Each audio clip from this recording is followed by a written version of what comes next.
and yeah, I was hoping. Well, I was planning on possibly talking about this in more detail with Chuck yesterday, but of course we ran out of time. So he did cover it, but didn't cover it in detail. And there's uh, the concerning thing about the map in Chassev Yar isn't necessarily the map just itself. The seriously troubling part is the videos where you see Su-25s or 24s and 25s of Russia doing their close air assault, or sorry, their combat air support, close air support, and banking over the city far enough that you can actually, see the planes banking over, and there's no you'd hope to see is them catch a man pad up the clacker, but that didn't happen in that instance, and that and other locations suggest that maybe Ukraine is actually running out of air defense missiles.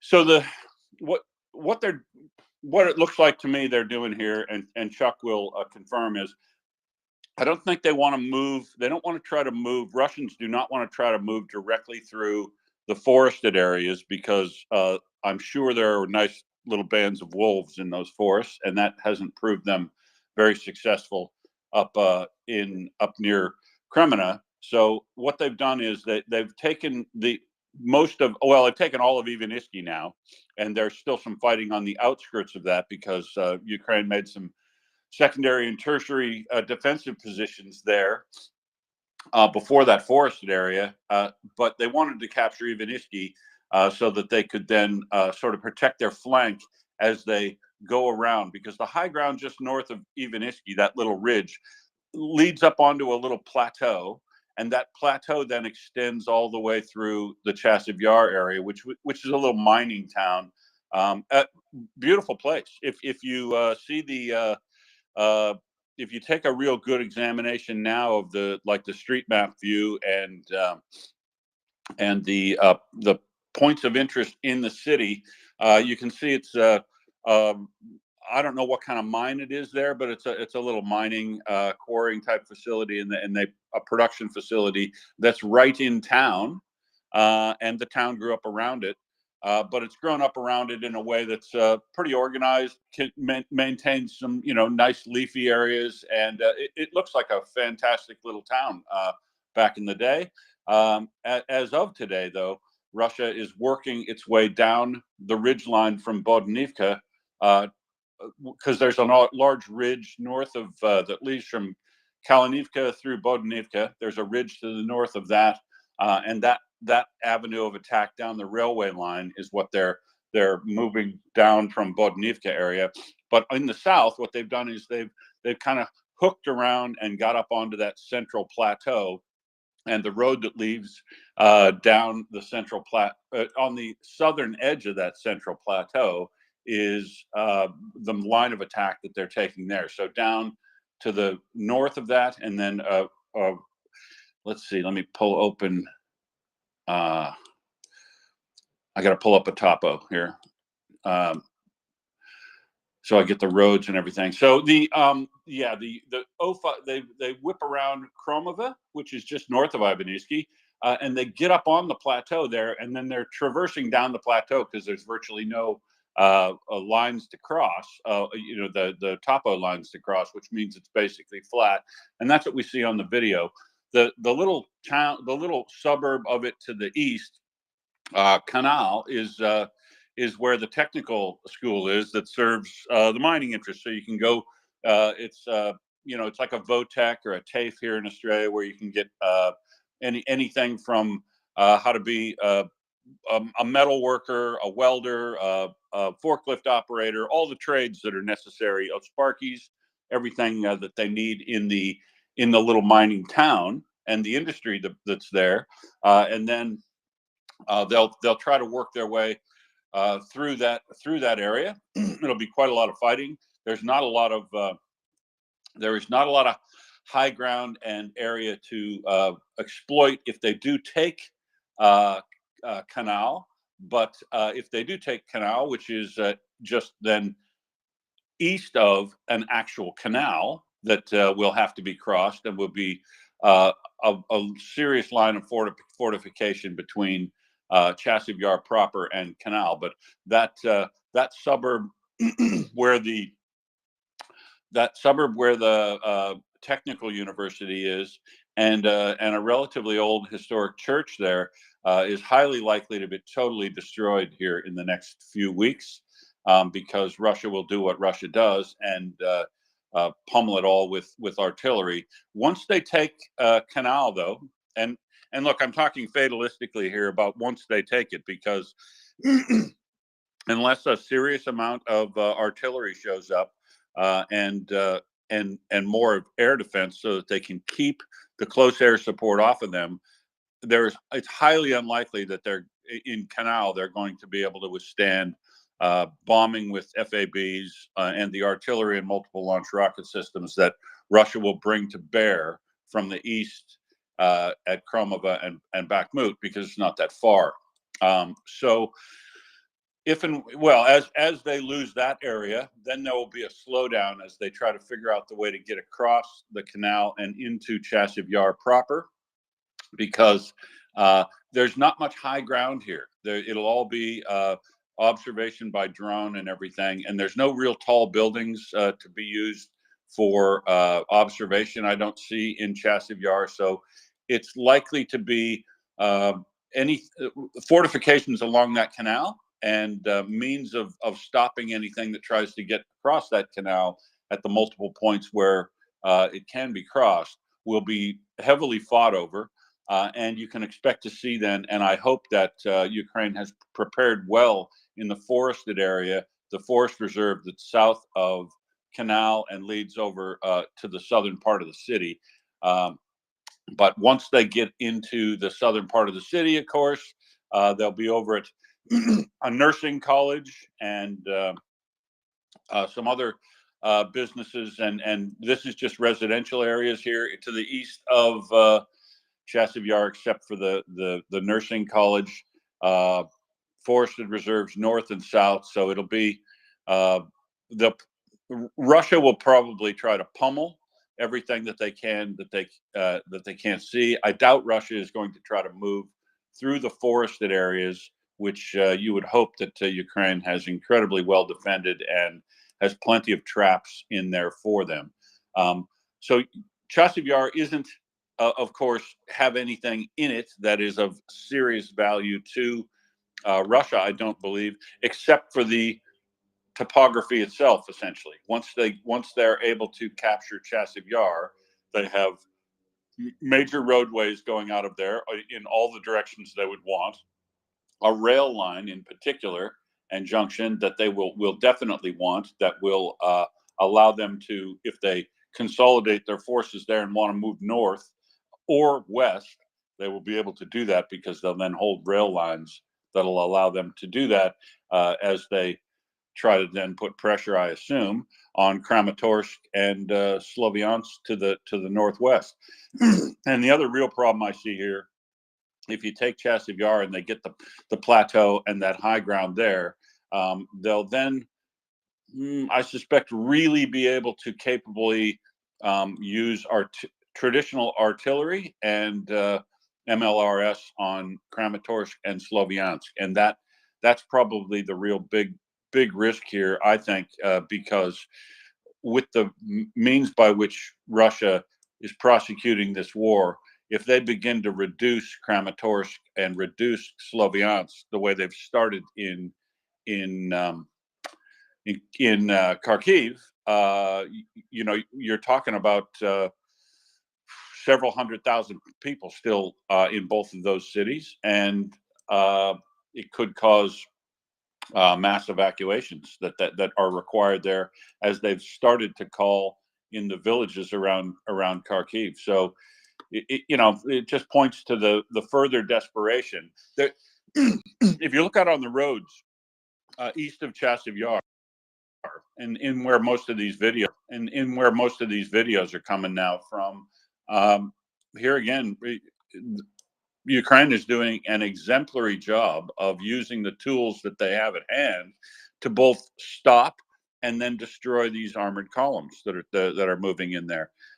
They're stopping them with FPVs and landmines, and then picking them apart with FPVs, literally hunting down each and every soldier, which is a tactic that Ukraine kind of has to pursue here, because if Russia doesn't start using massive size brigade sort of attacks, the only way, well, the way forward for Ukraine to survive these attacks is make sure nobody goes home alive. If it's a small attack, take out all the and you don't have virtually any artillery, they don't stop the attacks with artillery. They're stopping the attacks with mines and with FPVs. And then when they've broken up the collective assault, then they're taking out everything else they can with anti-tank guided missiles and further FPVs, and doing that thing that we see, which is literally hunting down each individual soldier that they can find after that with an FPV, which sounds a bit like overkill and bizarre, but it's what you have to do, right? If Russia's going to continue to mount assaults of meat waves of relatively poorly supported, lightly armored vehicles, you need to make sure that nobody ever builds up any experience in doing that and can come back next time. So these small sorts of attacks, they have to try to literally kill everybody who arrives, and nobody goes home alive. So nobody takes any experience home on how it went and how to win next time doing the same thing, I think, Alan. Will, I also put up in the Nest a deep state map courtesy of Rob Lee, just so listeners can take a look at what we mean by high ground in Chaziv Yar. So the red shading on this topographical map is the highest ground. If Ukraine does need to withdraw from Chaziv Yar,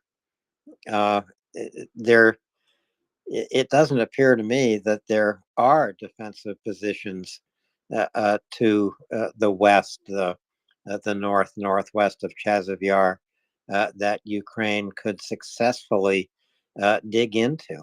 And the other thing about Russia occupying Chaziv Yar, because it is such high ground, it is so defensible, it makes Ukraine's challenge of reclaiming these positions that much harder. Yeah, that's dead right, and that's that's the real problem here. If Ukraine, and this isn't speculation, we know for a fact that when Ukraine only had a 2-to-1 disadvantage in artillery rounds available to them each and every day, Russia was not moving forward at all. That's with a 2-to-1 disadvantage. But now that the disadvantage has gone to 7-to-1 to 10-to-1, Russia is capable of grinding their way forward by smothering everything in front of them with artillery and these FABs. So the air defense systems are absolutely key. And in that location in Chaziv Yar the other day where we saw that video, clearly nobody had a man pad available to put up the, if you can count the rivets on the bottom of a Su-24 as it's banking over you, that's not good. And that's a plane that can be shot down with a man pad, especially in that activity. So clearly nobody had one available. And so, it's what the general said yesterday, Alan, that the army that can't shoot back loses. And that was the single quote I took out of that very long and interesting thread that you and Chuck analyzed yesterday. That's that discussion he had. And this is the bottom line. This is the natural experience. When Ukraine has XXX $1 million of bullets for everything each month, Russia can't advance. They're losing everything that they push into the fight. They're losing almost all of it. Sure, they're building up forces now to in the range of 450,000 in total in theater. But the truth is, they have not and are not building up a sufficiently capable sized force to really break through on Ukraine unless Ukraine runs out of ammunition. And Ukraine is clearly running out of ammunition. And with the presidential drawdown authority alone, the United States could keep Ukraine in enough ammunition for everything that they would hold off any significant advance in territory by Russia. That's the truth. That's what we've seen. So that's why it's so critical that Europe step up now, and Australia and South Korea and Japan, the folks who don't want to have to see these places taken back, because Chasiv Yar is going to be an area that will be a hard nut to crack from the other side as well, Alan. Like you say, there the avenues of attack into Chasiv Yar from the north can be observed, especially if Russia holds the ridge along Kalina and Bodanivka, and it's going to be a hard nut to crack everywhere that you have to take back. So the key is not lose it. Now, I understand. I do understand the logic of that was done. Fight them here, so we don't have to fight them elsewhere, or they don't do the same thing. That they held Bakhmut for far too long. But if you don't have any ammunition, that it's no sense trying to hold out. So Avdiivka and Chasiv Yar, which were the absolute bastions of capability to defend from position-wise, and you'll remember down in Ivaniski even, because that plateau from Chasiv Yar steps down in 2 steps toward Ivaniski, which is in relatively flat ground. But they were able to hold Ivaniski easily and in fact gain ground. They took Klishivka from Ivaniski, that direction south of Bakhmut, because they had the high ground and the capability to have fire control over the areas they were advancing into. And they won't have that capability, and they'll literally have to take that back. And Russia will have some high ground and fire control over the avenues of advance when Ukraine is moving back to take it back. So, yeah, it's a lot. There's no doubt that Chasiv Yar will be a significant loss as and when Russia overtakes it in the next month or so, because Ukraine simply doesn't have the ammunition to hold out, and that's why it's absolutely essential that all the liberal democracies in Europe, Australia, South Korea, Japan really need to start sharing a brain and do a whole of government type efforts to make sure that they're not only committed to find and provide and produce the shells that Ukraine needs, but that they're pre-thinking and not running into the sorts of bureaucratic, stupid snafus that slow down the delivery of that stuff. We need to see a whole of government effort like North Korea was able to do when they started providing ammunition in 6,700 shipping containers to Russia of approximately possibly 3 million artillery rounds. That started within 10 days of a meeting between Vladimir Putin and Kim Jong-un in Vladivostok. 10 days, folks. That's the level of efficiency we need to see out of the Western liberal democracies to save Ukraine at this point. People need to be pre-thinking what the logistics of getting stuff to them is at the time they're committed to, get the commitments done, and get the stuff flowing in an efficient manner. We cannot have logistical snafus that people say, it was all in this warehouse here, but we just couldn't get the trucks arranged for the last shipment. They really need to be thinking at a high level. Will, that's going to take weeks, if not months. If Russia takes Chasiv Yar, it's a tactical, not a strategic gain. Will, let's go to Ben, official who has been in Chasiv Yar. Ben, please. Hi. Thanks, Alan. Thanks, Will. Yeah, I'll just tell you what I know about the place. I was there during the height of Wagner. And Will, you're right on about the high territory and how hard it's going to be to take back. because when I was there, it was a major platform for artillery firing into Bakhmut. And it was mainly S3s, the Akatsias, which is what the Soviets had at the time, or Russians had. It's old Soviet. And there were a couple of HIMARS there, but it was mainly, it was the mainly the same artillery that was going back and forth between the Russians and the Ukrainians, and it was extremely heavy. I mean, it was pretty much 24 hours a day, 24 hours a day, both sides going at it. And it was not altogether pleasant to be there.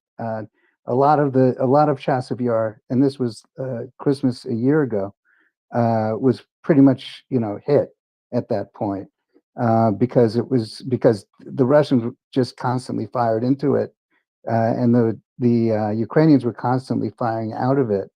So I think that one thing that you mentioned as far as taking it, considering how much firepower was going at that time, it was like I'm not very good at the numbers, but it was like thought to be about 10,000 rounds a day in that area, but I could be wrong about that. I think that, from a resupply standpoint, just going back with the 152 millimeter rounds, which was what was the main, ordinance, Ukraine really needs a qualitative improvement, in weaponry in order to take Chasiv Yar back and to really gain ground. But if it's just to keep if it's just to maintain the same type of ordnance that they've been getting, it's going to be a tough fight. No, and considering it's been so long for the Russians to go in one direction, it's going to be hard for the Ukrainians to go in the other direction. This is my take on it. I'm not a military guy, but having been there during this time, it's like pretty basic. It's sort of like watching two prize fighters going at each other, pretty much blow for blow. And it would be a shame, in all of this talk about $60 billion and ammunition being supplied, if it's just the same stuff, it's just going to be more rounds of the same kind of blow by blow that is what this war has been up until this point.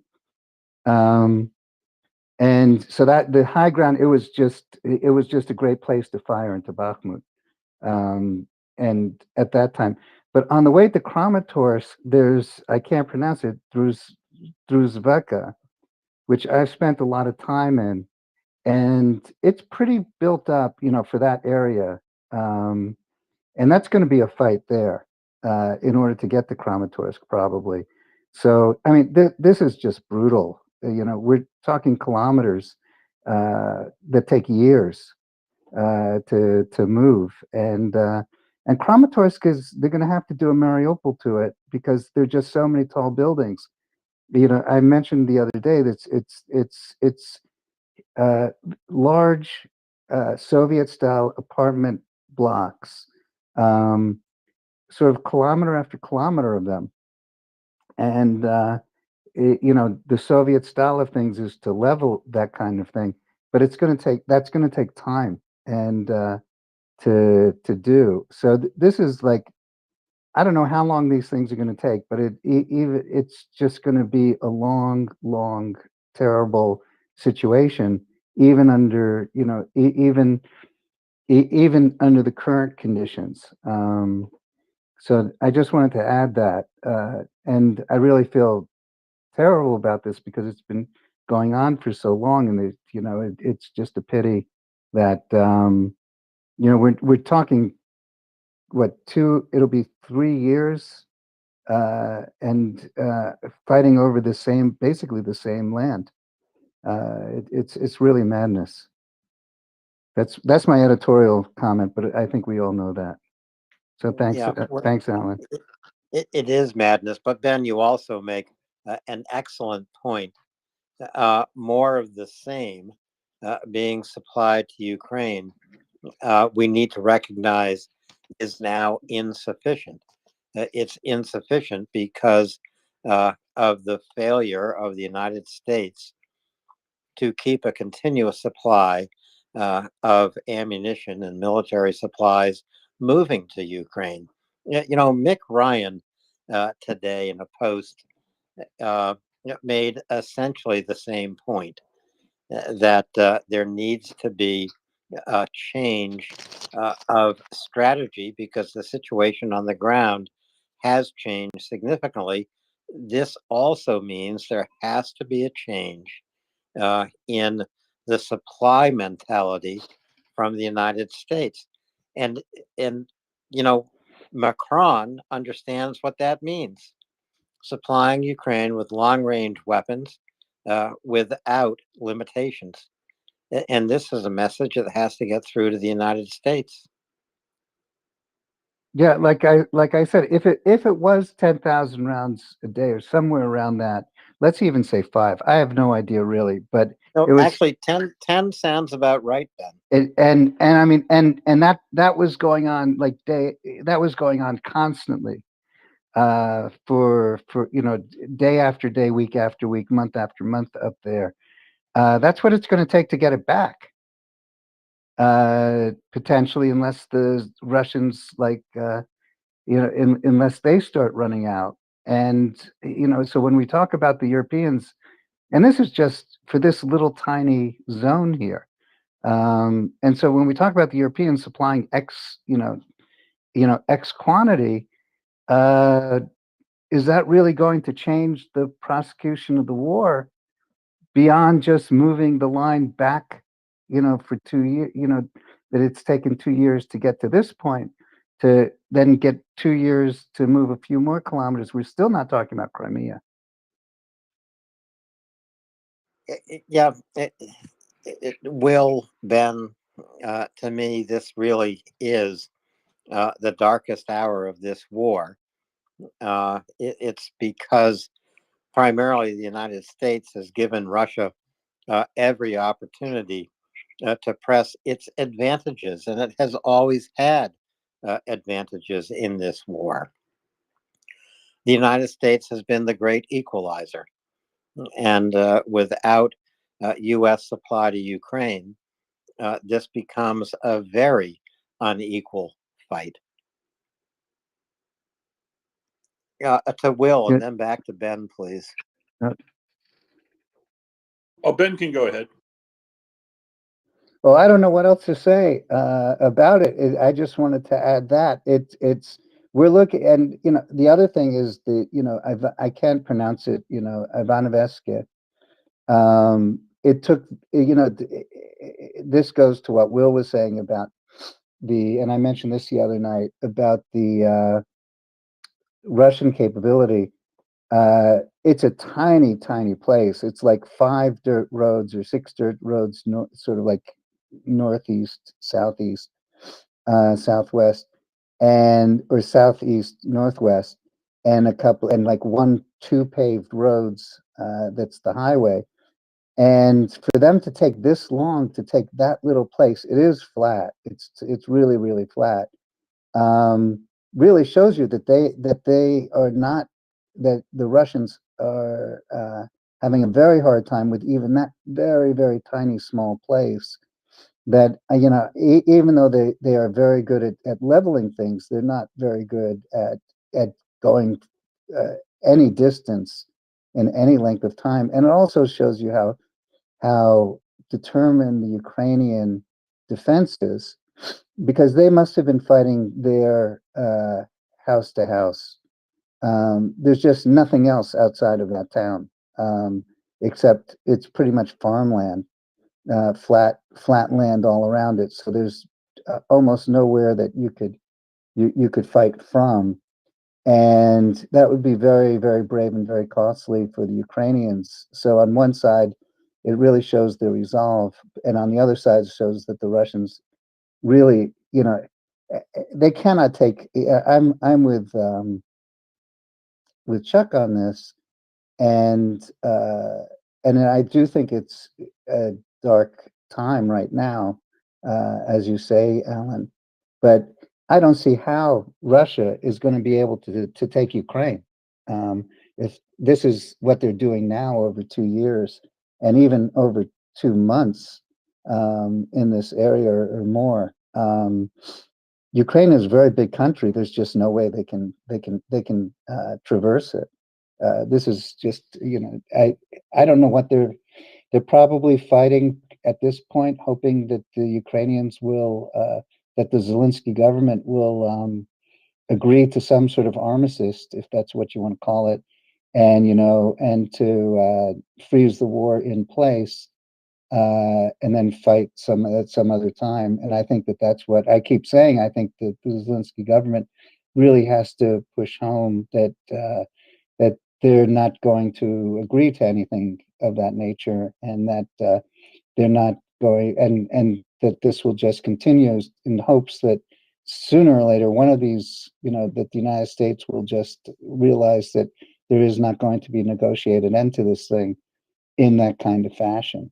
Um, because at this point, I mean, this is really not progressing for the Russians. People say it's not progressing for the Ukrainians. Ukrainians, I think, are doing the best they can under these under the conditions they've got. The Russians, they cannot do better than this. This is probably, unless they drop a nuclear weapon, which which they're not going to do, obviously. I don't see how they can do much better. They'll have some attack in the future. I, Some I, maybe breakthrough. Ben, I think that is the very problem that Ukraine faces and all of Ukraine's allies face at the moment. Russia can't do better, but it can do much, much worse, by which I mean they can undertake a devastating air assault over Ukraine. And, forget about leveling Chasivyar. Russia is going to attempt to obliterate Kharkiv, a city right now of 1.3 million people. And Russia may well have the capability to do that uh, if Ukraine is not reinforced, if Ukraine does not receive additional air defense. And even with additional air defense, Kharkiv is a very hard to defend city. It's only 40 kilometers from the border of Russia itself. And I think that this is, we now see clearly what Putin's strategy in this war is. It is to make Ukraine uninhabitable so that he can get a Ukraine without Ukrainians. And it's going to go city by city by city, power plant by power plant by power plant, hydro dam by hydro dam by hydro dam.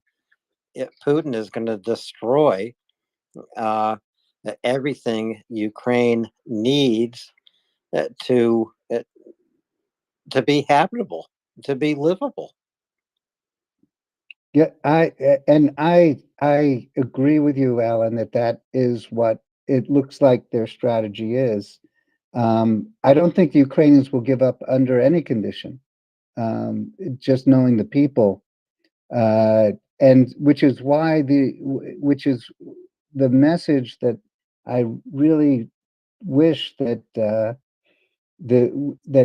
the United States, or the people in power in the United States, who have been hoping that there would be some kind of negotiated end to this, would come to realize that this is a bloody fight. It's like, and it's like a prize fight, but the Ukrainians are not going to.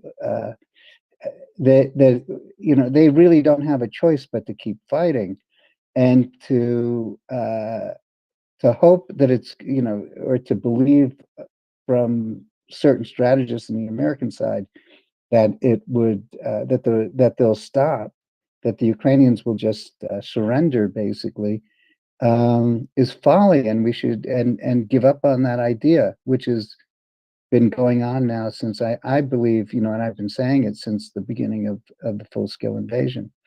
And yeah, it's really terrible. And look, even Kyiv now with the hitting the bigger power plant.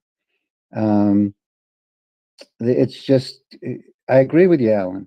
But I still believe what Chuck says is that the Russians will not win, even if they destroy all the cities. Because you still have to occupy a country with, tens of millions of people. And with what kind of force do you have to occupy that country? It cannot happen. I mean, I don't think it would, it would just become a guerrilla war, partisan war, and, turn into another Afghanistan for Russia. It's really, really terrible situation for Russia as well. So it's, we should just help. We should help the Ukrainians do what they need to do, because it's. I don't see them giving up. I see this then becoming another Afghanistan for Russia. They'll lose sooner or later somehow. But they have to lose sooner rather than later, and we all I recognize totally that. agree. Yeah, I know, that. I know, Ben, you agree with me.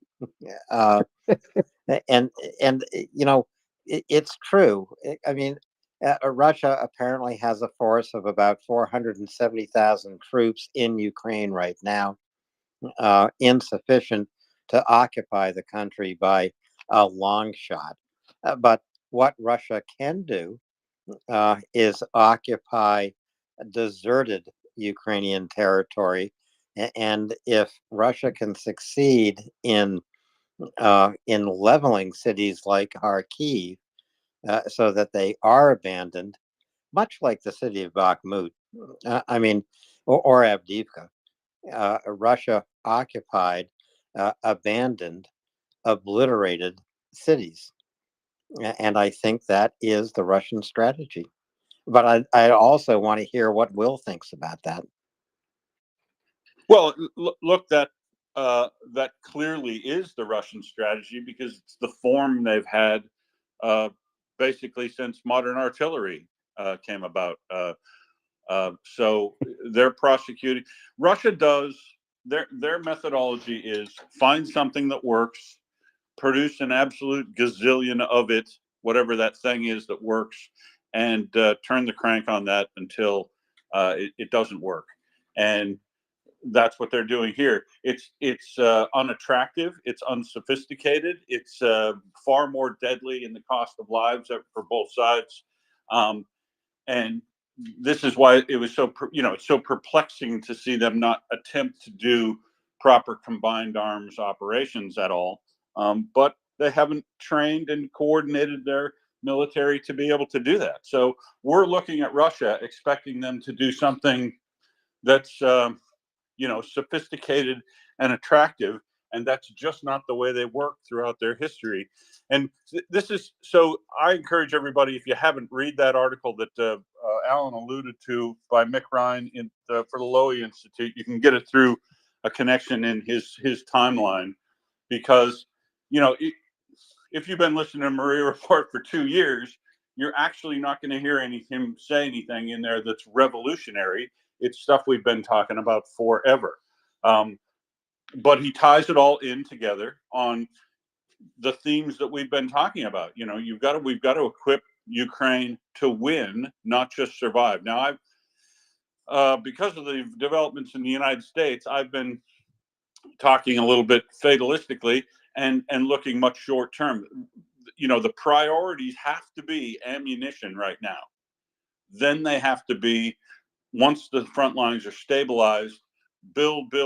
And I'm so glad that the conscription legislation has made it out of the Radu and can now be signed. And as soon as it is, they can start that process, because if Strelsky and Zaluzhny had laid out, that we're going to need 500,000 conscripts, and 500,000 conscripts with a minimum of 5 months training under their belt, so that they are going to survive planned for those 500,000 conscripts to survive, not have to go back for another 500,000 conscripts.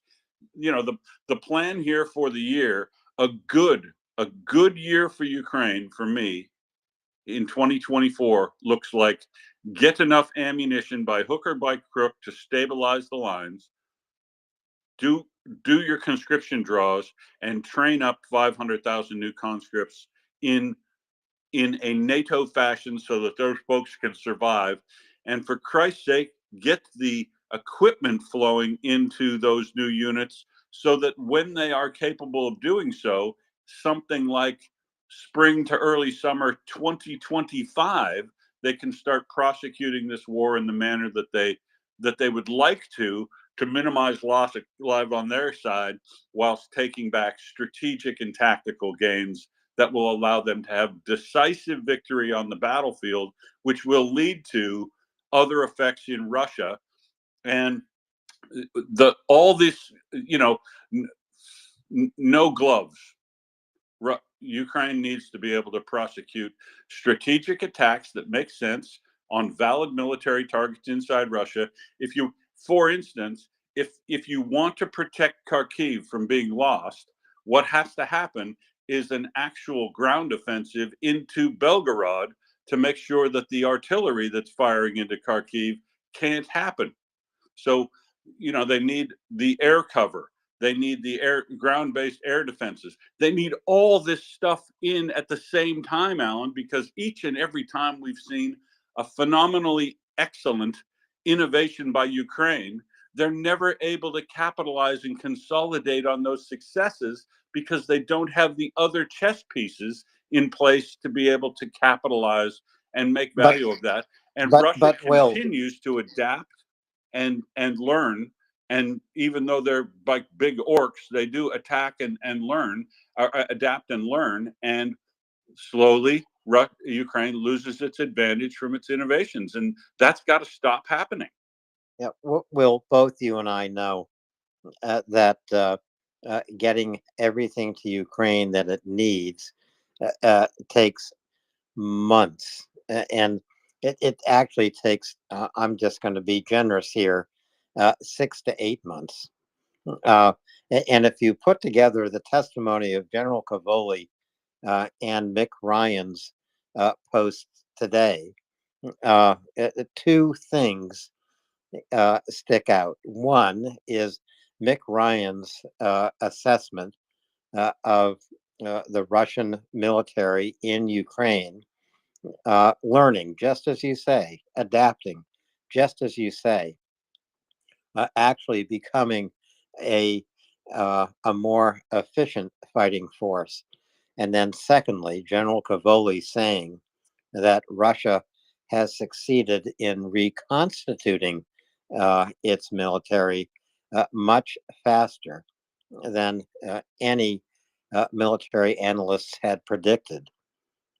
I mean, this is why tonight, tomorrow, this is why April, May, June, July, August, September are going to be extraordinarily dark times for Ukraine in this war. And I agree with Ben. I know that Ukraine will never surrender. They will never give up. But this is just going to be a summer of horrors, or it could possibly be a summer of horrors. I'm not predicting the future. I don't have that ability. But I am very concerned about the next 6 to 8 months. Will? Yeah, so am I. So am I. But I don't discount the fact that the world could meet the test of Cavoli and Mick Ryan and commit to the fact that Russia is at war. They consider themselves at war with NATO now. And if NATO were to respond in a realistic terms, they could nip this in the bud now by releasing all the ammunition necessary from Germany, Romania, Poland, start digging deep into their strategic stocks. And Will, I'm going to intervening. Yeah, We are at the point of NATO intervention, absolutely required.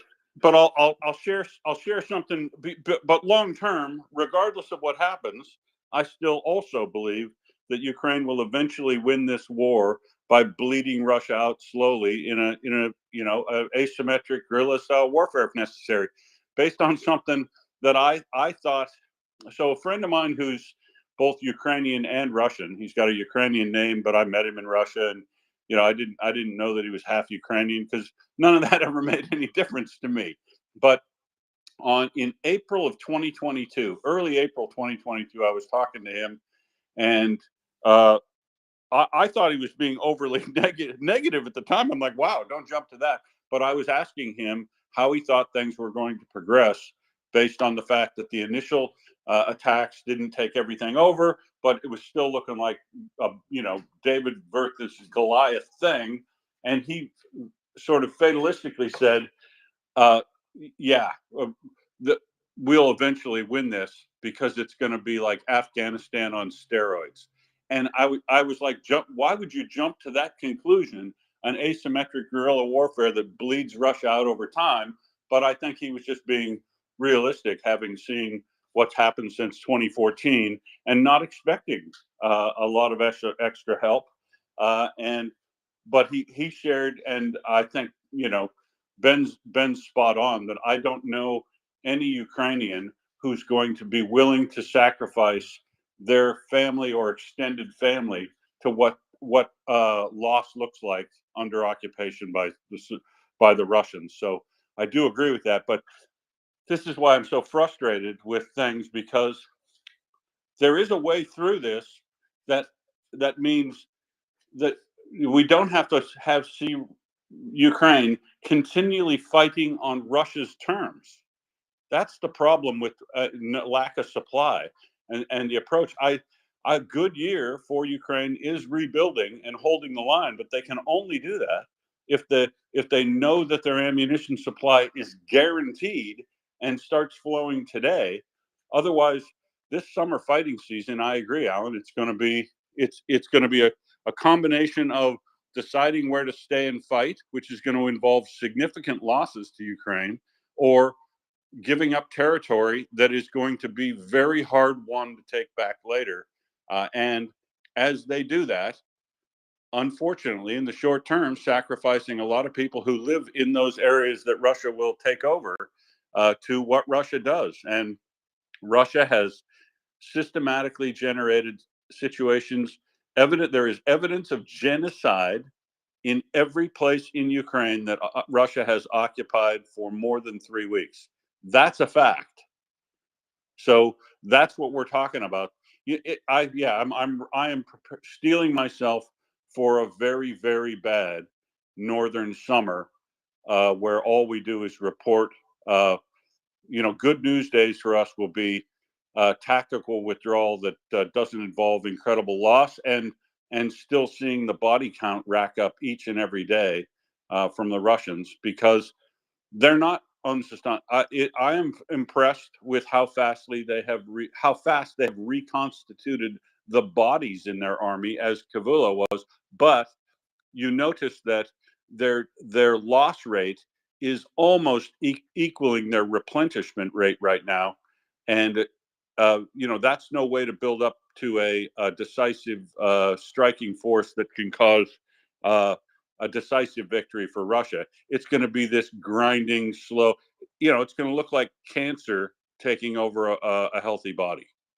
Yeah, but Will, this is exactly the war Putin is prepared to fight, and Chuck is going to kick my butt Tuesday night and I'll repeat exactly what I'm going to say now to Chuck on Tuesday. But Russia is preparing to mobilize an army, 1.5 million soldiers strong. and they will accomplish that in the next 8 months. Still an insufficient force to occupy Ukraine, frankly, but not an insufficient force to prosecute this war in devastating ways.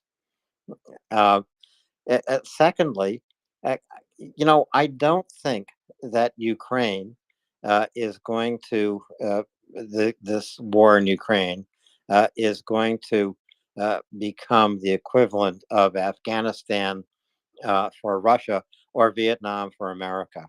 I suppose it could be as long as NATO and democracies around the world regard this as a limited regional war. But I don't think it's going to remain a limited regional war, especially with someone like Emmanuel Macron, who seems to have woken up to the real threat that's directed against Europe. I think that Macron is going to lead a European coalition that will include Poland. It will include the Czech Republic. It will. It may never include Germany, unfortunately, but it might well include the Baltic nations. It might well include Finland, Sweden, Norway. When NATO nations, individually or collectively, wake up to the fact that this is no regional war of any kind, it is, as Gary Kasparov said, for Putin, World War IV, not World War III. World War III was Russia losing the Cold War, and now Putin is taking revenge for that. This is just going to be, it's going to become a big European war, at least. At least. It's not Vietnam. It's not Afghanistan. It's something new, different, and bigger. And we don't know what it means to be new. We don't know yet what it means to be different. But we have to be prepared for how big this war will become. And it's already a big war. There are 1 million combatants when you combine the personnel on both sides. There are 1 million combatants fighting in Ukraine. And I'm sorry to be so pessimistic, but I am pessimistic.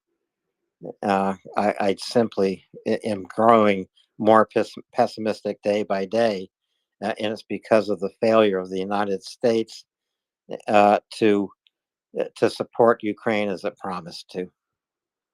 Ben. Thanks, Alan. Well, when pessimism. How would I think put it? I think I'm optimistic about the outcome of the war, that there will be victory of some kind, but it's tragic how it will happen, because it's tragic to this point. And I want to address two things that that are really important. It has to do with the will to fight. And we mentioned that the Ukrainians, generally speaking, are not going to give up to genocidal invader, because that's what it really is, and they know the stakes. I think many people outside of Ukraine do not quite understand that this is not a war of territory, that this is a war of national survival, and of the Ukrainian people and the nation. And about the will to fight, there are two things that come to mind. One is that I've spent a good deal of time in Ukraine, all over Ukraine, and the people who are not who are not in uniform right now, pretty much, those who are now subject to being conscripted, many of them have been training for the entire time of the war. There are regular, and on their own, there are regular groups, individuals who go to rifle ranges, who have been training with professional soldiers. It's sort of an informal, but an informal, optional activity that people do. It was sort of like what the medical people did before the full-scale invasion, and why the Ukrainian field medicine is so good, all things considered, because they had between 2014 and the full-scale invasion, the medical professionals all over Ukraine voluntarily voluntarily had regular training in combat medicine. And so when the war came, they were ready.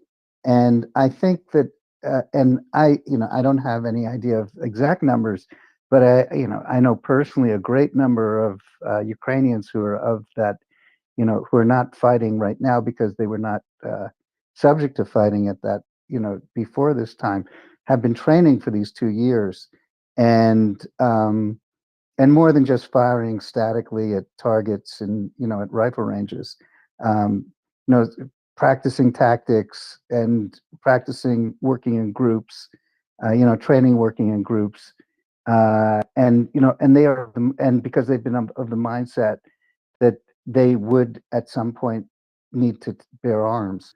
And I think that that's a big advantage that they have, and it shows the will of the people. And of course, this is not everybody, but it's a great number, more than, and it's really not something that's ever brought up.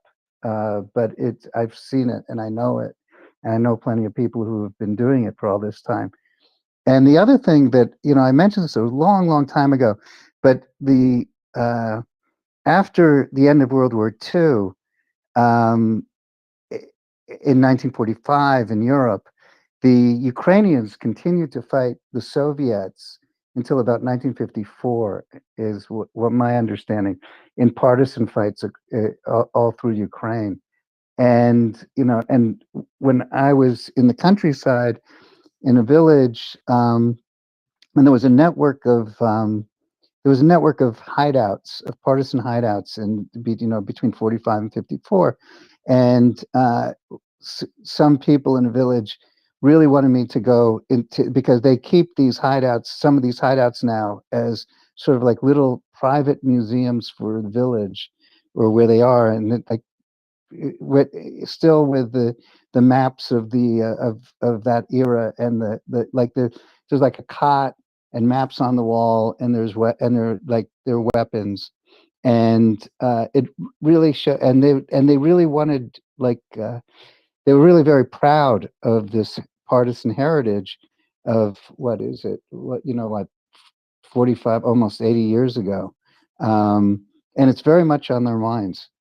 So that's so the will of the people, both from a historical standpoint, having stood up in the past, and now that they're everybody in the country who's there, because the people who are there, they're the people who have left. 10 million people, it's believed, have left for their reasons, but the people who stayed have stayed because they know the stakes, and they're not leaving. Some of them are not happy that others have left, but they're going to stand their ground, because they have stood their ground. They could have left over the course of 2 years, and there's a great deal of resolve of the people. And I'm not saying this in like some sort of like theoretical sense, like, oh, of course they'll stand up. But knowing the people and knowing the situation and knowing what I'll give you an example. In one place, right now you're not allowed to if they're you're not. It's very hard to get if you're a civilian to get uh, a weapon, a license to have a weapon. A rifle or pistols are really hard to get. And but at the beginning of the full-scale invasion, the government provided weapons, like truckloads of weapons for people to to for people to go to a muster point, get a weapon, because they at that point they didn't know, it wasn't clear where the enemy would come from, so they wanted to arm everybody. And at some point, everyone had to give their guns back. And so now they're in storage someplace, who God knows where. But many people have, have in their minds, it's like, if, they've said to me, like, if the Russians come from the north to my village or my city or whatever it is, I'm going to go over. I've already decided. I know where I'm going to be when they're coming in. And they're, in many people's minds, they're waiting for those guns to come back, that the government provide them, and they're ready to take positions. And they know, and people know where their positions are going to be, that they've already decided in their minds. This is the mindset of the population. And I don't really think the Russians are ready for this, or they would think that this would occur, quite, amongst what the tens of millions of people that remain in the country. So the will is there, and I agree with everybody, what everybody said. I pray to God nothing like this ever has to happen. That the big stuff comes, the West figures out what it should do to, so that none of this has to take place. But that's why I'm optimistic about the final result of the war. But it would be tragic if it got to that point. So that's my, and all of that is my opinion based on my knowledge. So I'm perfectly willing to believe that I'm wrong about some portion of it, whatever it might be. But there you go. Thanks, Alan. Well, you have a lot more knowledge than I have, Ben. You've been in Ukraine. What you're saying harkens back 780 days here to the time when we saw Ukrainians stockpiling Molotov cocktails in Kyiv, in Kharkiv, because this, they thought, would be all they would have to fight back with. So you're completely right. Yeah, that's actually a good point that you just made with Molotov cocktails, and how that happened. I mean, it's kind of interesting. In my film, and I'm not promoting my film at the moment, but you can go see it. There is a guy makes a Molotov cocktail with styrofoam. And what happened at that time, and this was, a lot of it was for the defense of, of Kyiv, or the area around Kyiv, was that the government put up, and people put up on the internet, formulas for basically how to make a Molotov cocktail, kind of thing. And that's how people learned. And then they went to do it, and the styrofoam was the de rigueur method of creating a Molotov cocktail, because one way of doing it is you just pour gasoline in a bottle and put a rag in there and light it up. But the styrofoam acts as a kind, I don't. Will have a better idea, because he knows much more about styrofoam and burning. Homemade napalm. Yeah. You can feed about 5 times the mass of styrofoam into a little bottle of gasoline, and it all disappears, and it essentially forms napalm without the phosphorus igniter in it, and it's very sticky. It burns a lot longer and hotter. And yeah, when I saw that happen, and I went, "Oh, good, homemade napalm." Yeah, right. So what happened was that when we filmed it, because that's part of the story when we filmed it. It's okay. We want to film Molotov cocktail. Someone making a Molotov cocktail. We did it somewhat dramatically, and and the guy said we need styrofoam, or they just got styrofoam. So why do you need styrofoam? That's how we do it here, and that's like the local formula. Which, by the way, the slang for it is a Bandura smoothie. Um, is Ukrainian slang for Molotov cocktail, and so that's and so and that's the mentality, and it comes down to that. So thanks, Alan. I'll just leave it at that. And to be honest, that they were doing early in 2022 shows the spark of early innovation that we've seen throughout Ukraine's defense of their country. Right? When I saw that movie, I'm like, oh yeah, homemade napalm. I've done that because I had a misspent youth. And it literally is the start. Yeah, you can make a Molotov cocktail just out of gasoline, but it works so much better if you feed a bunch of styrofoam into it. It's just the sort of thing that you see happening in Ukraine. You go, boy, these guys are pretty cluey. But I will say, Will and Ben, and I know you will agree with me, we don't want Ukrainians to be making the choice between Molotov cocktails and attackums. Molotov cocktails and more Patriot air defense systems. Molotov cocktails and more Caesar howitzers from France. Molotov cocktails, it's just if it comes down to this choice, that is a choice that simply illuminates the incredible failure of democracies around the world to defend the democracy that is the only nation under fire with ballistic missiles. Yeah, that's why, Alan, I say that's why I say it's tragic that it's tragic, and I don't think that I don't think the governments in the West quite understand that what I just said before is the resolve of the Ukrainian people, and that whatever calculation the Biden administration has for this war, it's not working out the way they imagined it, and it's just and because of the will of the people are there, it's not going to change, and the sooner they realize it, that basically helping them out full force, ending this thing, it'll be better for everyone, including the poor Russians. The poor Russians who are dying too. I think it's tragic that anybody dies, but certain things have to happen. The other thing I'll just mention, this is a total side note, but it happened this week that I've been with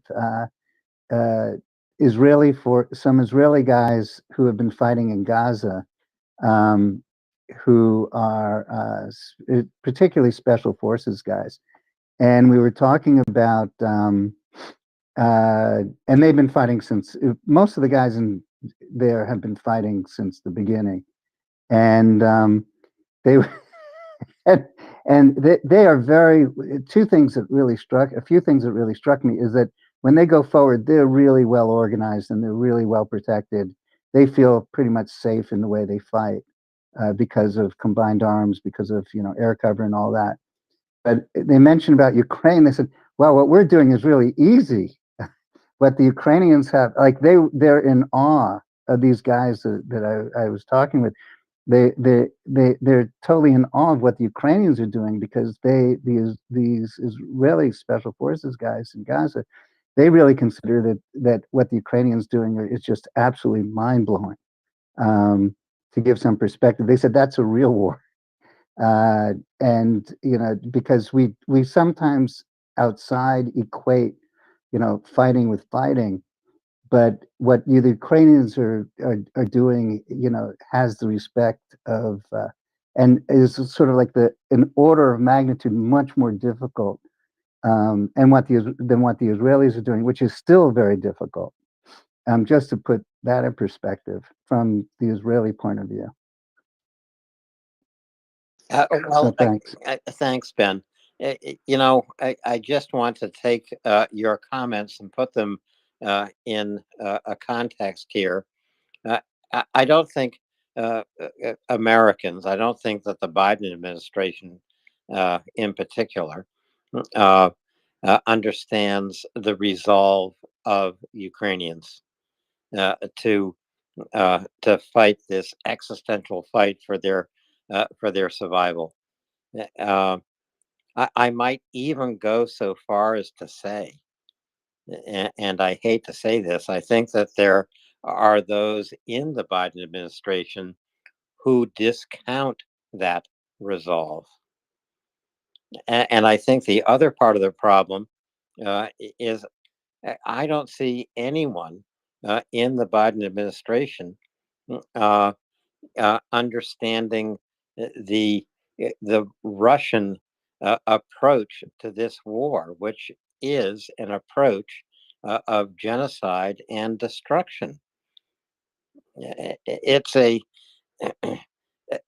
terrible moment for Ukraine, and it is a terrible moment for American leadership. And American leadership is secondary, frankly. The survival of Ukraine is paramount. I actually don't give a damn whether or not the United States can find its way back to leadership and as the arsenal of democracy. I only care that they find their way back to supplying Ukraine, because it is Ukraine that is not becoming, it is the example of leadership and defense of democratic values in this world. America has so much to learn from the Ukrainian people. And we need to actually give ourselves the opportunity to learn it by supplying Ukraine with the munitions it needs to defend itself. And then America will have time to understand how far it has strayed from its commitment to the democratic values that Ukraine is defending. I don't know what other way I can put it, Ben. Yeah, well, the Wall Street Journal had an article today in their editorial page, which was really right on. Because I see many parallels, in the American position. Let's call it the Biden administration position, because depending on what it could be, so the American position right now is the Biden administration position, with regard to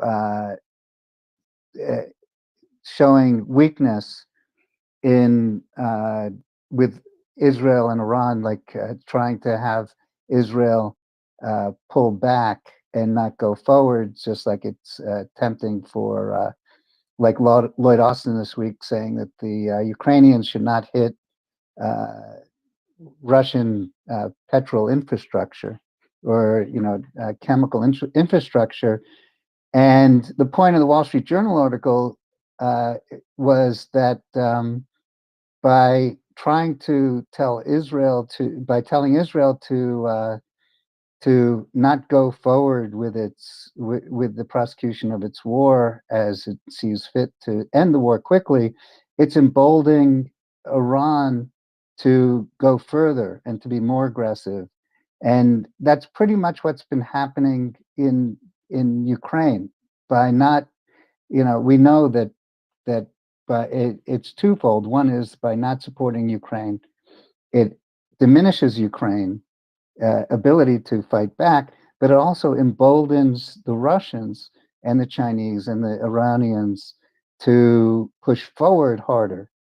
And so the message, there are people like us, now who are seeing that the weakness of the United States, or the lack of the miscalculation, I don't even know what to call it, but the policy of the United States is detrimental to the war aims of those countries, and it's basically it's diminishing the United States role in the world in a way that's not to the benefit of the United States, because all of these bad boys are moving in all kinds of directions, in our direction, from all kinds of directions in our directions, whether it's Taiwan or another part of Russia, or another part of Europe, or even when it comes to terrorism in any of our countries, because that is in the type of world that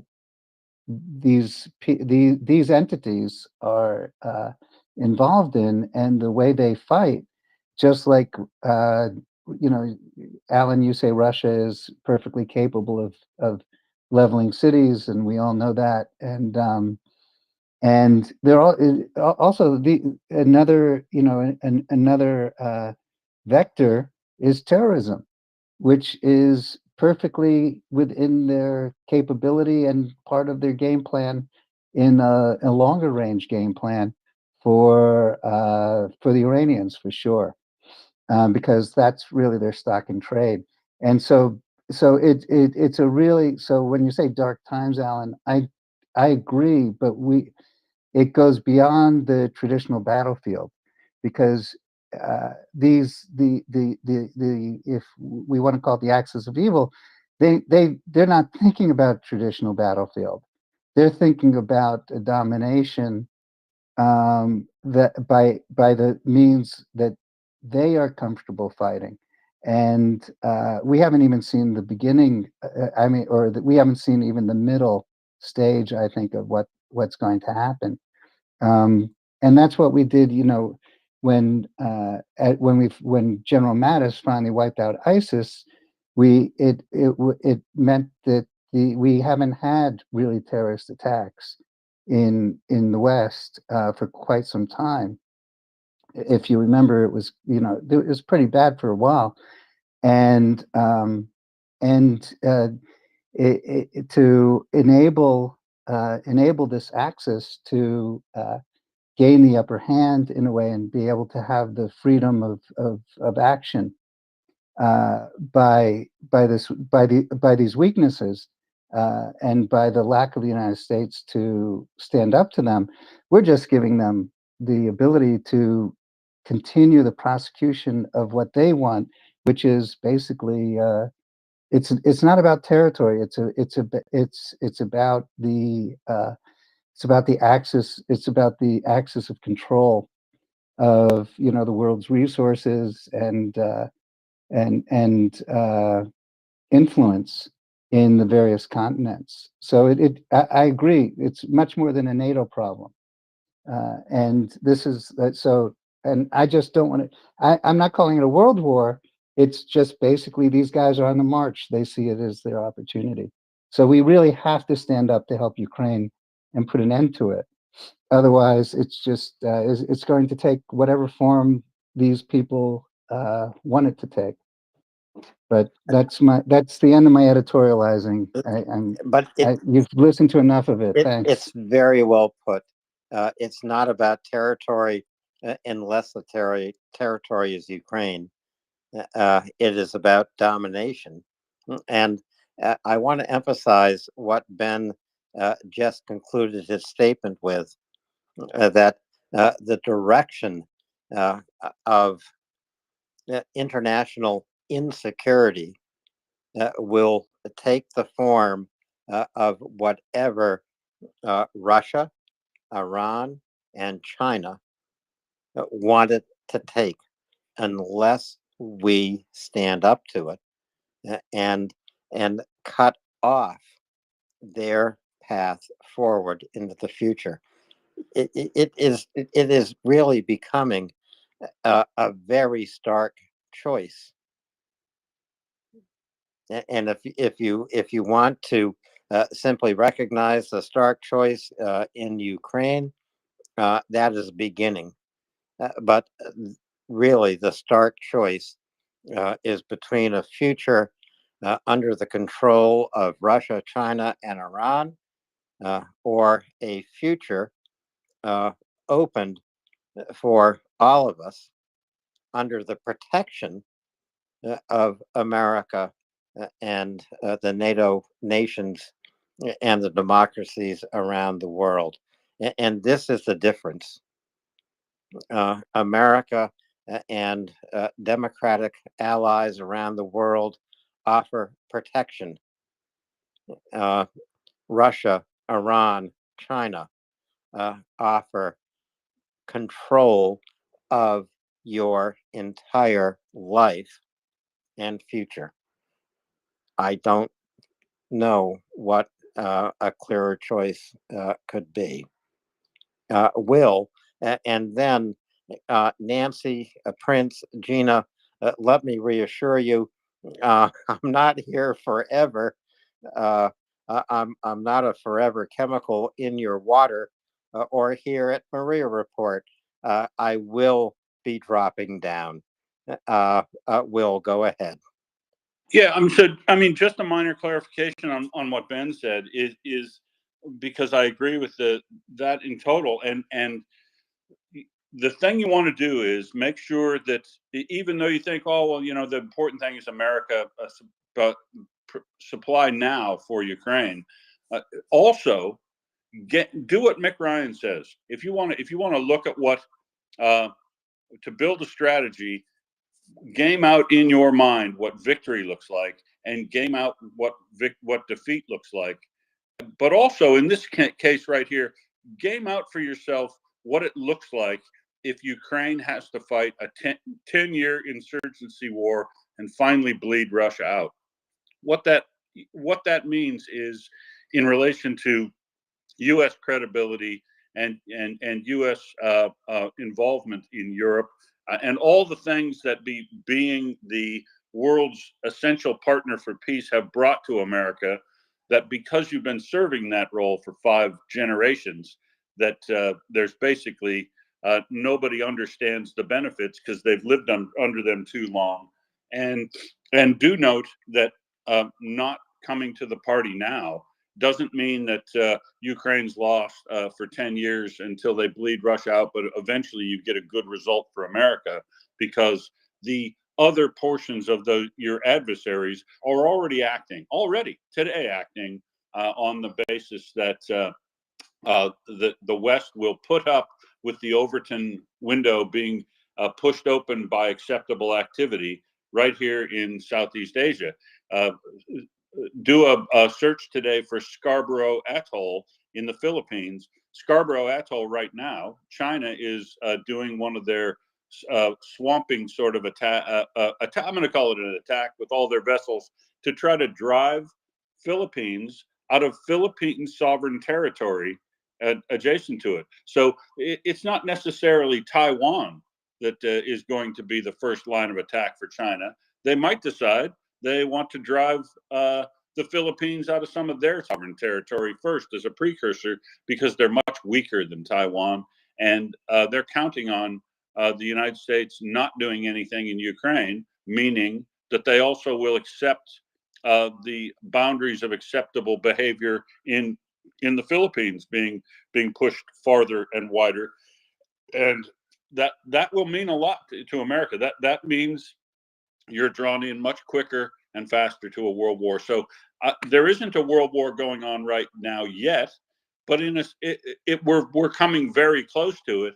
And through U.S. and the rest of the liberal democracies failing to act fast enough, not by them standing back and holding off for fighting World War III, it's coming on you faster by doing nothing than it would if you actively engaged now.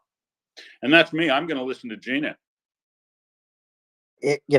I'm going to drop down and listen to Prince and Nancy and Gina and tonight's episode of Understanding Genocide. I just want to close with one more very pessimistic statement. I have that freedom here at MriyaReport. America will be vilified for its failure to support Ukraine. America will be vilified for actually opening a path to a world war because it fails to act. American listeners, just consider that. America will be vilified for its inaction. And we're all about taking action here on MriyaReport, action in support of Ukraine. With that, Prince, Gina, Nancy, I'm so glad you're here. Looking forward to tonight's segment, Understanding Genocide. As I have always said, the single most important continuing segment broadcast here on MriyaReport, week after week after week. It is the essential issue that Americans need to understand, that listeners around the world need to understand, that Russia is inflicting a genocide on Ukraine. Prince, Gina, Nancy, Will, Ben, thank you all so much. Good night, Gracie, and Slava Ukraini. Herom Slava. Adam Good night. Slava. Good night, Gracie. And I won't tell Chuck what you just said either about the understanding genocide being the most important over bullet points. I'm not going to tell Chuck that one. I don't know. It could be interesting to tell a Navy SEAL something like that. Good evening, everybody. I think he would agree, though, Prince. This is why I know. we fight. Exactly why we fight. And boy, howdy, I think we got some fight in us tonight. It has been a week. It has been a week that is just so much anger.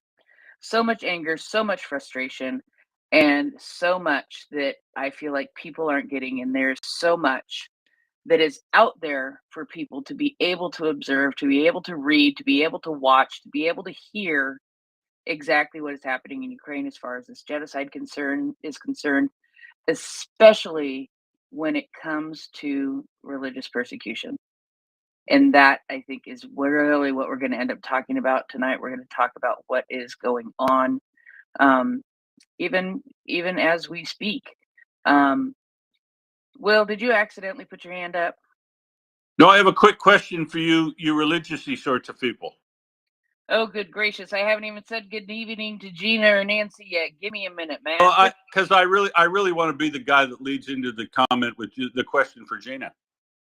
I wasn't going to ask Gina a question other than, "Hey, Gina, how you doing?" I'm fine. It's great to be here with you all. It's always for a sad reason, unfortunately, but it's definitely after a difficult week good to be among folks who are willing to listen to the voices of Ukrainians and face this as what it is, a genocide. Yes, absolutely. And Nancy, how are you? I'm doing good, thank you. I was glad I was able to pull the thread together. It took a little bit of doing because there is so much content around the topic we're going to cover today. And I had to laugh at you, Prince, in the background, because you're like, well, if we run out, we can also add this and this, which were very good topics, including covering Ambassador Kizlytsy's speech at the UN Security Council yesterday. So for any of you who did miss my, Will, how long was it? Probably 10 minutes of reading his full message because there was no way to edit it down. We are not going to have time for that today, but I encourage everyone to look up his speech. And, well, we're upon the weekend, so it probably won't be, yesterday probably won't be the only time that you will have an opportunity to hear me read that speech, because it was that important and that good. So anyway, that's not the topic today because I think we are going to be full on and not have time to touch on that because when we talk about, oh boy, when we talk about Russia's religious persecution, if it's just nonstop, it's continuous, it's just horrific. And I knew that from early on. And in the fall of 2022, we had a great guest come speak to us on MriyaReport, and we'll touch on that. But it just gets worse every time we turn around.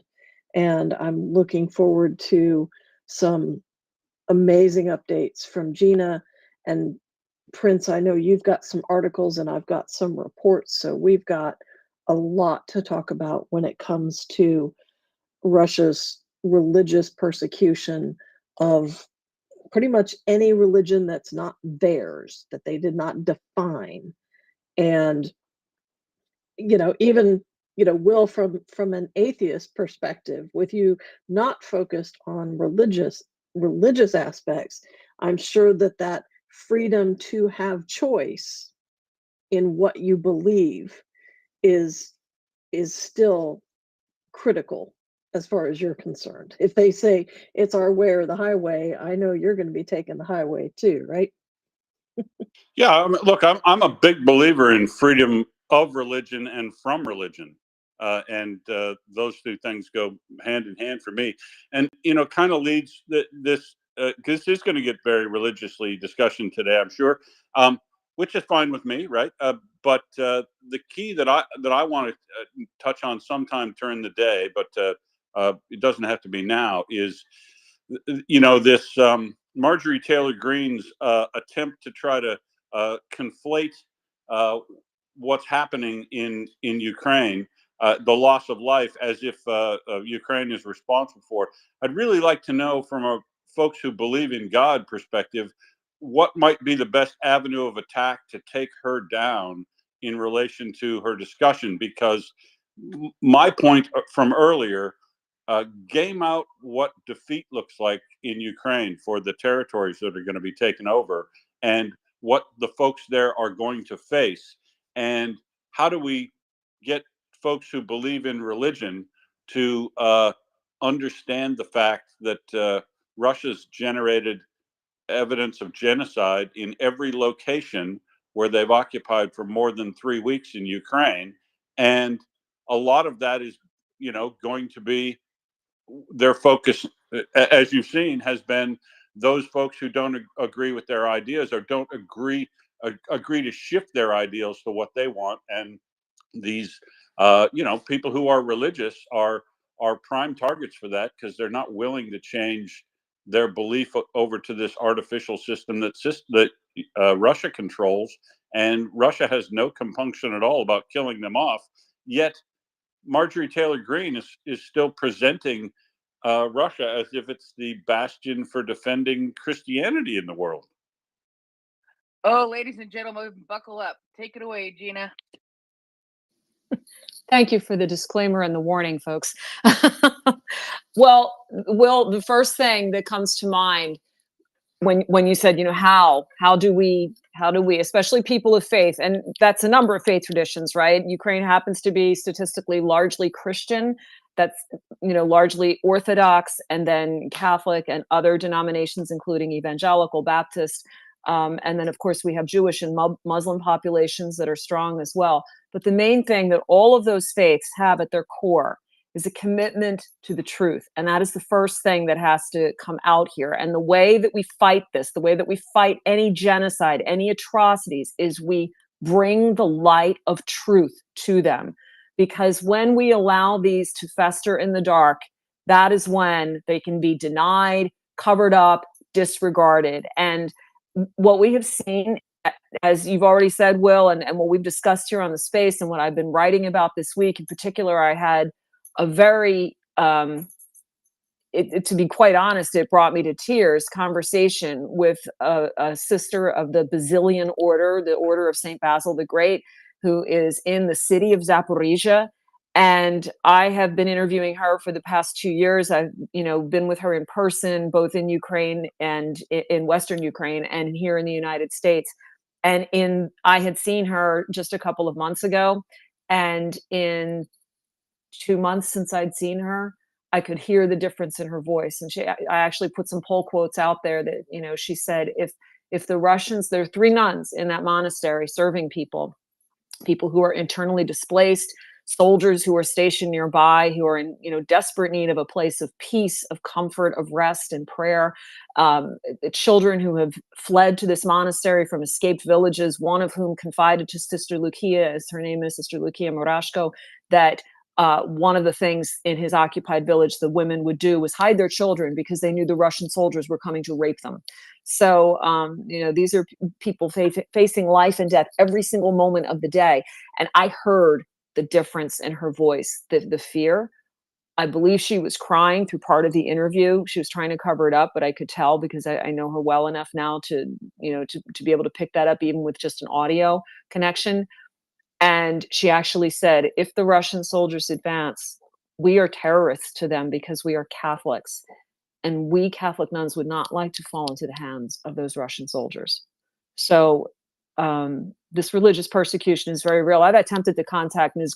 Marjorie Taylor Greene multiple times to give her the correct information on what is actually happening there. And what I think the first indicator has to be is that we know that what she and other people are saying is not corroborated by the actual data, by on the ground observers in Ukraine. And I'm not just talking about the people who are enduring this persecution. I'm talking about the multiple human rights observers who are on the ground, who have documented these, the eyewitness testimonies as well. We have the testimonies of people who have escaped. And none of what Ms. Greene is saying accords with that. So that raises a red flag instantly. And what we have to do is we cannot reiterate enough the truth of what is happening. If you've seen United 24, they just came out with a video of a Ukrainian American pastor who was imprisoned and tortured. We have to get this information out. They had a video interview with him. PBS has an interview clip that's out there now showing, I believe, the interruption of a Baptist service or an evangelical service by, occupying Russian soldiers.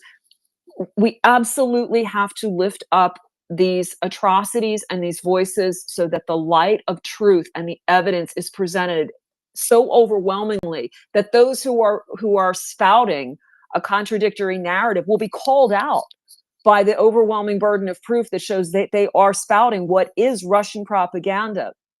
And actually, kind of, I don't want to, kind of derail the discussion too much, but one of the things that I did want to maybe introduce at some point, and this might be the point, Prince and Nancy, to look at it, is we've talked about the 10 stages of genocide, which were articulated by Dr. Gregory Stanton, who is the founder of Genocide Watch. He's a former State Department official, and he actually was courageous enough to challenge U.S. State Department policy amid the Rwandan genocide, because historically, the U.S.'s response to genocide, as Samantha Power makes clear in her book, A Problem from Hell, has been abysmal, because we have never mustered the domestic political will, which is so critical, to accurately and timely assess a situation that is genocide and intervene appropriately. But Dr. Stanton on the Genocide Watch website also outlines, and he cites the work of another scholar, Israel Charny, who wrote the Encyclopedia of Genocide. Dr. Stanton, based on that work, highlights 12 ways to deny a genocide. And I think that they're worth running through at this point, because when people like a Marjorie Taylor Greene, a Tucker Carlson, fill in the blank at this point, right, are repeating narratives that are denying, as Russia is denying genocide, right? Because that's part of the tactic of committing a genocide, is you say, I'm not doing this. That's also the tactic of an abuser, okay? If anyone has been, as I have been, in a situation of domestic abuse, the person perpetrating that is not saying, I'm abusing you. They're not transparent about that because their pathology is such that they need to deny what they're doing, because the whole mechanism of that is as a projection of their inner demons and pathologies onto another living human being. And that's at scale what's happening in the case of a genocide. We've talked about in previous sessions the work of James Waller, the genocide scholar, who is also a social psychologist. And that's a powerful base for coming to understand what's at work with genocide. A lot of times what we do is we focus on the military aspects, and all of those are important. You know, there are a number of multifaceted approaches to understanding a genocide, but at a deep level we have to understand what is so broken in people that this is not only perpetrated but allowed to be perpetrated. And so our Prince Nancy, are you okay with me running quickly through these 12 stages of genocide, of denying a genocide? I know you haven't had the opportunity to read it. What I was thinking we would do is a quick disclaimer like we do every week about resources and things like that, then go into the definitions, which we can do with these. And then the first thing I would like you to talk about is go in more in depth about your interview with Sister Lucia today. Okay, so you want the resources first, and then do you want the denial, and then Sister Lucia? Okay. Yep. Great. All right. Yep. All right. So good. I'll take that as an affirmative. So absolutely. I think this is. I really did. I just sent a message in the background saying, "Buckle up. This is going to be a good but a very intense night." Yeah, and it is true. And I think that the frustration levels with this it is good to read these resources because, and I say this personally, because it is incredibly maddening to hear people spout this. I think I saw a clip in the back channel of Marjorie Taylor Greene, and I'm not trying to demonize the woman. Believe me, I've tried to reach her office several times. I said, I'm willing to share my research with you, connect you with the Ukrainian leaders that I know. If you want to go there, you know, I mean, I'm more than willing to share whatever connections I have to get someone to understand better what's going on. And you know, sorry to say that despite persisting in this, I've not received any type of response, nor unfortunately do I expect to, but I will continue to try. But that process of hearing such a wild contradiction of reality can be so frustrating and so triggering. So it is good to have these resources because we're only human beings, and in the face of injustice, human beings being mostly good, you know, with flaws, obviously, but by and large, you know, the race has got a lot of potential here. So, you know, it's just incredible. It's wounding to all of us, you know, to act against what is really our better nature, which is to help people, to be supportive, to support human dignity and flourishing. So if any of this becomes overwhelming, if it triggers memories or wounds within you, it's always okay to take a step back and say, take a break. I need to just step away for a while and you know, practice some self-care. If you're in immediate distress, of course, call the emergency number in your country of residence. In the United States, that's 911. If you are feeling suicidal, and unfortunately the grave evil of genocide and of human atrocities can render survivors of trauma and also loved ones of, you know, victims, it can render them suicidal, unfortunately, because it is such a major wound to the soul. But if you are feeling suicidal, please call a loved one, be in a safe place, get to a safe place, or you can call in both the United States and Canada, the National Suicide Hotline at 988. You can also text that to 988 as well. If any of this is triggering in terms of sexual trauma, I've said this many times before, I myself am a survivor of that. The National Sexual Assault Hotline, you can call or chat. That's at 1-800-656-4673. In Canada, there are a number of mental health resources available at mentalhealthfoundation.ca. There are some specific resources regarding the genocide and the war in Ukraine. In English, you can text the word HOPE, the number 4 Ukraine to 393939. You can text the Ukrainian spelling of Ukraine, Ukraina, to 1-855-450-2266. You can text the Russian spelling of Ukraine to that same number, which again is 1-855-450-2266. You can text in French, the French word for hope, espoir, ESPOIR, the number 4, Ukraine, to, again, 1-855-450-2266. If you know someone in Canada who is thinking about suicide, or if you yourself are experiencing those feelings, you can also call Talk Suicide Canada. I do believe that number is now 988, but the old number is 1-833-456-4566. And like the US hotline, that's 24/7.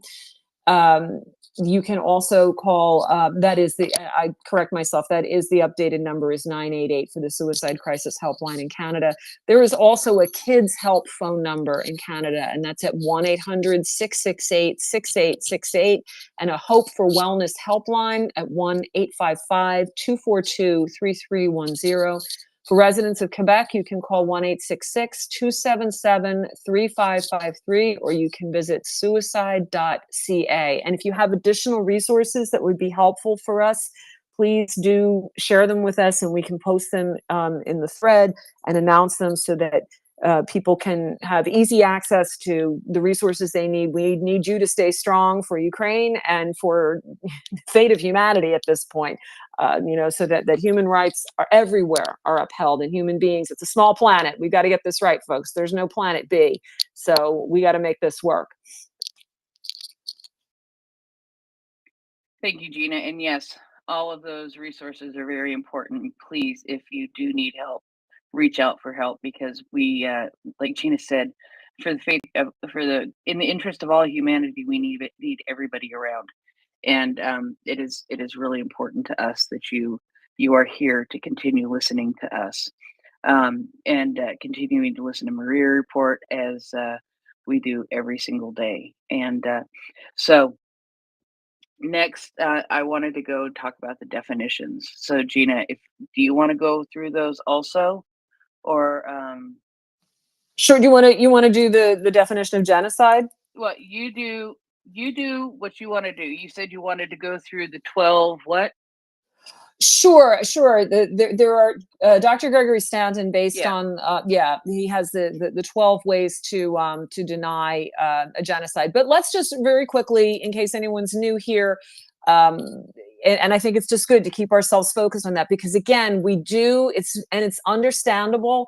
What we're watching is a genocide taking place in the context of a war, and those are two different and overlapping and intersecting things. And the problem, and this is crucial to the fight to stopping this genocide, is America in particular has, and Samantha Power gets into this, as I said in her book, A Problem from Hell, has a real, I don't want to say fixation, because I don't mean that to be reductionist for the pain that was involved in these wars. But since the Vietnam War, America has been incredibly loath to engage in any kind of a foreign conflict, directly, overtly. And the problem with that is there are times, especially in the later stages of genocide, when only international, overwhelming armed intervention, this is from Gregory Stanton, who again has quite a bit of experience in this area, but there are times when it does get that far along, that's the only thing that's going to stop it. That's why you want to prevent in the first place, but there comes a point when you have to stop it through that type of military intervention.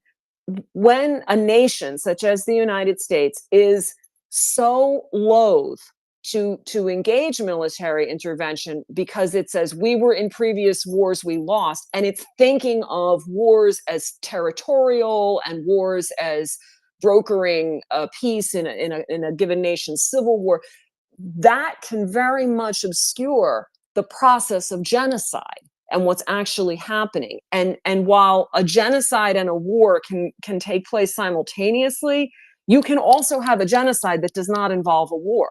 And that's vital to understand. So I think more Americans are seeing a war than they are a genocide, which is why what we're doing here tonight, by focusing on genocide, this as a genocide, is critical. Because if we don't get people to see and to acknowledge that this is a genocide, and we're not basing this on our own opinion, two of the key reports that we have relied upon all throughout this podcast are from two joint reports from the New Lines Institute and the Raoul Wallenberg Center for Human Rights. And that first report from both of them came out in May of 2022. That was just months after the full-scale invasion, just, not even 3 months. And they already called it as a genocide. They knew, because one of the lead researchers on that report, Dr. Christina Hook, had already been in Ukraine in 2014, 2015, and saw this all playing out. And then by July 2023, we had the second report from New Lines and Raoul Wallenberg saying not only is this a genocide, but it's an accelerating genocide. The convention has been breached. And that convention, which I'm about to just read the key part of, that talks about what constitutes genocide, that convention has 153 nations that are party to it, including the United States. And it triggers the duty to prevent and punish. So we have to hold our respective nations accountable to this convention and to their moral and international law duties to intervene. This isn't just when people say aid to Ukraine is charity. No, it's not. It's part of our obligations. And with Ukraine, as we've talked about many times on this space, we also signed the 1994 Budapest Memorandum whereby Ukraine unilaterally gave up its, I think it was the world's largest or close to the world's largest nuclear arsenal, very high up in the rankings there, arsenal, in exchange for security guarantees from Russia, the United States, the United Kingdom, and the Ukrainian Catholic bishops recently came out, and to be honest, I've never seen Catholic clerics use language this direct, to be honest, in a situation that involved any kind of a diplomatic agreement, anything like that. They actually said that document, the 1994 Budapest Memorandum, is not worth the paper it was printed on. Because if we had if we had abided by that, we would not be in this situation today. Ukraine would not be swimming in blood because the nations that swore to protect it, that said that they would support it, abandoned it. So to the Genocide Convention, this was the word genocide, of course, means murder of a people. It was coined by Polish jurist Raphael Lemkin, who lost 49 members of his own family in the Holocaust and the Shoah. He became fascinated as a child with mass atrocities in human history and the genocide that really, it wasn't known as a genocide then because he was the one who actually came up with the word, was the Armenian genocide. And then the direct experience of the Holocaust or the Shoah just impelled him on a lifelong course of developing the term for what Winston Churchill had called the crime without a name, and understanding what constituted genocide. And since the focus tonight is on the religious persecution, that is one of the forms of, that is one of the criteria for, constituting genocide. So the Genocide Convention, which you can Google online, I think we have it in the thread, it was entered into force. It was ratified in December of 1948, and then it was by the UN General Assembly and entered into force into 1951. And what it calls genocide is, and this is Article 2, all right? And by the way, it does make clear genocide can be committed in time of peace or in time of war. And again, the parties to this convention are bound to prevent and to punish. And it really is, the emphasis is on prevent.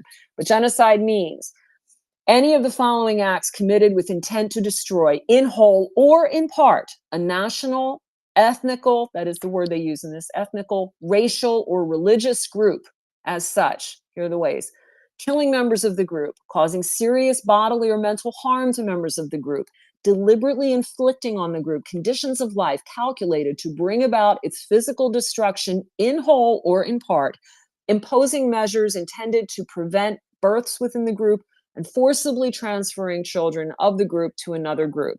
And the following acts are punishable under this convention: genocide itself, conspiracy to commit genocide, direct and public incitement to commit genocide, attempt to commit genocide, and complicity in genocide. So again, that's probably in the thread somewhere. I always think it's so important to keep the focus on what is genocide. real quick, if I can insert them, I also think it's very important to keep the focus on the statistics.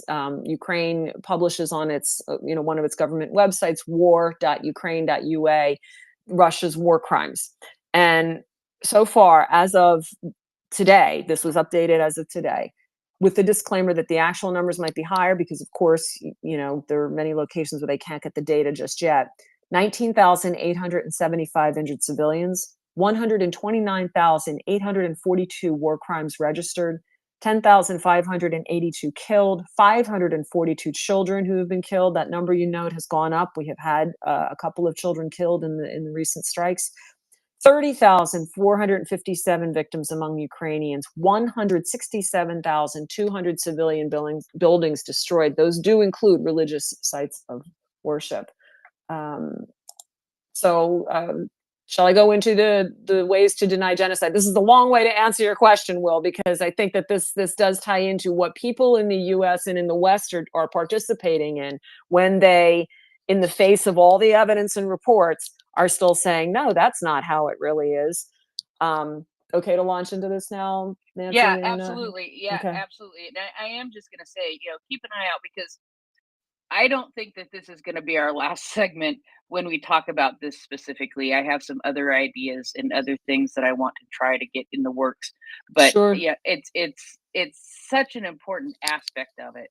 And and I've gained more of a passion for this aspect of the genocide that is happening. And I can't help it.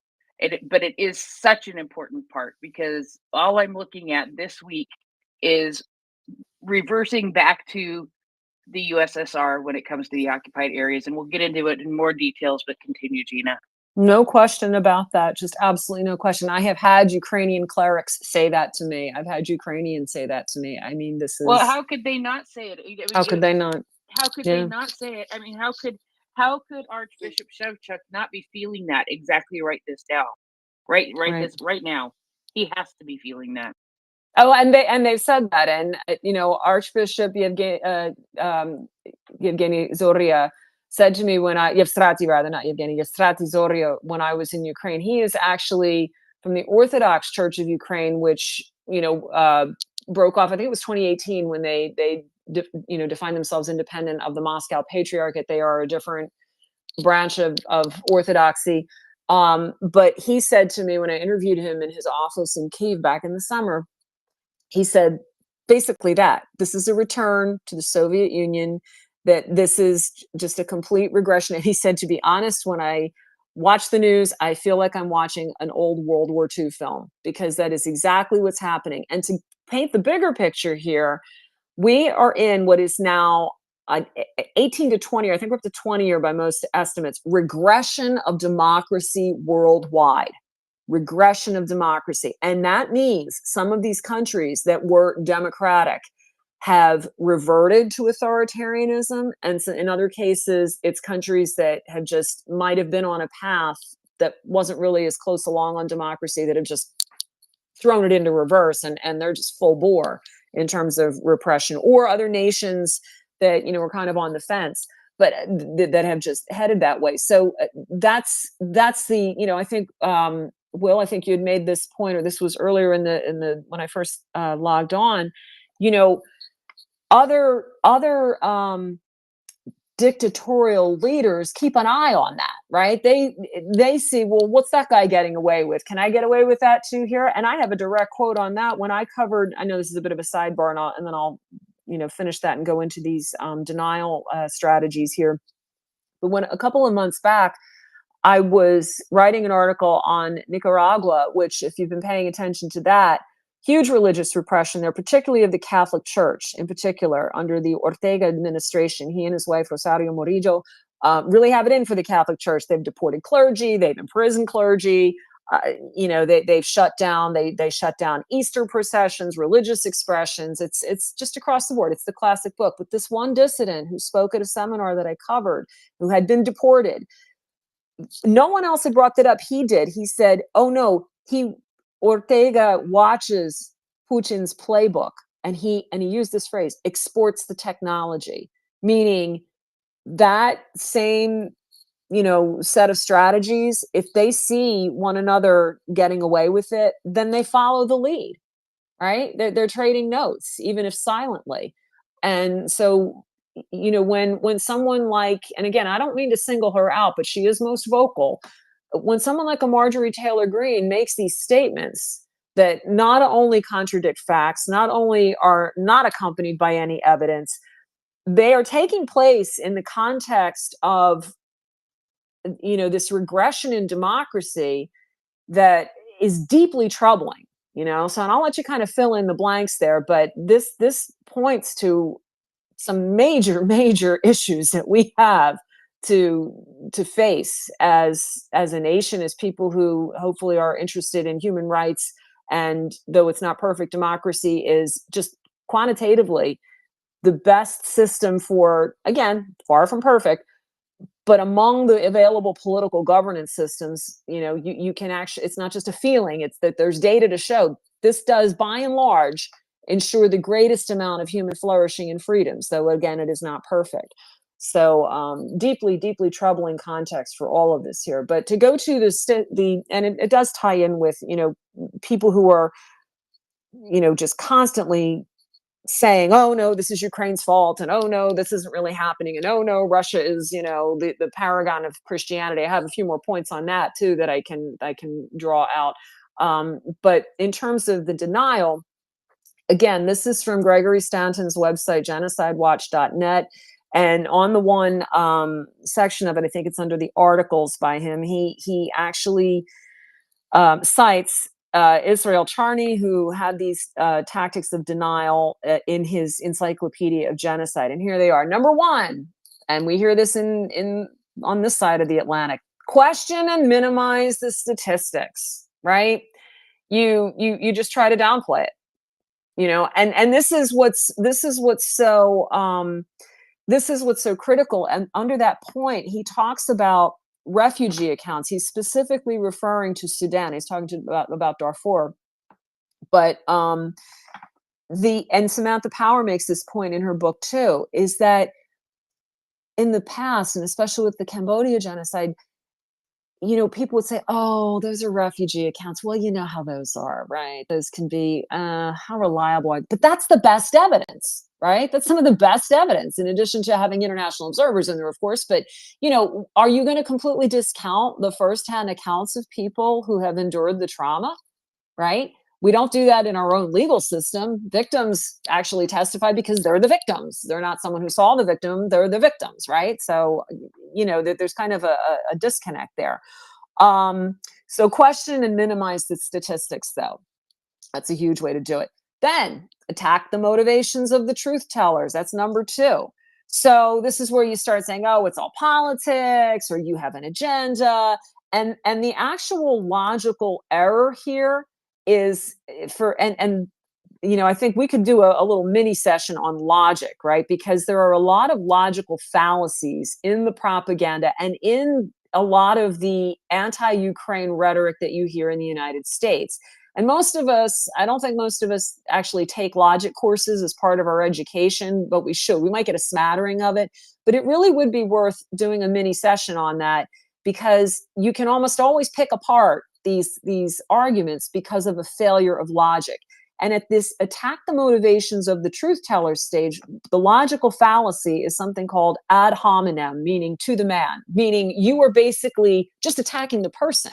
And this is rampant on Twitter, rampant in the rhetoric of Ukraine haters and many other, issues. It's you basically just, this is the equivalent of the playground. I know you are, but what am I, right? That doesn't really solve the argument. I'm just going to attack the person, who's trying to make the argument. So then the third strategy for the denial: claim that the deaths were inadvertent. And this is where you start blaming famine, migration, disease, anything but the fact that this was intentional, and that this was, that this was actually intentional genocide.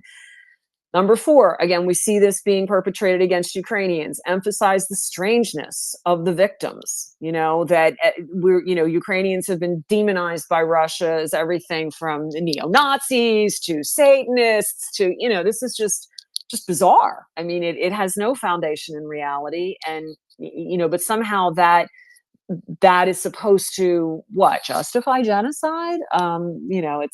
But it's a tactic that we see out there. Number 5, rationalize the deaths. Now, this is a little less applicable maybe to the specific situation in Ukraine, but rationalize the deaths as the result of tribal conflict. However, and while that is not necessarily a dynamic that you see in Ukraine, but you can see where people say, well, they just don't like each other, or it's, the Russian leaning people in the Donbass that really are trying to preserve their Russian heritage. There's some way to basically try to play upon existing or perceived or actually manufactured by the aggressor divisions within the victim nation, or the nation that's being attacked.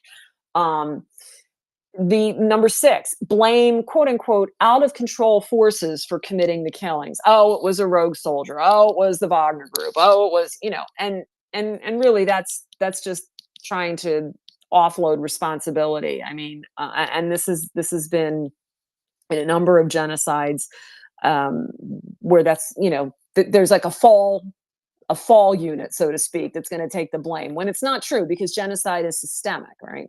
Number 7, avoid antagonizing the genocidists who might walk out of the peace process. Well, haven't we seen that here, right? With Russia. Oh, don't antagonize, don't escalate, because we have to, earlier on, Macron was saying we have to give Putin an exit ramp. I'll refrain from where I think that exit ramp should lead. I'll refrain from saying that. But why? Why? The only exit ramp should be to The Hague. If you're going to commit genocide, there's a consequence for it, and you're going to pay it. Because if you don't, then all of this is worthless and meaningless, and it's basically might makes right, and human rights aren't even an option. They just become some aspiration that's not backed up by any kind of moral, cohesive, and sometimes military force. So, again, I think that's really been at work here, when people have said, oh, we can't exclude them. That, Timothy Snyder said it brilliantly. Russia needs, and so have many others, including, I think Sergei Kislytsa has said it, but I think Timothy Snyder's really made this point. For its own sake, Russia needs to suffer a profound defeat in this war so that it can be rehabilitated. This is not a sustainable plan for that nation, the people who live in it. This is not going to lead to a good outcome for anyone, including themselves, years down the road, or even in the present. Number 8 for these denial strategies: justify denial in favor of current economic interests. And interestingly enough, Dr. Stanton said this was a key reason why Russia opposed an arms embargo on the Sudanese government, because it was a major supplier of arms there. And we're starting to hear that, I think there was a report that came out recently that France has, upped its imports of, I'm not trying to go after France, they just happen to come up twice in this conversation. They've upped their imports of Russian LNG, liquefied natural gas, because it's, we have these contractual obligations. It's very difficult to extract ourselves from them. And then we have officials thinking that Ukraine should not attack, the targets that it has attacked to try to, impair Russia's ability to fuel its military operations. Well, why? What are you afraid of with that? That's going to throw up the oil prices globally? Is Russian oil worth more than Ukrainian blood? Is that what you're saying? So, if the economic interests are supposed to serve human interests, and if you can't defend human life, and you're willing if you are willing to elevate economic interests over human beings, then what you've actually done is articulated a form of communism, which basically says that the state is more important than human beings, and those who do not work do not eat. That's really what you're saying there. Most people would not want to admit to that, but that is what it really comes down to. Number 9, claim that the victims are receiving good treatment while baldly denying the charges of genocide outright. And this is what we've heard with, for example, the children. Oh, the stolen Ukrainian children, they're having the time of their lives in these camps. why isn't that just terrible how badly abused they were in their native Ukraine? Now we must strip them of their language, and they must sing our songs and learn our language, and they're just so much better off. And we're doing this because we love them. And nothing could be further from the truth. What you're trying to do is steal children and mold them in your warped image, and those who don't conform, you abuse, browbeat, denigrate, isolate. I mean, the horror stories that we've heard from some of these children coming back are just not to be, it's hard to take them in. It's hard to process that children would be subjected to this. So, ditto for the POWs. And I'll never forget, and it was someone that Tucker Carlson had interviewed, and his name escapes me right now, retired US military official, who actually had the temerity to say in this so-called interview, because that would dignify it with a journalistic term that I'm not inclined to use regarding Mr. Carlson's current work. And this military official said, and the Russians treat the Ukrainian POWs quite well, and they know the Ukrainian POWs will get traded. And it's like, how many accounts of torture, mutilation, castration, deprivation, and executions? Exactly. That's exactly where I was going. Thank you. Executions.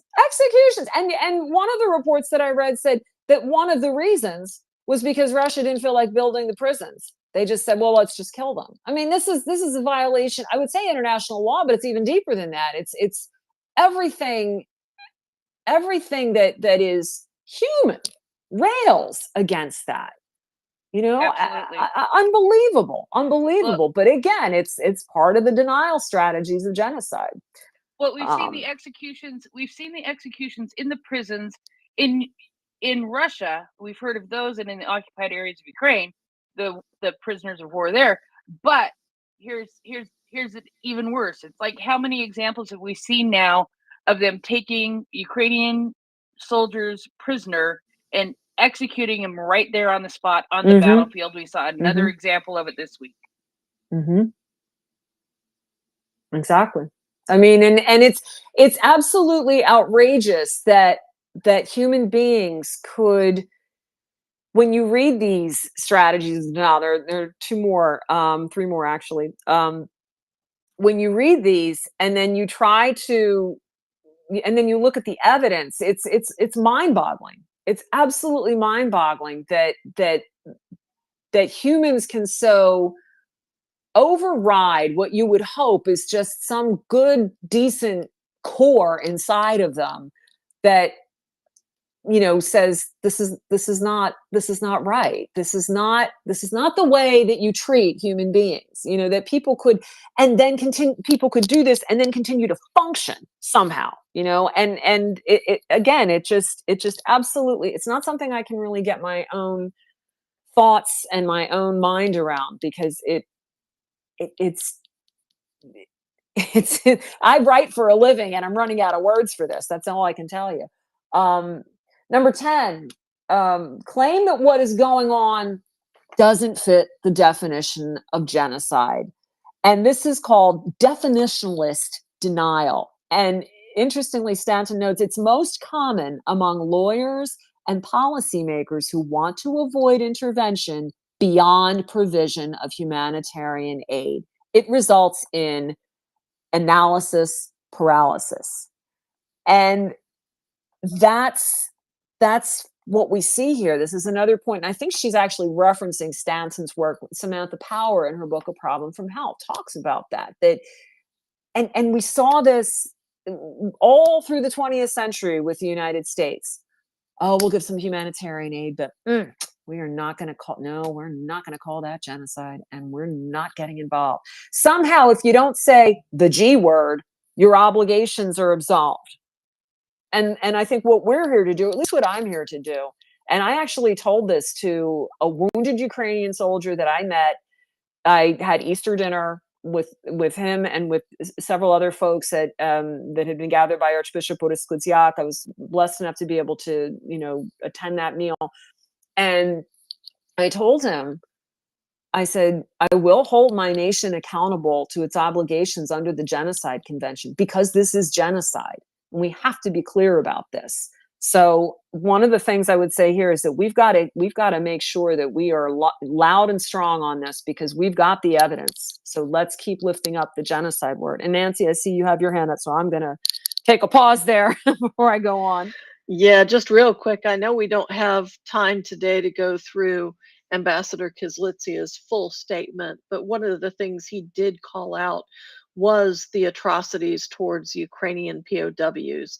And he talked about the video footage that came out on April 7th and noted that the Office of the High Commissioner for Human Rights, in their latest report, which is one we've had in our threads as well, documented a sharp increase in reports of executions of Ukrainian prisoners of war, reaching the number of 32 such executions, significantly more than in any previous period. And again, that's the period December 1st, 2023 to February 29th. So very short time period there. And he noted that overall Ukrainian law enforcement agencies are investigating 27 criminal cases regarding the execution of 54 Ukrainian prisoners of war by Russians.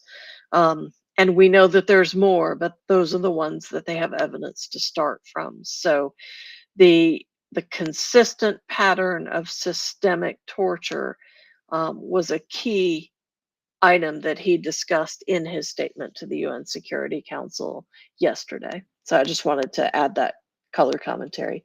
Go ahead, Gina. Yeah, no, absolutely. And this point about, the definition of, genocide and claiming that the, atrocities don't fit it. This is worth drilling down on. It's actually one of the longer points here. So bear with me, because there's a couple of subsections and they're all relevant, I think, to what's going on here and good to be aware of. So Stanton notes that among journalists, the general public, diplomats, and lawyers who haven't read the Genocide Convention, okay, and that's why I always say, go read the original source. Don't just, it's Googleable. I mean, once upon a time, we couldn't just say, go Google it, right? Now we can. Go for it. It's out there on several sites, as a matter of fact, including the UN's. But among those who haven't read the Genocide Convention, Stanton says, there's a common misperception that a finding of genocide would legally require action to suppress it. Under this misconception, having been informed that the U.S. would take no action in Rwanda in '94, the State Department lawyers, and again, Stanton worked for the State Department, ordered avoidance of the word. Okay, and sadly, now he does admit this. The Genocide Convention carries no such legal compulsion to act. It does say prevent and punish, right? But it doesn't. Sadly, it does create a moral, but not necessarily a military intervention or other particular measures. Now, that said, in his other work, Stanton does say you get far along enough in a genocide, you are going to have to intervene militarily. It's the only way. So this is where that's the hard part of the Genocide Convention, right? Is that it's the hard part of any international law. If there are no consequences for breaching it, the law becomes, regardless of what it is, whether it's preventing genocide, whether it's respecting national boundaries, it falls apart. Because if you're not upholding it, it's not going to uphold itself, right? So you have to have, and the thing is, looking at the prevention angle, if we had done what we said we were going to do with the Budapest Memorandum, or if we had held Russia accountable in 2014 when it invaded Crimea and started, it's tearing apart in eastern Ukraine by, fomenting the separatists, which were really, in so many ways just Russian plans. If we had done what we were supposed to do, we would not be here, and that's why the prevention just cannot be stressed enough. So under the same section where you're claiming that, it doesn't fit the definition of genocide, another misconception is the all or none concept of genocide. The all or none school considers killings to be genocide only if their intent is to destroy a national, ethnic, racial, or religious group in whole. And the model there is the Shoah, the Holocaust, and they ignore the in part definition of the Genocide Convention. So the thing is, just on the in part alone, Russia has more than violated the Genocide Convention in Ukraine. Then we also have another. This is a little trickier here because it muddies the waters, and it's not actually a legal term. But since the 1990s, we have another obstacle to calling a genocide, because there's been kind of this distinction between genocide and ethnic cleansing, and that was a euphemism that was developed for genocide in the Balkans. And they are, there's some contention around this one because I've read other reports that kind of phrase this differently. But Stanton says genocide and ethnic cleansing are sometimes portrayed as mutually exclusive crimes, but they're not. Some say that the intent of ethnic cleansing is to expel a group, just get it out of an area. So, for example, if you think of what happened in Nagorno-Karabakh, or as Armenians would call it, Artsakh in Azerbaijan, when they were forced out, of that enclave, or that exclave rather, that could be considered ethnic cleansing, but that, what is that term? It's not legally defined. Really it was genocide because they were trying to starve the exclave there. But that is another thing to be aware of. And there is kind of there's kind of an attempt to use ethnic cleansing as a step down. Well, it wasn't genocide. It was just kind of ethnic cleansing. We just needed to rearrange where people were. I mean, it doesn't matter. I mean, you're still creating the conditions to destroy the group. Exactly. And so just like a genocide can happen in conditions of war or not in conditions of war, I think that there can actually still be a genocide even if there are no deaths, even if there are no killings. Oh, absolutely. And that's, absolutely. Yeah, absolutely. And I think that's something that people automatically equate genocide with death. And I don't think that isn't necessarily the case. There doesn't have to be a war. There doesn't have to be any death, and it can still be a genocide. And that, I think, goes against what a lot of people think about when they think about genocide. Absolutely. And again, and we've talked about this before, keeping in mind that genocide is a process. It has 10 stages that Stanton identified, and those stages can kind of run together and operate all at once, and different people and different actors in a genocide may be in different parts of those stages. But the long and the short of it is it's a process. And just as importantly, it can be prevented. It's no different in that sense than a disease. Early detection, early warnings, and natural disasters. We seek to prevent loss of life through early warning systems, right? If a bad storm's coming in, you get an alert. God forbid if a tornado is ripping through your neighborhood, you get an alert. You want to stop these things, and they can be stopped. Last two things here, because I know this kind of went a little longer than probably we planned, but the last two ways to deny genocide: blame the victims. They brought it on themselves. And certainly we've heard this time and time again from Putin's claims that NATO was after me. Your toxic Western values were going to degrade my pure country. What else was there? I can't remember because it's spin the wheel every day. But these are some of the things. You did this yourselves.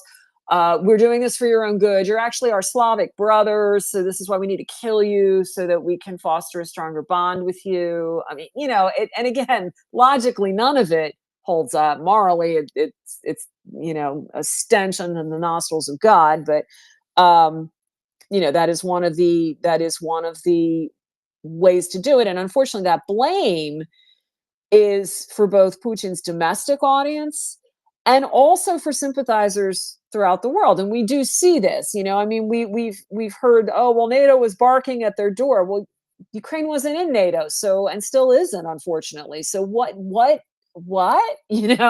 and did you go running to reinvade Finland when they joined NATO? I mean, it's just, it doesn't hold up.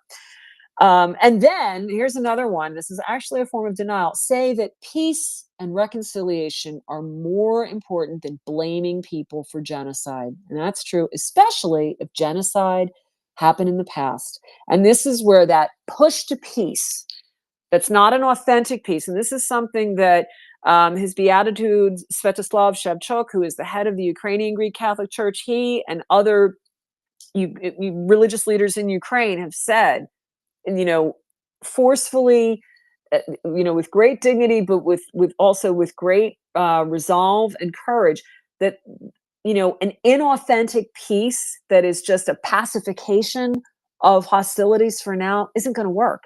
It's not going to work, because if there is, Pope Paul VI said, if you want peace, work for justice. And the human heart and the human mind are such that injustice will breed instability and will breed discord and strife, and in the worst cases, conflict, war, and genocide. No race ever asks to be genocided, none. But the conditions are set up for that when the human community fails to hold aggressors accountable, fails to detect the early warning signs of genocide, fails to intervene with appropriate measures for that stage in which there are they call them upstream, midstream, and downstream strategies for presenting genocide. And James Waller talks about this in his book, Confronting Genocide. There's a lot we can do to stop genocide. It never has to get to this point. Never.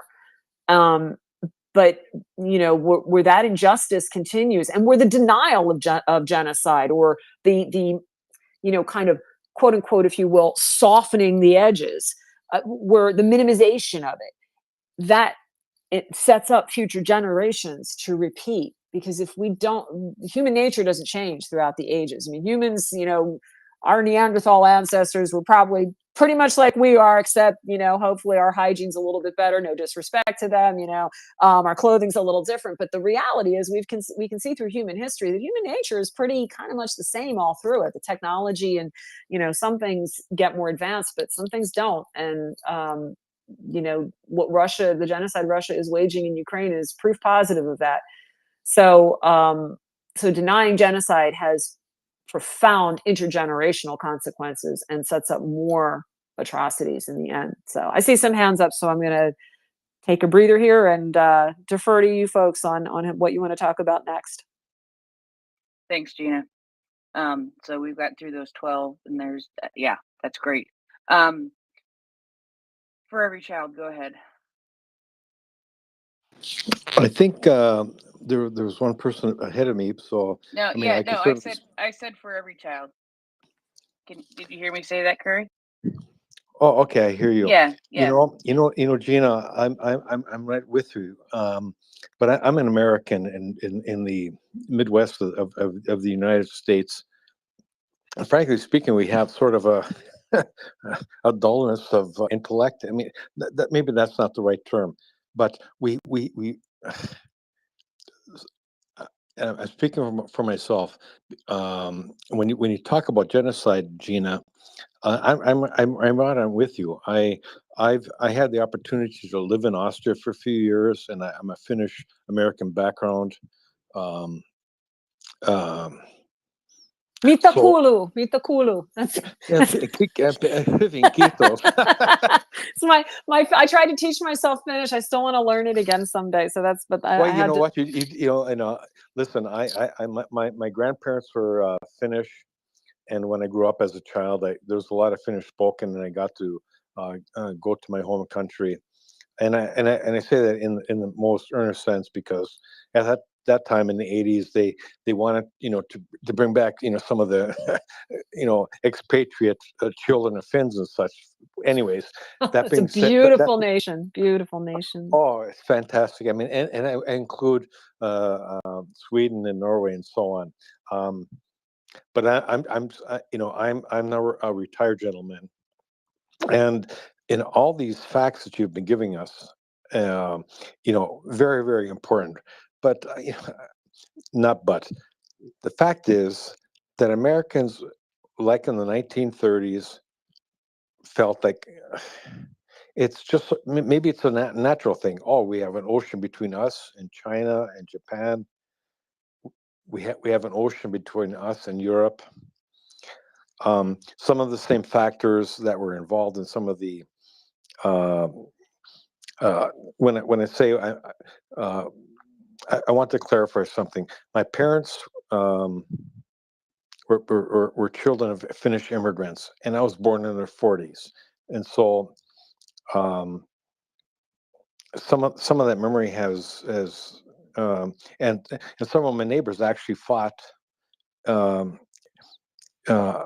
against the fascists in the Spanish Civil War.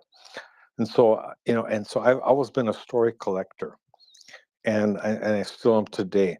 And so when I listen, when you're talking about the genocide thing, um, I've been to Nuremberg, to the German, uh, what is it called of English, um, historical and documentation center, where you can search through all of the documents that were collected after World War II, that including Nuremberg trial and so on. And but it is a fantastic center, and I would, if you have a chance to go to Germany and be in that area, I would absolutely recommend it. It's fabulous. They have a walkthrough, sort of um, kind of a visual type of center, but if, like, we even have a local radio host who was part of Air America here, Stefan Miller. Her dad was part of the Nuremberg trials on the American side. So coming forward to what about genocide today, I think, Gina, um, we have sort of a historical forgetfulness. We still, at like in the 30s, mid to late 30s, I think we are have a generational forgetfulness. And so all of the things that you have been talking about, and I support every piece that you're talking, that you're expressing. You know, I don't want to be negative, but the fact of the matter is, we're too insular here in the Americas, thinking that this will not affect us. But and then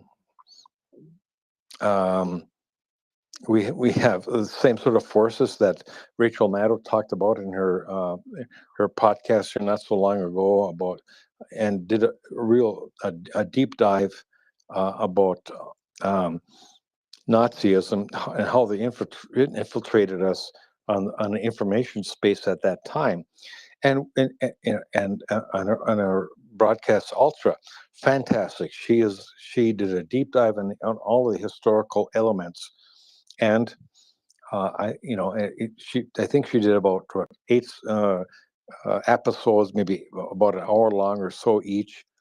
I'm going to encourage every one of my American citizens to look at that and look at what is happening today as we deal with Russian disinformation and so on. So, in any case, Meta Kulu, I wish Meta was around, who always pops up with gripping, if I were to say that.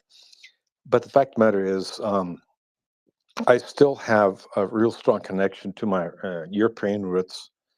I even got to meet Viktor Frankl, who wrote the book um, Man's Search for Meaning. And so, any case, I appreciate this space, that we have such a broad spectrum of interesting people who bring, really meaningful discussions to the forefront. And the fact of the matter is, we are saving democracy when we do this. We are the information, um, what would you call it? We are the information gold knocks. So I'm going to stop here right now. So thank you very much. Thank you for giving me a little bit of time on this space, and and I'll end right here, my friend. Thank you. Thank you, Curry. Thank you, Curry.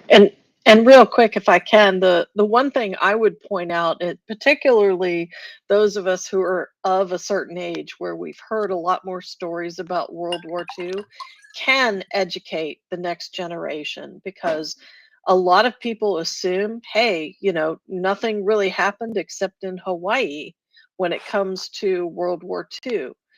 How many people know that the East Coast was infiltrated by German spies on sabotage missions in 1942. It happened in Long Island and it happened in Ponte Vedra Beach, Florida. So that, and now all they have to do, they don't have to physically infiltrate. All they have to do is connect to the internet. So there are definitely lessons that can be learned about the risks that are facing even Americans today. And that's just another explanation of why we should be fully supporting Ukraine right now. I'm going to go back to Gina and then to For Every Child. Thanks. Thanks. And Kurt, just real quick to follow up on what you were saying. When I recently interviewed Archbishop Boris Kudziak, who again is the head of Ukrainian Catholics in the United States, he's also kind of like the Secretary of State for the Worldwide Ukrainian Catholic Church, the president of Ukrainian Catholic University in The View, and he lived for 20 years. He's of Ukrainian, he's the first generation of Ukrainian American, but he's constantly in Ukraine and lived there for 20 years and was at the Maidan. And when I interviewed him recently, he said, you know, I asked that question about why don't Americans get it? And he did say they really have not had it in their experience, you know, and it's true. We have become, except for, you know, Pearl Harbor and 9/11 and, you know, certainly, you know, many domestic tragedies, but on that kind of scale, we do have this sense of, you know, kind of insularity and invincibility. And the problem is, as Nancy just pointed out, and now with the advent of social media and more reports of Russian, you know, soft power influence. I mean, we just had one in Europe that was released that, you know, that they really are looking at nations who have been, you know, it's pretty densely you know, burrowed into their you know, national systems, that, you know, there are concerted attempts by Russia to destabilize, to kind of buy off politicians for, you know, we can't not put it past them, right? And we have to be very much on our guard, and especially as a lot of this you know, context here is also the information space, which is what we're in, right? And you know, in order for a democracy to function, and in order for genocide to be prevented, and if unfortunately it's in process, stopped, information channels are vital to that. And if they are compromised, that, you know, is in favor of the genocider. So you know, we've got some waking up to do. And it's also why genocide memory and education is so important, because if you can't remember intergenerationally, then, as I said, you know, a few moments ago, you're at such a much greater risk of repeating genocide, either perpetrating or experiencing one. Absolutely. And, you know, I think that, you know, the question, the statement that, you know, if we're not careful, it's going to affect us. I think it is already affecting us. And that, I think, is a whole nother thing that we could probably talk about. But I know personally, for me, it is affecting me. You know, not in the way that it's affecting people in Ukraine, but it is affecting me in a big way. Because, yeah, For Every Child, please go ahead. Thank you, Prince. I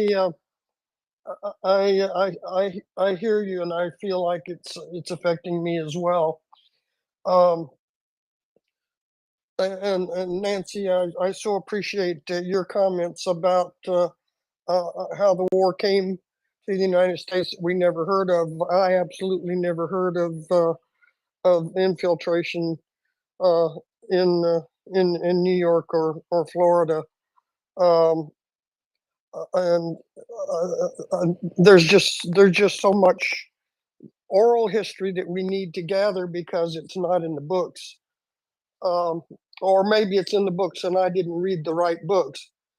It was kept honestly pretty quiet. I didn't know about it, even though I lived near that coast of Florida, until actually one day I had gone to that point in Ponte Vedra and seen the plaque that is there. And started questioning, wait, why didn't I ever learn about that in school when I went to school right around the corner, and started doing research. There's a lot more information that's out there now about that. And the good thing was that the German um, the German infiltrators, basically one of them chickened out and turned himself over to the FBI before anyone could do any damage. But we were a lot more active than people realized on the mainland of the United States. And I equate that to, they were there for spying and they were there for sabotage. And it's the kind of sabotage that can be done through the internet nowadays. So it's always always vigilant is definitely something to keep in mind. But I'll post a note about it as well too. Go on, for every child. Thank you very much, Prince. I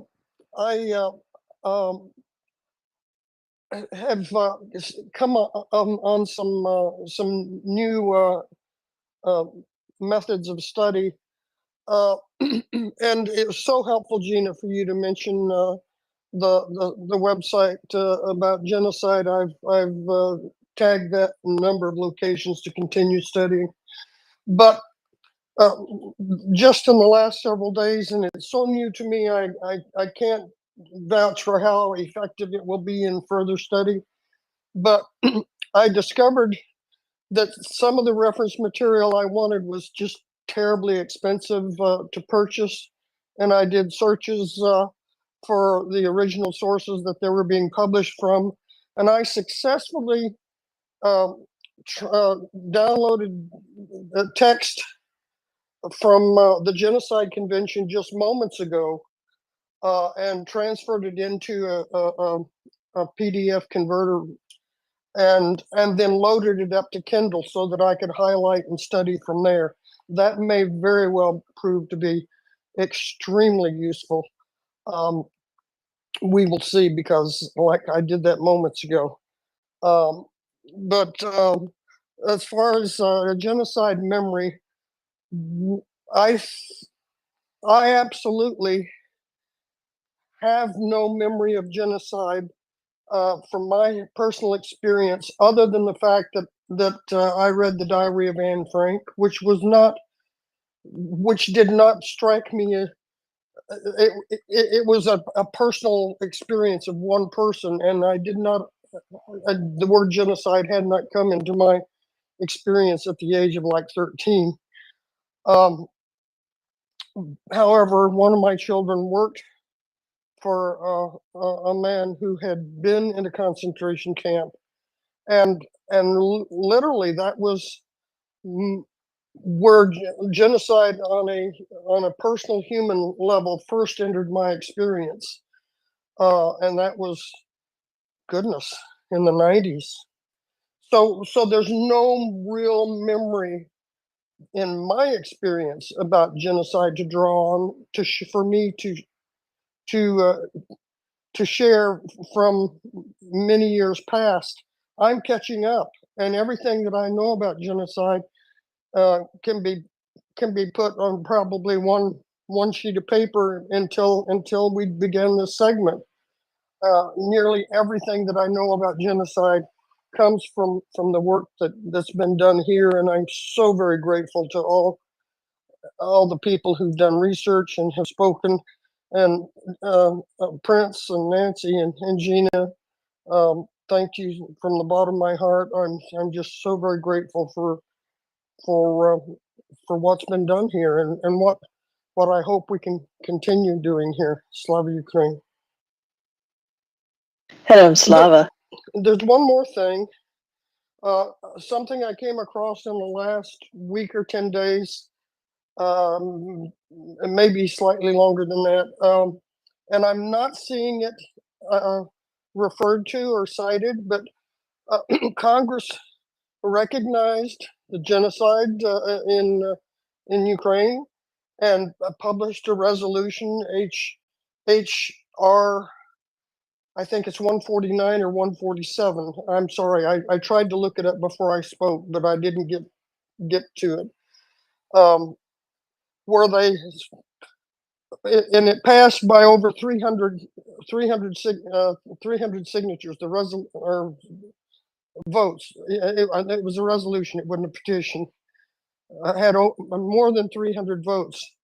I think that's really significant and really needs to be cited and referred to, but I'm not seeing it in my stream, and I'm not hearing it in any of the segments. So I just wanted to mention that the Congress has recognized it and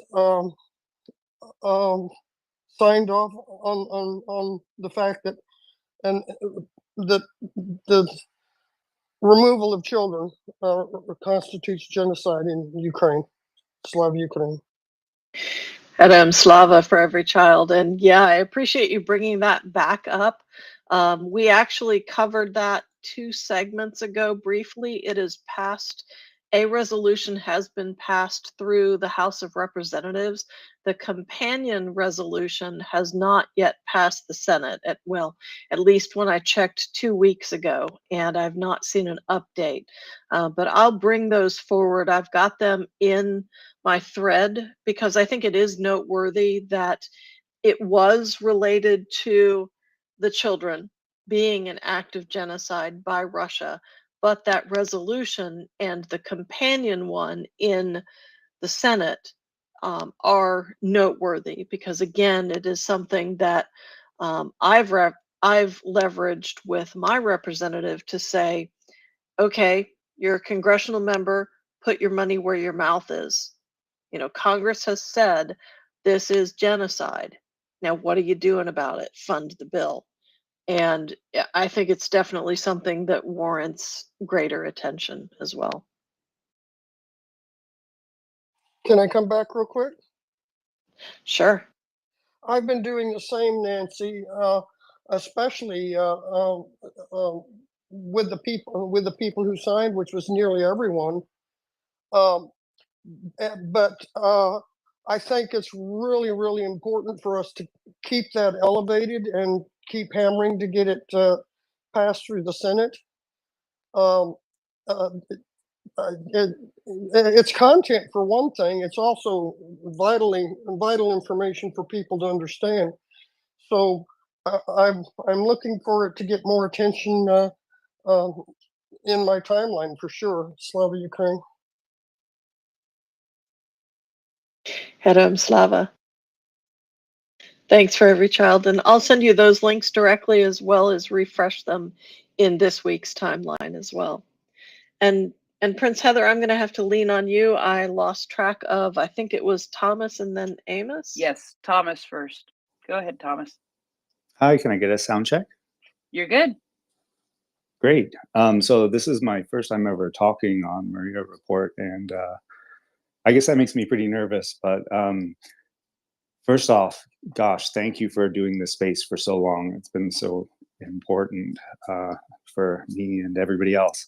So the reason I wanted to come up and talk tonight was I had a pretty terrible interaction today with Jill Stein regarding genocide. And so for people who don't know, she's the Green Party candidate for president in the US. And she was visiting where I live in Rochester, New York.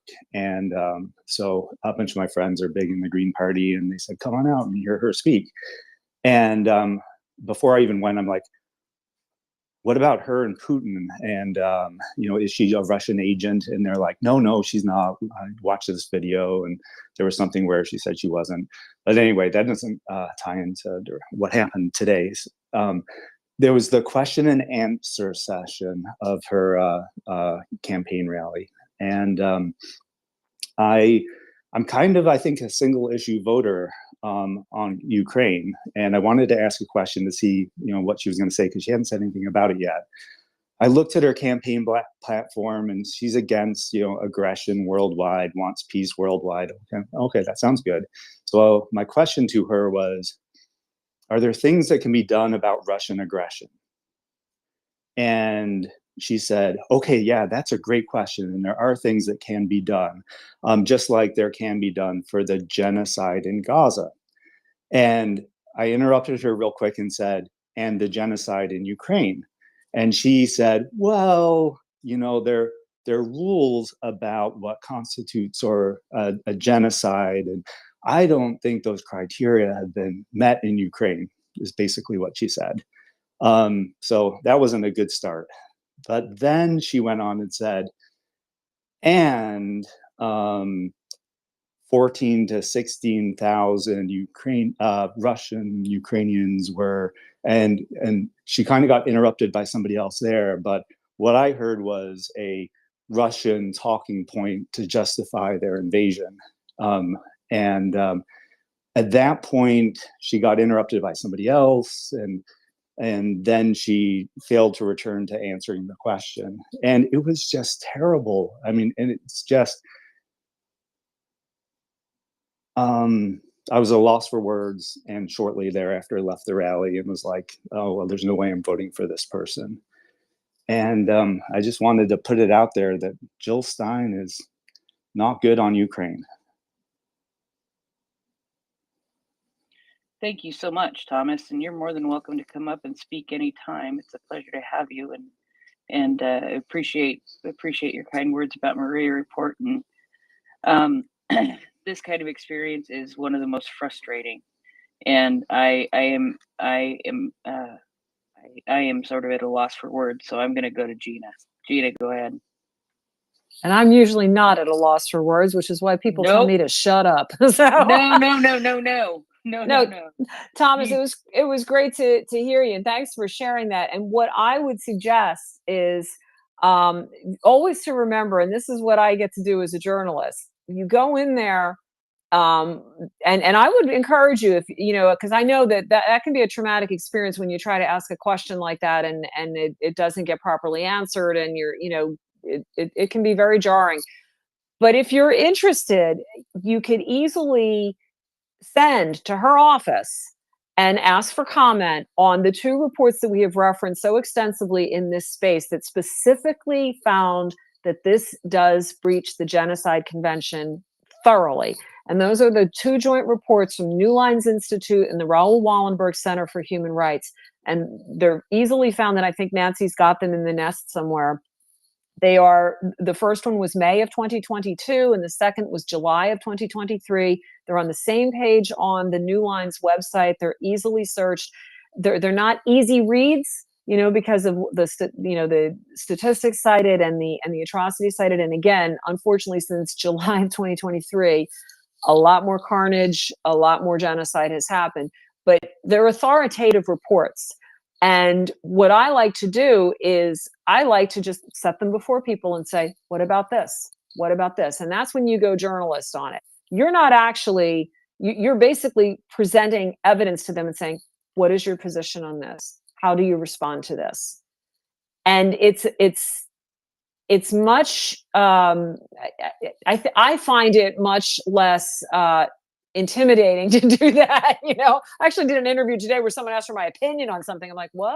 I don't have a study for that. I'd have to see, so it's it's just a lot easier to go in there with that. But I would encourage you, if you are of a mind to do it, to present this to, I don't know what that was, but to present this to Jill Stein and to anyone, because to be very honest, I think that it's very true that a lot of these politicians, there are many that they do not know, we're kind of assuming that they've read all this, and the fact of the matter is they haven't.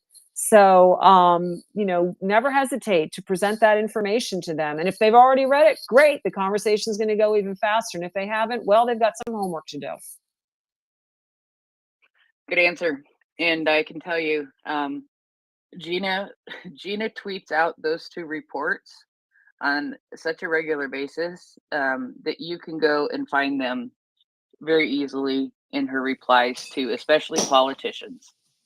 I can tell you that really quickly. And Nancy, excellent. Thank you. Yeah.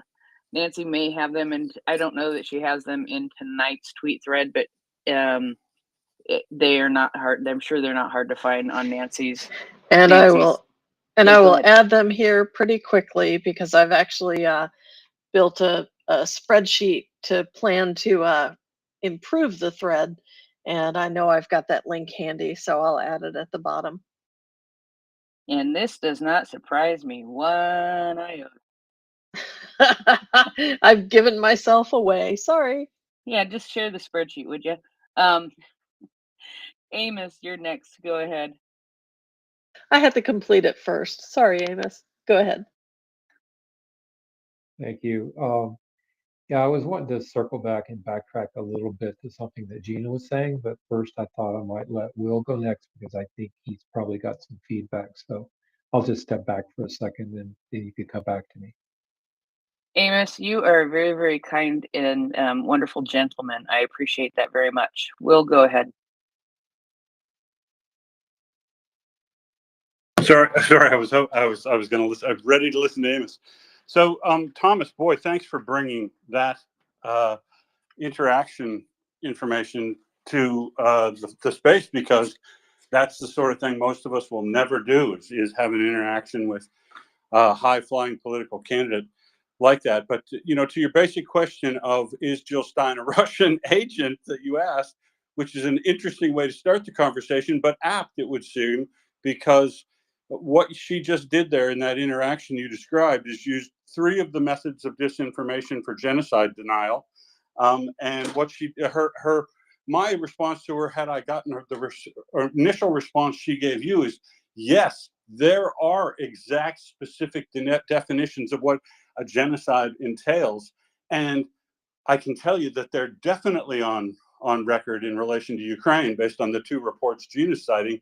And regardless of what you think about what's going on in Israel, nothing suggests yet, no evidentiary basis suggests at this point that Ukraine is carrying out a genocide on Palestine. So that claiming a genocide where something isn't and using it as an argument for the other side is, plus the third thing they did is they falsely claimed that Ukraine was carrying out genocide to justify their own invasion and genocide. So is she a Russian agent? I don't know, but she definitely sat down with Putin and was quite chummy and is pushing out three distinct lines of sophisticated disinformation from Russia, which, take that for what you will. More proof of why I love Will. Thank you so much, Will. Amos, go ahead. Thank you. Yeah, just to follow up on what Will said, agent or asset, because there is a difference. And a lot of people talk about agents, Russian agents, and they're not thinking about asset. And an asset is somebody that's useful to a foreign hostile power. They may not necessarily be on the payroll. They may not necessarily have had meetings where they plan out their activities. But Russia's got a lot of useful assets in the United States and around the globe. And I think, Mike Johnson's one of their premier ones right now. And of course, probably top of their list is Donald Trump, if he's not an outright agent. But at any rate, that said, I wanted to circle back on something that Gina said, and this pertains to the subject of how do we break through people's indifference. And I posted something in a comment yesterday or today about the fact that I think that a lot of people want to maintain distance from all of this. And as long as they can maintain distance, then they don't have to really care. They don't have to get involved. They don't have to spend any time doing their own research. They don't have to exert themselves, maybe to call their congressman or congresswoman.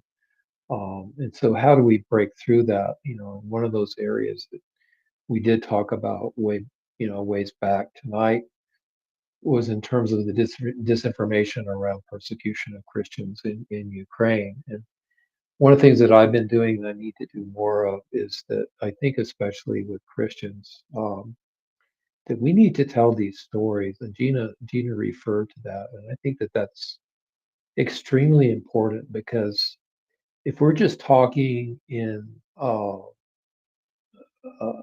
higher altitude view of things and saying, there were 100 people killed last 6 months, et cetera, that allows people to maintain a certain distance from all of this. But when you start talking about pastors that have been tortured, priests that have been abducted and put in prison, priests and pastors that have been murdered, their churches burned down, their liturgy and their sermons being scrutinized, and having to apply for a permit for permission from the occupiers to even run church services and minister to their congregations.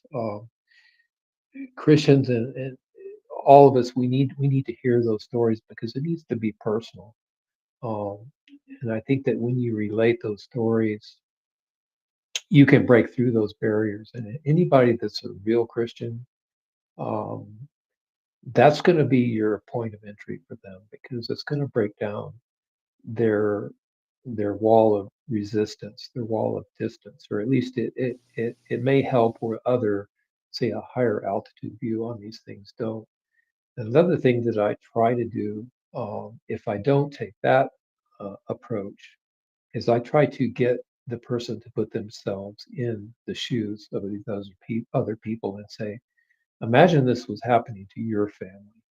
What if it was your family, your children, your wife, your husband, your neighbors, your countrymen, and getting them to put themselves in the other person's shoes. And this, of course, is a very Christian principle.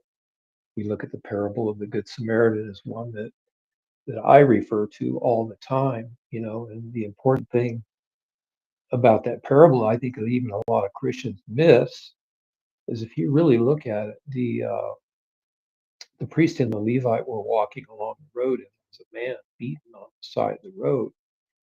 Not only did they not help him, they did not even bother to cross the other side of the road to examine the condition of that victim. So when people maintain that distance, it's an excuse for them, or a convenient way for them not to even examine. So I want to follow up on that just a little more. I'm trying to gather my thoughts here, but you know, it's just really important to break down these walls of difference that people have. And I was going to say more, but I think I lost my train of thought. Anyway, a little feedback on that, whatever. Thank you. Yeah, and Amos, thank you so much for that. I'm going to jump in really quickly here before I turn it over to Gina, because if you look at this week's thread in particular, to be honest, I was astounded how easy it is to find such good reference material on this topic so quickly. And I've tried to pull in some of the most salient points, including Gina's latest article on the sisters in Zaporizhia, the story of that Ukrainian American pastor from Texas and what he experienced. On MriyaReport, we interviewed Father Vasil Virosab in 2022. And he was the Ukrainian Orthodox Church chaplain who was captured on Snake Island on a mission of mercy early in the war to retrieve what they thought were Ukrainians who had been killed there. Remember the Russian warship, Go F Yourself? He was sent to try and recover their bodies. And turns out they weren't dead. Turns out there were still Russians there, and he spent 70 days in a Russian torture camp. You can hear his words on the Spotify link I've got there. I also have the Guardian article at the time. And in November of last year, he was awarded a Memory of the Nation award in Prague. So there's an article about him telling that story. So that's a very compelling example of, if you want to want to convey something to somebody in words, there's an article. If you want to convey it in audio, there's multiple audio versions of it. There was also a PBS NewsHour episode that I've linked,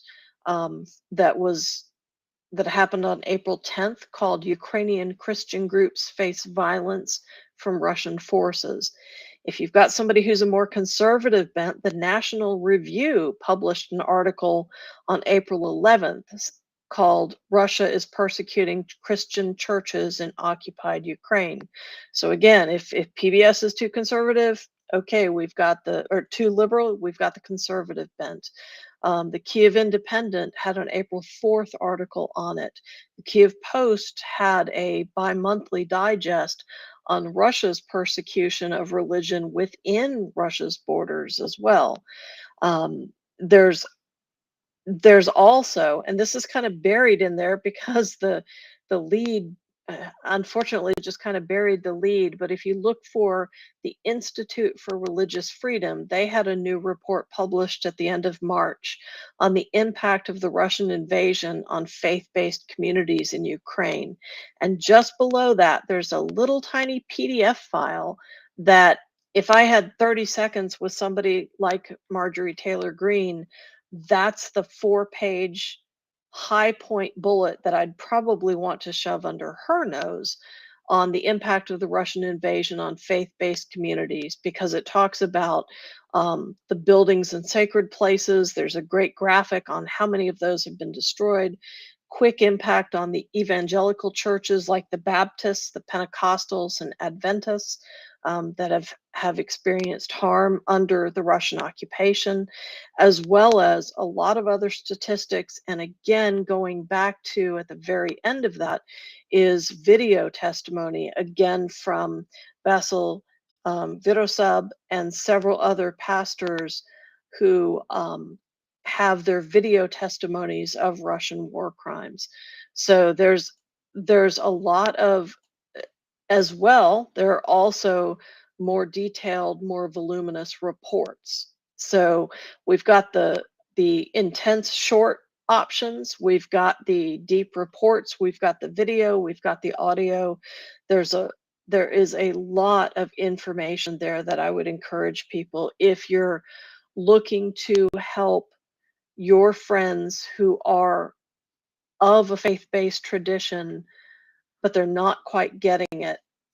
Look in those threads. It's not going to be it's not going to be all of that fits all, but there is probably something in that thread today that will help guide you to what may help them understand what we're talking about. And I'm going to turn it over to Gina for her first person experience and her first person work on several of those articles. Go ahead, Gina. Sure, and I just added another one. It's close to my heart. If you want to throw it in the nest, this is an update that I had done back in February on 2 disappeared Ukrainian Catholic priests. They are of the Redemptorist order, Father Ivan Levitsky and Father Bohdan Heleta. They refused to leave their parish in Berdyansk in November of 2022. They were seized by Russian occupying forces.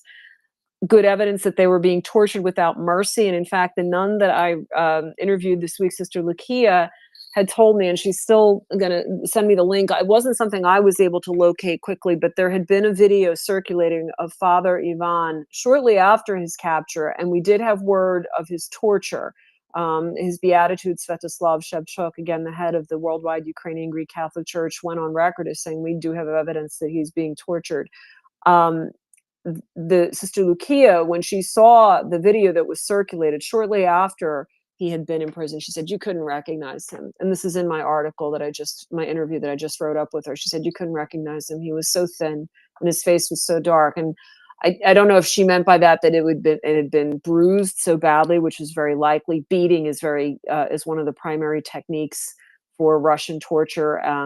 Several episodes back, we had even looked at a human rights report on, I think it was Human Rights Watch that did it, Confessions at Any Cost, and it showed just how long-standing that history of beating under imprisonment is in Russian historical practice, in the Soviet and then the post Soviet times. But I wanted to add on to what Amos was saying, and before going into my interview with Sister Lucia and some other, I have some additional reports of more captured clergy, more updates in that regard. The building compassion and asking people, along the lines of the Good Samaritan, would you want this? How would you feel? Right. I mean, that's powerful. No question about that. I would add to that as well that we also need to educate people about the landscape in Russia as well, and the historical use of religion as a tool, or co-opting religion as a way of subjugating people, to Russian imperialism.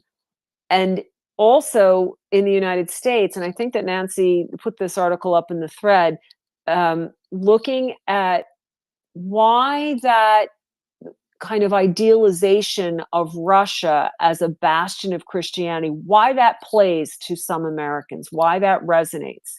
And we need to understand that, because even telling people who are given to that way of thinking, how would you like this done to you?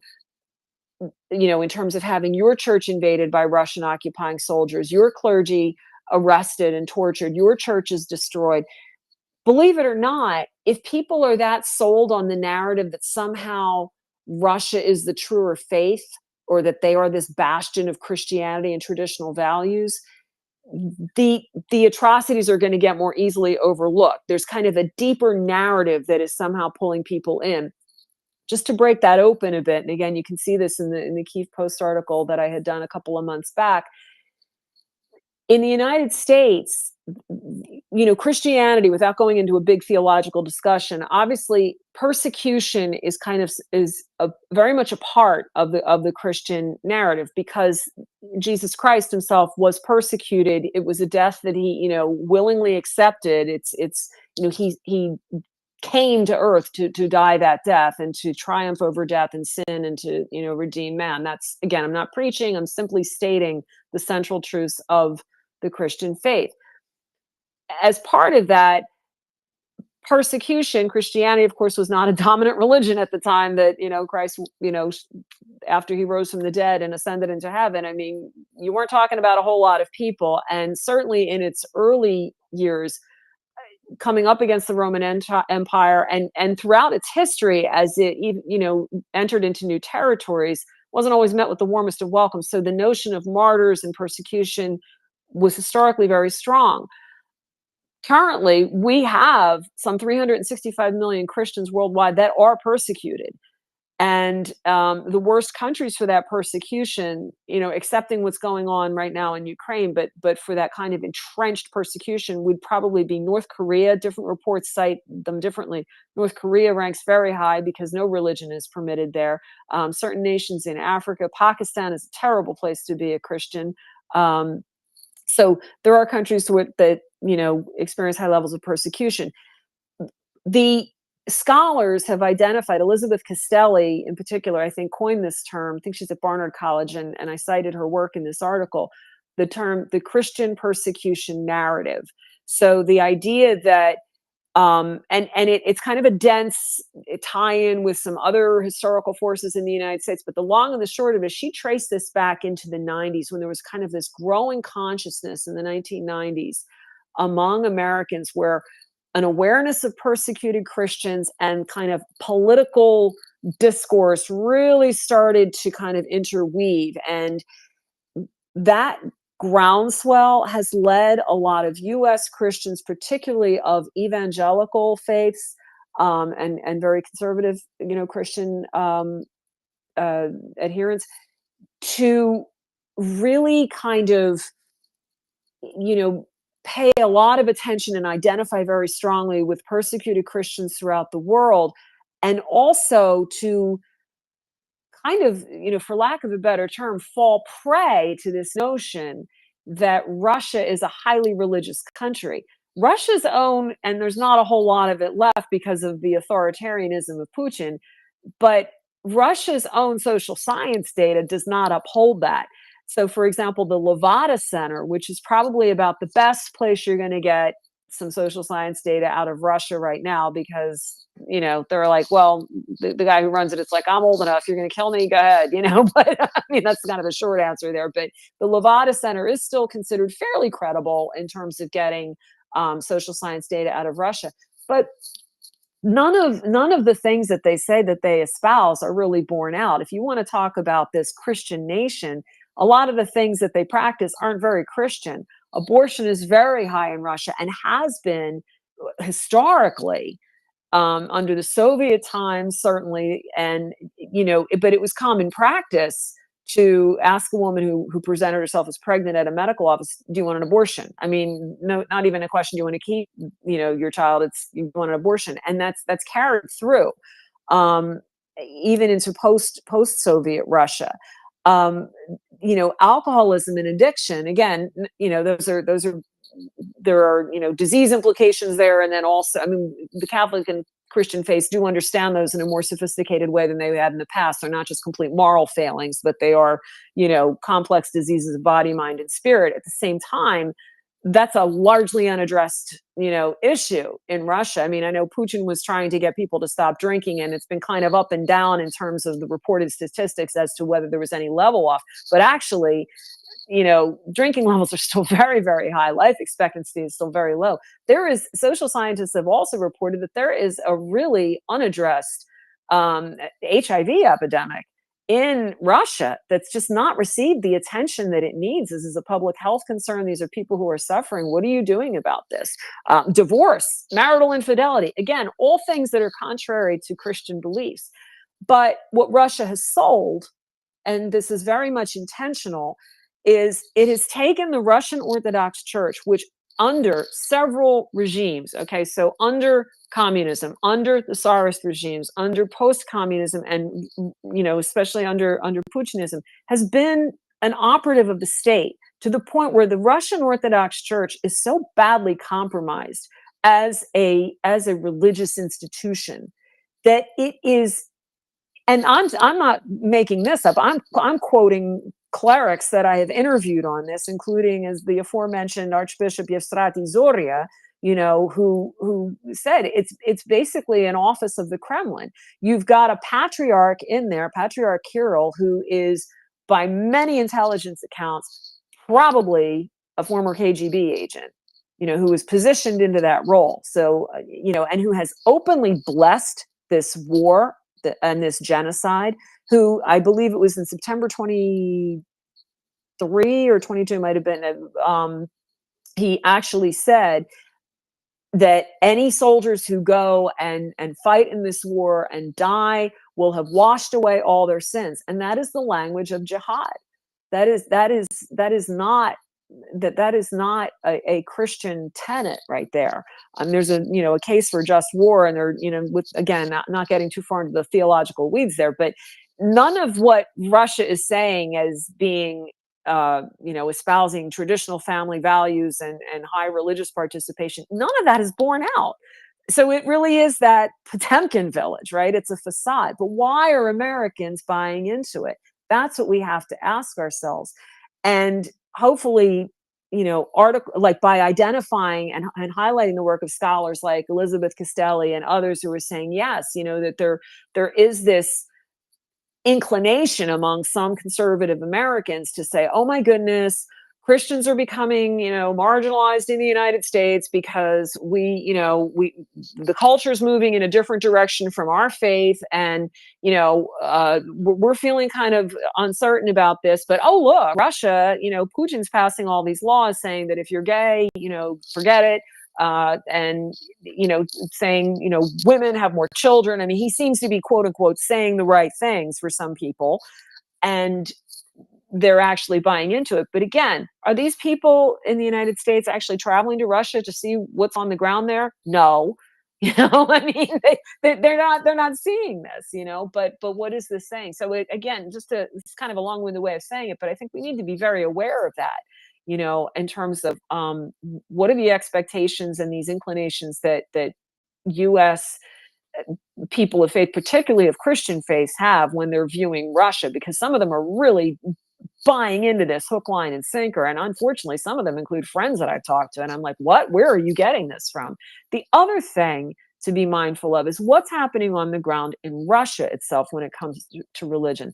And in 2016, and it's only gotten stricter since, they passed something, as Archbishop Zoria was, telling me in my interview with him, called the Yarovaya laws. Religious practice in Russia itself is heavily regulated to the point where, churches have to register with the state. The Russian Orthodox Church, again, essentially an office of the Kremlin at this point. And as a side disclaimer, I do want to say, I'm not in any way trying to impugn people that approach that faith with a sincerity of heart. I'm not God by any means, and if God can work through some pretty unlikely circumstances, to say the least. I do believe that there are Russians who in kind of lack of opportunity and sincerity at the same time try to practice some form of that faith that may provide a legitimate or some connection to the divine. I'm not speaking to that. I'm speaking to the actual practices of the church, to its ecclesiastical structure and the way it's worked out. So and by your actions you shall know them. So if you're blessing a war, Patriarch Kirill, I'm not going to assume that you're really on board with God's plan. But getting back to the Yarovaya laws, again, churches have to be registered with the state. I, as a Catholic journalist, have now been turned down by 3 international Catholic organizations that have some presence among Russian Catholics in Russia asking for interviews, because I was told by the heads of all 3 of them, we really would rather you not ask those questions because we're concerned for the safety of the people there. You can't go on a street corner and preach in Russia. You might have been able to do that in the first days when communism fell, and people did. There was some sort of a flush of embrace of, oh my goodness, wow, we can actually preach and this is great. And a lot of American, not a lot, but I mean, a number of American missionaries went to Russia to try to, in those early days of the fall of communism. But that's not the case now. That didn't last. And, some groups like Jehovah's Witnesses are flat out persecuted in Russia. So, again, we need to dispel some of these notions as to what Russia's really about when it comes to religion. And I don't think it's really anything to do with God, to be honest with you, from the state level. So I can go on and more, and I have more updates about persecuted clergy, Sister Lucia. I mean, I got a lot of information here. So, but I see some hands up, so I don't know if this is a good time to take a break. And I think what we are not going to finish this subject tonight. I think that is obviously clear. Well, that's true. But one thing that I do want to do before we, wrap for the night, I do want to name some of the people who are suffering, because I think that, we've been talking, I've mentioned Sister Lucia and stuff. So if we have some time after questions, I want to read some of the latest clergy who have been attacked, imprisoned, and who are disappeared. Absolutely. I want that too. So no, definitely. I'm not sure. Amos, you may have a follow-up, and then we'll go to Brian, if that's okay. Yeah, sorry, I had water running there. I think, why don't you go to Brian first, because he's been waiting a while. I think he might have had some feedback before me, and then you can come back. Okay. Go ahead, Brian. Yeah, so I just wanted to circle back to Dr. Walter's observation regarding Jill Stein. So, the red flags associated with someone who purports to be the leader of the world's indispensable partner for peace, to use Will's very eloquent terminology, is that number one is a shocking lack of due diligence in the digital age. So, for her to represent to you that there was not a genocide happening, sort of just being just cavalier, just sort of waving it off that, hey, I'm not sure that's really true. For in the digital age, for someone to be that disconnected from reality and to not and to speak so erroneously about what has really happened, then that's a red flag right there, because you have someone who's not interested in doing due diligence. Number one, and then number two, you have someone. If you just Google Jill Stein Putin, you'll see that she traveled to Moscow, and she actually was in attendance at a celebration of RT, which is one of the most notorious propaganda channels out there in mass media. And then there's a picture of her with Putin at her table, although she claims later that they actually didn't get to speak to him, or get involved in any sort of discussion. And she claims also that she spoke out against U.S. and Russian imperialism as opposed militarism, as if that there is any sort of equivalency over the last 120 years between the two. But what I would say also is that when if she were on this space right now, and her proxies on social media have been screeching that there should be a negotiated settlement, and she has said this publicly, it's just a shocking level of geopolitical naivete, right? So this would be if Jill were alive in after the Hitler annexed the Sudetenland, she would have been someone with her orientation in towards geopolitics. She would have been someone whispering in Chamberlain's ear, cheering him on as he said that we're going to achieve peace in our time with Hitler. And so, and the idea is that Ukraine can enter into peace negotiation with a neighbor that doesn't think that it exists, that doesn't pass the laugh test. And so, you were right to leave that rally, and you were right to write her off as an unserious candidate, because that's what she is. That's what I have for you. Go ahead, Amy. Yes, absolutely. And I will agree with your go ahead, Amos. You were right on there, Brian. Thank you. Thank you. Yeah, following up on what Brian said too.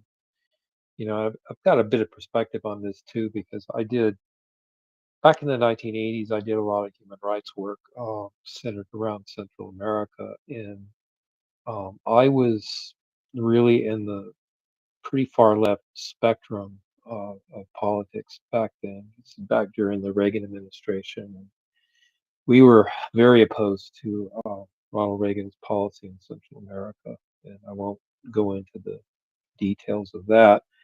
But it's something that I observed being in that movement, that uh, people on the left, people on any side, far left or far right, they get caught in ideological bubbles, and I think that's what is going on with people like Jill Stein, Code Pink.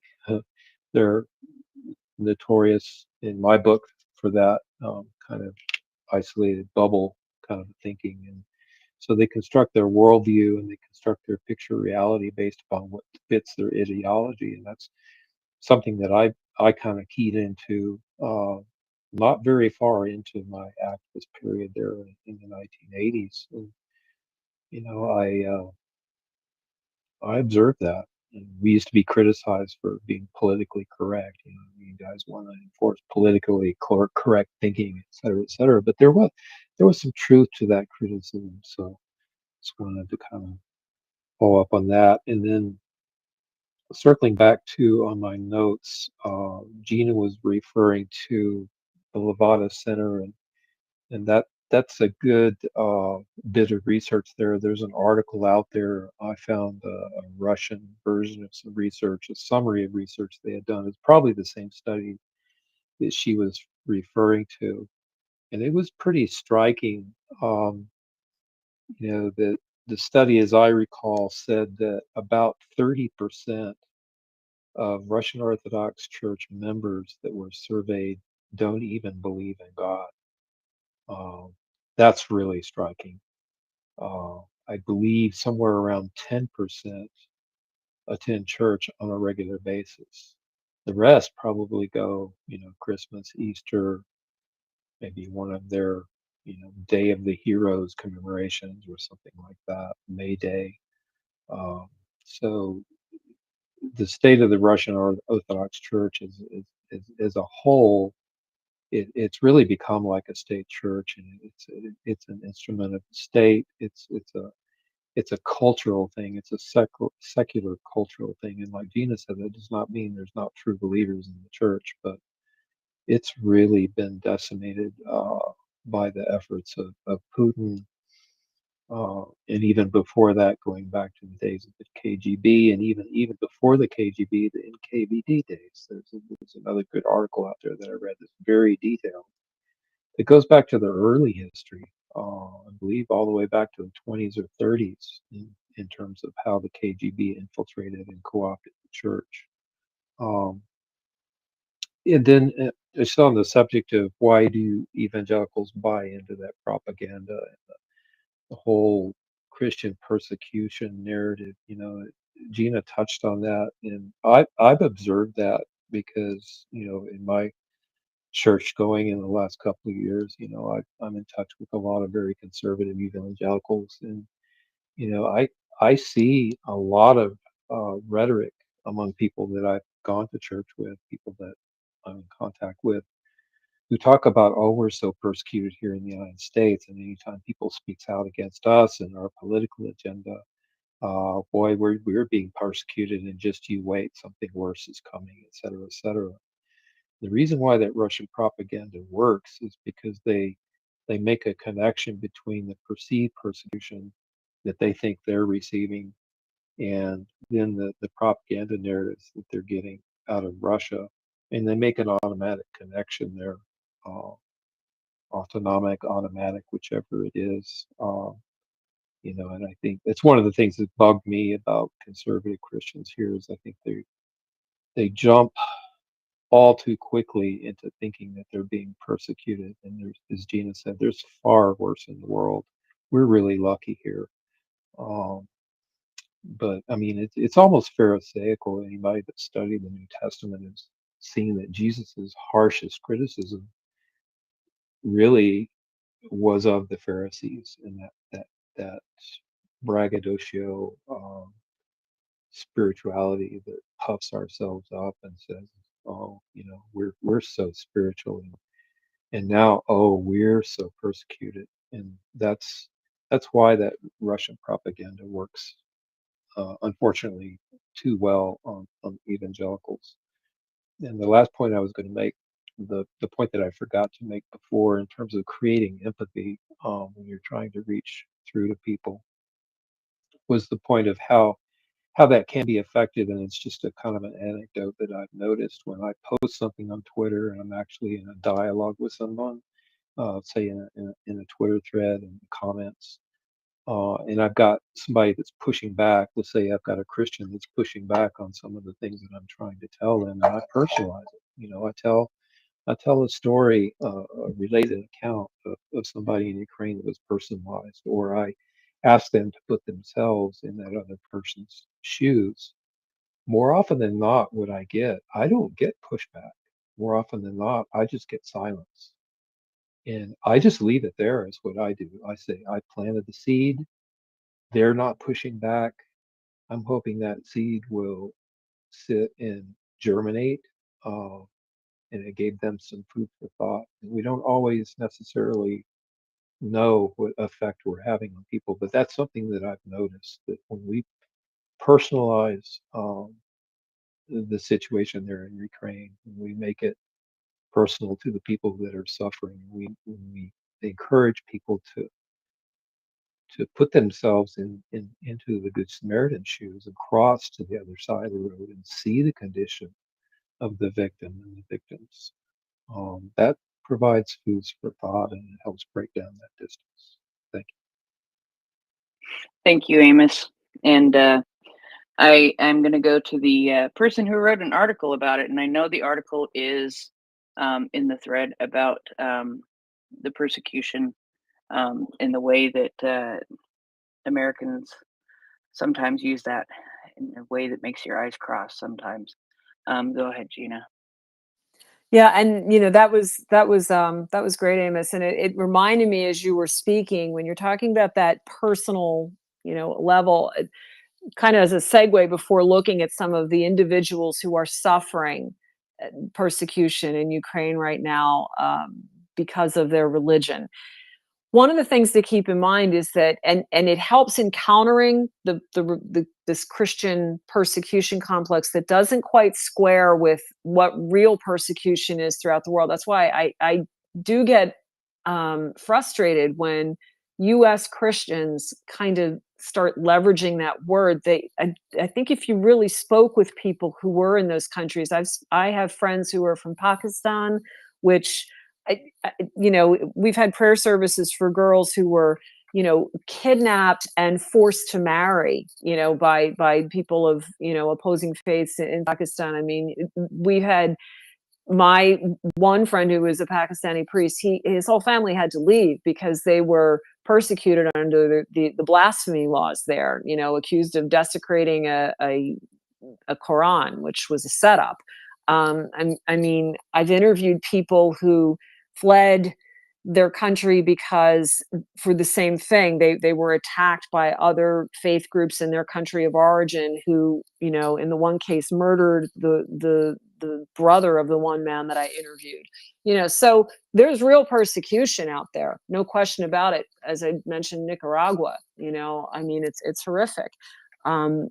What's happening in so many countries, and not just of Christians and Catholics, other faiths are persecuted throughout the world. It's that whole persecution of the other. I can't accept you as you are. But when it comes to religion and what people believe and their affiliations with religion, we have to keep in mind that's very complex. And just to give you an example, new data is out. I just had to do 2 stories about this today on a new report from Pew Research Center that kind of shows some trends among U.S. Catholics. And among those are, interestingly enough, because it talks about the politics, and if people are interested in this, you can go to the Pew Research Center, their page. It's out on there, or if you come across my article, it's not directly tied to Ukraine, so I don't want to give it too much time on this since we're talking about Ukraine, but it relates to it in that people's affiliation with a religious confession, with political leanings, and with cultural norms can be very, as I said, complex. In this report, even though Democrat and Republican leanings do have some sort of a noticeable impact on how U.S. Catholics feel on certain issues, especially regarding morality.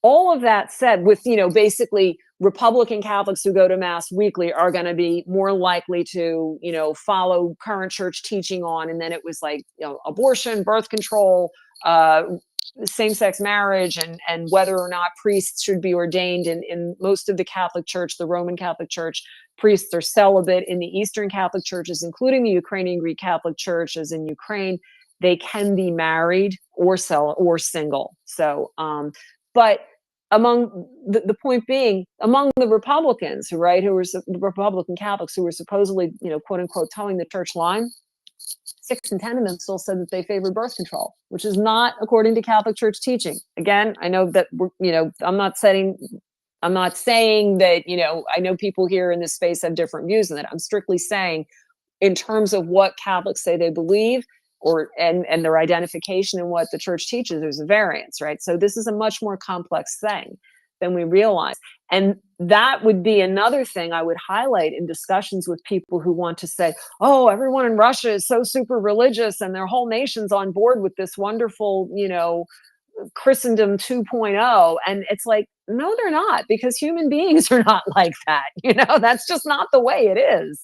So we can use examples here in the US to remind people, of how complex this is. And also, of course, as Amos so eloquently said, to remind people, would you want this done to yourself? Is this how you would want to be known for, is this what you would want to experience as you're trying to practice your faith? And so with that said, again, I just wanted to lift up some of the folks, some real life examples and current examples of what's going on. And I mentioned that I had interviewed Sister Lucia Murashko, who's a sister of the Order of St. Basil the Great, and that is an order that is in several countries of this world. That originated in Ukraine, and the sisters are mostly in Ukraine. Mostly they're in Lviv, right? So they're in the west. But 3 sisters, including Sister Lucia, chose to remain in Zaporizhia, which the city itself is still under Ukrainian control, but the surrounding oblast is largely occupied. And Sister Lucia, had showed me when she was in the U.S. A couple months ago. She had showed me video of how she, would drive out. They drive out to the villages. They, sometimes have soldiers go with them, and sometimes it's just like a deacon and a couple of the sisters. And they go out to these villages and they deliver humanitarian aid and just contact. Just you're not forgotten. We're here.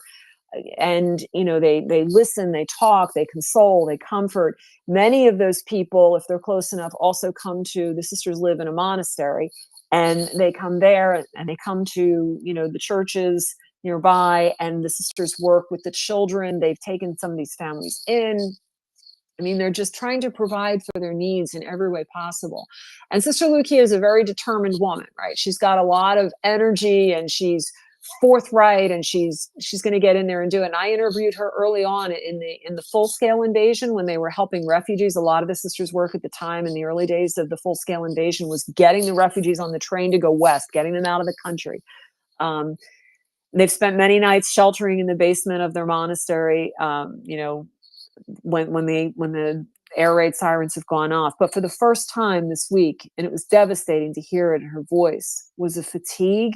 I talked to her about 7:00 at night, her time, was a fatigue and an incomprehensibility that this Western aid was drying up, and that the soldiers, because they spend a lot of time with the soldiers. The soldiers come to them when they get leave. They're stationed nearby, and they come and they pray with the sisters. The sisters will cook for them, do laundry for them, even let them, bathe, because it's, obviously it's hard being, it's hard being a soldier. You don't always have access to like a nice hot shower and a nice hot meal.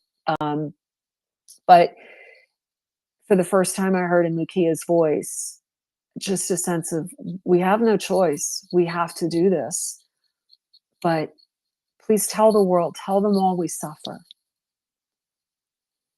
Tell them all we suffer. And this is from a woman that her whole life is about other people. And her whole life is about nothing more than trying to do good for other people. And she doesn't really care if you believe in God or not.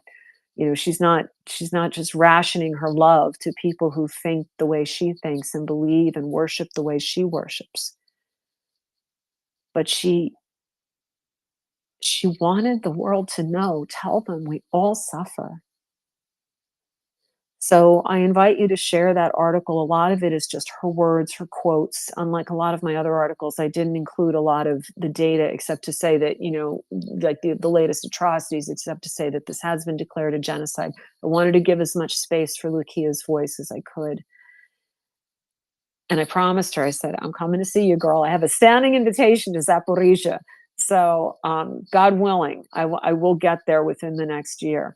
Or 6 months. I'm really trying hard to work that out, to see her and to film the sisters and to write and photograph as much about them as possible so that people can see the work they're doing. And I challenge anyone, and I challenge, you know what? I'll put this out there right now, and I'll call her voicemail again for like the 8th time this week.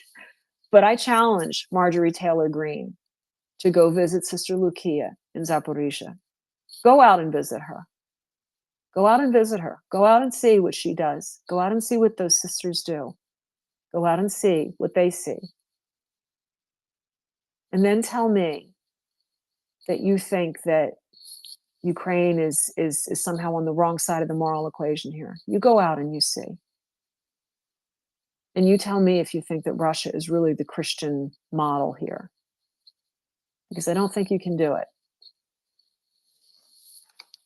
Some other, I mentioned Father Ivan Levitsky. Gina? Yep. Can I follow up on that for just a minute? Sure. Through talking to Gina and through reading Gina's articles about these sisters for the last many months, year, however long, I have grown to really care about these sisters. And it's weird. Never met them, never talked to them. never interacted with them by email or anything like that. And all week, if you've been listening to me when I've been co-hosting all week, I think I may have brought Sister Lucia up specifically every single time that I have been on the space. And I have put this picture up multiple times. I want you to look at the picture that is first in the nest. That is a picture Gina took in February when the sisters were here. Look at the shining and radiant love that flows from that woman. And then think of the words that Gina just shared with you. Gina, tell the world we suffer. Tell them we suffer. Those are two different things. And I'm going to tell, I'm just going to say this, it was last Friday night. There was a large attack on Ukraine, and we saw that there were hits in Zaporizhia. And Gina, before she went to bed that night, had already messaged the sister. And I believe you already heard back before you went to bed that night. Yeah. Didn't you, Gina? Yeah. She and she was saying pray. That's right. Pray. And Pray a couple of weeks earlier, just to give you an indication, I remember there had been another attack, and I messaged her and I said, "Are you okay?" And she actually came back with a kind of saucy, "Well, it's a little loud here right now, but we're okay." And that's not what I heard this week. That's not what I heard this week. Yeah. I heard someone, and one of the most heartbreaking lines was, "If the Russians advance," she said, "for them, we are terrorists. And they will, and I would not like for us as nuns to fall into the hands of Russian soldiers." And the other thing to keep in mind is that the Russian installed occupation official in the Zaporizhia Oblast in December of 2022 actually issued a ban on the Ukrainian Greek Catholic Church. These are Ukrainian Greek Catholic sisters, issued a ban in writing saying that the church, the Knights of Columbus, which is a worldwide Catholic fraternal organization that has done magnificent work worldwide, but in Ukraine, especially their Polish and Ukrainian chapters, or they call them councils, millions, upwards of $22 million of aid, delivering aid to the front lines, braving bombs going off in front of their cars to get aid out to like Avdiivka, like really right out to the hot zones, to the families. And then also outlawed Caritas, which is part of Caritas has two organizations in Ukraine, and it's part of the global network of the official Catholic Church humanitarian organizations that operate, I think, in about 140 countries. It's upward of like 120, I think it's 120 to 140 countries. And in many of these countries, they're doing the heavy lift with, the NGO, the humanitarian aid work, and outlawed them. So this Zaporizhia, this Russian installed occupation official, outlawed the whole thing, confiscated the church buildings, drove the priests out. As I mentioned, Father Ivan Levitsky and Father Bohdan Khaleta were in their parish was in Berdyansk, which is in the oblast. They were disappeared. The last that we know is that, as I mentioned earlier, that Father Ivan, they believe that he has been moved to a Russian prison. That's according to the Kharkiv Human Rights Group. And Felix Corley of Forum 18, forum18.org is a magnificent site for this. Felix Corley has done this work for years.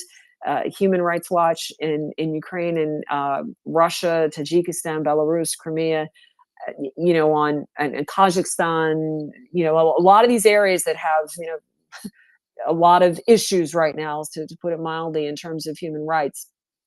But Felix Corley has also interviewed this Russian official, and he follows up on these stories. Felix speaks fluent Russian, and he's constantly asking Russian authorities, where are they, what are the charges, and gets hang-ups. He's had Russian officials yell at him, and but he is dogged, he is persistent, he is very, very thorough. But he could not, he was approached by the Kharkiv Human Rights Group about Father Ivan. He said, you know, this does appear to be what they're saying. Father Hileta, who suffers from an acute form of diabetes, is believed to be in a prison in occupied Crimea. We've had more, I just checked Felix's updates today, right now, just to read through a few more names and folks and clergy who are being persecuted. These are from the Orthodox Church of Ukraine. So this is, again, the Orthodox Church that I had mentioned earlier, Archbishop Yevstrati Zoria, who is the, he holds many roles, but one of them is the, I think, deputy head of external communications. And this is the church that, you know, he is part of. We have Father Christopher Hrimli and Father Andriy Chui. They have been deported to Georgia. This is as reported today by Felix Corley at Forum 18. Both priests were arrested and fined by occupation forces in September 2023, then illegally taken to Russia. Also, we've had the armed raid on Sunday morning on the worship meeting of the Krasnodar's Council of Churches Baptist congregation. Baptist pastor and Soviet-era prisoner of conscience Vladimir Rutikov faces illegal Russian charges of, quote, conducting missionary activity. And that line, that conducting missionary activity, if you remember, I mentioned a little earlier, those Yarovaya laws in Russia, you know, that idea of very much restricting worship to where it's permitted and registered with the state, to the premises of the building. You're not to go out and proselytize. Yeah, I mean, those are two priests right there. Here's it. I'll just read a few quick sentences from, you know, that shows Felix's work here. So, Russian occupation forces arrested and fined Orthodox Church of Ukraine priest Father Christopher Hrimny and Father Andriy Chui in occupied Donetsk region in September 2023, then illegally transferred them to Russia in October. This year, they illegally deported both priests from Russia.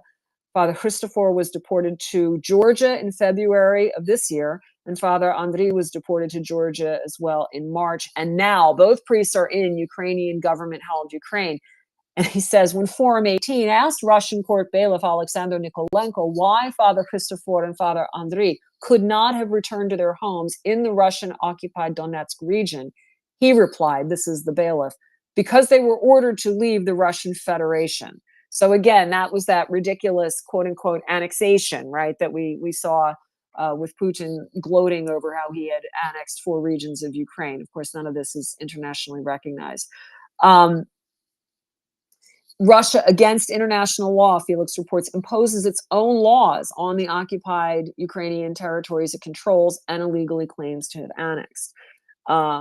So going to the on the Pastor Ritnikov's faith congregation, I think many of us saw that video where the soldier comes in, and this is a congregation that Felix reports has met in the same location since 1961, and he was already fined in 2018 and 2019 for leading these quote unquote unregistered worship meetings.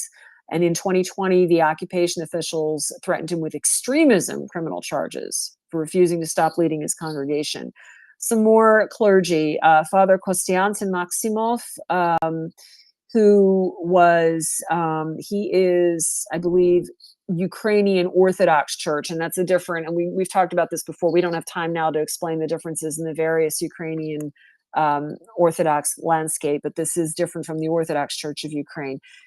They announced, the Russian occupation forces in Zaporizhia, right? This priest was disappeared, and the Russian occupation forces announced in March that he is facing criminal trial for alleged espionage. The priest is only 40 years old, and he would, if convicted, face a prison term of 10 to 12 years. And Felix notes that the Geneva Convention, Geneva 4, relative to the protection of civilian persons in time of war, covers the rights of civilians in territories occupied by another state. They're protected persons. And Article 76 includes the provision, protected persons accused of offenses shall be detained in the occupied country. And if convicted, they shall serve their sentences therein. So with both Father Kostiantin and Father Ivan deporting to Russia, wrong. You've already violated international law, but of course to Russia that matters not at all. We've got 2 Donetsk Orthodox Church of Ukraine priests deported to Georgia, as reported earlier. The Luhansk Baptist pastor faces illegal missionary charges. And the list just goes on and on. The repeated pressure on the Baptist congregation, the Council of Churches Baptist congregation in the town of Krasnodon, the Ukrainian name for that is Sokorinye. I'm sure I'm mispronouncing it. And as always, I apologize to my Ukrainian friends. I have not got this language down yet. It's going to take some more time. But they've met in that same location. Soviet authorities had jailed the pastor before. I mean, this is just like one bad repetition over and over and over again. And back in February, I think we all remember this one, Father Stepan Podolchak of the Orthodox Church of Ukraine. He was found in the streets of Kalanchak in Russian-occupied Kherson. And the body was bruised, and there was possibly a bullet wound to the head. The morgue called his wife and said, "Come identify him." He had been dragged out of his house barefoot with a bag over his head for praying in Ukrainian. The big picture here as we wrap up, why does Russia go after religion? What is it with religion in Russia? And in terms of, persecuting clergy and adherents of other faiths, what it comes down to is Russia recognizes the power of religion to both uphold human rights, to tie in with national identity, with human dignity and cultural flourishing. I mean, religion, when we say religion, even if you're not a person of faith or of a particular faith, I think you can appreciate historically just how much of human expression is wrapped up in religion. I mean, everything from art to architecture to music to poetry to liturgy to prayers to identity and to from an individual and a communal level. Religious leaders are often at the forefront of leading human rights charges and calling out and holding government officials accountable. And in fact, you could even say that a baseline is if your religious leaders aren't kind of challenging your government, right? If they aren't acting as a counterweight, not an official part of the government, but just a social counterweight to authorities, then, if they're really kind of co-opted by the state, as is the case in Russia and unfortunately in other corrupt regimes, then you've lost a prophetic voice and an advocate for human rights. You've lost part of the counterweight to corruption. It's part of what holds a government accountable as part of its social contract with its people. Again, you don't have to be a person who subscribes to a particular belief to get the importance there of it. In the case of the Ukrainian Greek Catholic Church, which was actually persecuted to almost near extinction, and its structures were dissolved under Soviet rule in Ukraine, when that occupation official in Zaporizhia was, confronted by Felix Corley and others saying, why did you do this? One of the quotes that came out was, well, this isn't Russian. This church never really was legitimate. It's not Russian, because they know that the Ukrainian Greek Catholic Church is so intimately tied in so many ways to Ukrainian identity, and that it has been such a locus for Ukrainian nationalism, which intensified when that church was driven underground. So, Russia well recognizes what the power is here, and not just regarding the Christian faith. There was Archbishop Zoria told me that in occupied Crimea, the head, Russia pulled out the one head of the Muslim community and installed their own, or installed one sympathetic. So they want the religious authorities to be under their control in Russia.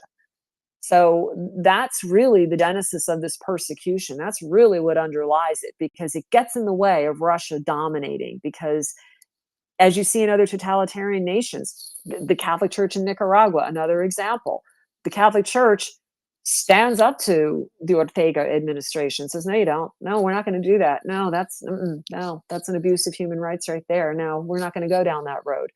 You know, one of the bishops was imprisoned. You know, I mean, and they had no problem imprisoning. You know, but he refused. I mean, he you know, he was eventually expelled, but you know, there's a power there. There's a power there that Russia is definitely trying to co-opt, and it will not succeed. I can confidently say, based on those that I've interviewed and the testimonies, because it takes tremendous courage to do what these folks are doing, which is continue in the face of this threat to stand strong. And for that reason, I invite us all to stand strong with Ukraine, and to stand strong for human rights. And for those in your circle who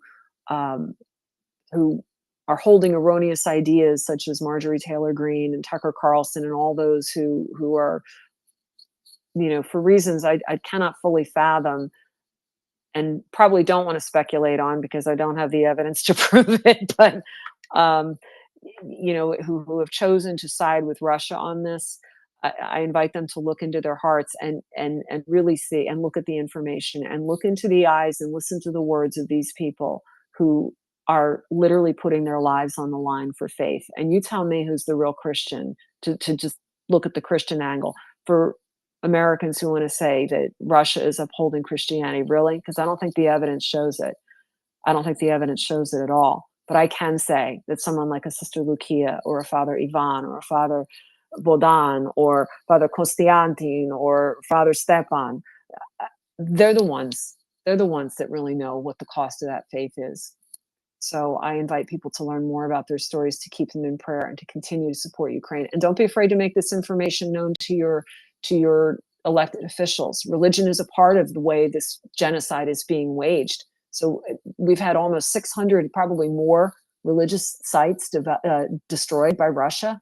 In fact, I just posted a piece that in occupied Crimea, the Golden Dome of the cathedral has now been taken down. I mean, because it was just so destroyed. I mean, where does this end? Where does this end if not with us?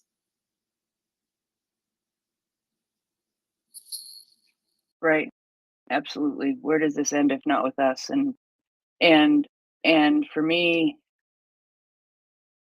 this has really been weighing on my heart all week, and it's been a spot where I feel very frustrated because I know that so many I am unsure of the feeling of so many people that I grew up with. I'll just say it that way.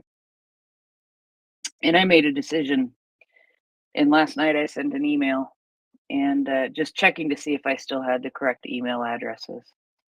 And today I followed up with a text to a cousin of mine who happens to now be one of the elders of the church that I grew up in. And I don't know if they know the truth of what's happening in Ukraine with the Christians, about the persecution of Christians. But I can guarantee this: by next Friday at this time, they will know. And I am going to have a conversation with the elders of that church and say, what is it that you know? What is it that the people in your church know? What is it that your friends know? What is it that the other Christian people in your life that I know you associate with because your kids went to Christian school? What do they know about what is happening in Ukraine? And I just realized I have a cousin in Canada who's also the elder of a church. I think maybe I'll do the same with him.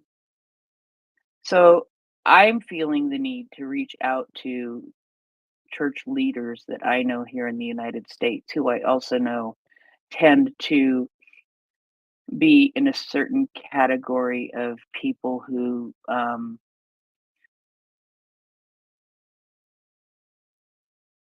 how do I word this? Who may not believe who may believe the things that Marjorie Taylor Greene is saying. How about I just say it that way? So I'm going to make sure that they know the truth.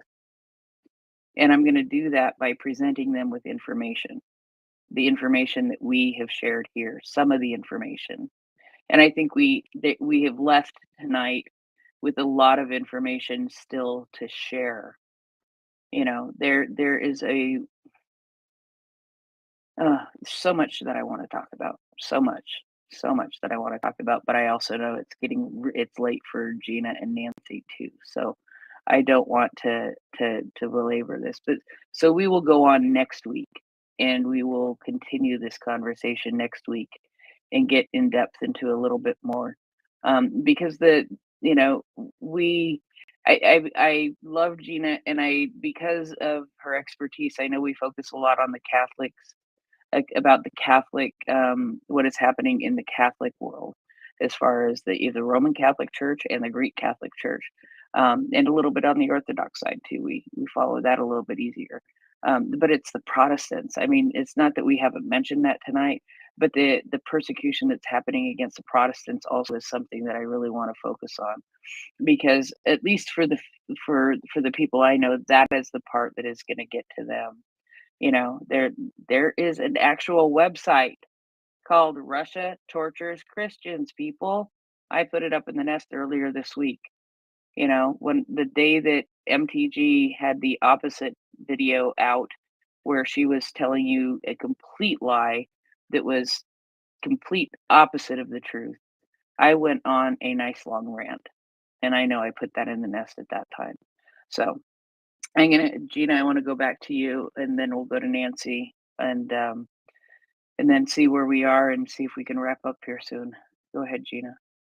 Sure. And, you know, when you were talking about speaking with your relatives and, you know, giving them information, I'm drawn back to what Christina Hook, who was the lead writer on that second New Lines Raoul Wallenberg Center report, told me in the interview that I had with her a few months back. And she said, you know, we're never powerless against, even in the face of great evil. There are things we can do. And I know it can be so frustrating and overwhelming. I certainly experienced that this week, you know, when you think, my goodness, you know, how is it that we have allowed it to go on this long? How is it possible? And when you read the atrocities that are so clearly reported, and then you encounter this, you know, kind of parallel reality that some people seem to be operating in. But remember, we are not powerless. And, you know, when you talk about sharing this information, I recently gave a talk at a local parish. I was invited to do that during Lent, which is the season that comes up before Easter. And, you know, of course, most of the people there were open to it, but some people genuinely didn't know. And when I showed pictures from my time in Ukraine and shared information and just brought this to their attention, it's amazing how how actually most people of goodwill are open to it. We kind of have to get people away from the toxic slogan shouting, you know, retweet and hashtag this, and get them into some calmer spaces, I think, and speak one-on-one. And as Amos said, remind them, would you want to be treated like this? And remind them of the scriptures for those who are of the Christian faith, you know, that they adhere to, the Good Samaritan parable, and really see if, you know, make them understand, and share the stories. Just share the stories. It doesn't even have to be a whole polemic. You may not know this, but, you know, you may have heard otherwise, but this is the reality. And we have good information. Let's rely on it. It's not just, I think, you know, I never like to go in there saying, I think this. Like I said, I was in that interview today it was actually for a high school project. This young lady contacted me, and what do you think about? And I was like, no one asked me that, because I don't have a data report to back it up. So rely on the data, rely on the personal testimony, rely on a sense that, you know, we can do something to change this. And in terms of the elected officials, no problem sharing this information. I, you know, like I said, you know, just don't assume that they've read it, know it. Just share these good, credible reports. The New Lines, Raoul Wallenberg, the text of the Genocide Convention. And here's another one that we should talk about: the 2018 Elie Wiesel Genocide and Atrocities Prevention Act that was signed under Donald Trump. That's one I've been reminding Ms. Green of in my calls to her, and Speaker Johnson. You know, we made a commitment back in 2018 to kind of beef up our response to genocide. Where did that act go? What are we doing about that? Let's hold our elected officials accounted. So, you know, like I said, information, compassion, civility, kind of strategic, is this person going to respond more to, if it's a politician, they're going to respond more to a certain way of interaction, and if it's my friend or a relative, what's the best way to present that? A little, prudential judgment in presenting that, and we can make a difference. We can. Yeah, and I'm actually, one of the first things I want to start with is the 60 Minutes video, and not 60 Minutes, but the PBS NewsHour video from this week. I stopped watching this, and it was like every Christian in the United States needs to watch this video. Every Christian in the United States needs to watch this. It's 10 minutes of your life. That was my feeling. Everybody needs to see this. It's short. Yes, it's short, but it hits a lot of really good key points that can be easily followed up on, I think, with additional information. And yeah, so thank you, Gina. And Nancy, go ahead. Yeah, I was going to say there is still so much more that we could talk about, and we will next week. We didn't even touch on the fact that Kirill, I hesitate to call him anything other than former KGB agent Kirill,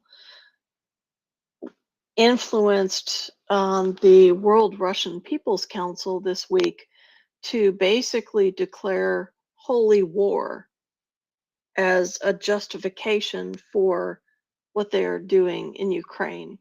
And the World Council of Churches responded to that today and, basically debunked all of it. But again, that's in the thread as well. There is so much information through so many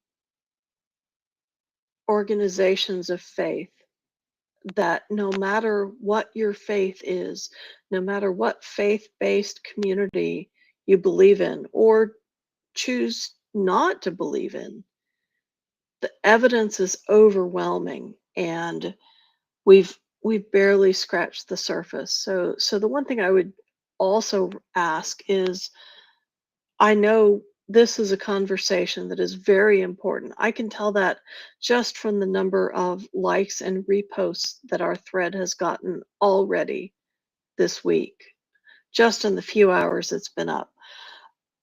I would ask everyone, and I would challenge everyone to reach out to their friends of faith and use some of this information. Talk to them, have those open conversations, and come back and tell us what made a difference when you talked with them and what met resistance, because we all need to share what makes a difference, because it's different person to person, and those personal conversations are what's going to make the difference. And I think that's important for all of us to share and to learn from each other. And I am more than happy to collect more and more data points, but more than that, really the feedback on, I talked to this friend at this church, and here's what had an impact on them. Bring those stories back. If you're shy, DM them to me, DM them to Gina, DM them to Prince. Let us know, and we'll help emphasize those, because this is a conversation that can't be done strictly on a secular level. It can't be done strictly on a political level. It can't be done strictly in any singular path.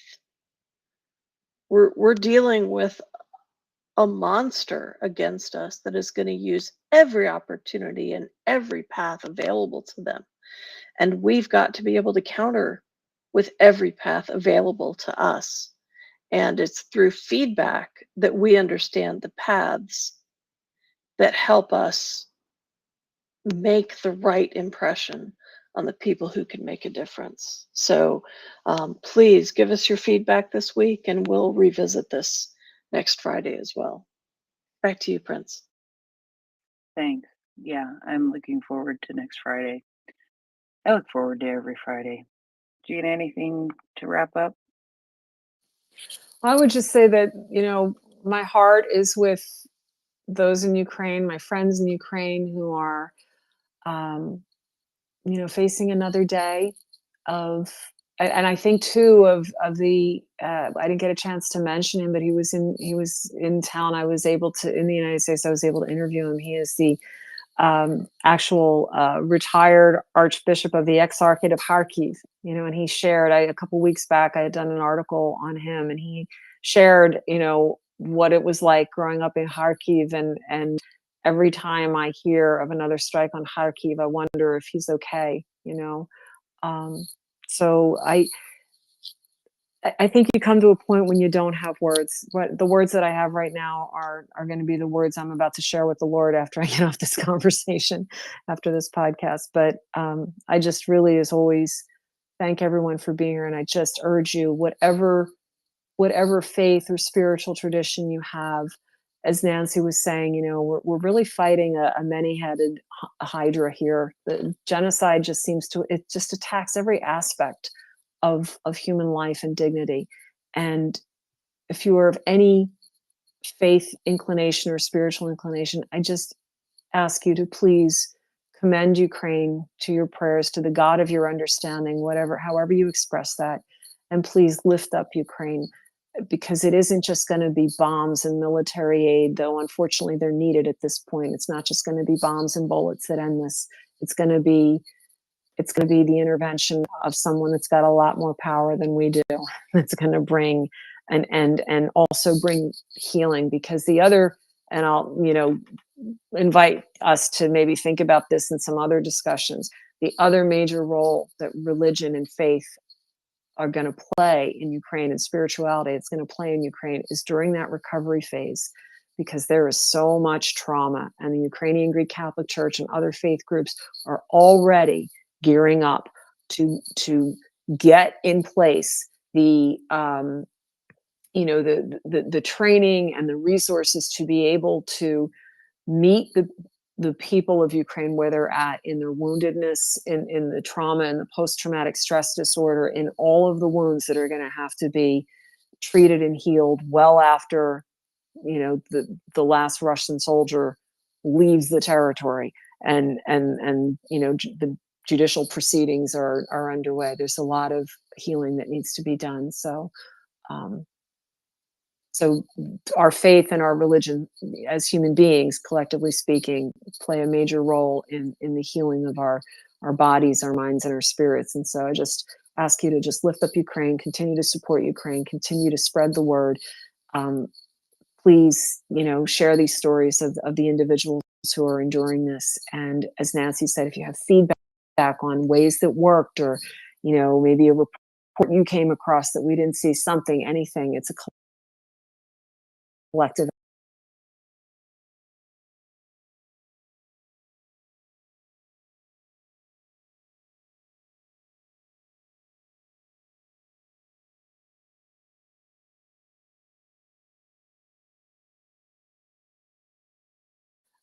Christos Voskres, which during this season.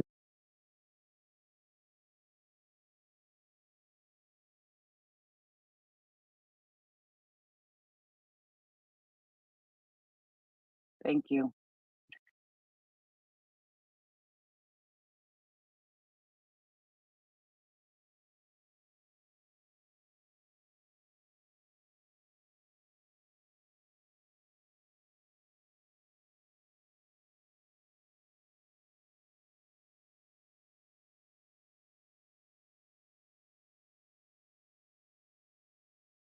Oh, hello, Miss Mockers. Hi.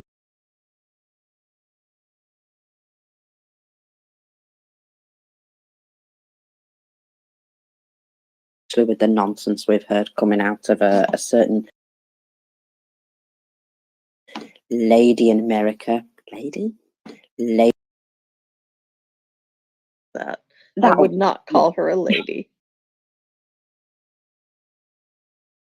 Agreed. Yeah, just,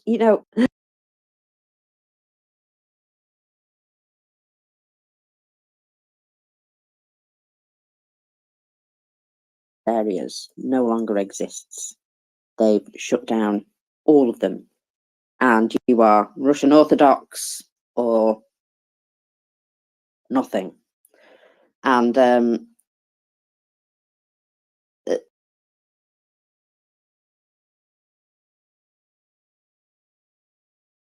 I have some faith. Let's just say my faith is maybe in some things and not others. But the whole point is that if somebody then told me, well, what you believe in is now illegal and you must believe in this nonsense instead, my initial reaction would be a great big middle finger. And because you believe in what you believe in. It's like me going up to somebody who's really devout and saying what you believe in is nonsense. Well, you know, that is only me just being cruel to somebody, basically, because I'm not going to change their minds by doing that. All I'm going to do is make them think that I'm not a nice person. And, you know, coming along and saying, no, this thing you've believed and had faith in your entire life, you now must abandon completely. And if we catch you even, you know, reading a book about it, we'll punish you. And it's just horrendous. I mean, you know, religious freedom for what it is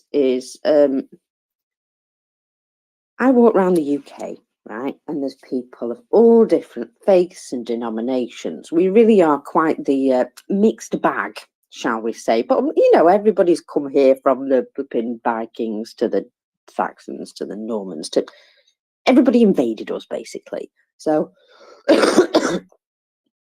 so we do have quite a mixed gathering, shall we say, of all sorts of different types of people. And I would say 98% of the time, we mostly get on with our lives, we observe our different faiths and what have you, if we want to, and nobody gets upset about it.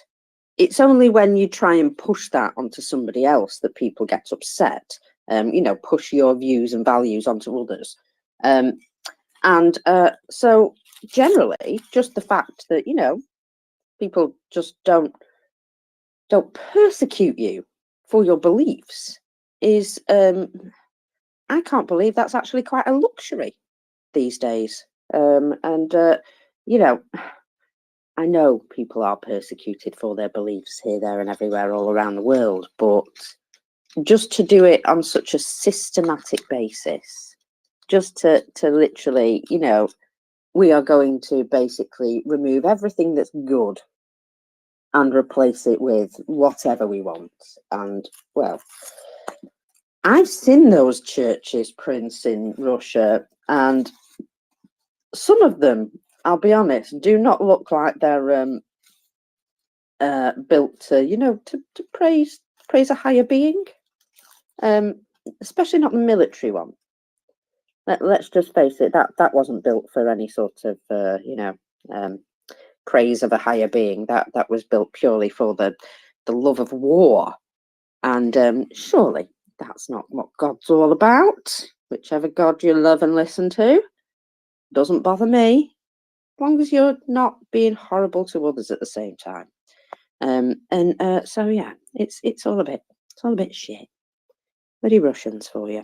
Anyway, Marcus. you know what I'm doing now, don't you? Marcus. Even praying doesn't matter. Even praying in Ukrainian will get somebody arrested. Will get them tortured. I was just gonna add that to what you said. And now you need to get me to change my tone a little bit. Go ahead. Yeah, so all I was going to say was, well, that's what I said earlier about, you know, that you can't read a book on it, you can't do nothing associated with it because you'll be punished in some way. And that's just, I don't know, right? I've got this thing about, as long as the government stays out of my life, I will keep within the laws, yeah? And, well, I imagine other people feel like that as well. The one thing you don't need your government doing is being overly sort of like, you know, involved in your life. And a lot of people feel that, oh, we don't want no government overreach. We don't want them, you know, knowing all our data. Well, I'm telling you now, they know all your data anyway, so get over that one. But, you know, just lots of stuff like that, that, you know, people are, oh, we've got to be careful these days. We don't want the government, you know, overreaching.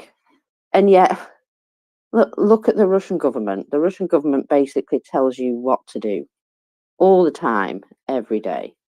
And you've got to be careful that you don't, you know, let out a fart in the wrong direction, because that's, you know, going to get you into trouble. And when the government's spending that much time locking down your actions, your mind, you know, everything, that to me is it's not a good place to be. Just saying. Ooh, Amos, morning. Well, morning for me.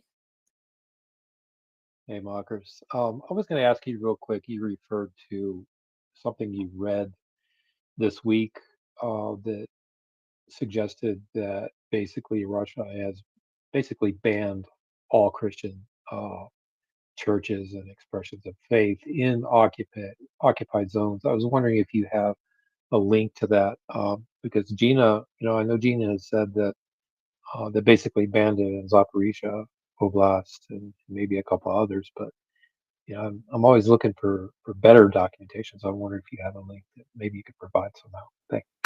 Ooh, now then, it was yesterday morning, first thing that I saw it.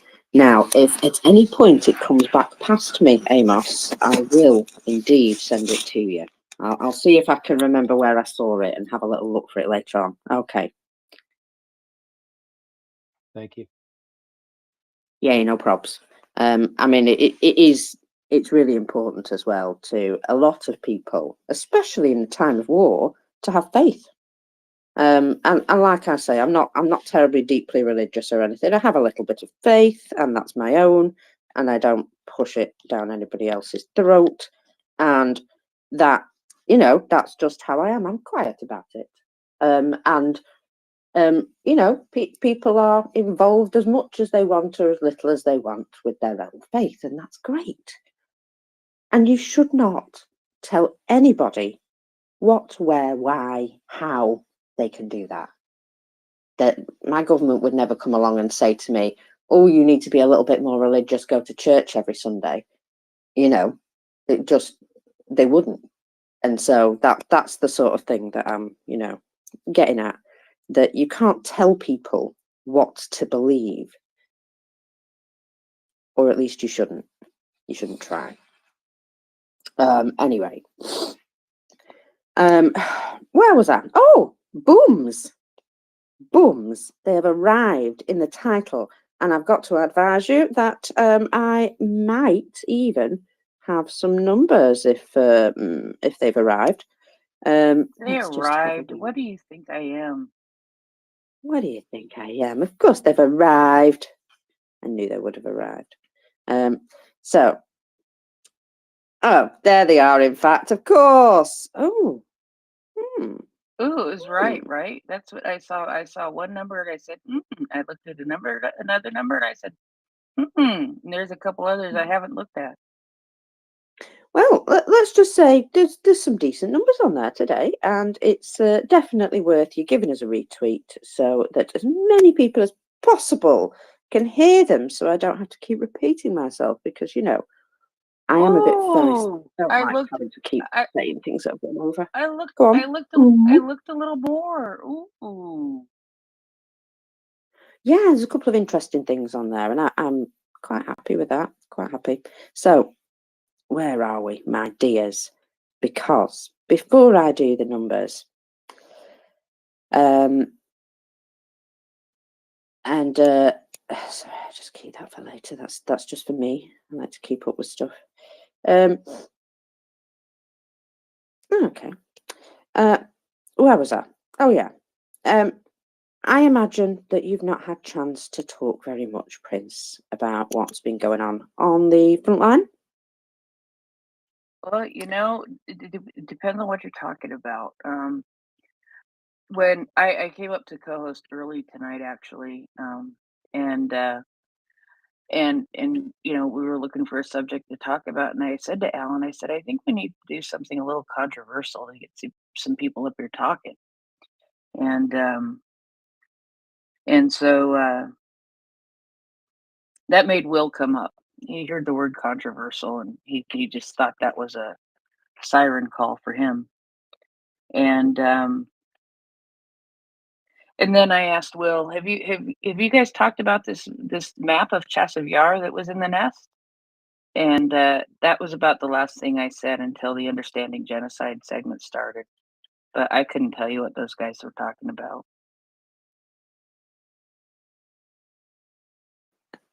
I like that. You just basically went, oh, all right, okay, I've wound you up now. I'll just leave you to it. I Oh, love it. there were hands and people talking, and it was good. I just approved requests and kept track of the hands. That's it. You know, some days I really like that. And other days I'm like, guys, I really want to tell you something. Can you let me get a word in? So yeah, it can backfire as well, that, you know.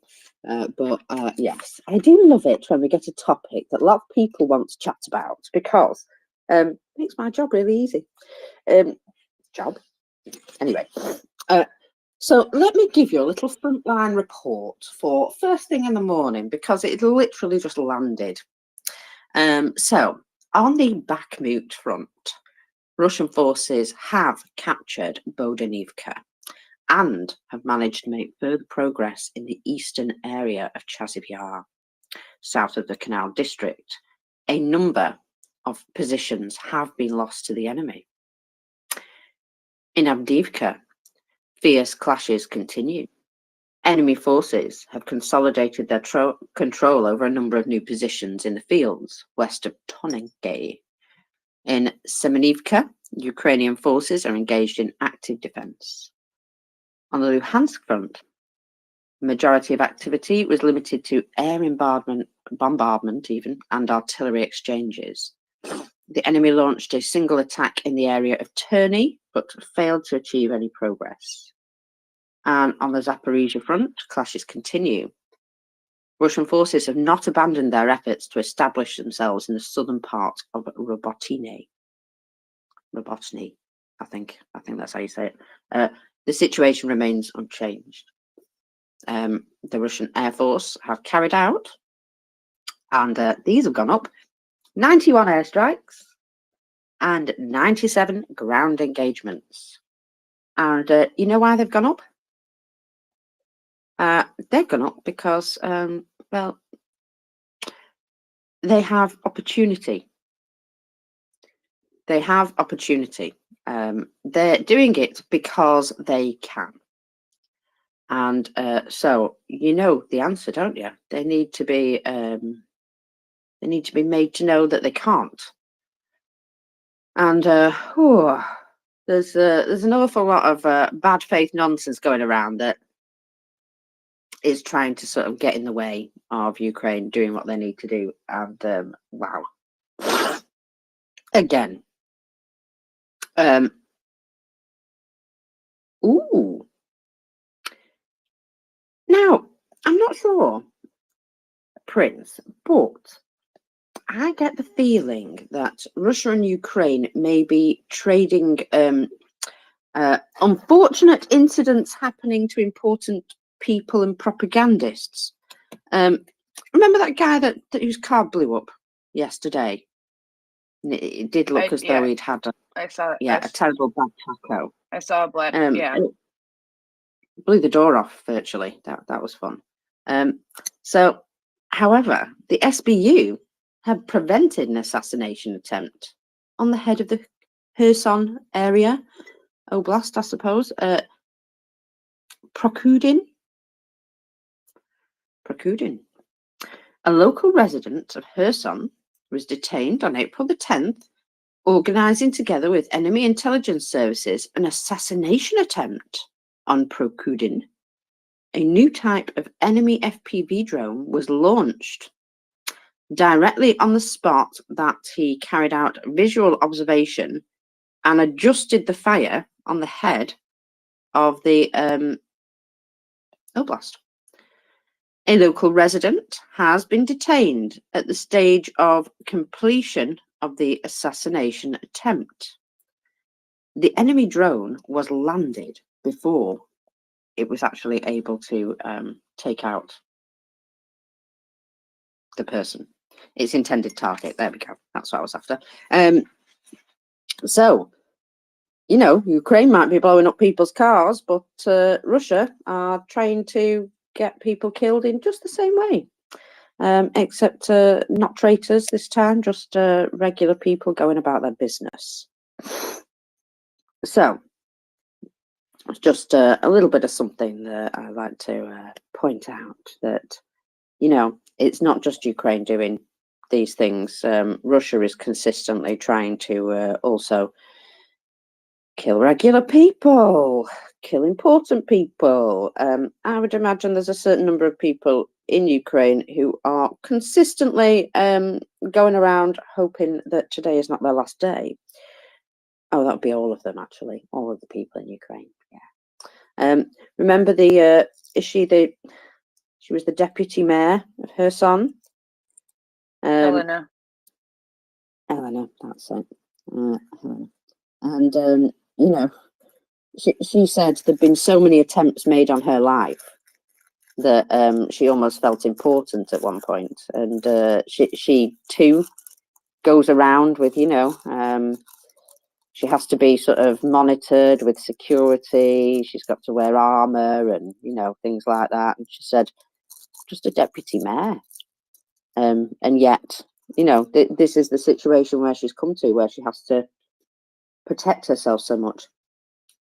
So I've got a little write-up here, which I just wanted to go through some of the points of. And then we might just, if I'm feeling kind, we might just have some numbers.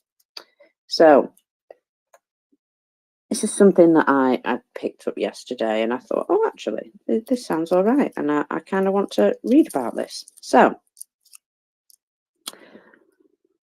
things that happened just within the last day or so. So, a drone crashed into a Gazprom building in Belgrade. Now, they tried to make out it was a residential building, but upon further inspection, it was Gazprom offices, I believe. Now then, Russia are sending personnel of the of the Pacific Fleet to replenish the losses in Ukraine, towards Ukraine, obviously. Now, I thought they were going to go, you know, attack everybody. And yet the Pacific Fleet now is highly undermanned, apparently. Not only have they sent men, they've sent some of their equipment there as well. So, you know, at least they've got the stuff with them. Not that any of them will come back. So these are just things that have been sort of happening that it's just worth taking note of. Now, Russia apparently have attacked Ukrainian thermal power plants. Sorry, I had to remember what that abbreviation was. Contain components from the West and Asia, which is not a massive surprise, is it?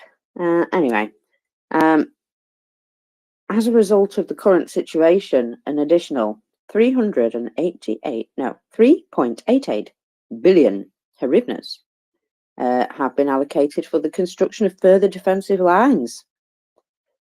Most of this is to assist with more fortifications in Kharkiv and Sumy regions.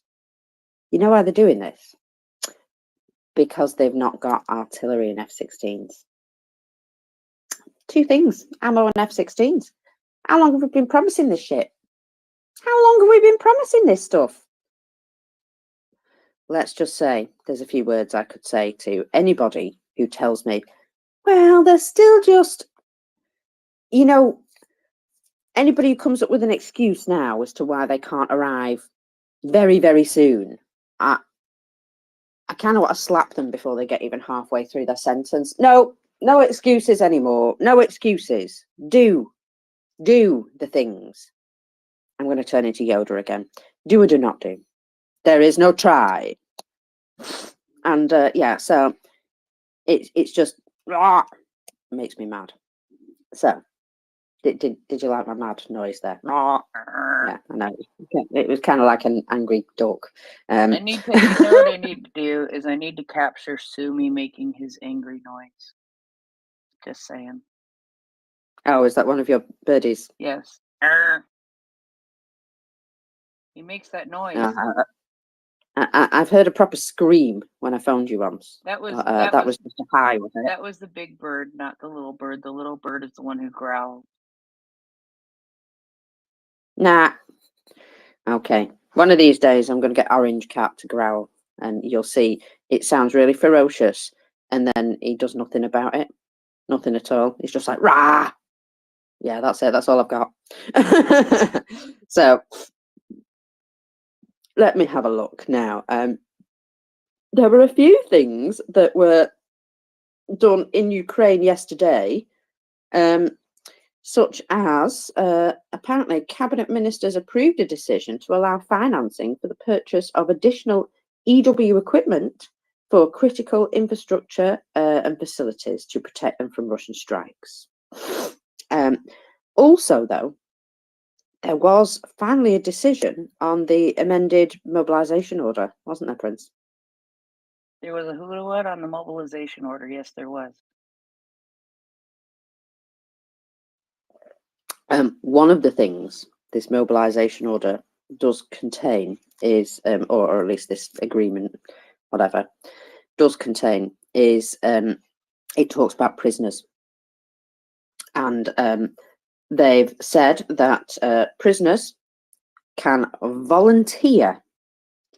They will not be, forcibly conscripting prisoners purely because, well, we see how that worked out. But they said any volunteers who have not committed any what they would consider violent crimes, and I know Russia has been using those people to great effect because, violence, but the whole point is that they want these people to be soldiers, not nutters. So they said anybody who volunteers is not subject to a sentence for a violent crime as such. I think there are some specifics which they say, anybody under these particular orders will be considered and anybody not won't, basically. And they will go through not just an evaluation, but they will have some sort of second, much more stringent evaluation before they are then allowed to join. And of course, one of those evaluations will be, just a physical fitness and to make sure that they understand what they're getting into. But of course, you don't necessarily want to keep handing out guns to prisoners, do you?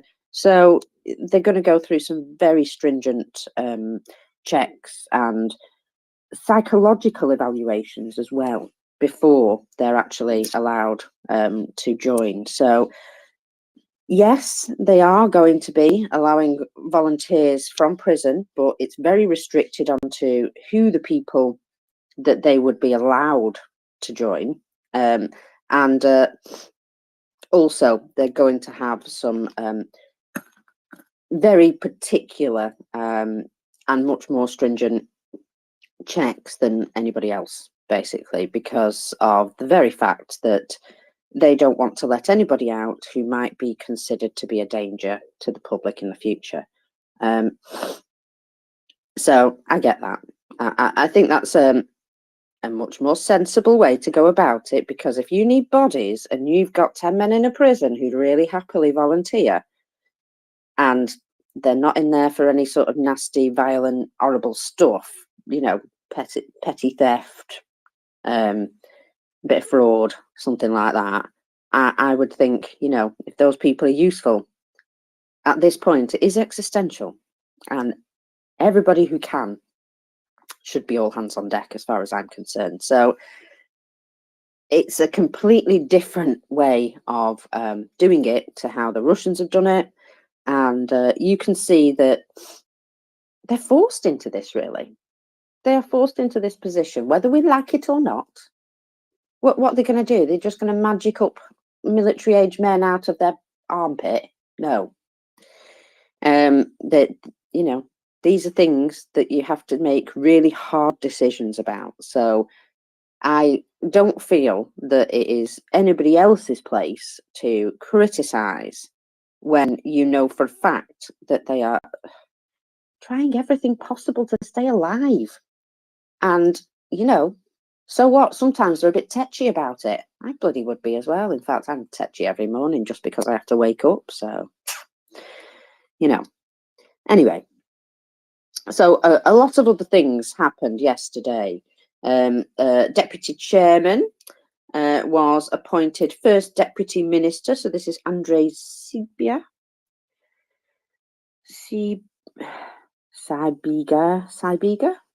maybe. Anyway, so in addition, the cabinet of ministers dismissed. Oh, hello. That was my thumb touching the screen and everything moved. There we go. Mykola Tuchinski from the post of deputy head of the Ministry of Foreign Affairs. Ooh.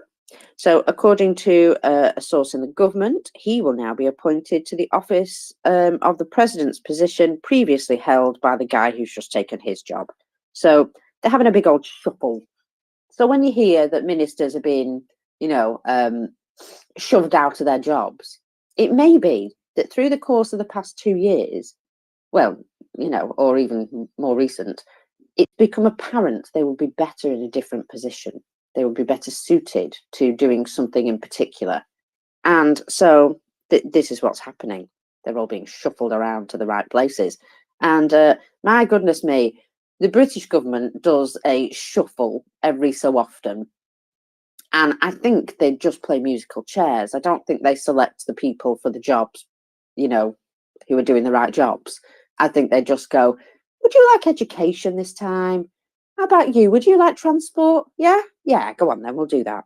I kind of feel like that's what they do in the British government. So at least Ukrainians are sort of doing something similar, but maybe with a bit more thought.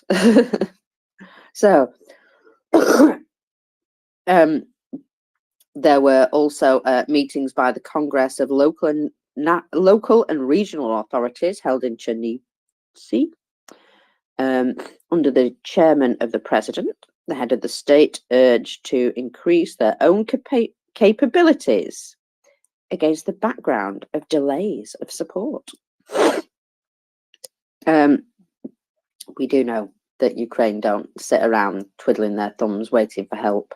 They are indeed very diligently working towards protecting themselves more. But in the meantime, you know, we just let them get destroyed, you know, because what's it matter to us that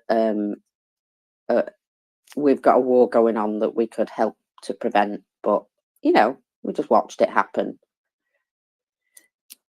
Let's not swear on a Saturday morning, Michelle. So let's try this instead. Okay. Yeah. Oh, I was just having a look at the payments, military personnel. The money's going up, Prince. That's a good thing. It is. So this is an additional payment of 70,000 hryvnias for military personnel and police officers who also perform combat tasks.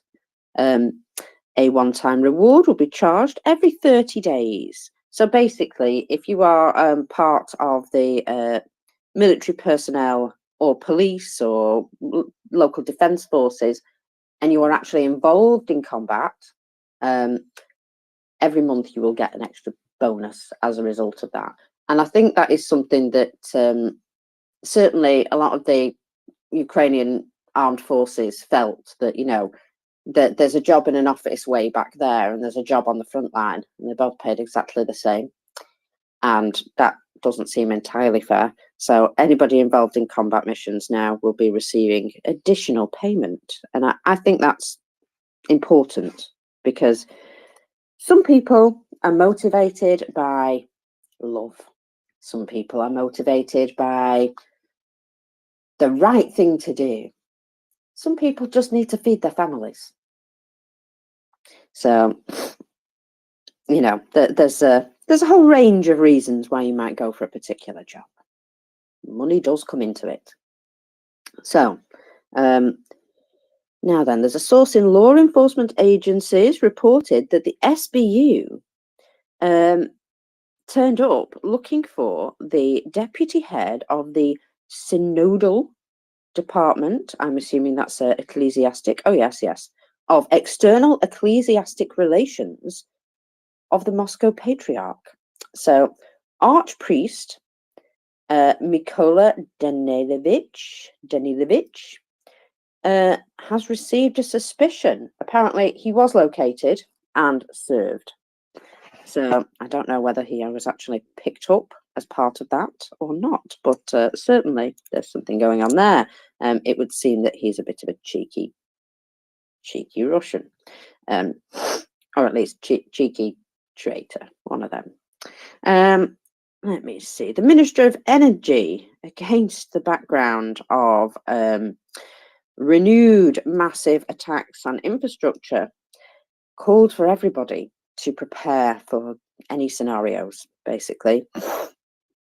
He said it was imperative to protect energy facilities, and the only way to do that is with adequate air defence. And if that's not coming, people need to be aware, have candles at home, have blankets, have a few extra pets to keep you warm, prepare to be without water, to prepare to be without heat and light. You know, just like they did in the first absolute nightmare of this war, when they thought everything, all their electricity was going to be destroyed. And, well, that didn't happen then, did it? But it is kind of happening now. And let's just say it's a very good job I'm not in America, because no matter where I was, I would be driving to a particular address and going in and shouting at all of them, and I'd just get myself arrested about halfway there, I think. So, yeah, let's say that it's probably good that I'm not able to act upon my impulses these days. Not as much as I used to, because I have been known to get in a car and go and drive somewhere really far just to be face to face with a person to tell them exactly what I thought of them. And yeah, I don't know. It was quite fulfilling at the time, but turning up in somebody else's hood to have a go at them, hoping that none of their mates stand up and beat you up. Yeah. Anyway. It's not like I've ever been crazy or anything. No. Anyway, so You've never been institutionalized? No, actually, no. I've managed to avoid that. But my brother is a policeman, so. Now then, the Cabinet of Ministries instructed the Ministry of Infrastructure and Energy, as well as, oh my goodness me, NKREKP. I'm going to say that that's a company or a conglomerate of some case. And listen to this: Kharkiv Oblenergo. Kharkiv Oblenergo. So this is the Kharkiv Oblast Energy. But I love the fact that they've sort of just squished that all into one word. Anyway. So these two companies will be providing Kharkiv with additional generators and modular boiler houses, which are able to provide a much larger area with electricity than a generator. Although some generators are huge and do very good work, like keeping hospitals afloat. So the government have also exempt Kharkiv authorities, local businesses from taxes. So Apparently, they have a single tax rent and property tax. But they are now no need to pay that. And I suppose that's, yeah. In the situation, I can understand how probably a lot of businesses in Kharkiv aren't really able to pay all their taxes right now, you know, because they're rubble. Oh, there's no point getting into trouble when you can't do anything about it. So it's a sensible agreement. Now then, Ukraine and Montenegro have just agreed on transport visa free for freight transportation coming into effect in June. Montenegro. Do you have a lot of freight that you think Ukraine might need? I wonder what that stuff is. So the dollar rose in price. Oh, go on. Tax free with that. Just say that tax. Say that again. So between Ukraine and Montenegro, they have agreed to have transport visa free. So for freight transportation, they will be not charging any sort of visa fees for the transportation of anything between Montenegro and Ukraine. So That's interesting. It's basically, you know, it's basically a free trade agreement sort of thing. Yeah, and I think that's probably a good thing. But Montenegro. Yeah, Montenegro. I mean, it was not someplace that I expected to hear that about. No, indeed. So I'm just rattling through a few additional headlines. Would you believe? And I saw this yesterday, and I was like super excited. And I may have rung a friend and shouted, "Pew pew! British space lasers!" down the phone at him. Yes, I did. So Britain is considering sending the possibility of their prototype Dragonfire laser weapon to Ukraine. Now then, I love this news because these are specifically for shooting down drones. However, you know what I hate about this news? One word: considering. Stop thinking and start doing. My friend down the pub once had, he has, still has probably, the same saying: less mooing, more doing. As in, stop your flipping talking, get on with it. You can solve the world's problems, but if you only talk about it and don't do anything about it, then what's the point? What's the point? You may as well just go do something else. So, my coffee's going cold on me. Never mind. Every day, cold coffee. I reach out, I take a mouthful, and I go bleh, and then never mind. Have to make a new one. So I'm just saying that, you see, Ukraine is a sovereign country, obvs, and they can make all their own decisions. And sometimes we see these things and people having opinions, and I'm like, it's not up to you. It's not up to you to tell them what they can and can't do. And so it's the same with this laser beam. Even though it is not in service with the UK yet, we need to do an awful lot of testing on that thing. And so Ukraine seems like a really good place to send our stuff to get tested, yeah? It'll save our soldiers if it blows up in their faces, put it that way. But I'm quite sure it wouldn't. But the point is that this is exactly what all nations should be doing. This is what we should be doing. If we've got a prototype of something extremely exciting, we should say, you know what, okay, we take out all the proprietary stuff so that if it gets captured, you know, and we'll send it over. We'll see if it works. In fact, Amos, so I have seen your hand. I will go to you in a minute. I know that there are a number of American drone companies who did indeed, these are private military companies, who did indeed send loads of drones to Ukraine. And you know what? Every last one of them became a victim to electronic warfare. And that's because, guess what? They've never had to deal with electronic warfare like this on the battlefield before. So that is why the American drones were not great. And they've had to go back to the drawing board with a lot of them and ask Ukraine how on earth they're getting around Russian EW. So just pointing that out as well, that sometimes, you know, because you're living in the past with your current thinking and what have you, you don't necessarily understand that times have changed around you.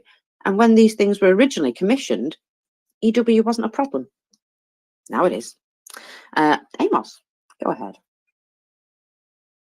Yeah, I was just going to chime in on the Dragon Fire system, and there was a discussion a day or two ago, I think, on that. Went into a bit of detail, and the impression I got is that it's not. It's possibly it's not even at a stage yet where they could even roll it out for battlefield testing. But I don't know. That's who knows. But also wanted to just backtrack real quick to the subject of Montenegro. You know, the interesting thing about that, and my memory on this is pretty hazy, but a few years back, I believe that Russia was trying to back a coup or some kind of election manipulation in Montenegro. And I know there was some internal political debate going on here in the United States. This is back when Trump was in office. I don't remember the details on that at all, but the interesting thing about that is that it must have particularly, let's just say, chapped the Russians' ass. The fact that that Ukraine's making trade deals with Montenegro, that's pretty good trolling there. That is actually, I have noticed as well that there are places that Ukraine has decided, you know what, if other people aren't going to get involved here and Russia's causing them problems, we'll help. That's why they're over in Sudan, I believe, and it may even be, you know, some other Ukrainian forces in other countries assisting. And they did say, we will go after the Russians wherever they are. So if they won't bring the mountain to Mohammed and all that, Mohammed will go to the mountain. I'm not sure if I've said that right, but either way, the point is that Ukraine are paying attention, aren't they, to everywhere that Russia is. And they are almost moving in, muscling in on them. And I kind of like that. I like how they're sort of saying, well, you know, you think you're a superpower, but we've taken your place here already. And I feel as though Ukraine was the rightful heir to a lot of what Russia took anyway. So it's time for them to take it back. And I always think of what Dudayev said. When the Ukrainian sun rises, Russia will collapse, or something along those lines. I don't know. I didn't remember the last bit, but yeah, Russia will basically cease to exist in its current form.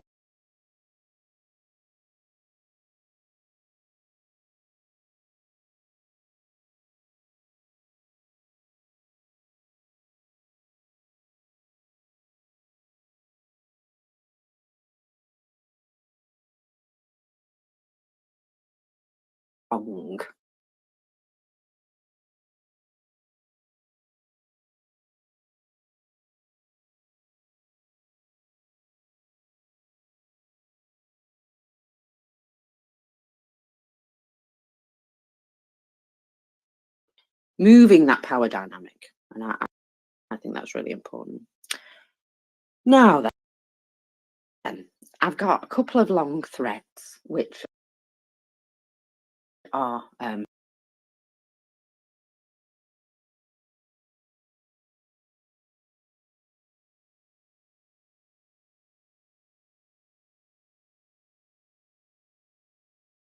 didn't I? And you know, I try and keep my promises. I really do.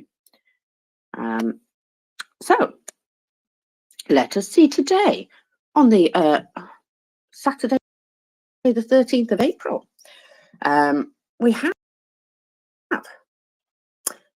1,030 liquidated personnel. That's a bit You know up. what?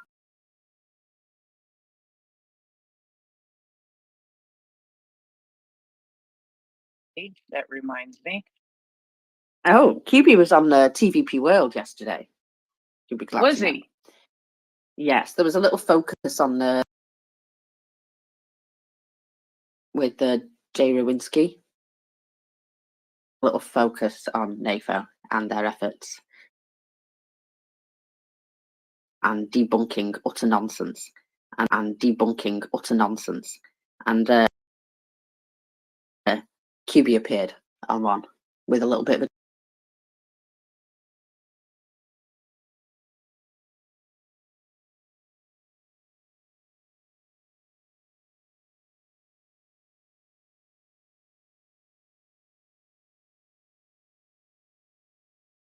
but I know you're now going to send it to me. Oh So yeah, go I for it. am. Because it is because Oh, crikey, yeah. Well, we'll go into that shortly. But first, we have. Hey, I love that. We have more numbers for you because in Moscow.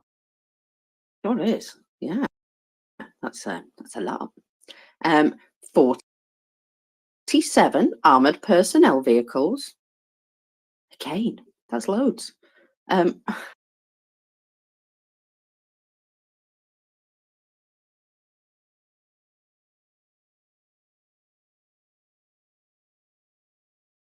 Brain does these things while I'm chatting.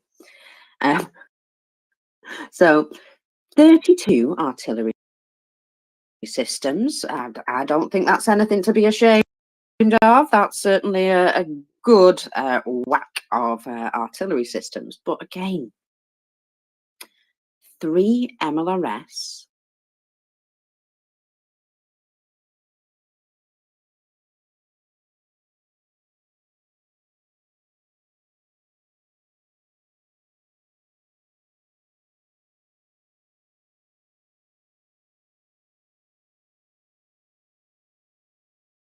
Important that those are taken out because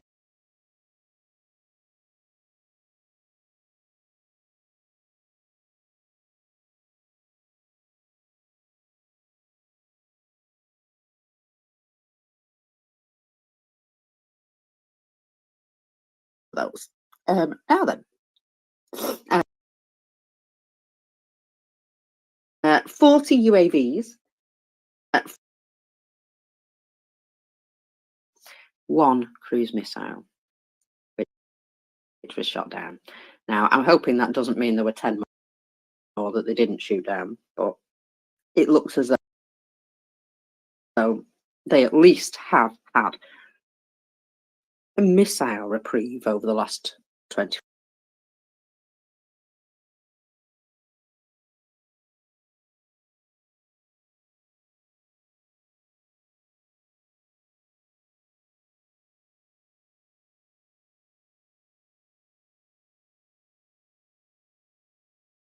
So, again, and this speaks to the types of vehicles that soldiers are being given.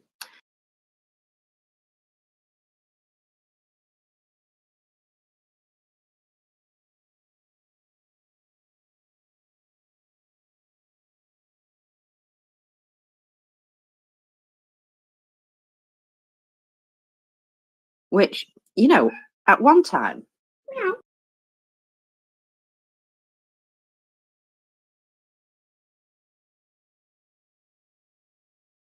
just to see, you know, one special equipment on there. Special equipment on there.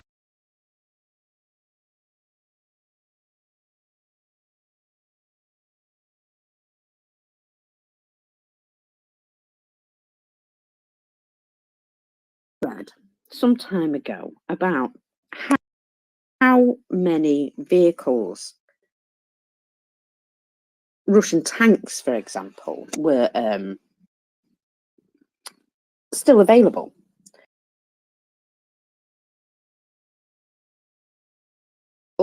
Jumpy.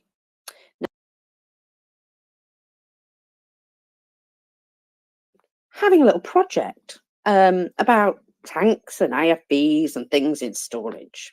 And so let's just have a little look at tanks.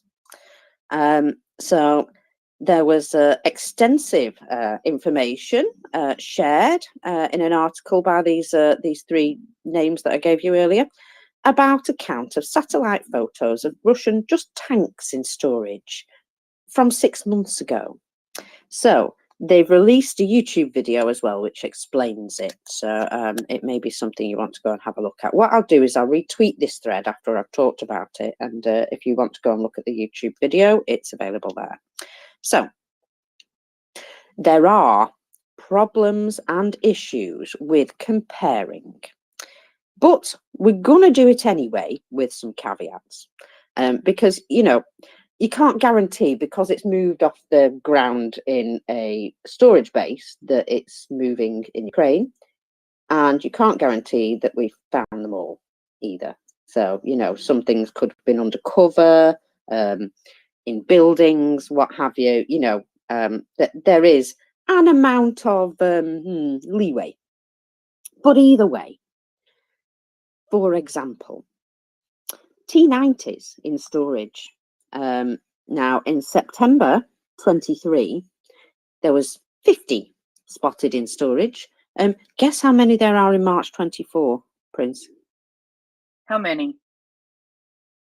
That would be 0. 0 in storage. 0. Just 0, yeah. Just none. Just none, yeah. How about T64s? There were 250 spotted in storage in September 23. How many do you think they have now? I'm going to go with 0. 0, that's right, yes, 0. So, with reductions like that, it does show that there's been a distinct difference. T72s, they've still got quite a few of those. Now, they started off with 1,735 by satellite count, and currently have around 850. So they've gone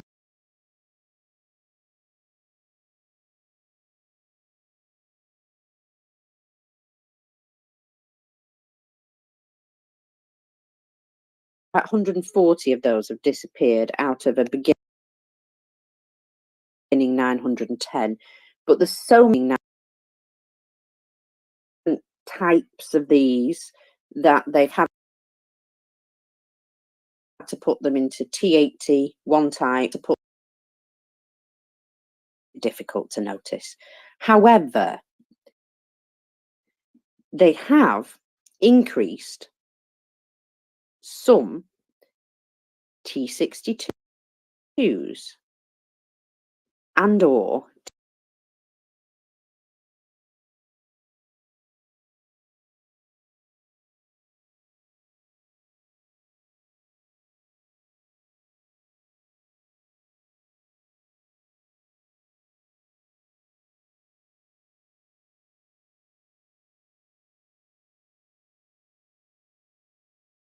$160. But they've lost way more than that. Way more than that. So, in addition to, you can't say that is definitely that tank that was moved from there to there, but we can still count them. So, maintenance bases are known as BTRZ. And they do hold a lot of tanks.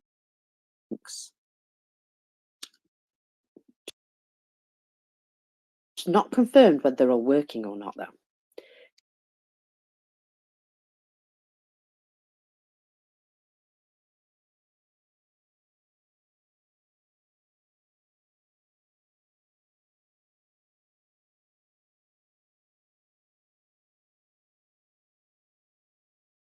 $70 to $90 T72s and 600 to 700 T62s with about first thing, which is the headline.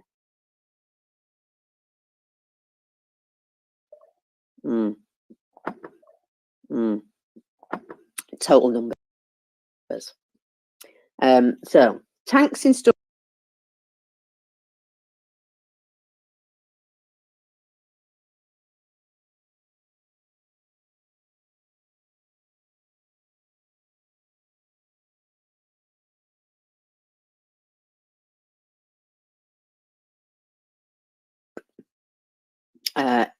Enough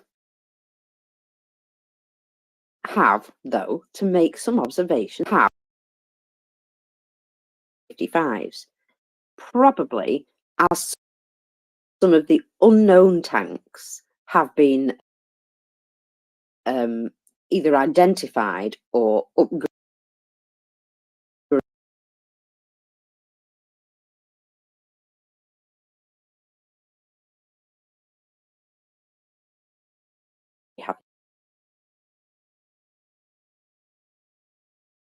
But knowing which base they're at, it's likely that includes T64s, T62s, and some T72s.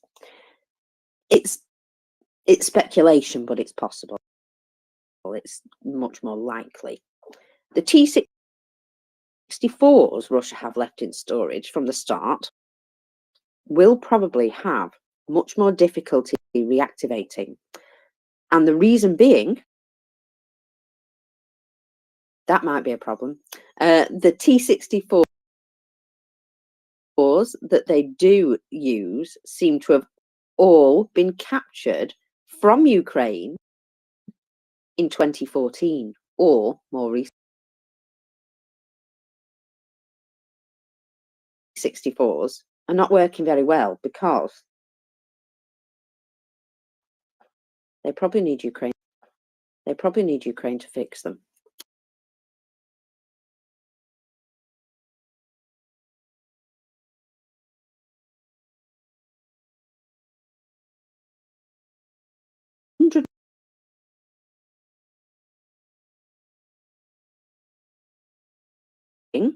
The engine.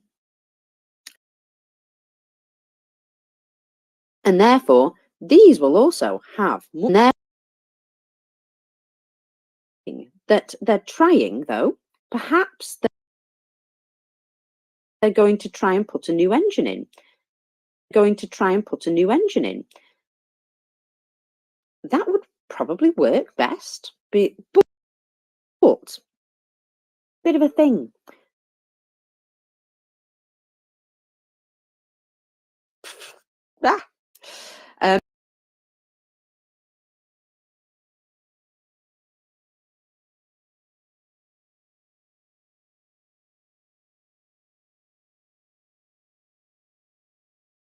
Some still left within the unknown category, or they may have been moved to the T90 factory to be upgraded to T90 M for mothers. 35 in count to 850, a drop of 885 T72 tanks. So if all those 709, so that would be a drop in total of 90.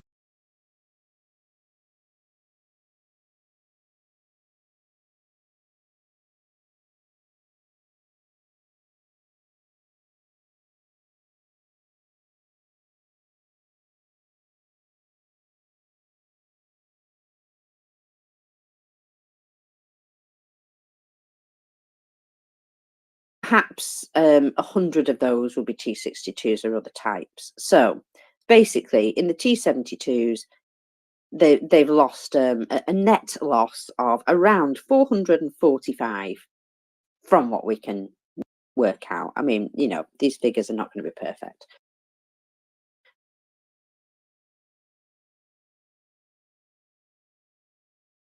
In this scope, to 100 a month.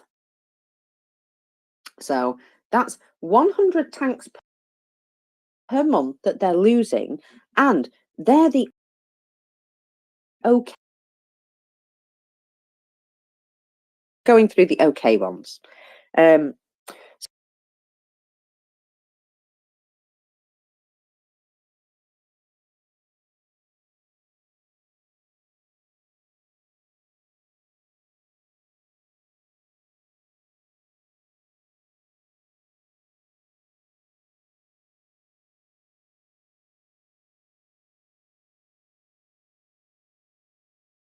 Just due to when the photos were taken. Can't do nothing about that.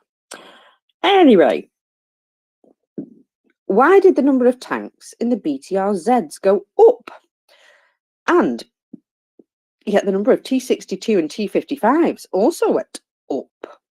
Let's answer that with a bit of hypothesis and explanation, and guess what? Hiccups. Go away, hiccups. So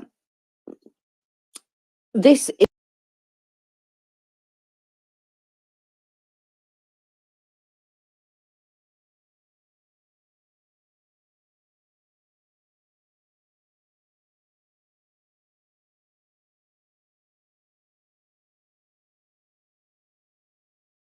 and take it for repair. So they are taken to these BTRZ repair. They are taken to these BTRZ repair places with the hope that at some point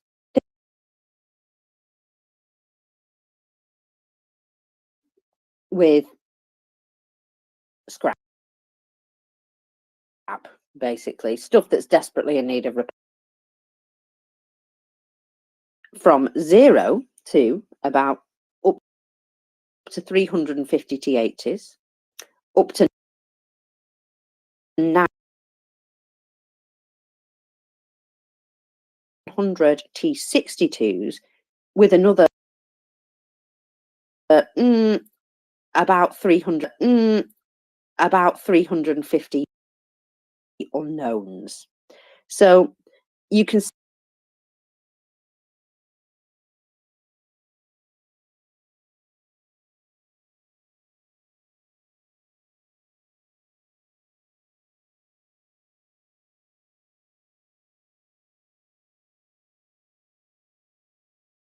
storage bases. As a result, the headline numbers understate how fast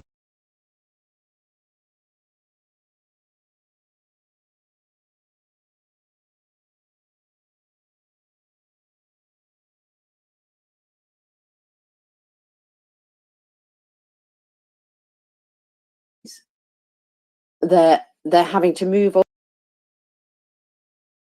all their damaged stuff there, but there's no room because they're sticks that they really didn't necessarily need to do, but they found themselves doing because of their situation.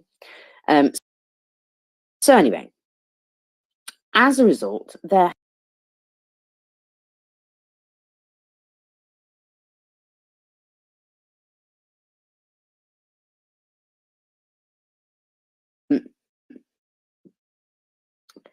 are T72s that will be able to be reactivated into okay tanks again.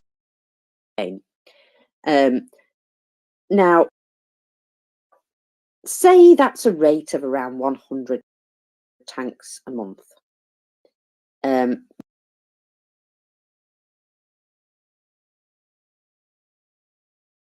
Let's give them some context. So There was a recent estimate, possibly by Rusi,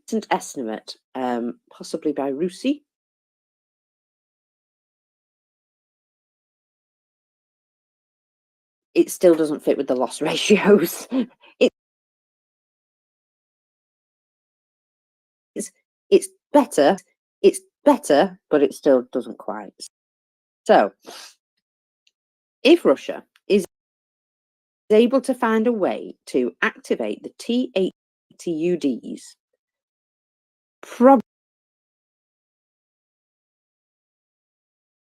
and if they can do it to one, they can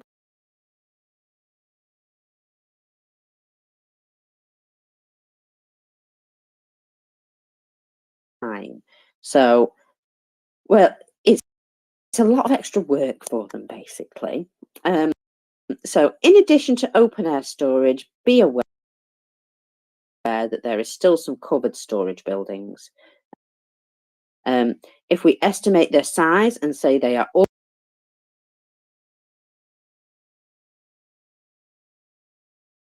however, anecdotal evidence shows that some of these facilities were not in use. A few of them were full, and many others did have military equipment, but of other types, such as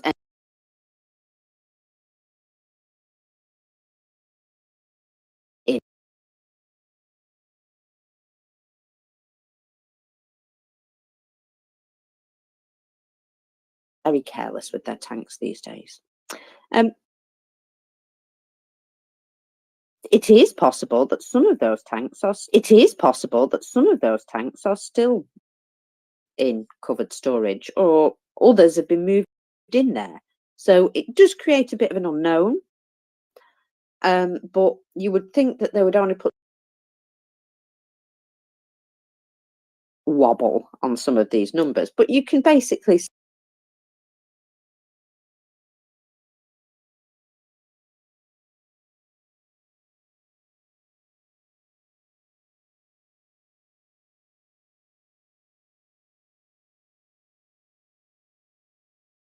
make comparisons a little bit off. Even when everyone is making their best case scenario, there will be some wiggle room.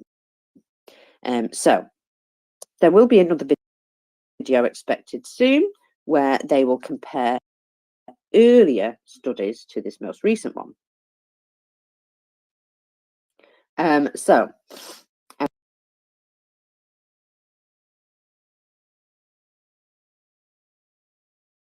The bottom line, the too long don't didn't read thread is basically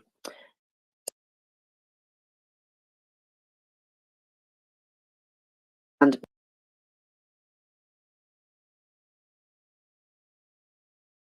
aloha, much love. Good to be back in the space. Interesting commentary there, and I tried to hold my breath.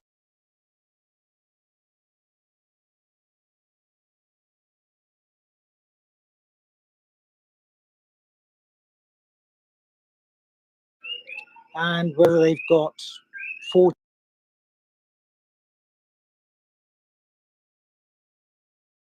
or foul, there's somewhere between 2 and 4 years worth of supply until they might be scraping the bottom of the barrel. So what? Well, there's one thing to actually count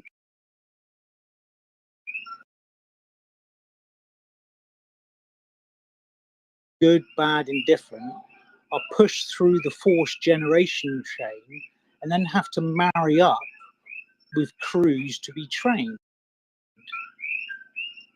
So 500 tanks generated, such as what happened earlier on prior to the winter offensive.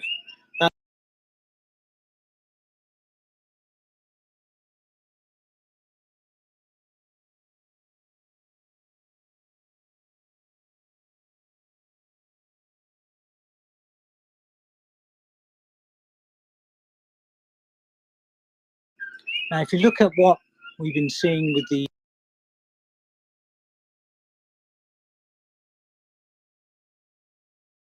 it's just 6,500 personnel.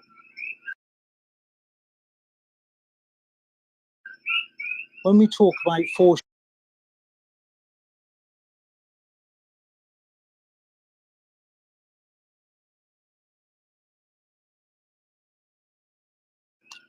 trading space for this increased attrition,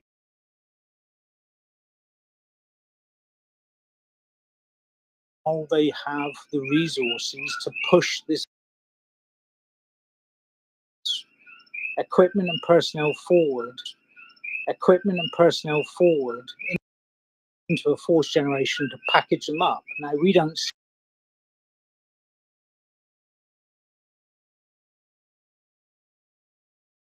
take on. But it's a great report, and yeah, just spawned some questions there. Wow, okay, that's 2 to 4.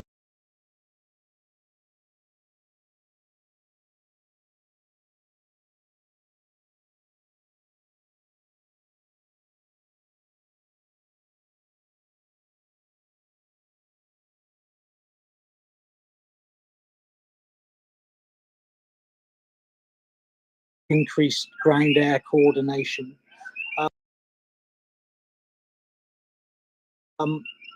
When does the third phase common force generation? We see a further continuing on of fresh troops in the late summer, early winter. Anyway, that's me going on.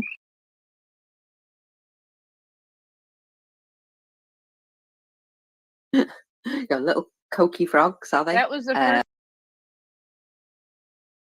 thing. Brilliant. That was the first thing I thought of when I heard. Brilliant.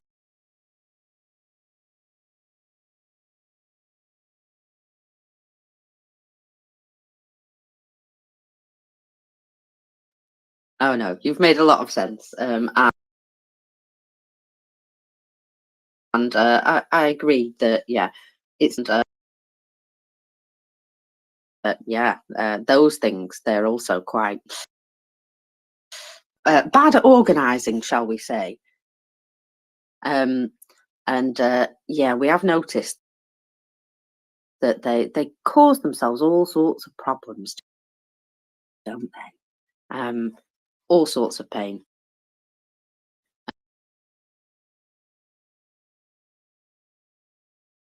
Putting forward to a tank.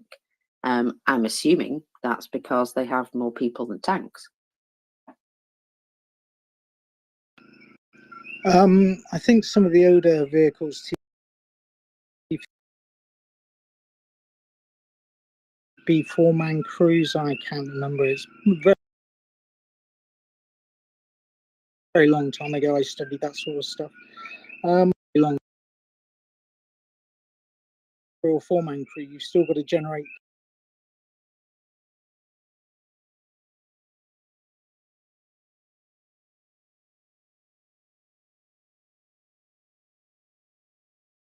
training and integrating and putting them into that pipeline to go forward. Over.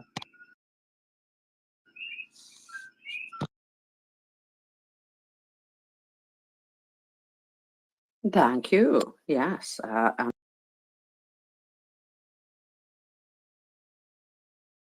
It is there.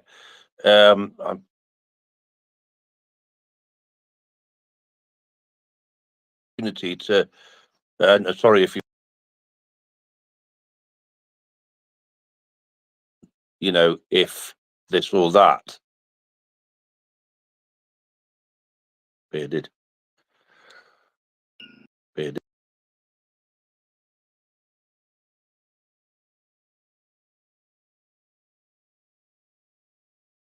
The lines of communication and the Ukraine.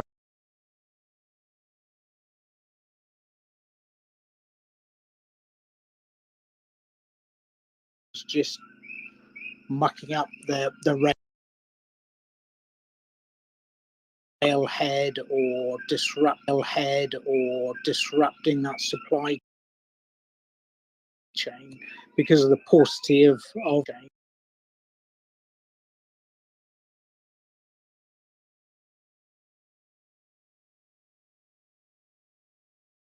picture right now across there, and the logistics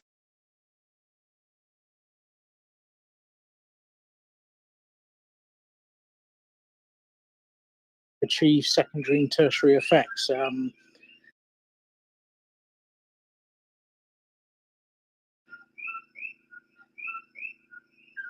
of course, they've only got so many storm shadows.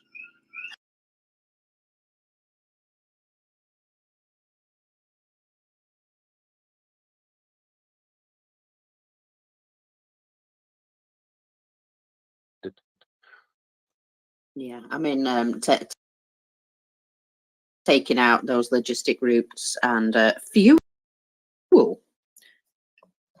like Ukraine have been doing. Well, that's the important stuff.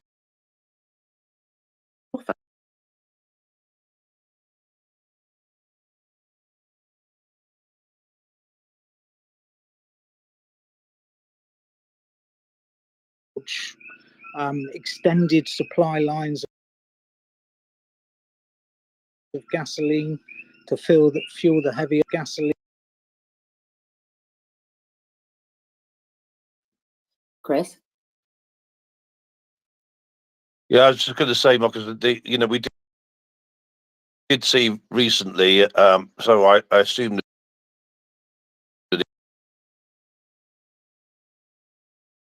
This is the Southern Rail link.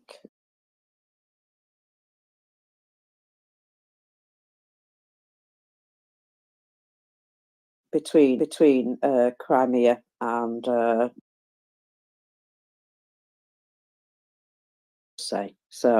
yeah, they are close to completion.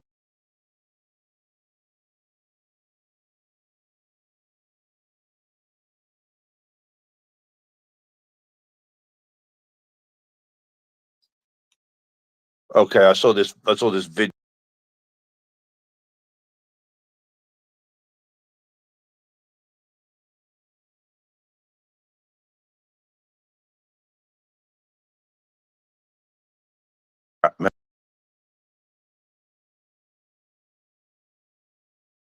Some of it is complete, so they will be using part of it that is already built to do that, probably from Mariupol and those sorts of areas. But the last bit, the link to Crimea, is not quite in place yet. So yeah, that is something that they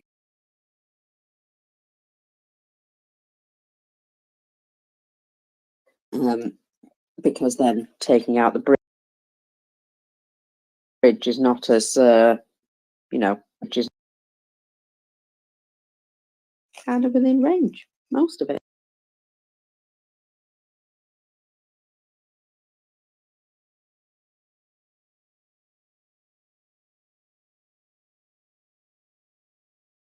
Whatever, some of those things may be higher priority than others. So I have a feeling some parts of that train line will move up the priority list at some point. I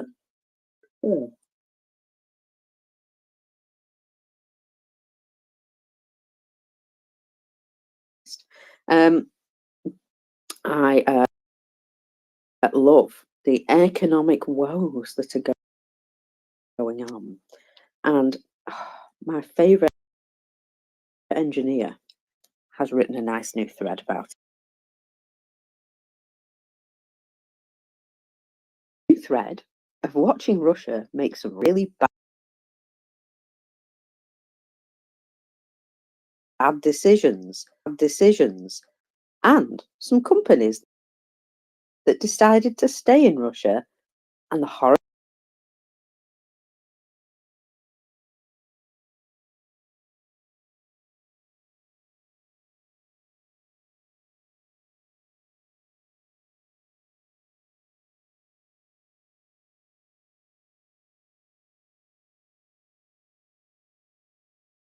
inflation behaves overall. But you're tracking those prices in a lot of locations. You'd expect that to be reflected in the cost of the product because that's just how it works. Because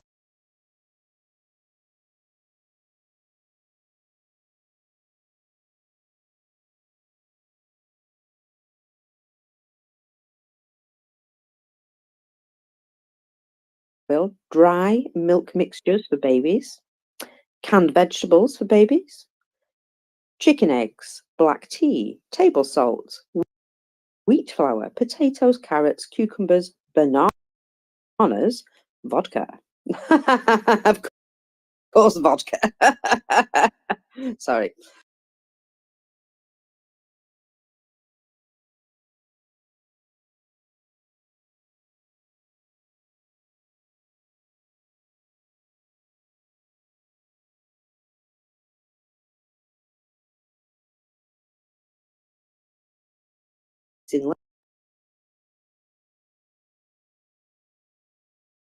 A floor vacuum cleaner. Oh, do you get ceiling vacuum cleaners? Anyway, toilet paper, TV set, domestic and new passenger cars, foreign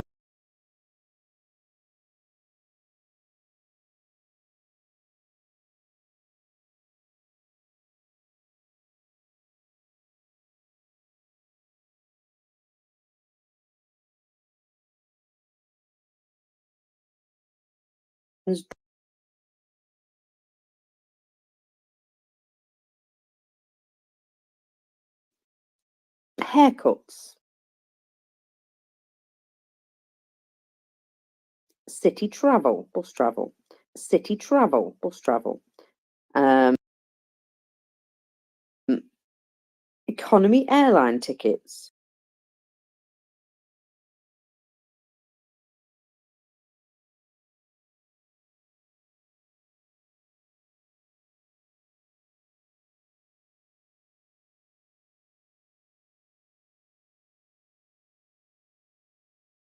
service. So the goal of determining the inflation rate is you need to know so you can appropriately budget for the future or identify any problems.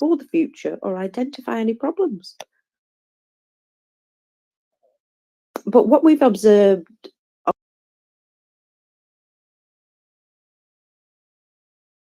mainly them stealing things, and the thief doesn't care.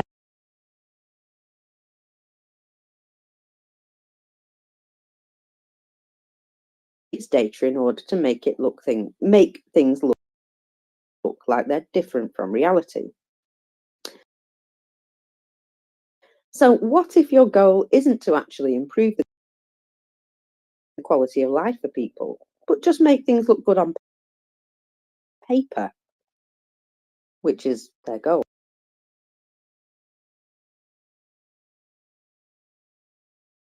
Inflation data is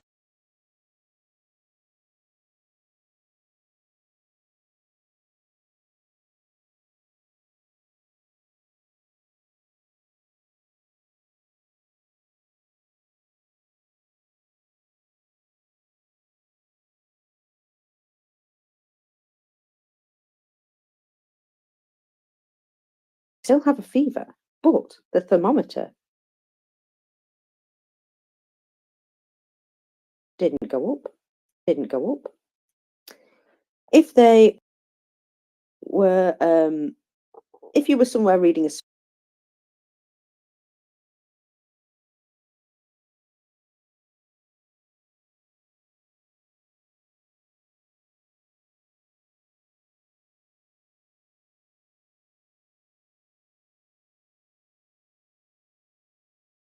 way that is not good overall. For example, the car manufacturer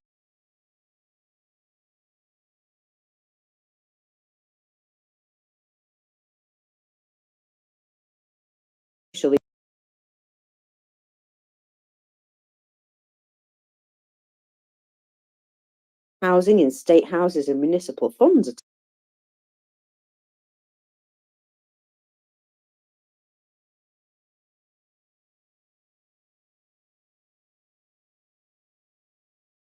terrible. How many buses have set on fire in Russia recently? A ridiculous amount of buses. Anyway, so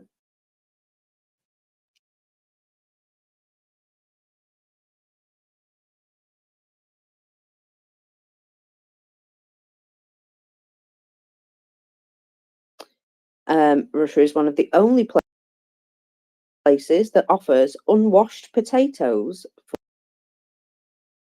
for cheaper, for example. I wonder if that helps inflation.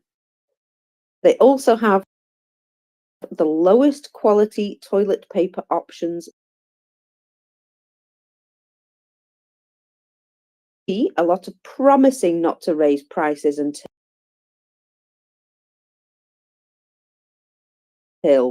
some future date.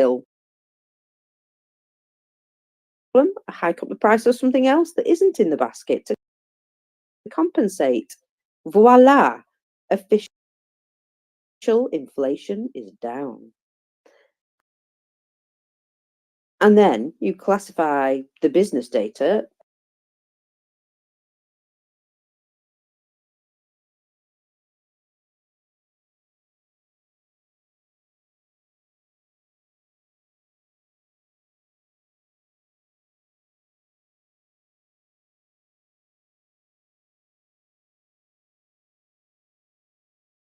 fine, but in reality, everything is routinely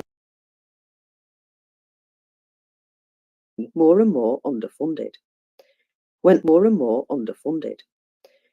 other countries can offer your employees better pay,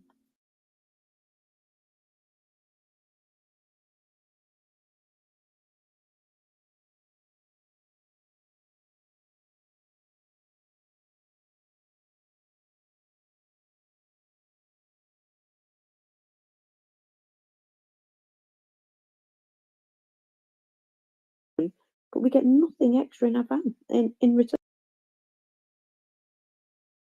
Oh dear. That if they're not turning a profit on a particular crop, they won't grow it. Now you can end up with a shortage in certain types of foods, but nobody gives a damn about the farmer.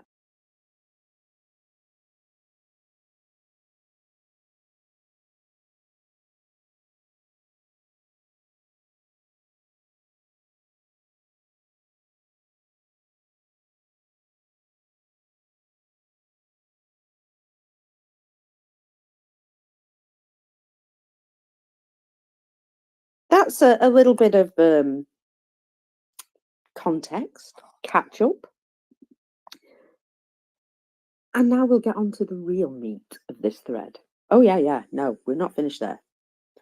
There has been an overall trend for Russia that anything they mess with gets remarkably worse. And obviously, foreign companies have left. Now, they've made them sell for a fraction of the value of their assets. And seriously, that is the best they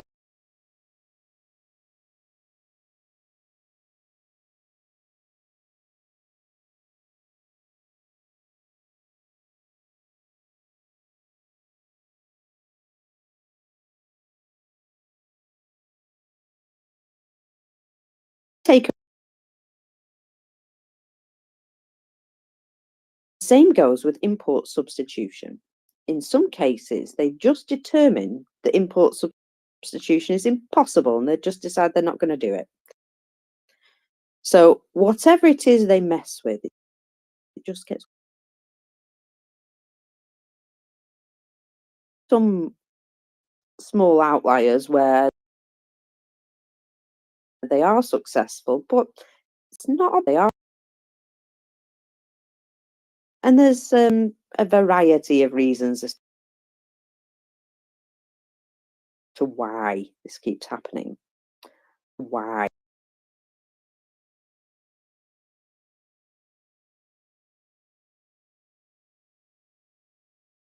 Would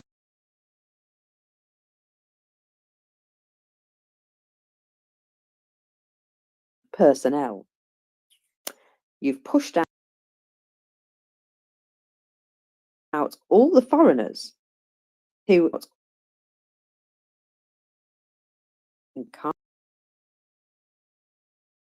can't, sanctions,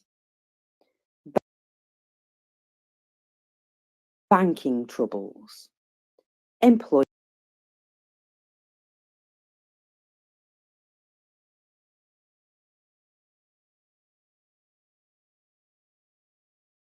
We went through the inflation thread, really, just to give you an idea of how Russia manipulates inflation for reasons. And combine that knowledge with the understanding that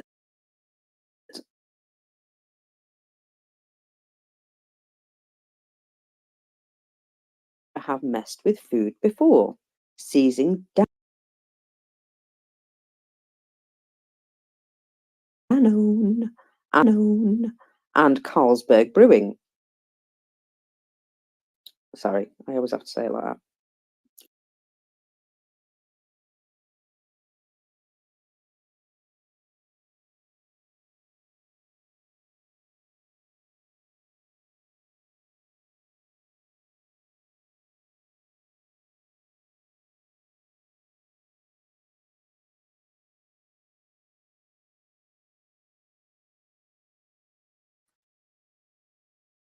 Russia, so all they can make is generic coffee, and so all they will be able to seize is a generic coffee factory.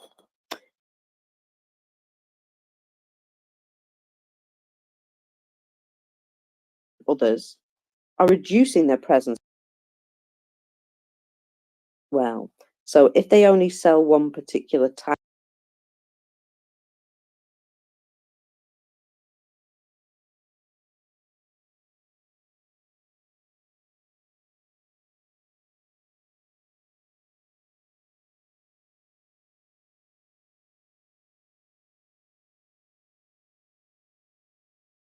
brands now as well, so they're reducing the quality and quantity of anything that they put in there.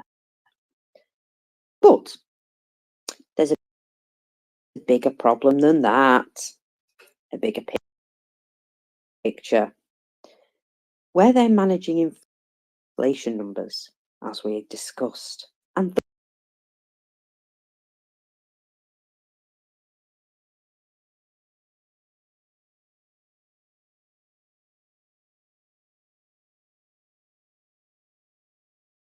Russian farmers are thinking about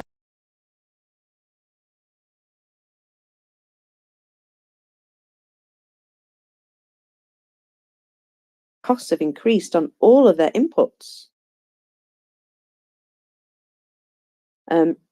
Increase of costs for absolute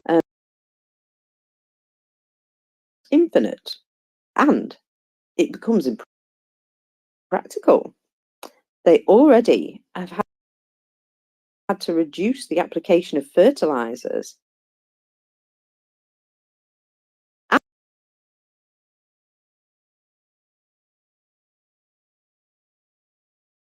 transportation costs, like increasing their recycling fee for any import.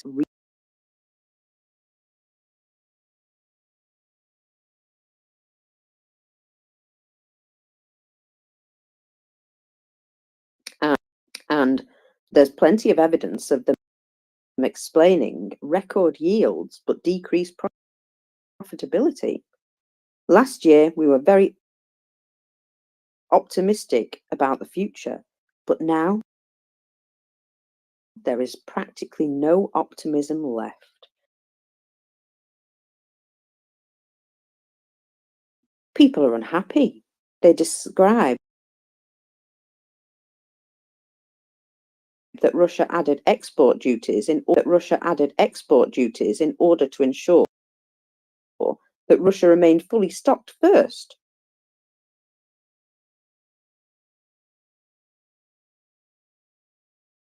Of course, is stolen grain from Ukraine. But that doesn't make a difference to the farmer, who has nothing to do with that grain. They're just trying to earn a living, and the government isn't helping them.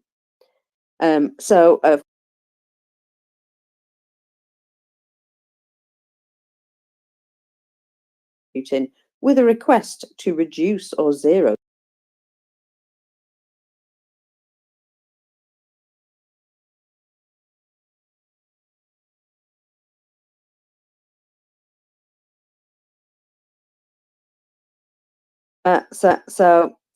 yeah, the whole strategy of them finding money in ways that is causing much more pain on their economy than they realised. They've unrolled a ton of hidden fees in places you wouldn't normally expect.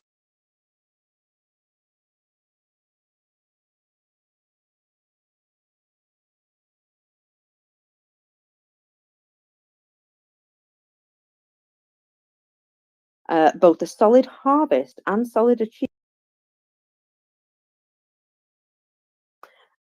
So there's a certain point where you steal so much that that sort of system begins to collapse. And another example, they're failing to manage part of the diet.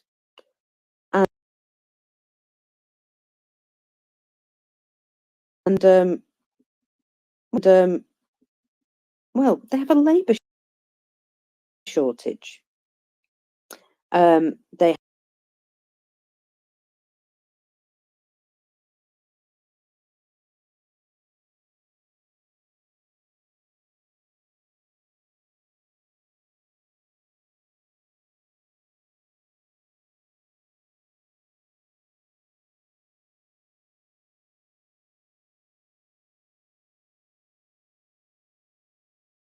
show anymore. They're also adding barriers to entry. Now, quite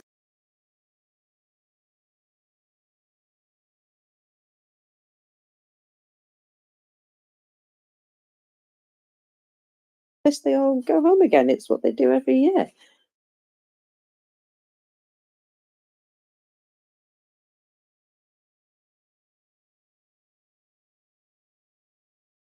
Yeah, because of the fact that they got a seed shortage. Remember that? Certain countries weren't even taking their phone calls when they were trying to get seeds. And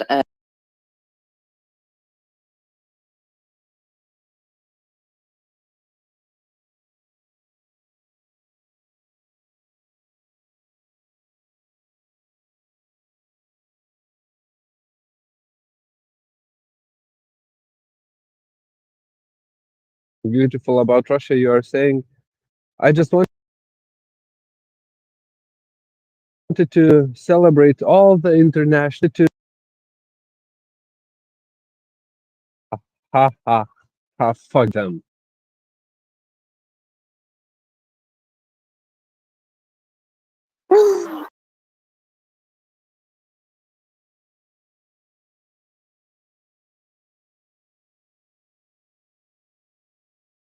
really asked for any international support, have they? In fact,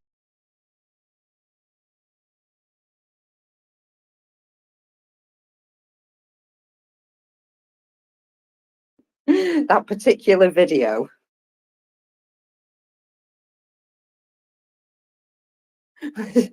let's just say I couldn't speak for about 5 minutes after watching it because I was just too busy.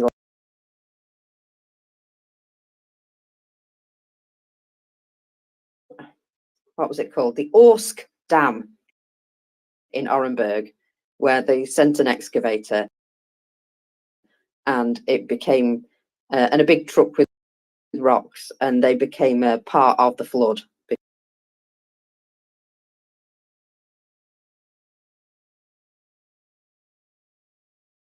Yeah, I will look for that. So yeah, thank you, Marcus, for holding the space, and I will continue for. Yes, my darling. I know you're in the middle of a thread, but I just sent you one of the most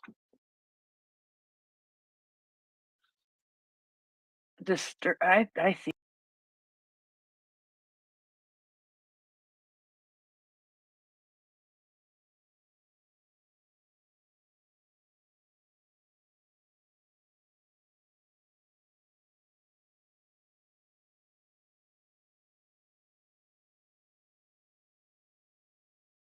So yeah, it really is.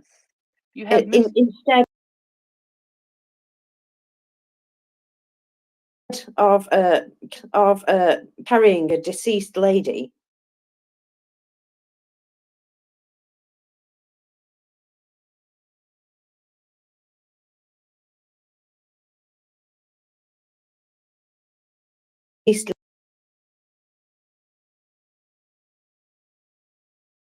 can say to that, really. Well, what's interesting is right behind the tractor, it looks like there's a van. So why isn't the old lady in the van? Oh, yeah, that's a good point. You see that? Maybe she smells bad.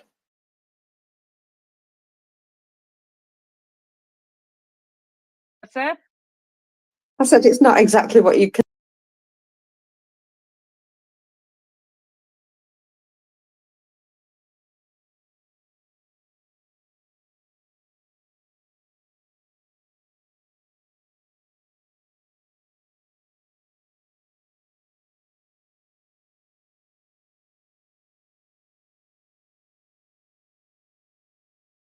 Up there on the front of the tractor, indeed.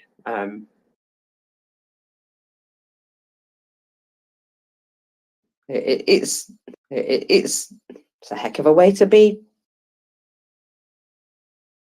off to your funeral, I suppose. Well, we did see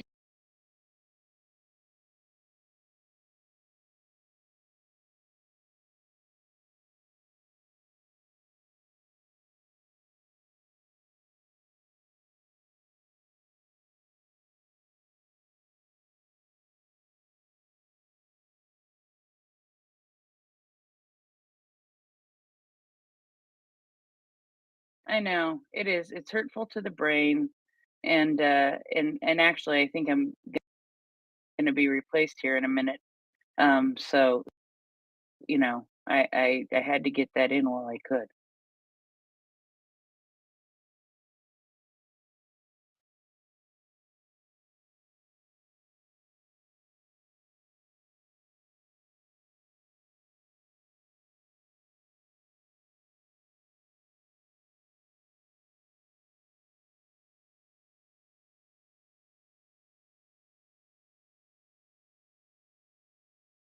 I am going to drop away and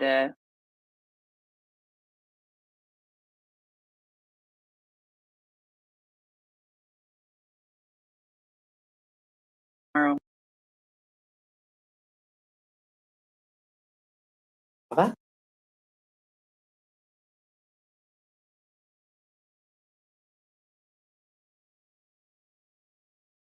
Seed shortage.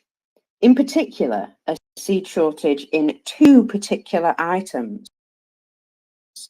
So let me see. Carrot and onion seeds. Now, would you believe that also the largest producer of tomato paste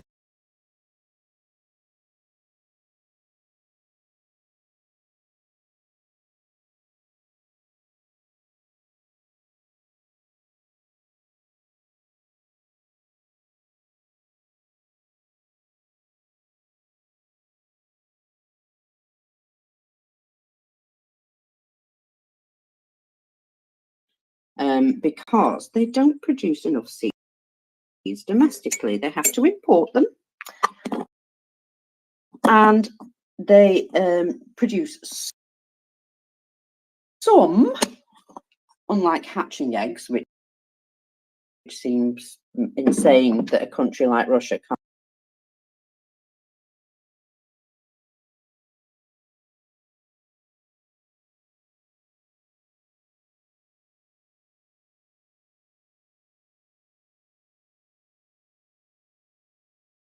carrot seeds and 20% of the necessary onion seeds, which are massive shortages. But the interesting part, that the region sent requests for supplies of planting materials to France and Hungary, of all places, and received no response. Now, were these or to the countries themselves? Those businesses chose not to do business with Russia, like, you know, as an active choice. And in Astrakhan, they 5% of their tomato seeds have not been provided from Holland.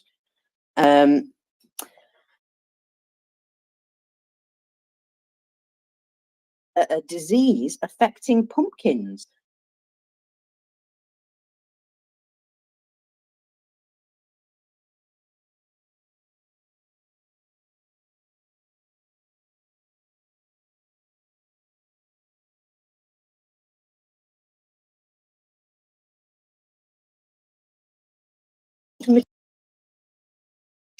By some laboratory. Whatever this means, they will apply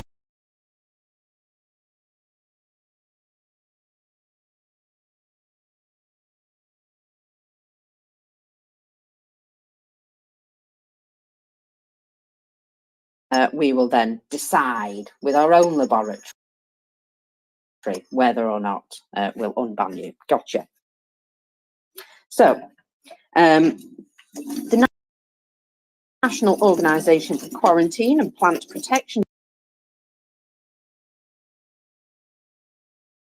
therefore, Russia won't let them in.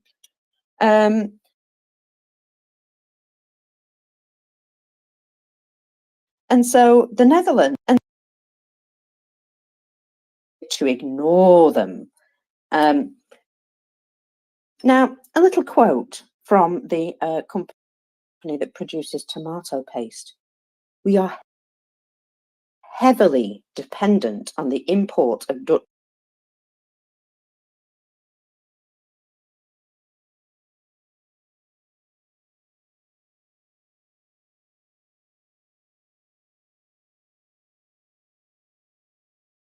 Let me show you another example of how they behave and why people don't take their calls. Yes, that's right.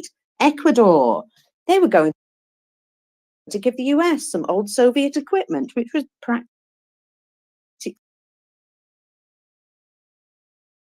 reports. However,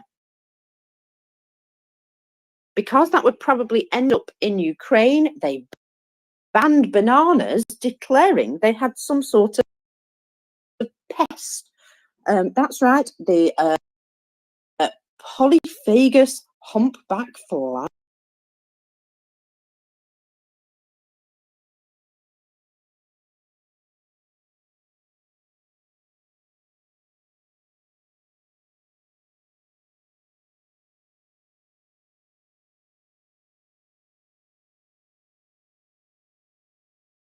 Now, Putin has decided to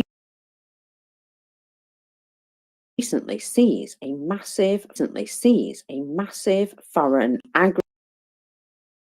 agricultural company at the beginning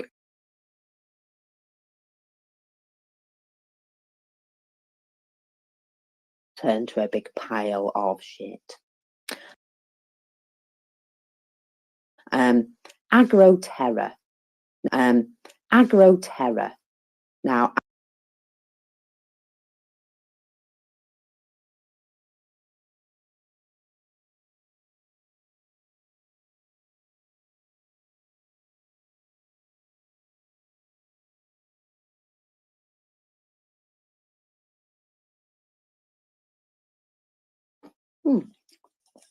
they've started messing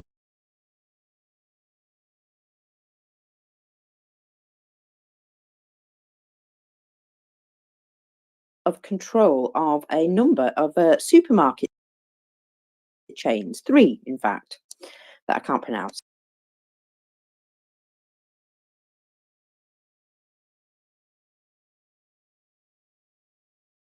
Subsidiary, which manages more than 21,000 stores in 67 regions.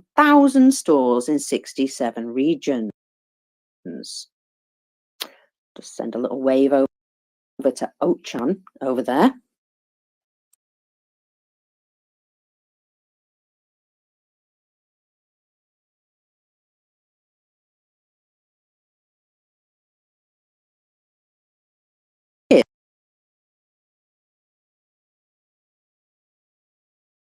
So, if successful, the claim will result in the suspension of the company's shareholder rights. The suspension of the company's shareholder rights. Who wants to do business in Russia when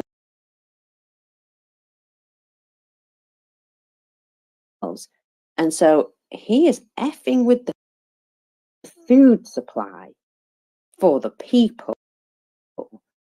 So he's messing with the grocery stores. There's a seed shortage. He's effed around with the farmers and made them really unhappy, leading to empty shelves. What the heck? Oh, they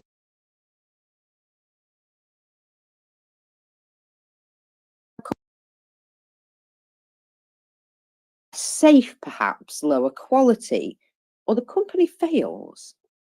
In fact, the largest manufacturers of cat and dog food, which are Mars LLC and Nestle Russia LLC, were forced to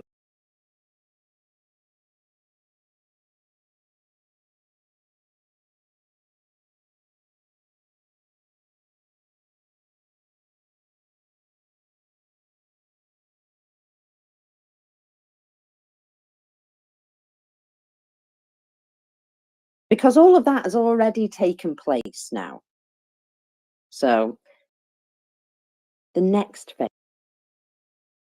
phase starts. But although that's been a long trip, you needed to see that this is a trend that's continuing. So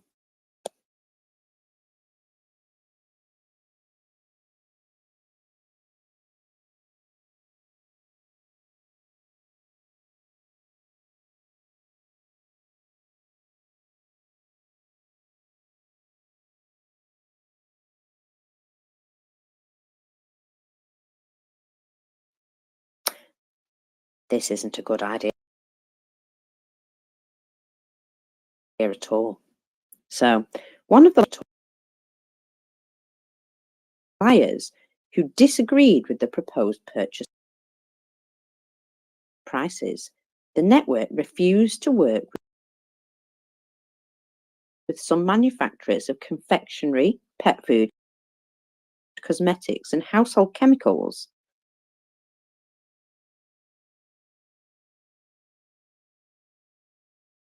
So basically,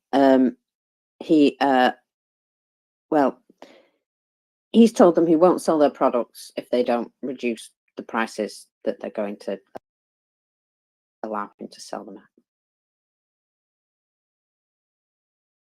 Something like that. So if you look up this guy, Alexei Mordashov, there are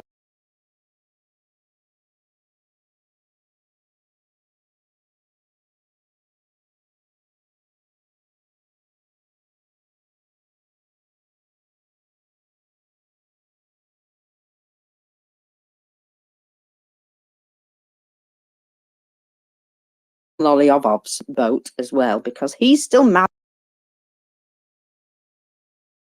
about it, and he's about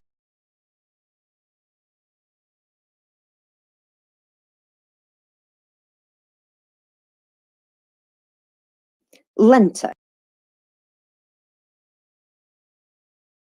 threat of stopping purchasing from them because they're a massive food chain. They can throw their weight around like this. So this was told to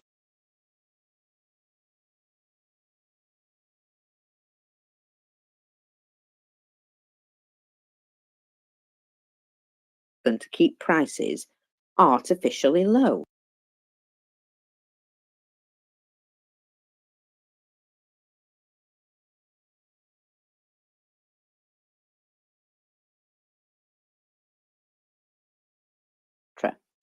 Lenta adds that they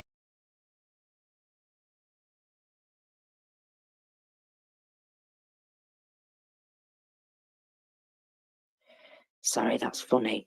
So I mean, you're looking at what pet foods, coffee,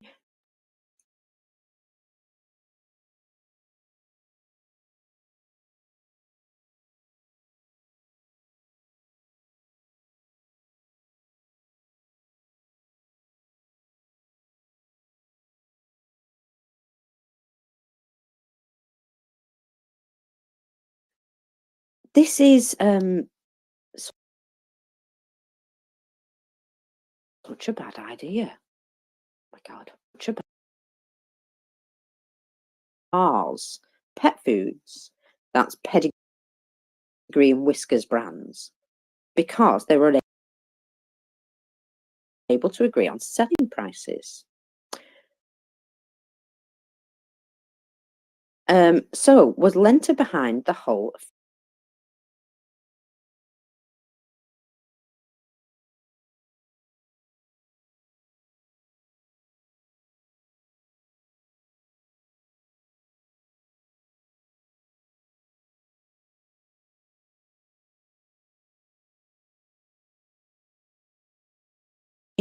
Unilever and Nestle all declined to comment. So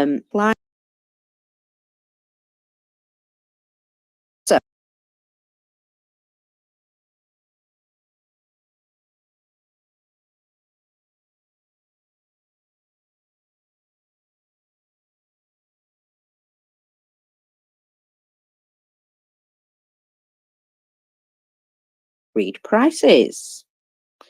And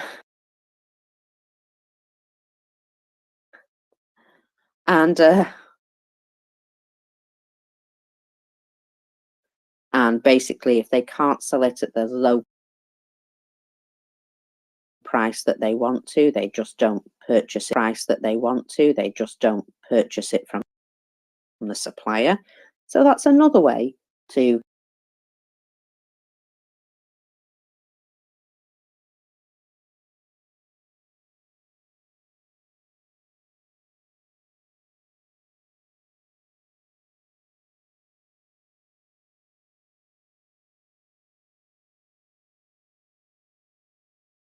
refuse to work with some suppliers of confectionery and chocolate, animal feed, cosmetic chocolate.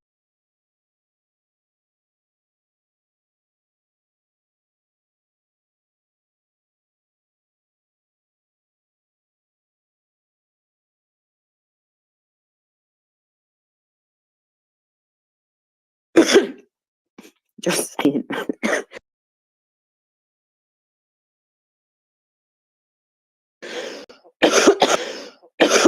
Excuse me. Just saying. Because this is the same scenario that happened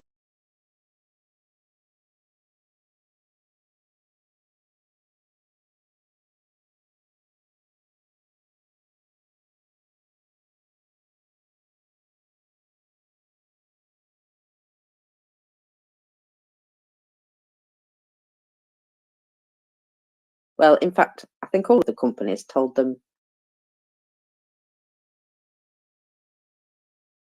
no. So now, of course, there are medicine shortages.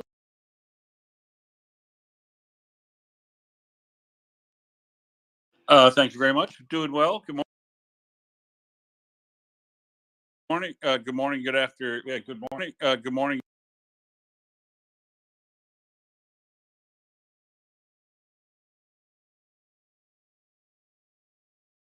Thanks very much.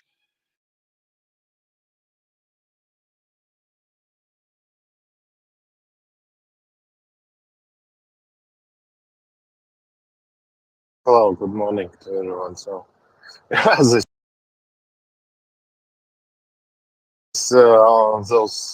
those tracks, it costs usually, and if you start the price down, it's like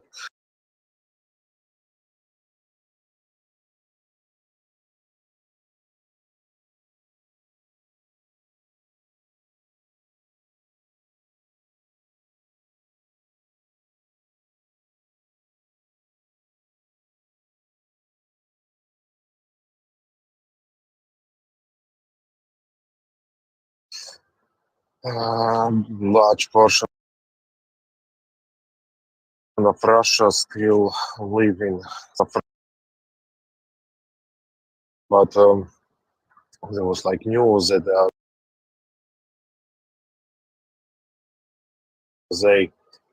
they decrease the requirements for petrol.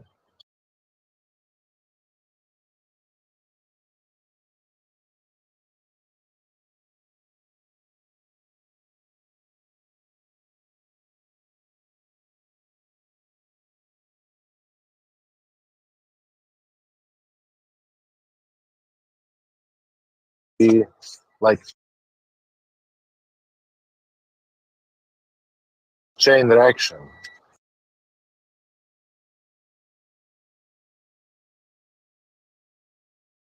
Yeah. That's kind of beautiful, Yanis. That these foreign modern cars.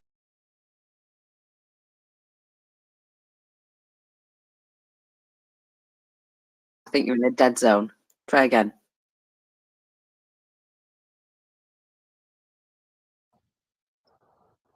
Yeah.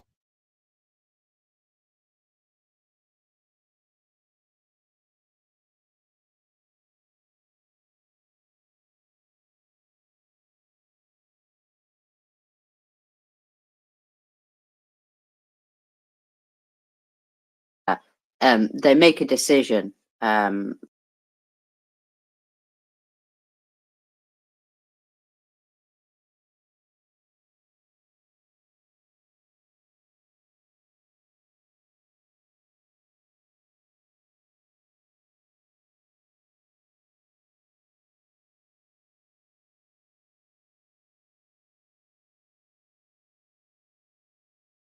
You were next. I was just going to say to Will Mocker,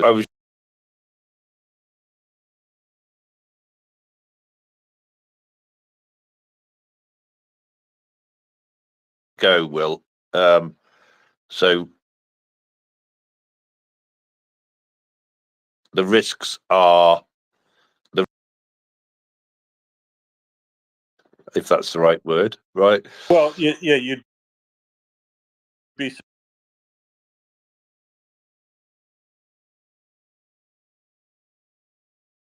in there.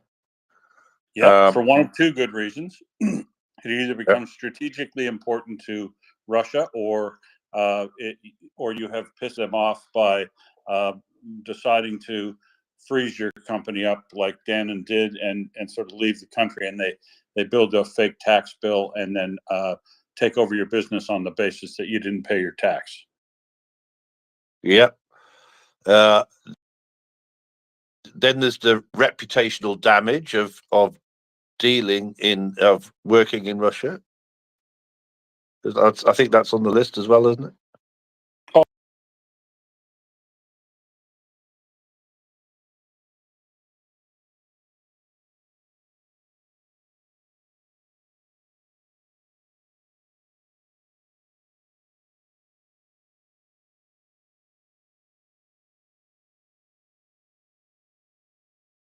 List for boards for their. Well, there's a really important one to boards that you forgot, because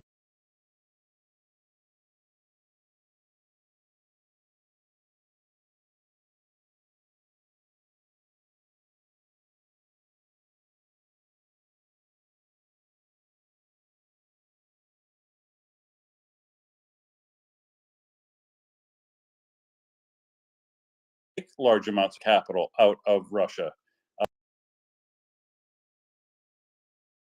right now, because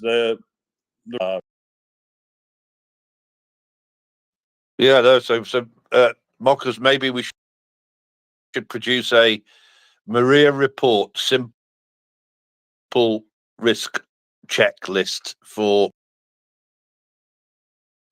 companies and distribute that.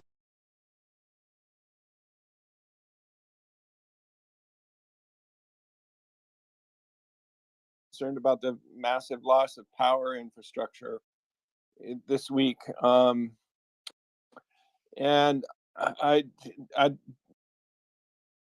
can't espouse too carefully how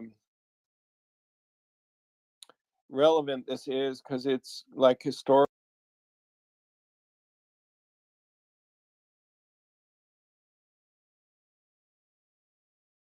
With who's double A.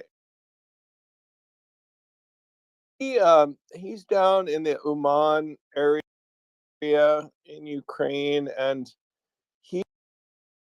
he developed a very unique strategy for energy infrastructure. And in that area, and he came up with a strategy for energy infrastructure, which was gathering, hay from fields,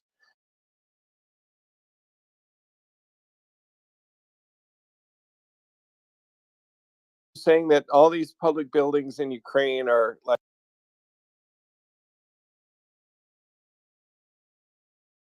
were fitted for gas, and the Russian gas coming.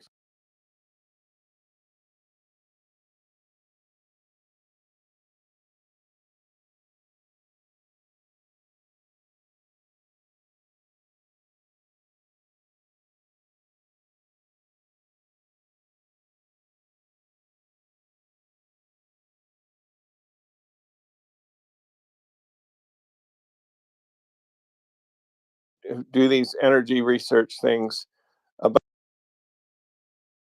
what's the efficacy of this strategy.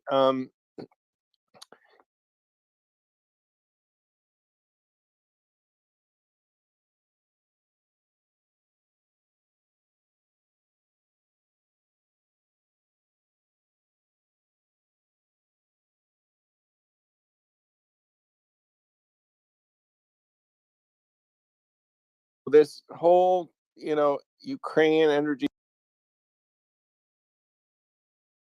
thing, everyone is looking at the thing.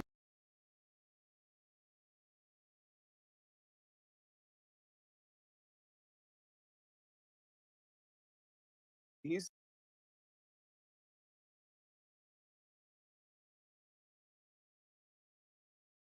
away from the reality on the ground and go to the ground.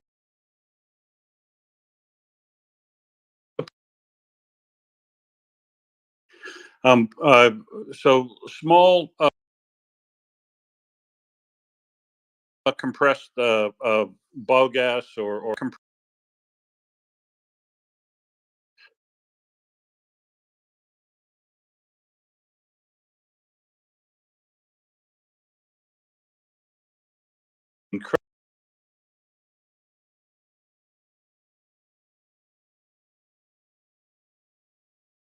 about and power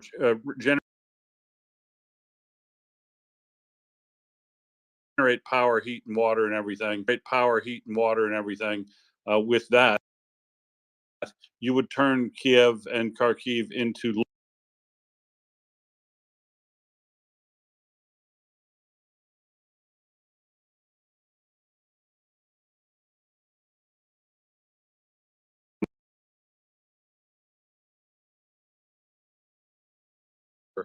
um, I don't care whether it's new technology or old technology, but it has to be technology that can produce a significant amount and be dispersed in a power grid such that if you're going to provide it publicly, is looking at innovations like I saw this morning, which is using access to their very large rail network and a whole bunch of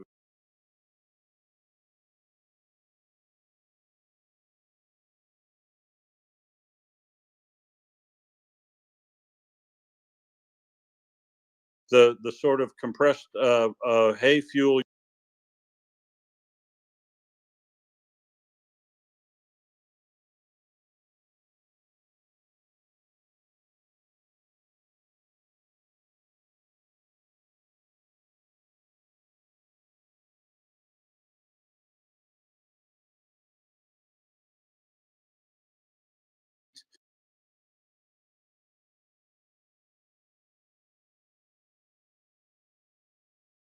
thermal and electrical energy from solar power can also be useful. The key is that can also be useful. The key is that they've got to come up with enough smaller generators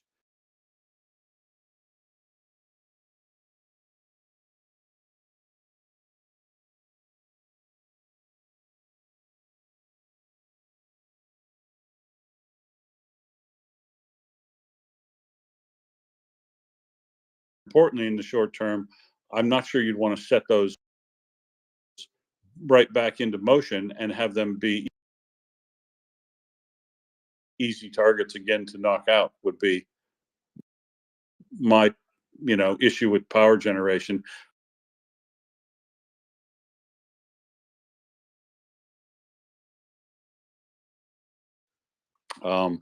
Yeah, no, Will, I agree with you. It is about, the local village, strategy. How do you support, heating for a local school or a clinic or something like that? And the I have heard, and again, I'm very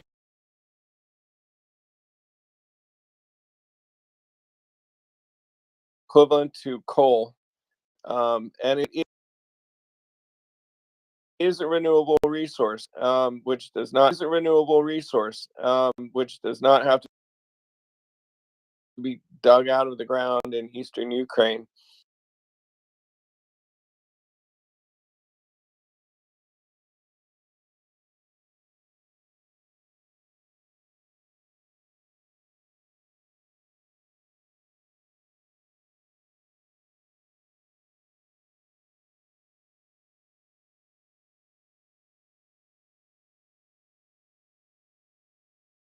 Yeah, those things, those ideas are good. Where and I've never been to this part of Ukraine, but I lived for a long time in Russia and in rural America, of course, for a while. and the little villages, they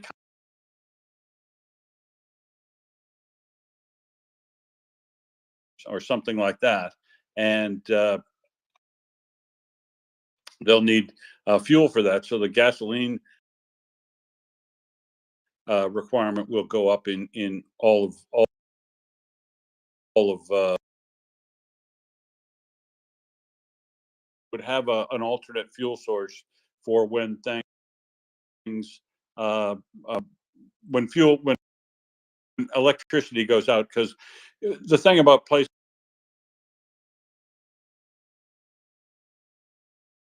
if you know what I mean, and there's always the older people in these villages, that know how to fix things so that they can make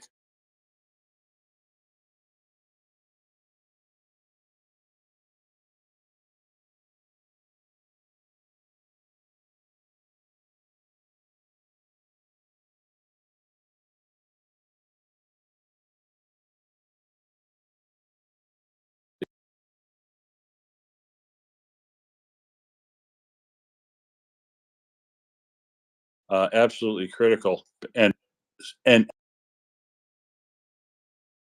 and replace it in a way that it can't be knocked. But yeah, the fuel systems can be, the pig manure and all that can run those Honda generators. So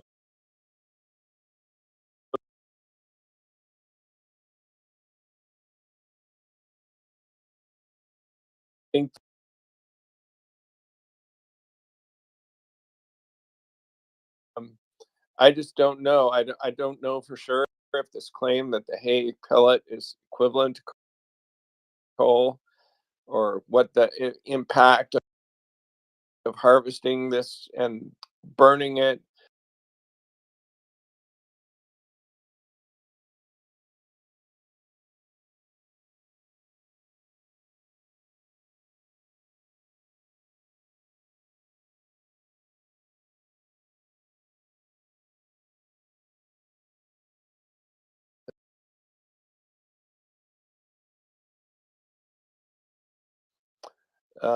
Disabled in the early part of the war, and he's a great guy. I mean, the heart of a huge circle of my friends, and it's always a privilege when I even get even a one sentence message from this guy, to know he's still out there and doing stuff. So thanks. Bye.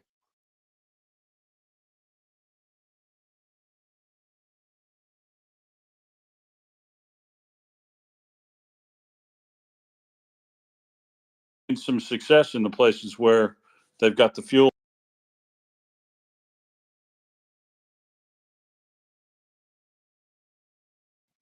Well, that was an interesting conversation.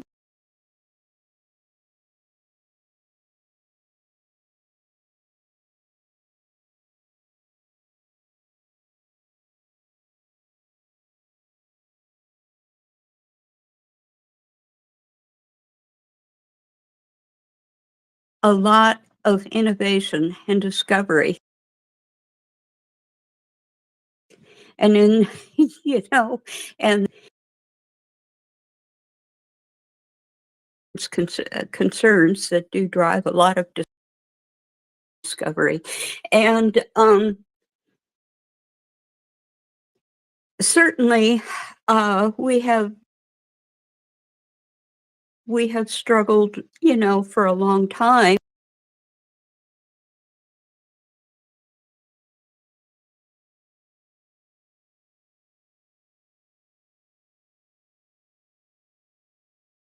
The needs that have been created.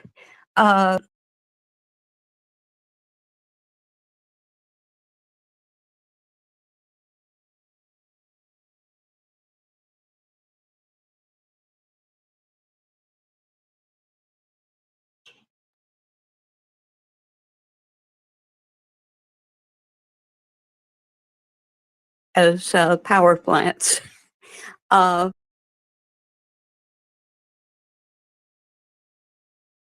so, yeah.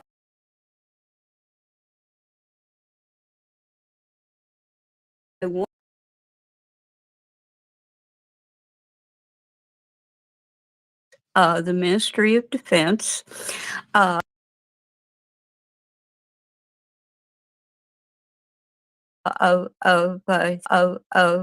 the UK, and a comment made by Grant Shapps.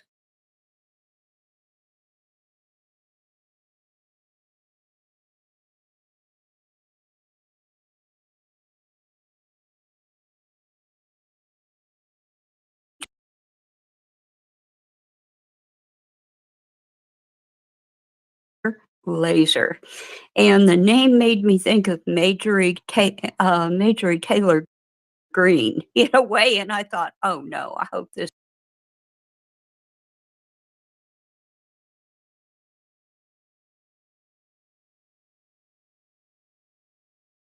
Oh, Huge British space anyway, laser. yes, yeah, that was a space laser, not a ground laser, but it's still, even though it is a ground laser, it sounds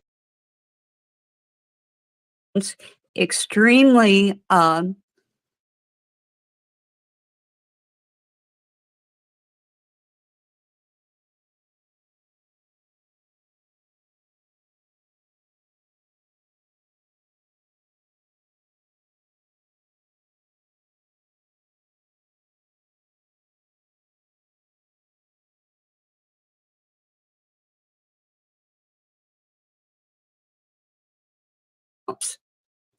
and yet it can engage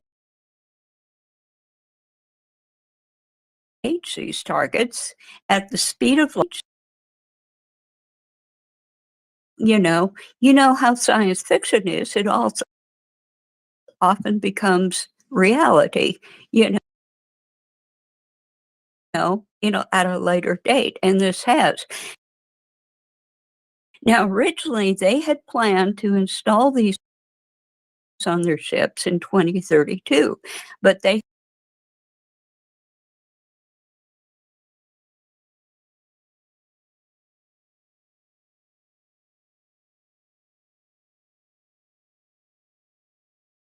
that they were being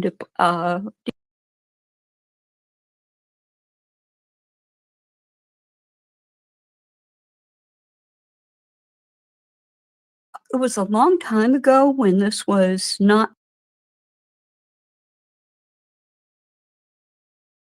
talked about that much. I brought up something like this to Chuck.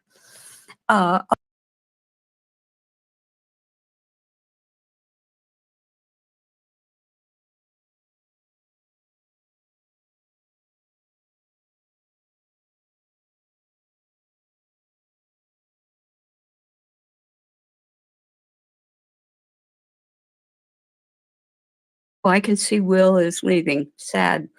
Anyway, what do you think about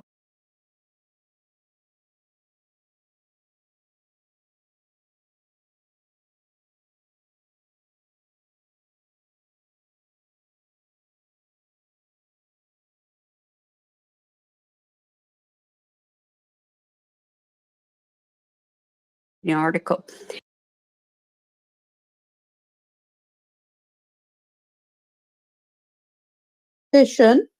But certainly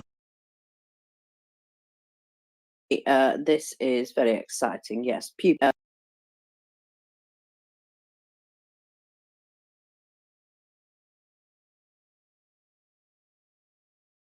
going to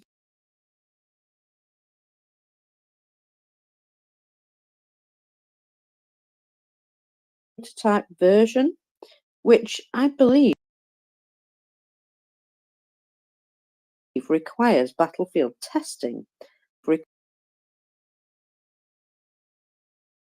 So with regards to power source, I think it's all internal. It,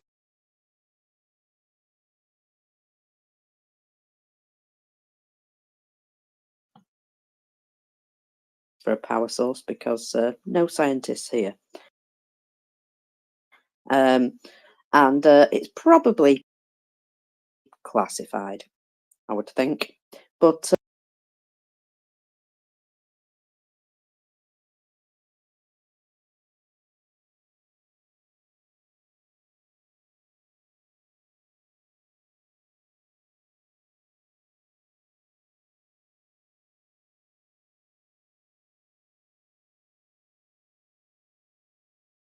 it might be a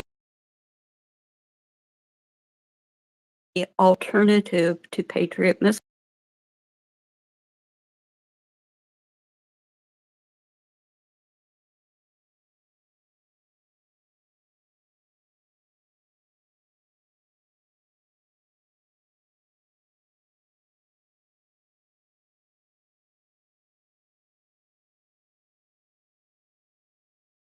Laser weapons recently in the several months before that. When you'll remember when the Slinger system was provided from electro-optical systems in Australia to Ukraine, about 100 of those systems were sold to an American company that provided them to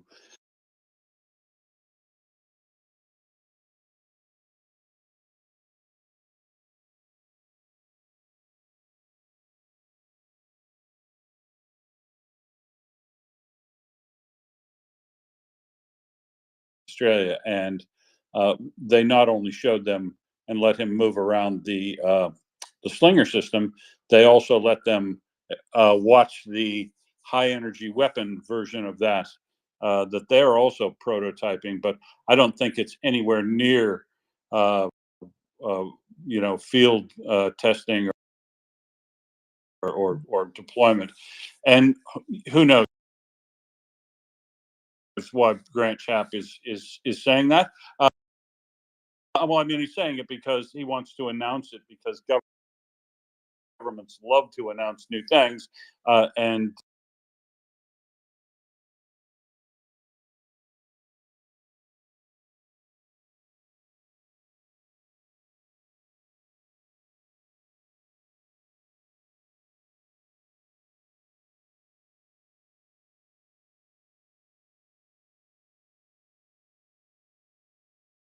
get down to Odessa or Mykolaiv.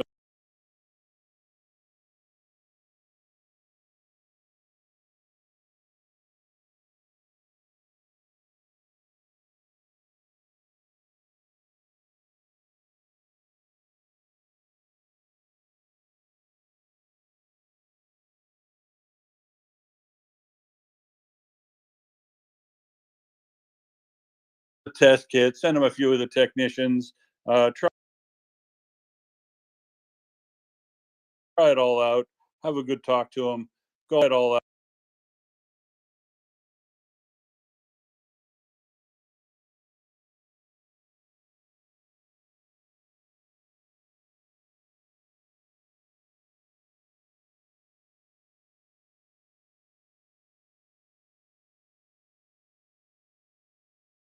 Shoot a high energy laser weapon system.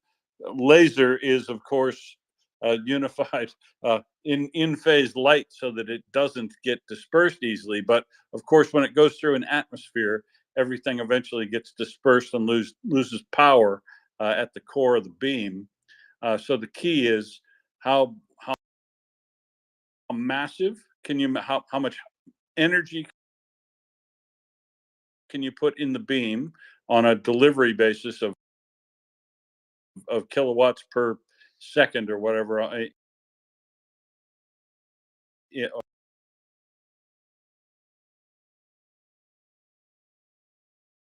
High rate discharge battery, or something like a magnetohydrodynamics or something, and then can also recharge quickly enough, Karen, because quick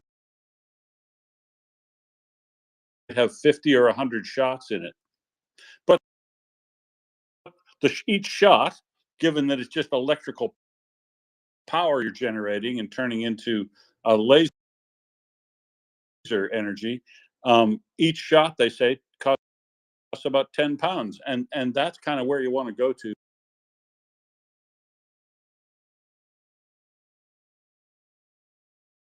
Essentially, what you're trying to do in weapons anyway is deliver kinetic energy. And if you can deliver promise in the future, and that's essentially the way science fiction works. The way science fiction works. It sees what could be.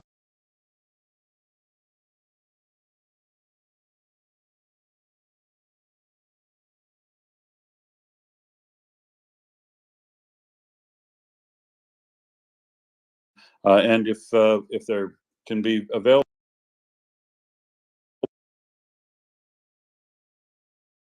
for shooting down drones, fantastic. I see Shaggy's coming up.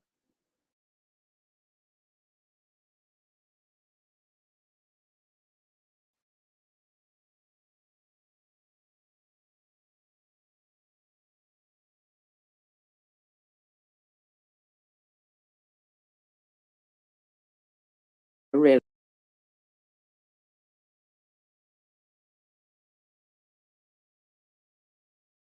Bastards again.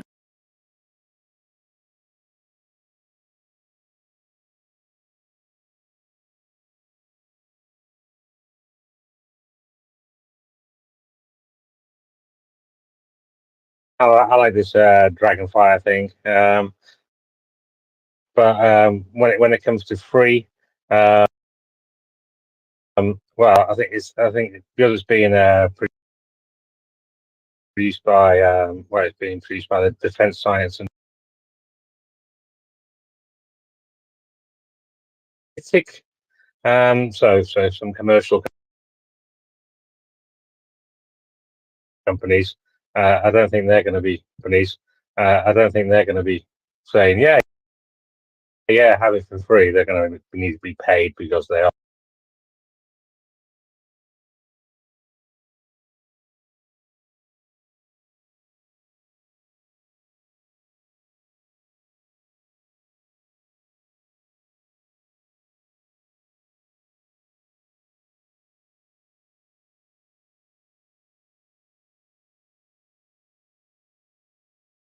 Rather quickly for it to be any use, to be quite good.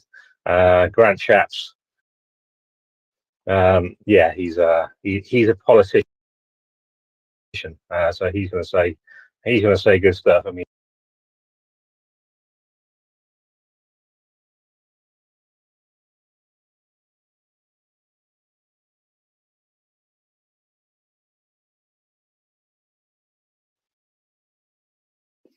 Absolutely.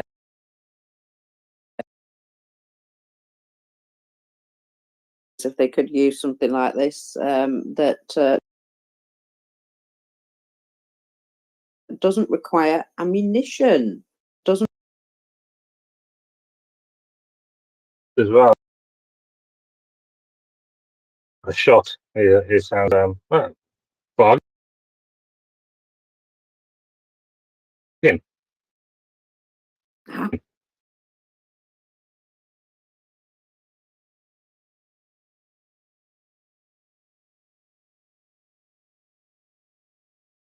some of these companies because you know.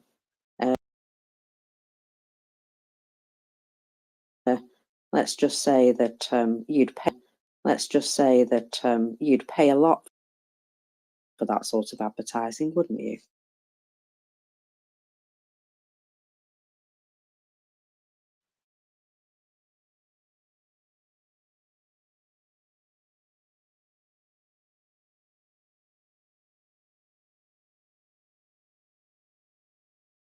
Employed.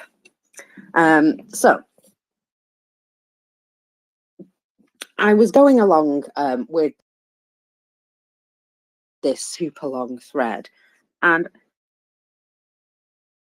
I do have a little bit more with regards to medication and how it's a massive problem.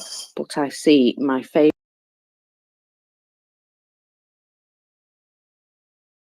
to talk to us. Nale, are you with us, my dear? Yes, Are you with us, my dear? yes, I am. Hello, everybody, and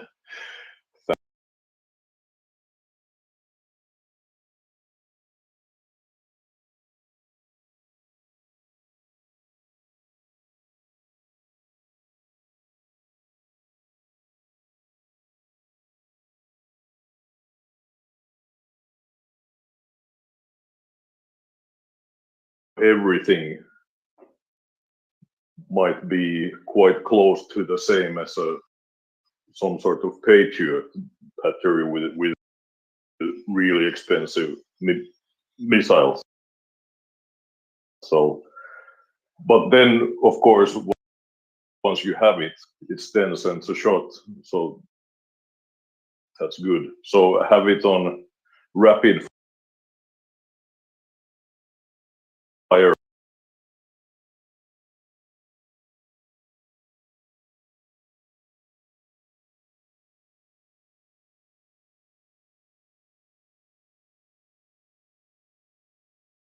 For the company, if this thing was to be very useful and shown to be such, wouldn't it? Just think how much they could make off that once they had something that was battle. The value in that alone, ever alone.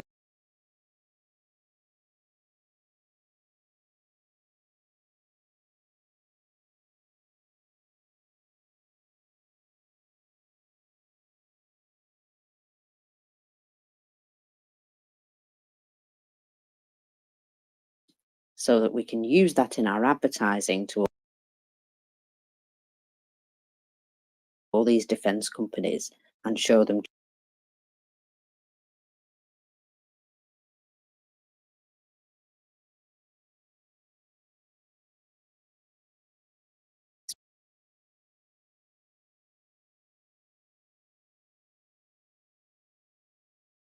Well here because we, or we, Patria, the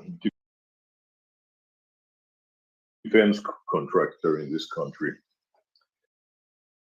is about to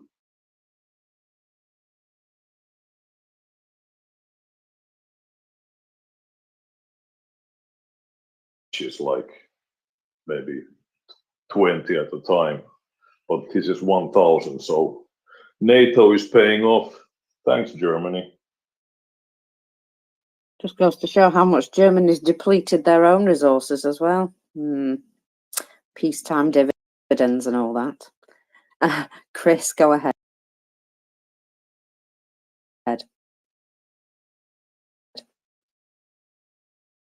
Yeah. Well, apologies and that, but you know what you're, but what you've said there, Mockers, is, I mean, it's proof.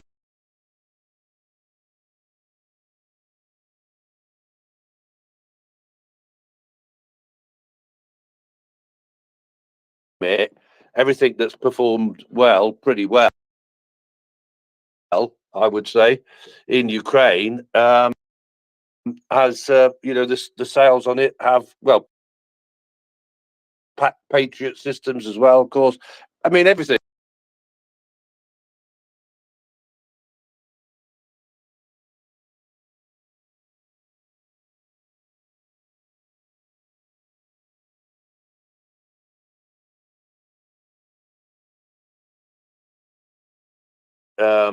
increase of the gas production facilities, and now it's going to be done for the oil. Let's put it like this, shall we? Put simply, mockers, it's a lot less risky to invest in Ukraine than it is into Russia. Indeed, it is. So, Shaggy, go ahead. Yeah, I'd like to see quite a few more equipments being battle tested in Ukraine. 35s, Taurus missiles, things like that.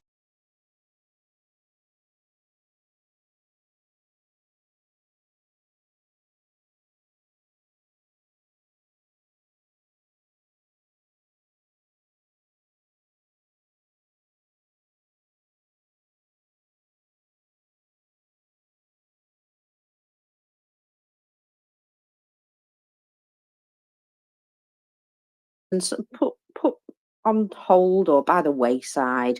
And I think it's the Iris-T system that has gone back into production because people now want it because it's proven to be really useful in Ukraine. I think it's the Iris-T system. It's something like that anyway. And Well, there and are the Gepard was considered basically surplus, would never find a use, and the Gepard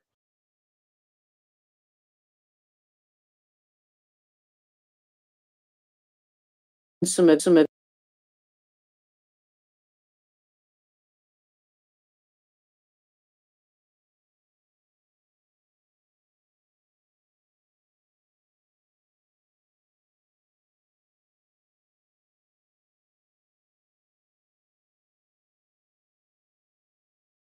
already had the stuff to make that.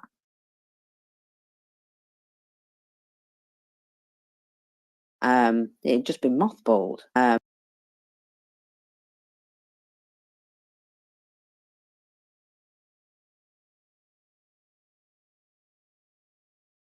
You can imagine that an awful lot of people would be interested.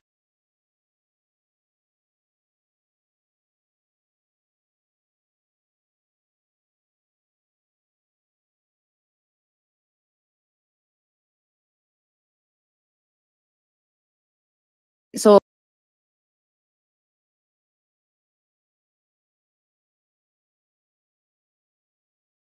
things like nobody's business. So that's good stuff as well. So,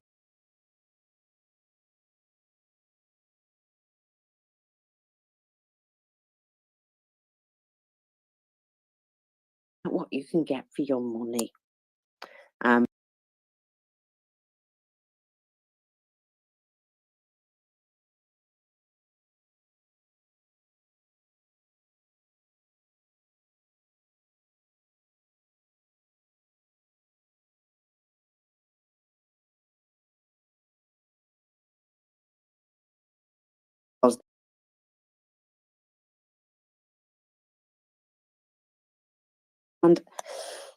this is something which is really not great for them.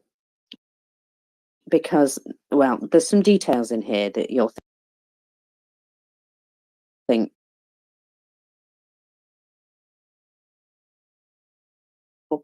HIV treatment.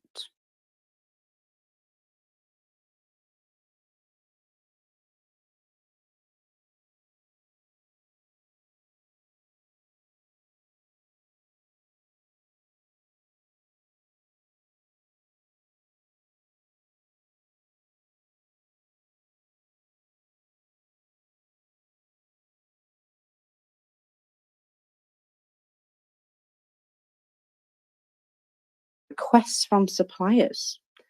So out of 61 announced auctions for the purchase of drugs for HIV therapy at the beginning of 2024, 17 of them did not take place due to suppliers not attending. As a result, the Ministry of Health has not yet been able to purchase 107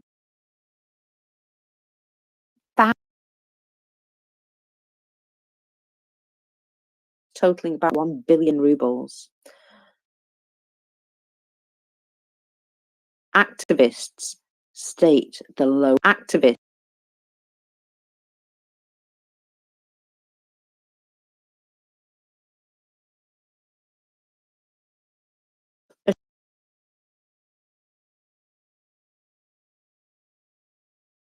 currently underway. The situation is under constant monitoring.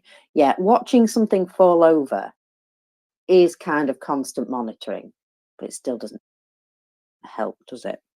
So they said they had enough HIV medication for 3 months. Now, do we trust their accounting?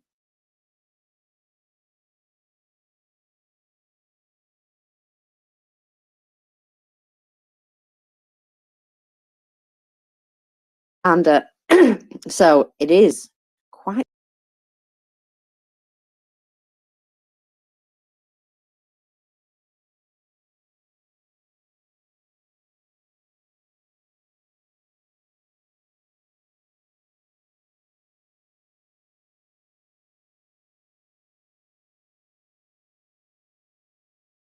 ago. And until the prices were raised to the point that the auctions didn't take place at all. But yeah, the starting low prices are suspected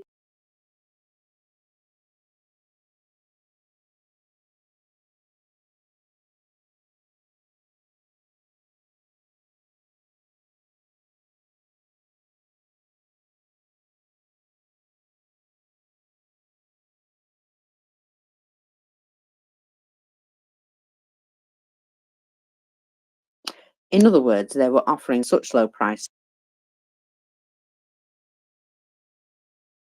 that it was basically an insult. Is that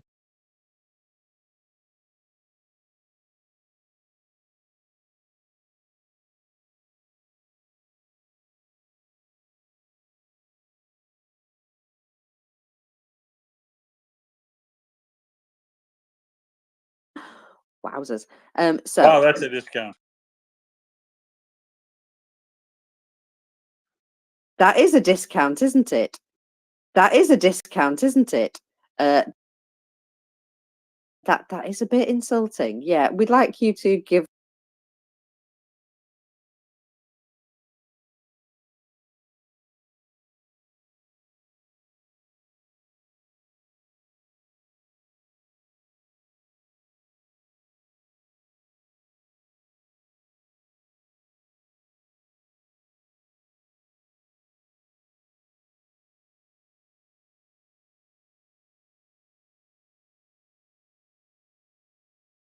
and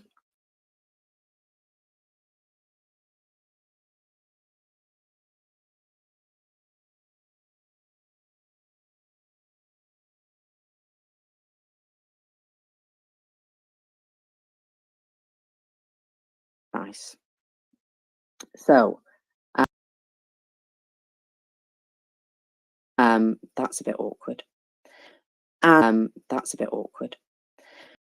And this is another example of Russia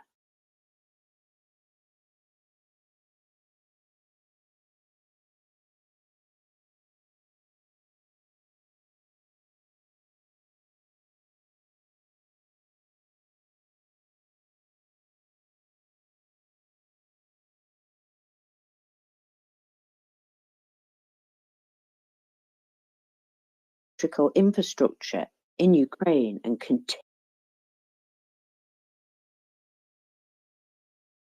continuously threaten Europe with freezing.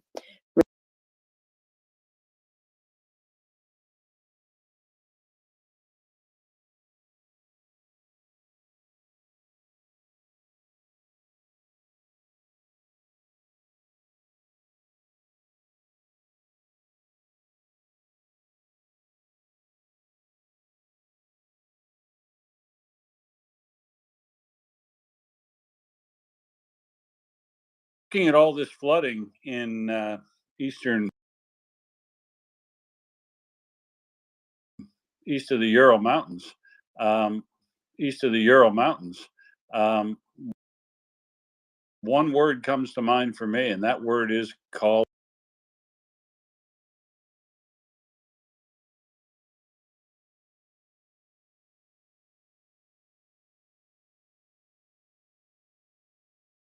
of all of the.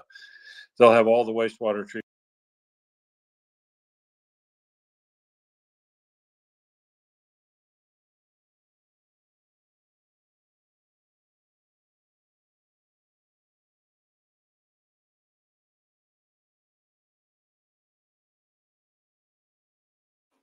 And yet we know they're not going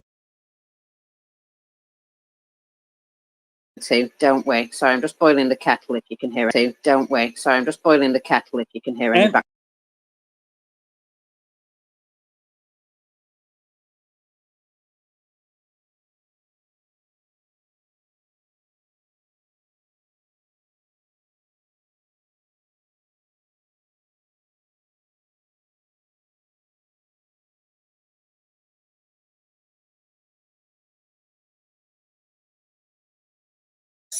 There was warnings yesterday that another dam was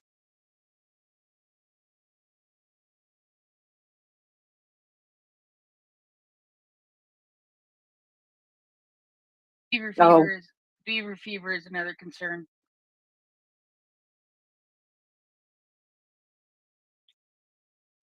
indeed.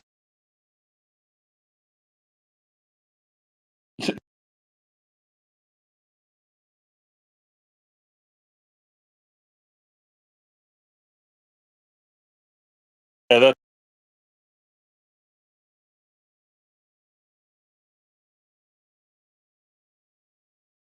Probably. It's just more fun to say beaver.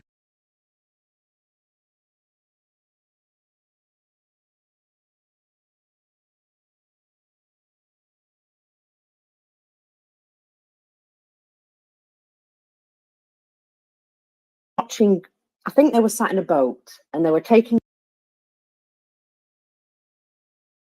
a video of some beavers starting video. Beavers, build us a nice quality dam.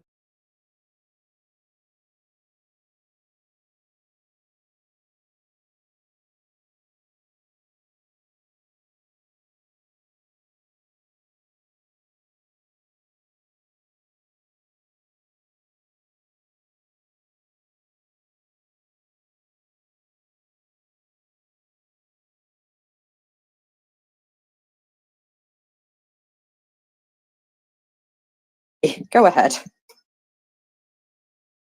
Yeah, one thing to remember about cholera is, yeah, it's a waterborne disease, but it likes warm water, not cold water. And a lot of water is snow melt, so it's cold.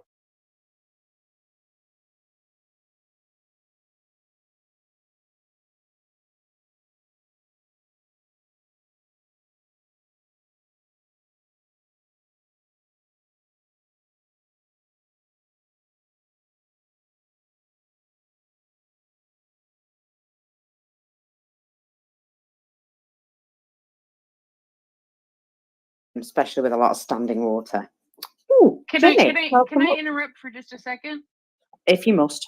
Shaggy, I'm making an egg sandwich.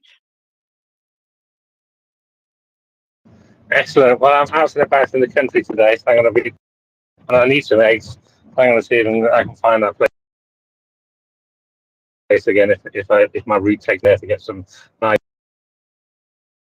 eggs. Are you having an omelette or just easy over or boiled?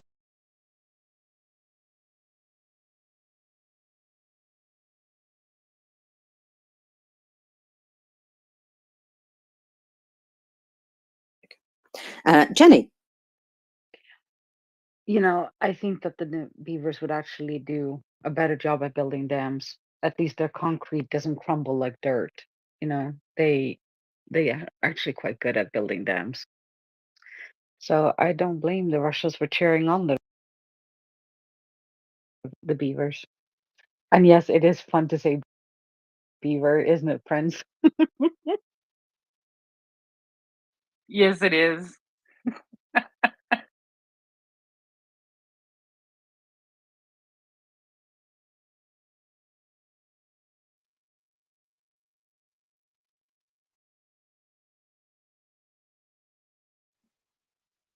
So shaggy. So shaggy. Please read.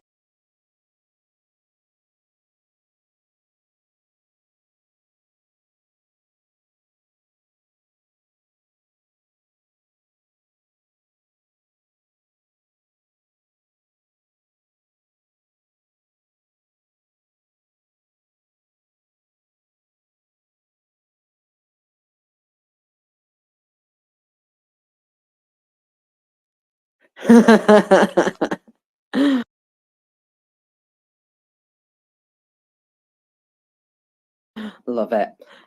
Love it. So anyway, that was I think about.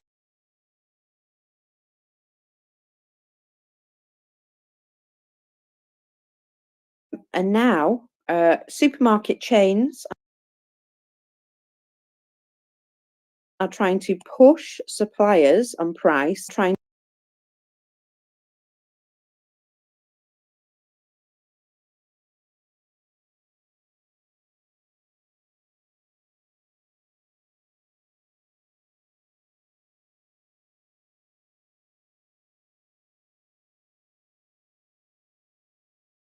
using some products.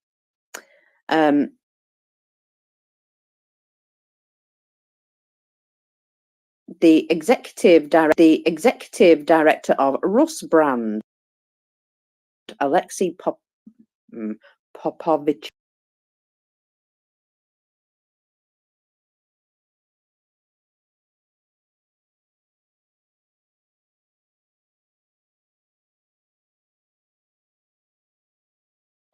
in this category, there is a high commitment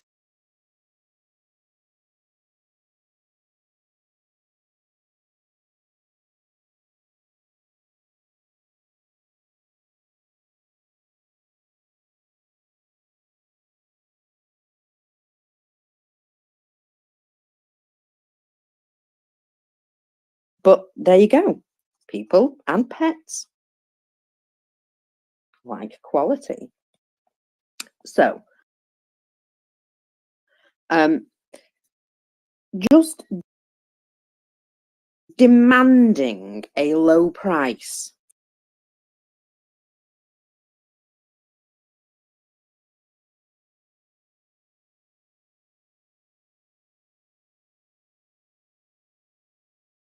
Something quite so stupid across the board.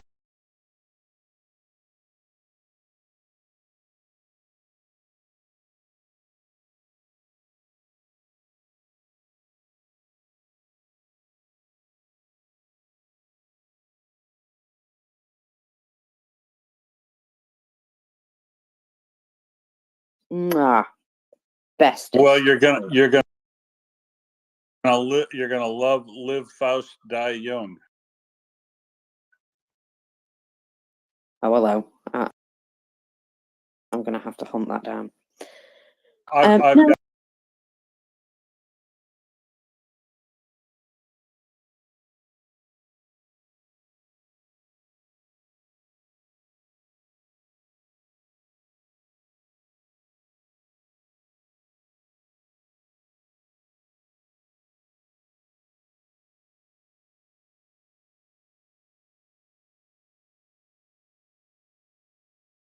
eyes out of later too, because it's it'll be educational for us thinking about what's now going on in Chesapeake.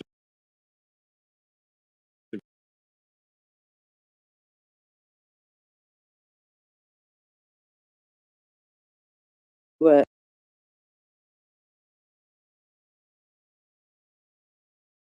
in the nest, the fourth item in the nest from a guy, Ukraine memes for NATO teens.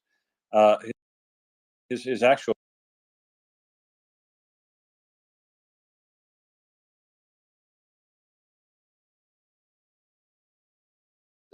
lightly armored trucks they're now assaulting with.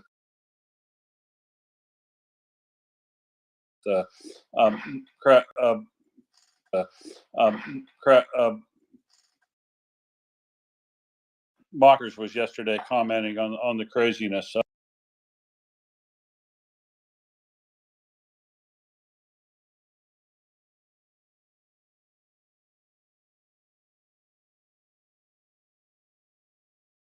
Vehicles. No, but that cage was impressive, I must say. Oh yeah, they are doing some very good cage working. In fact, their cage work on their T-72s these days looks like it's been sponsored by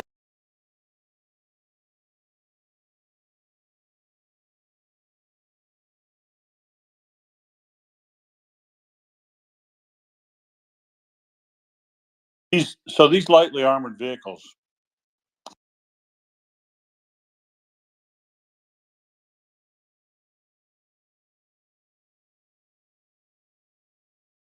$20 vehicles.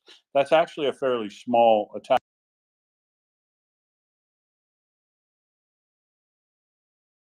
by armored combat sort of terms. So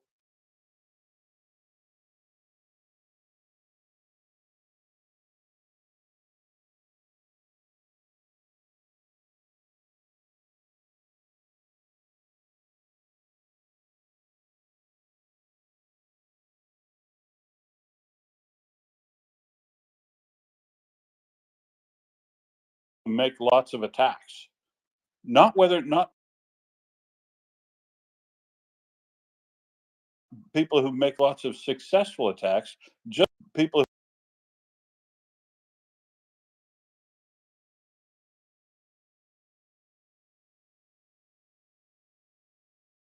that invariably get wrecked with an end result is that the assault wasn't too costly, wasn't that costly.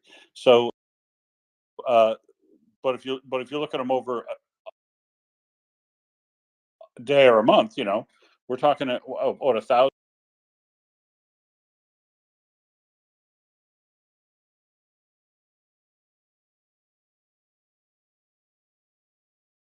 The attrition of just this, I guess, 1,000 a month is not too, or 1,000 a day isn't 1,000. May or may not have been end up breaking through and been successful. It wouldn't be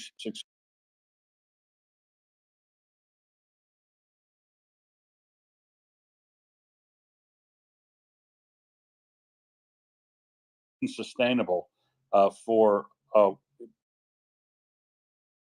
country like a NATO country, which just would not accept that. But there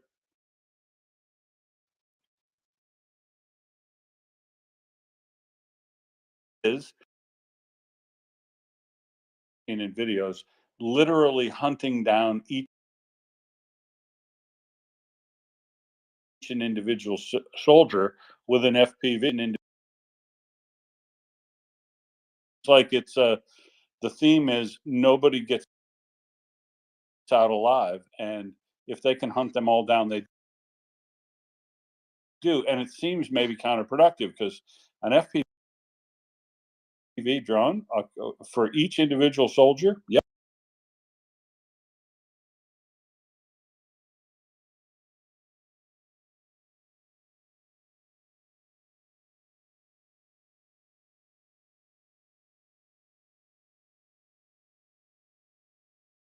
To hold off Russia as much as it has, but eventually running out of not losing ground in big swaths, you're losing it in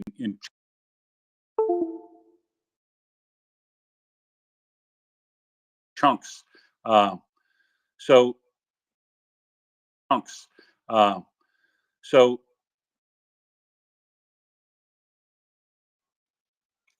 So as long as they continue this, I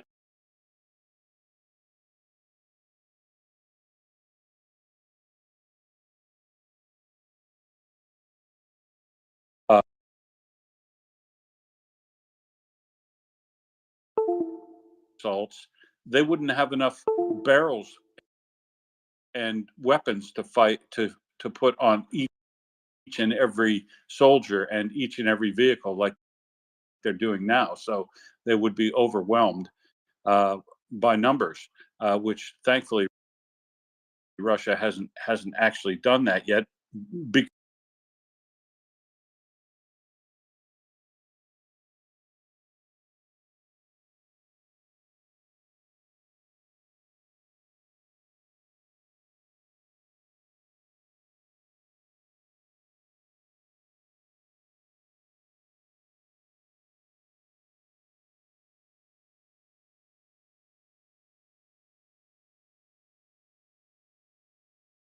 Under a leader and telling him what they were going to do might end up in a mutiny that would cause the officer's death. So he thinks they're wary to put on big attacks that are going to kill that many people on a grand scale. So the smaller assault, the more dedicated your interdiction assets can be. It can be leveraged to track it and then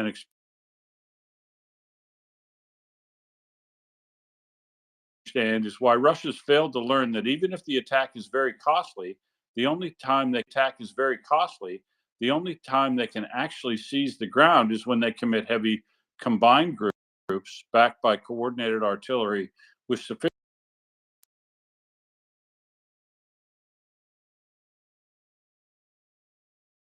They have to continue attacks, but show they're pushing. But that if they commit big and fail, they risk losing faith in their command. And as Chuck suggests, maybe mutiny for putting such a big group together that says, yeah, we're not doing that. And broad daylight, without the slightest bit of cover or concealment, without any supporting combat arms to cover their crossing, with the predictable results. Many of the scoffers at Ukraine's success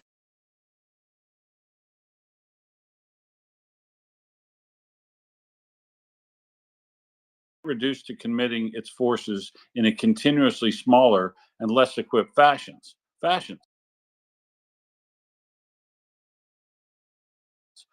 A military that can bleed forever would commit to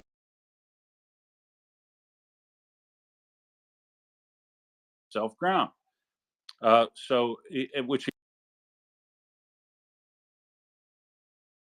Which is vehicles they're depleting. But not. I think we're beginning to see that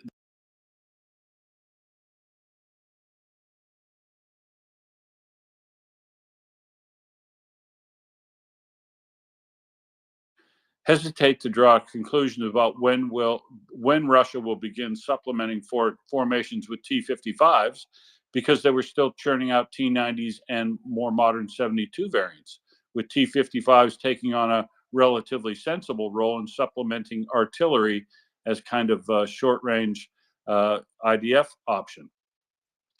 But now we're literally seeing T-55s pushed into combat, trucks sent unsupported across open terrain, tank convoys that look like any sort of air defense EW vehicles to provide short-range AD or wrecker capability to withdraw damaged vehicles, leading company-sized losses that are irretrievable.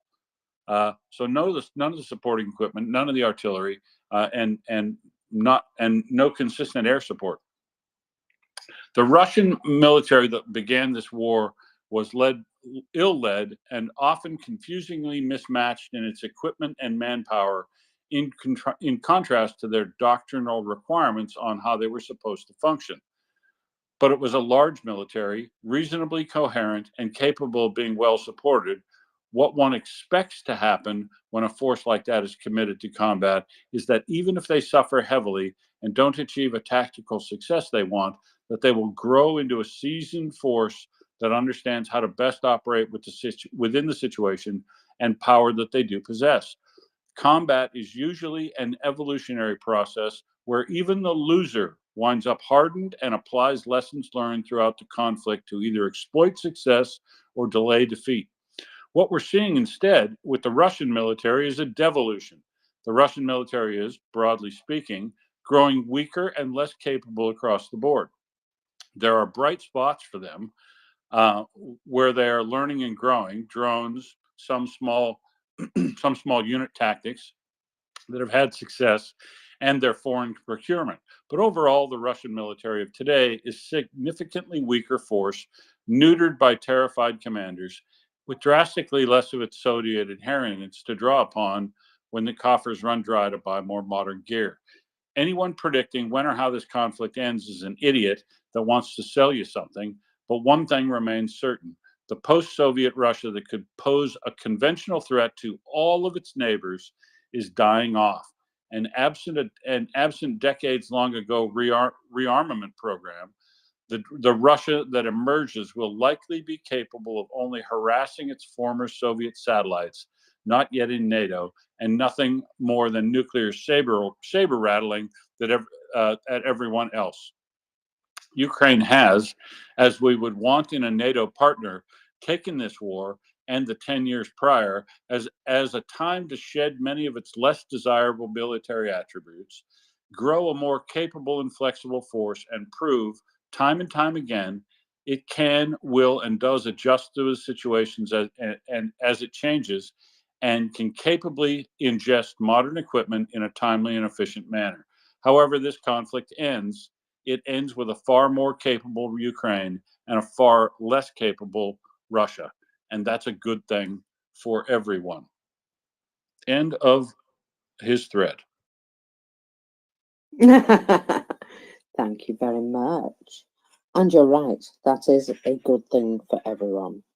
Absolutely. Now there's a little what's it called? On this day, a celebration that we should be also bringing up, I think, that it was exactly 2 years ago that the Moskva was sunk by Ukraine. That very first Russian warship, go F yourself. And anniversary, that's the word, oh my goodness. On the occasion of this anniversary, the Navy said that on that day, the weather and their agility to do something quickly were the reasons why they were successful. So it was cloudy and raining, and due to that, and the Russians being too confident in their invulnerability, they were not even able to use 2 of their 3 air defense echelons that were on board. And when Naval Command saw the opportunity to destroy the flagship, they were ready for it. The enemy, however, was definitely not ready for the strike. They did not even suspect that we had our own cruise missiles and that we could inflict any fire damage upon them at all. Well, they found out, did they not? And it's a continuous point that they keep effing around and finding out. And well, you know how much I enjoy watching the finding out part. So yeah, just it's something that I consistently like to point out, that Ukraine has done incredible things. They don't half get no credit for it, do they? And that's why I like to keep pointing out, look at what they've done with the Black Sea. They opened up this grain corridor, they've scared off the Black Sea fleet, and the rest of us are still over here, you know, sort of going, yeah, good for you, round of applause. But we're not really acknowledging just how impressive this is. I mean, you know, look at all the support that's over there in the Red Sea, and because they're not willing to just take decisive action and blow up a few ships, they're still having problems. And there's Ukraine. Well, you know, we'll take some decisive action. We'll blow up a few ships, and look at the change. Sometimes you've got to punch a bully in the face. In fact, no, every time you've got to punch a bully in the face. And I realise that there's this concern of escalation and all that, but I mean, where's Russia got to escalate at this point apart from nuclear? And I'm telling you now, I don't ever think they'll go there. It's all bluff and bluster and just silliness. So, yeah, it's just, again, what are they going to do to Ukraine if Ukraine sink their ships? What are you going to do to us? Invade us? Chuck missiles at our towns and cities? Take out our electricity? Well, hey ho, you're already doing that. What are you going to do? Murder our people and subjugate anybody under your control? Well, they're already doing that. So it's not like it could get much worse. And I'll be honest, I've spoken to a few Ukrainians about the threat of nuclear, and they've said at this point, just do it.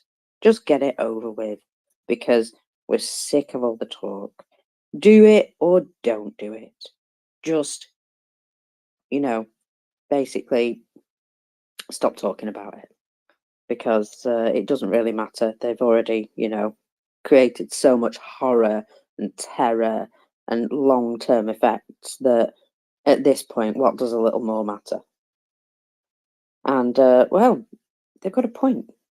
That they're at this point just fed up of being bombarded, and yeah, it's important that we remember that no matter what we think or fear, they're actually going through it, and I think their opinion should be given a bit more weight.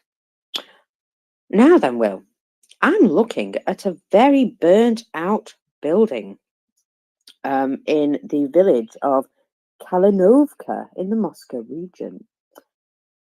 Emergency occurred, and, well, this is being described as a non-residential building. It says here the fire covered more than 1,000 square meters. Well, I'm telling you now, that was the entire building, because there's nothing much left of it.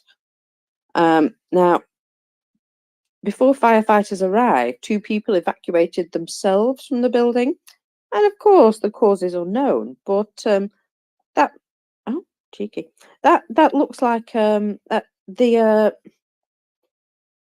porn bots have started doing this. Oh no, don't share that to the space. Goodness, no. The porn bots have started with pictures now. I've just blocked that lady because I don't really need to see that much of her. Ooh. So instead of link in bio now, there's a Rudy picture, which just surprised me. I know, I scrolled down and I was like, oh, goodness, she's friendly. So watch out for that, people of nervous dispositions. So, yeah, it looks like the type of building where you would do something industrial, some sort of industrial type use. And, well, you know me, I like to just keep an eye on these things. Now then, what have we got here? The Russian Federation have been doing something in Robotny and Verbove. And what is it? They have dispersed their forces between the 2 areas, trying to measure the strength of the defense of Ukrainian forces in each direction at the same time, says Natalia Humenyuk, the spokeswoman for the Southern Defense Forces. In addition, she said they continue to try to enter Robotny itself. Oh my goodness. I thought this was dragon teeth, but it's not. It looks like them though. Just retweeted something, nice scene from Orenburg, and all you can see is the triangular tops of their houses. Yeah, that's a big flood, by the way. Wow.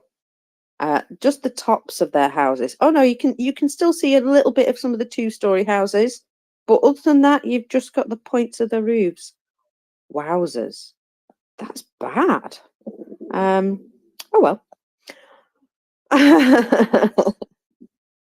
Sorry, I can't have too much sympathy because it's day 780, would you believe, of Russia's 3 to 14 day war. Yes. Oh, sorry, no, it's special military operation. Very special indeed. Now, it is noticeable that recently Russia have enjoyed the luxury of hitting Ukraine almost at will, with missiles with Western components, striking them while they've been left with a small amount of air defense, and it's effing appalling, and I hate seeing it, and we really, really need to do something about it. It was noted just recently that Russia have gone all in for trying to take out the electricity grid, and what they're doing is they're firing 10 to 12 missiles at a power plant. And of course, even with Patriots in the area, they don't have the capacity to take down 10 to 12 missiles at once. So it is almost guaranteed that Russia will be able to overwhelm any air defenses in that area and hit the power plant. And that's what they've been doing. They've been making really targeted attempts. So, you can't say that they're not really trying. When they tried to hit the underground gas facility in the western side of Ukraine, they again fired a great deal of missiles at that, and a number of them hit at once. And it was indeed their intention to blow that up. And I'm just going to say that that is not just gas storage for Ukraine. Oh, no, no. There's a number of other countries around who also use that gas storage. So you want to just think about how that might affect you. So with that said, there was further devastation yesterday in the Kharkiv region overnight. Kupiansk is now back on the front line, basically.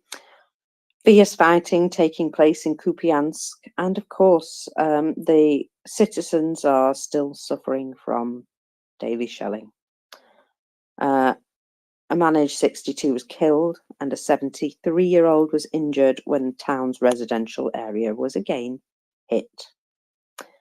And Ukraine have admitted that the situation on the front line has worsened a little. Although looking at today's figures, it is also led to increased losses on the Russian side, because they are really pushing, huge losses again today of both manpower and vehicles. I mean, 23 tanks and 47 armored vehicles and 57 other vehicles and fuel tanks. That's not to be sniffed at all, is it? They really are throwing this stuff away. So Indeed. So I'm overlooking at Dragon Teeth in your thread in your timeline, and I saw something else that caught my eye that I must comment on, that you had reposted, Natalka's the Russian news story about the new tours to North Korea, the beach in North Korea. Have you ever, I've never watched it, but of course you see snippets occasionally. These morning TV shows, and there's always an attractive man and an attractive woman, and they're clearly flogging stuff for whoever. The morning programs, every country's got them, and the Russian morning program here.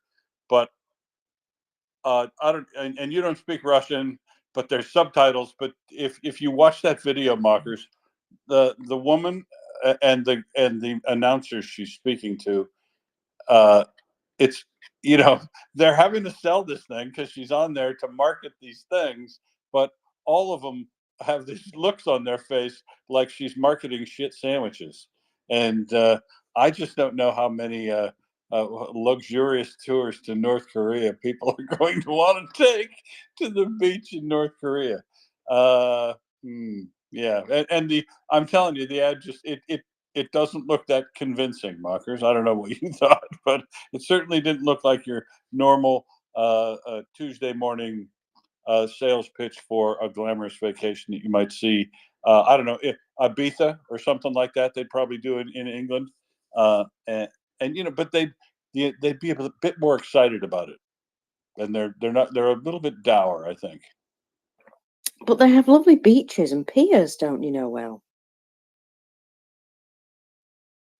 a great observation things. So when you think go to the beach, or when you think go to Spain, go to someplace, yeah, you want to go to the beach. But do you literally want to spend 11 days and 12 nights just sitting on an observation deck, having somebody bring you drinks or whatever, which I suppose they can, but local North Korean delicacies, whatever those are.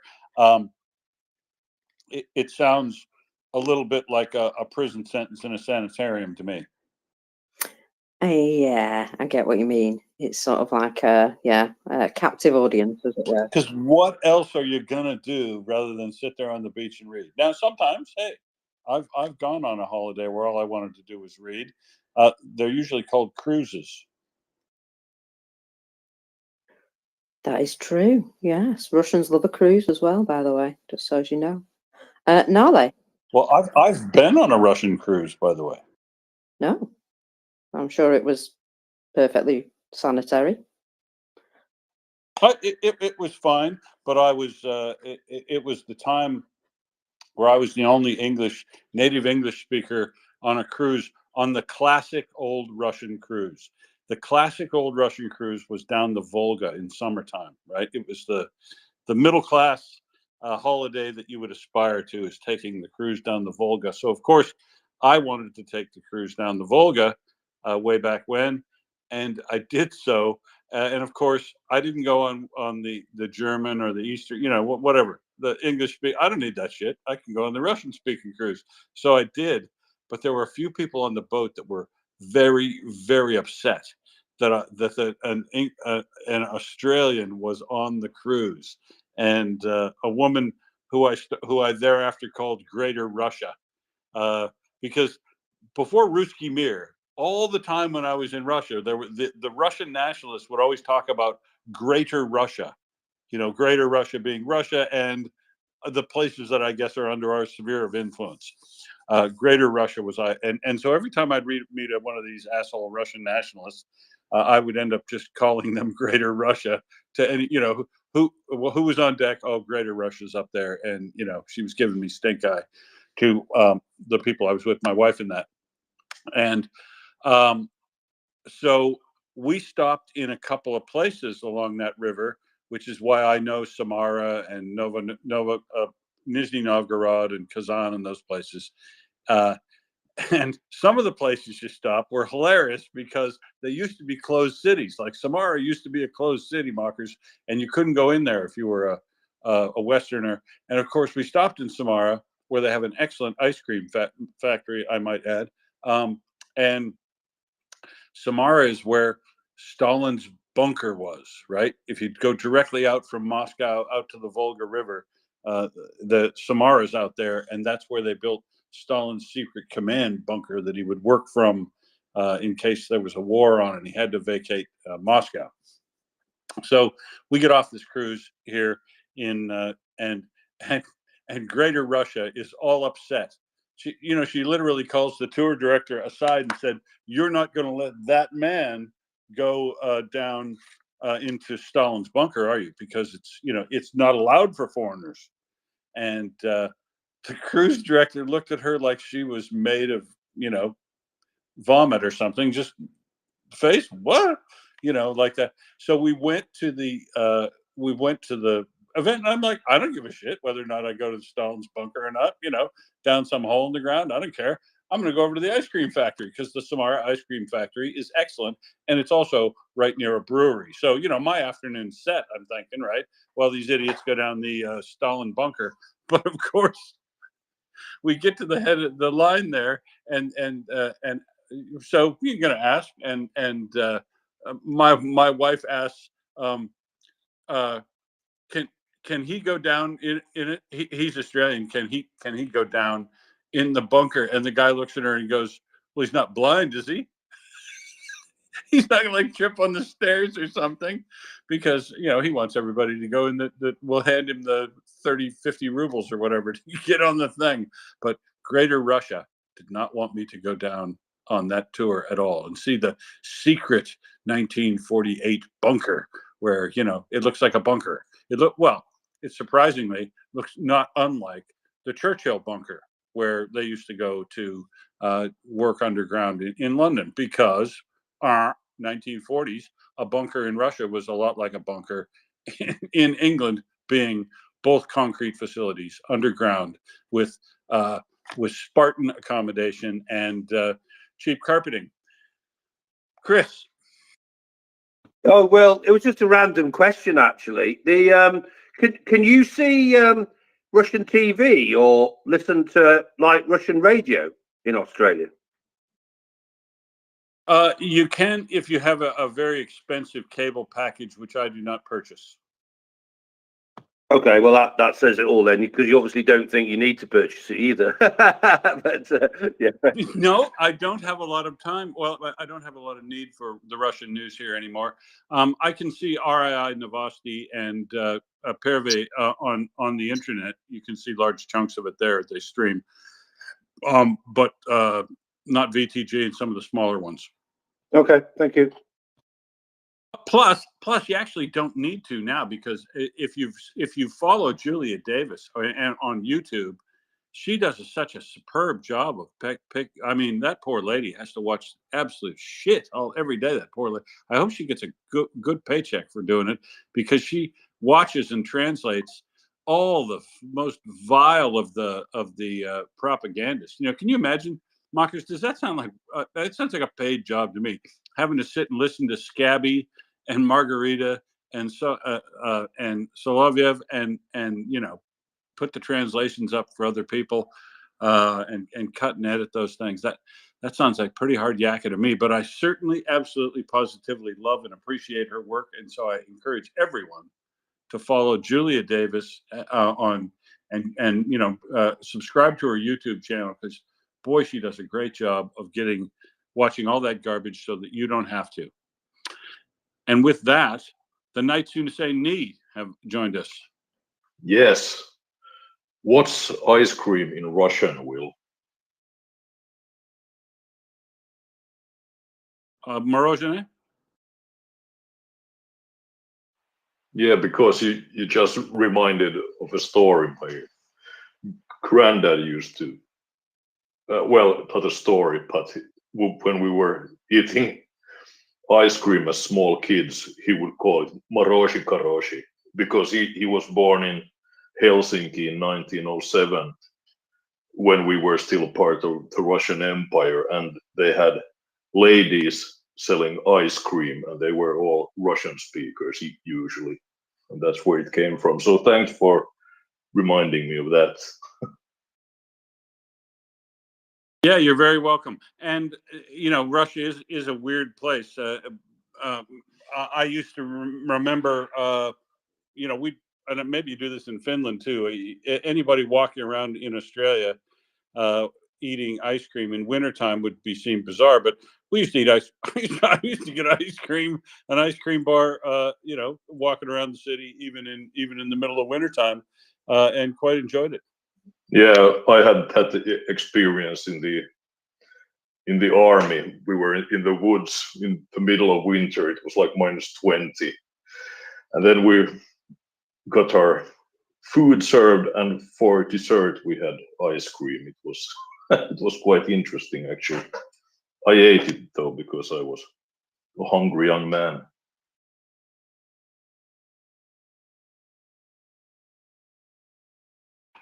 Jenny. We eat ice cream in Sweden all the time, even in the winter when it is -20. Sometimes my kids are like, Mom, can you buy me an ice cream? So it's fully normal. Yeah, you're walking around and you're wearing a glove or a mitten with a stick in it with an ice cream on the end of it. Yep, that's what my kids did.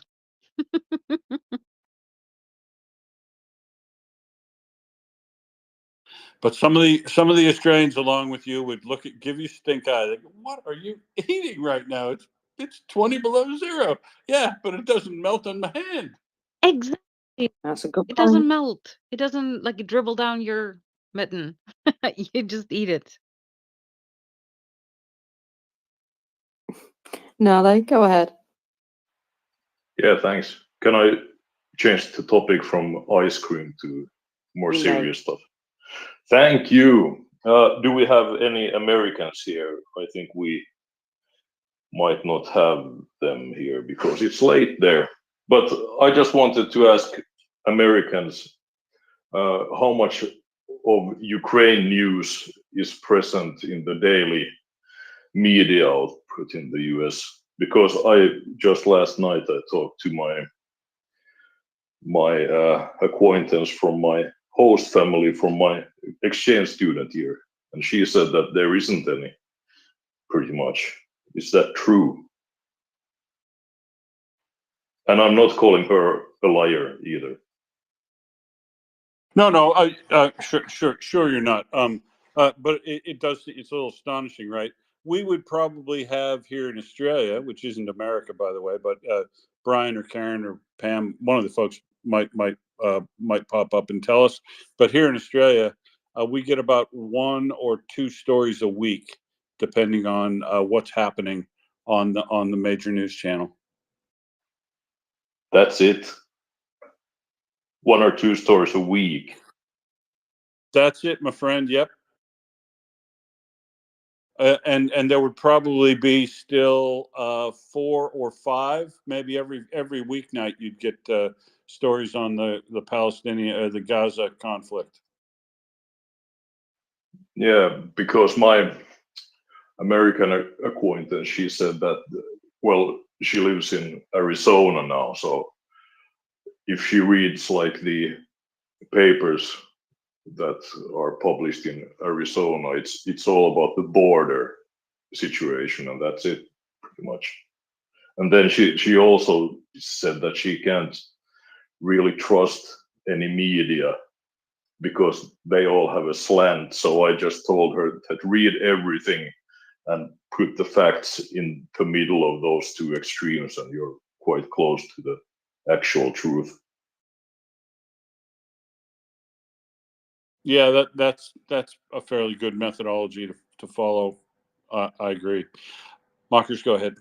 Yeah, I just wanted to announce a boom. That's correct. There has been a large boom with secondaries in the area of occupied Luhansk. So I've just retweeted a nice video, and there is also something in the nest about it, because you know me, I get excited about explosions. Jenny, please go ahead. I talked to several. Hold on. I talked to several of my American friends yesterday. Well, actually, I just pulled them off, and some of them were saying that, according to the newspapers that they were reading, probably Fox or something, Ukraine is losing, and why should they keep funding a losing war? And one guy, he said, well, like, when should we close the checkbook? And I'm like, what do you mean close the checkbook? You did that a year ago. You haven't given any aid in like over 12 months. So you can just sit down and shut up.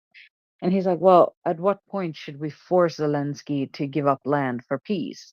And I'm like, that is not your decision.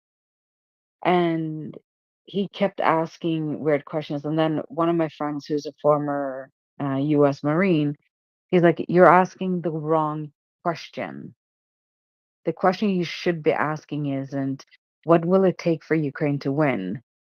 The question that you want, no, how long, how much supplies or something, that's what he was asking. And my friend was like, the question that you should have been asking is, why hasn't Russia won already? You have this supposed nuclear superpower that was supposed to take over Ukraine in less than 2 weeks. We're now over 2 years down the road. What is it that Ukraine is doing right with the limited funds that we have given them that has stopped this superpower from taking over? And thankfully, then that Texan guy just shut the fuck up. Oh, sorry. That just slipped out. I'm so sorry. Swear jar. But what else are you going to say, right? Because because your Marine friend, that's exactly the right question, right? He'd restate that question, and then if I was standing there, you know, what's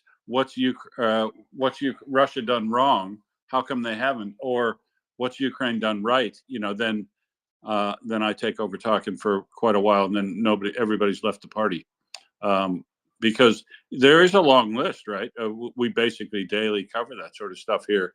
The right questions to ask are, what does it take to keep Russia from winning, and what does it take for Ukraine to win? I mean, and what we're talking about so far is $91 million worth of 91 billion worth of army surplus.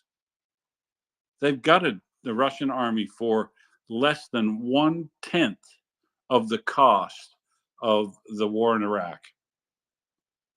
Less than 1/10 of the money spent in Iraq. So $1 trillion spent in Iraq, and not even $100 billion spent in Ukraine to eliminate half the capability of the Russian military, to the point now where nobody who doesn't want to get laughed out of the room calls Russia a superpower, right? It would be foolish to do that. They are a nuclear capable, medium-sized power these days, that you take the nukes away and Poland would have a piece of Russian ass, you know, or Finland probably have a go at Russia all by themselves, really, because you're talking about peer-to-peer capabilities, and one side's peer-to-peer equipment availability, and way beyond, you know, a real proper military force like Finland or Poland would field, versus these absolute, you know,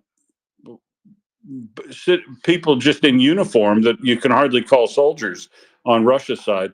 They would get absolutely destroyed immediately by Poland by itself, probably. But the thing is, Poland would never have to do it alone. If Russia didn't have nukes, Poland, Finland, and Sweden could so easily knock out Russia that it wouldn't be funny. And you know, this is why I really say that I hope Finland and Sweden really step up in their role and take on a very assertive, act first and get permission later sort of approach to their role in NATO. To you know, walk into every meeting and say, here's what I think we ought to be doing here, and you'd be surprised probably how many people snap to grid and go, yeah, what they said, right? Because you're talking about the two countries. I'm talking about you guys, of course, so you don't need me to tell you this, but you're talking about the two countries that were most prepared to go it alone with Russia, and so therefore I would guess, and especially look at the kit that Sweden has put out, has best equipped themselves to defend against Russia, on the assumption that only Finland was coming to help them. And so, yeah, I think Sweden and Poland really start taking an assertive role in NATO, and break up a lot of the log jam, and just the institutional thinking that gets going along, that really needs a good shakeup from a couple of new members that are active and engaged in that group in a way that a lot of members aren't these days. Chris.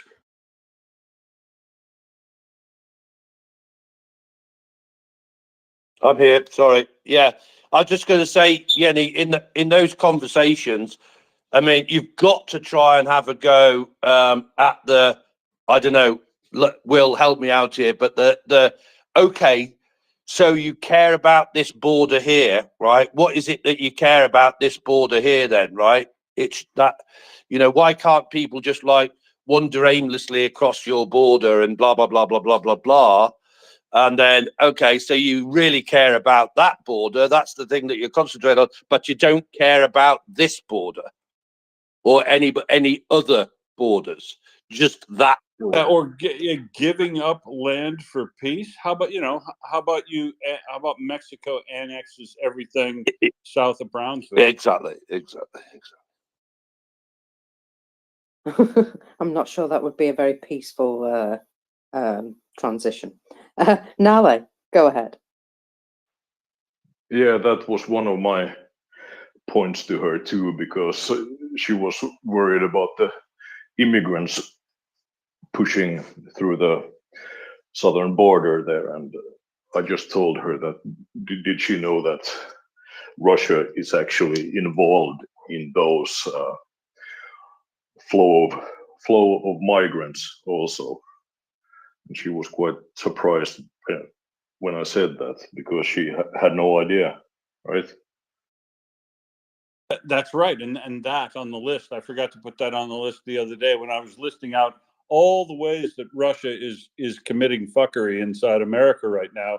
I forgot about the folks that are all helping swamp the borders to the south to whip up further chaos, in addition to all the other things we listed out. Yenny.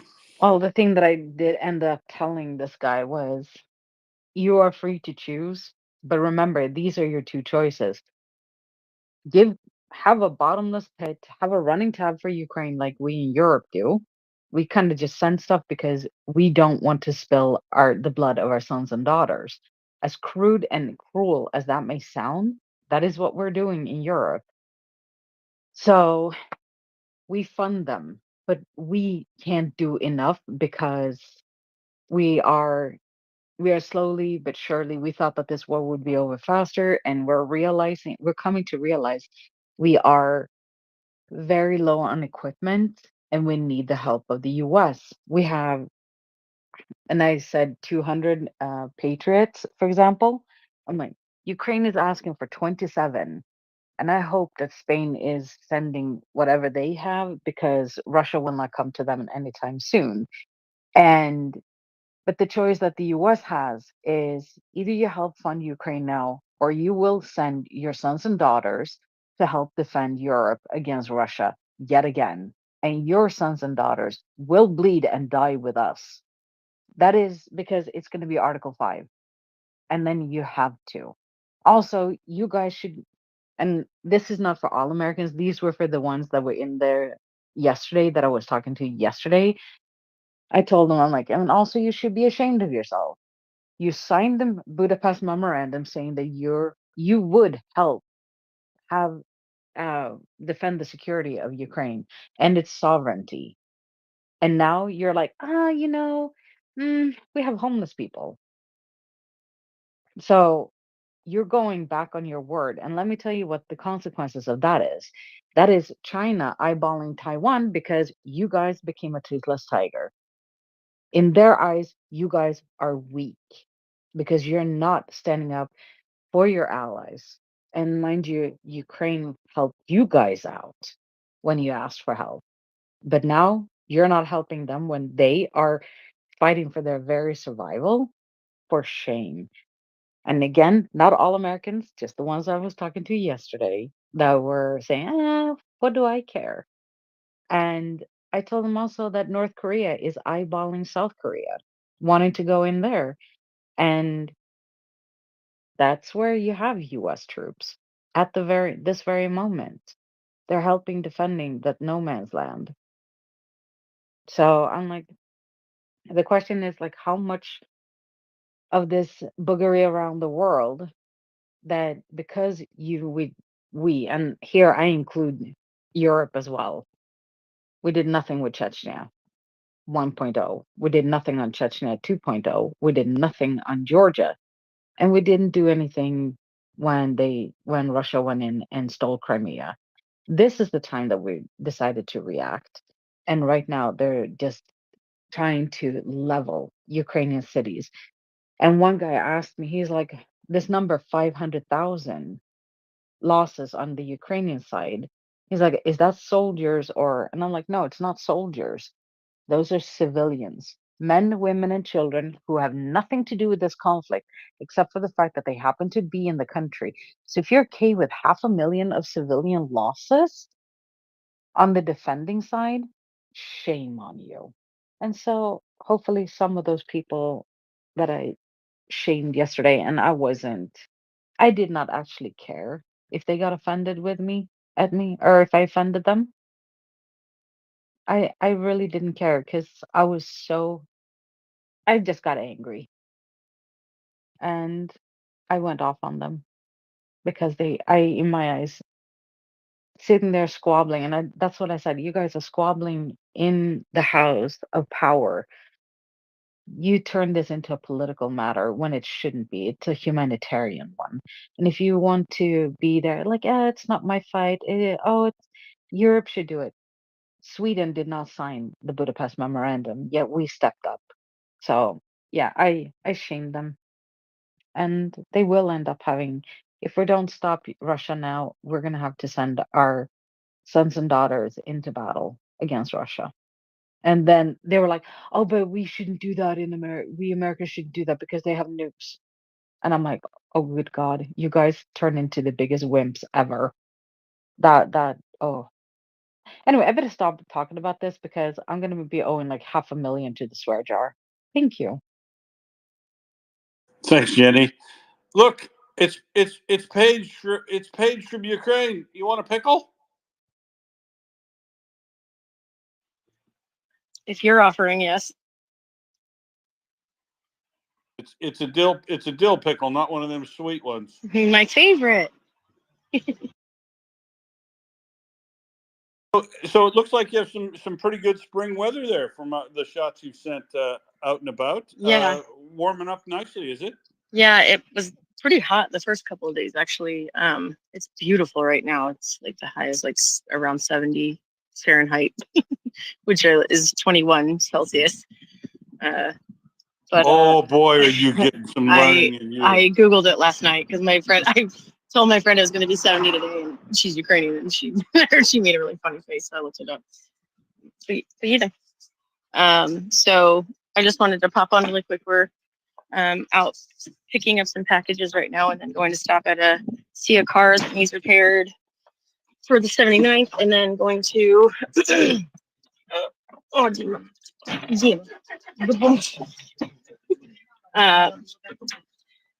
and then going to meet a unit, bring some stuff to a unit that some of you may have seen. I recently shared a post about Natasha sourced some bedding basically from a daycare.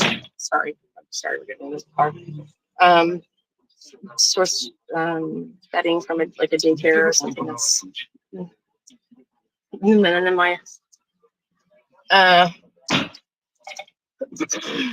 So what's the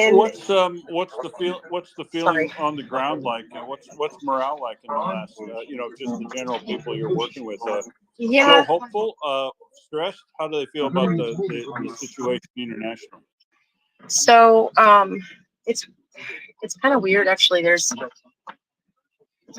I think part of this is in part due to just exhaustion, but there's a little less urgency. I feel like there's still urgency, but the energy is not quite there like it was a year ago when I was here, which is understandable because when you're running around doing this stuff, nonstop, it wears you down. But they're still resourceful as hell, and just as they've always been. And if I lose you guys, I'm sorry, and I'll probably just pop up. I'll probably hop off for a little while and try to get back on in a little bit. But yeah, we just drove by. There's a graveyard, a cemetery that was struck a few months ago, but and it hit the rocket hit some houses and then a graveyard because that's a legitimate target for Russia. Anyway, so the morale is what it is. I guess it's a little bit weird right now because of the mobilization coming up. But I think that the spring weather definitely does help. It's a little warmer. Ukraine is beautiful. If you guys haven't been here before, you guys, mommy's out. Okay. All right, I'm gonna hop up here in a second. But yeah, so I would just say that overall, they're still doing what they have to do because they have to. They're Well, you keep at it, and I'm sure you're raising their spirits because you're a yeah. little bit infectious. Yeah, well, I try, and it's definitely exhausting to be here emotionally because, as you can imagine, it's hard enough to see pictures and videos, but seeing it in person is just a whole other level of just horror. So yeah, but I'm starting to post pictures from it's just uh, starting to post pictures from I visited Yatin and Bucha, and as I am kind of going throughout the country and to the front and everything, I'll share more. So my freaking visibility is still crap. So if you guys want to see those, you can check out my page. Like I just posted one this morning from Yatin, the kind of infamous bridge that you guys probably recognize. So okay, I gotta hop off. We're running to the store now. Thank you guys. Yep. Thanks for stopping in, Paige. Yeah, come back and let everybody know we're thinking about them every day. Will do. Thank you. Double watching you. Yeah, dobro watcha. Sir Shaggy. Yeah, hi Will. Yeah, I was just wondering about those numbers Jenny said regarding patriots. 'Cause I thought there was 100 patriots in Europe, not 200, and that President Zelensky asked for 7 more patriots rather than 27. Have those numbers gone up now? So no, here's the overall thing is to get there are two stories to this.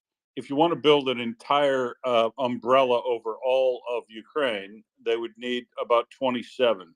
But the number that they have asked for from Europe to meet their immediate needs for what they're where they're getting attacked right now is 7.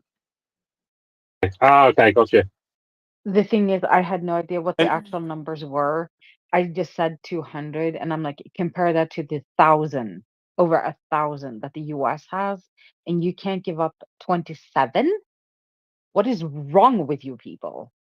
27 Patriot systems, and you have 1,000, and you're squabbling over this like Well, we're asking for both your kidneys.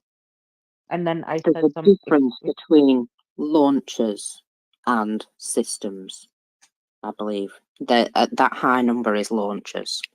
And yeah. that's correct. No, the United States has 50 battalions of Patriots, which include 1,200 launchers and all the associated radar and tracking system. But those typically work in about in a group of about 5 launchers for a setup. But the thing is, yeah, they still have an absolute shit ton in America, in the 48 United States. Plus, Raytheon has announced that they can make a one full set, a Patriot set, at one a month. But they're making some this year, but they're only making 7 because they've only got orders for 7. So they need to get more orders, yeah? And they Well, could always up I see. production if I they mean, did. the U.S. could presidential drawdown authority that he has right now. He could draw some down, pull them out, and the replenishment fund could be then refilled out of the pot that's there available to replenish 7 or the addition. Let's say the additional 5 that that Raytheon doesn't have a contract to make this year. Make us 5 more. Here's for the replenishment fund. Here will be the money that'll come from, because we're going to do a presidential drawdown and give them 5 sets right now, and that 5 sets would be about 25 launchers and the associated radar and control systems, and that 5 sets would be somewhere close to what they said they needed to cover the vast majority of the country. It would certainly help, wouldn't it? Jenny, go ahead.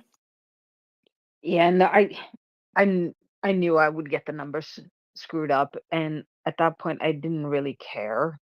And I told him, I'm like, it's not, and I'm like, and I told him, I'm like, I don't know what you guys are thinking. Do you think that you guys are sending over, suitcases full of cash? Are you insane? So the money stays in the United States. It goes to funding the factories, creating more jobs for Americans, not Ukrainians. because the money to pay the pensions that you guys bitch about all the time, that is actually covered by the IMF and the EU Parliament. They send cash. And the one guy's like, well, I want to know where the money's going. There's no insight into it. I'm like, the money doesn't even leave your damn shores. Knock it off. And then there was another guy who I love to pieces, and he gets so much crap from Republicans, even though he's a Republican and does more for the Republican Party than most Republicans I know. And he was like, it is not Jenny's fault, and it's not anybody else's fault but your own that you do not read the Appropriations Act. Because if you did that, you would know where the money was going, and you wouldn't be sitting here on social media bitching about sending money to Ukraine. You would just sit down and shut up and actually listen to what she's saying. And I was like, oh, I just fell in love a little bit with you. So he tells them off all the time, but this is a guy. And when he started on about the land for peace thing, I was like, well, there's two problems with that. One, Zelensky does not have the presidential power to give up land for peace. That is one. Two, you are rewarding crappy behavior by a dictator by rewarding him with what he wants. And since when do we reward bad behavior in the world? Three, um, what was the third one? Well, Zelensky doesn't have the power. There needs to be a referendum, so he can't just arbitrarily go in and go like, "Oh yeah, I'll give up Donbass. Go ahead, take Crimea too, and as a parting gift, you can have Luhansk." He doesn't have that presidential power, and just no. And then I asked, I'm like, "And what part of the U.S. would you give up for peace if somebody were to, if Mexico just, snorted all the coke in Mexico and decided to be hell bent on taking back what is theirs? They used to be theirs, like, oh, I don't know, California, New Mexico, and Arizona and Texas. I'm like, which part of the US would you give up and why Florida? And then one woman who I also love, she goes, um, not just Florida, but we would throw in Texas. She's like, I would personally throw in Texas and California too. But she's like, I get your point. We wouldn't give up an inch of our land. I'm like, so why are you talking about forcing the Ukrainians to do this when they don't want to, when they are willing to fight? So yeah, I went on this rant last night. So yeah, I feel myself getting worked up again. Thank you. Jenny, it's a consistent problem, isn't it? It's a level of education thing, and yeah, I think just look at the correct information, look at the facts, and you will see that a lot of the arguments that you have don't actually exist. Prince, why are you not in bed? I'm going to soon, but Jenny, the answer to your question is Florida. This is why I always say, oh, Is which part of the US would you give up and why Florida? as long as we can chop it off in a certain way so that we keep somebody. We have to keep somebody, and the rest of it can just float away. That's anyway. Yeah, that's my joke. That's what I have to say. Well, what I want to know is because too bad Karen's dropped down, but Nala's still here because the propagandists in Russia have said that they want the Russian Empire to extend to lots of places in California, Alaska, Finland, and he said, but maybe not Alaska and Finland because they're stinky, honestly, stinky. It was Poland and I've never personally. Poland and Finland. I've personally never gotten to Alaska or Finland, but I'm wondering why they think they're stinky. Well, it was Poland and Finland, not Alaska. No, Alaska's just cold. No, it was Poland and Finland, and they're stinky because they fought back. I think is the whole point. Iwana, go ahead, my lovely. Hello, Mockers and Will and Jenny. So I just wanted to help Jenny because she had the third point, but she didn't remember it. I think the third point is the most important point. There will be no peace. There is no such thing of giving land for peace. There will be no peace. There wasn't peace in Donbass for the last 10 years. And if you give land to Russia now, it's just an avant-post for the next invasion. So giving land for torture, for occupation, for abuse, and for everything that is happening in the occupied territory, I think that's the right way to put it. So if Ukraine would give land now, there will be no peace. And I think this is the most important thing to note. Absolutely, Ioana. Yeah, them being left to, their own devices in Luhansk and Donetsk and Crimea didn't create any sort of peace, did it? It just gave them a stepping stone and time to build up to what they said they were never going to do. Yes, indeed. And they probably, anybody who's having that argument with you, you probably they probably go, I don't care, whatever. But imagine the land for peace that Russia's would be talking about would be committing a couple million additional Ukrainians to occupation by Russia, with all that entails. Yes, I've got a little story about what it entails with Russia these days, because they seem to be just disregarding all the rules. But Jenny, go ahead first. Yeah, it was Poland and Finland that stings, and I know why. It's because, all the forest, the lakes, the fresh air. Somebody who lives in a sewer probably think that stinks. They probably don't get the clean air thing. That's what I think. Yeah, gotcha. The people that come out of the middle of Moscow and go, fresh air makes me nauseous. Yeah, why does it smell weird around here? Indeed. Oh, hello. I'm trying to change the title and I'm not supposed to. So, you know how like having a diplomatic passport would normally be, one of those things that protects you from lots of stuff. And Russia have used these, diplomatic passports as ways to circumvent checks and things like that. So, there's been all sorts of ways that they've been used against us. And they are very keen that these diplomatic immunities are observed, yes, but not by them.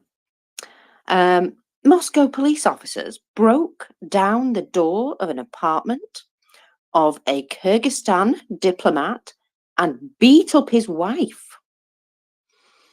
So police officers broke into the apartment of Manas, oh my goodness, can't say his surname, Zholdazbekov, a councillor of the Kyrgyz embassy in Moscow, demanding to see documents on his migration registration. Believe it or not, he and his family members produced their diplomatic passports, but this did not stop the interrogation of the police, who beat up his wife. According to the Kyrgyz Supreme Council deputy, nobody was hurt, but there was an incident. But he then added, the Russian police must have gone wild. If they can do this to embassy staff, I can't even imagine what they would do to citizens without immunity, the deputy said. Unfortunately, we can, because we've seen the evidence, and it ain't good.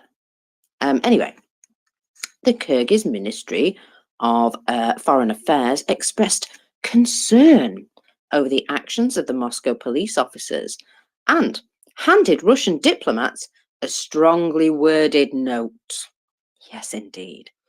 In their opinion, Russian police officers grossly violated the provisions of the Vienna Convention on Diplomatic Relations of 1961, which indeed they did. So, at a meeting with the consul of the Russian embassy, Andrei Buryavov, I don't know if that's really his name. I just said it that way. The Kyrgyz side noted, or Kyrgyz side noted that such actions against accredited employees of the diplomatic mission of the Kyrgyz Republic by law enforcement agents of the Russian Federation are absolutely unacceptable and require thorough investigation, bringing guilty parties to justice as soon as possible. In response, the Russian embassy consul expressed regret. Now then, that's obviously violation of the Vienna Convention. What do they care? But you see how not even diplomatic immunity is a shield against what they're doing these days. And I would be concerned if I were diplomats from other countries within Russia currently, because if they can do this to one, they can do it to all, can they not? Once that boundary has been broken, what's it matter?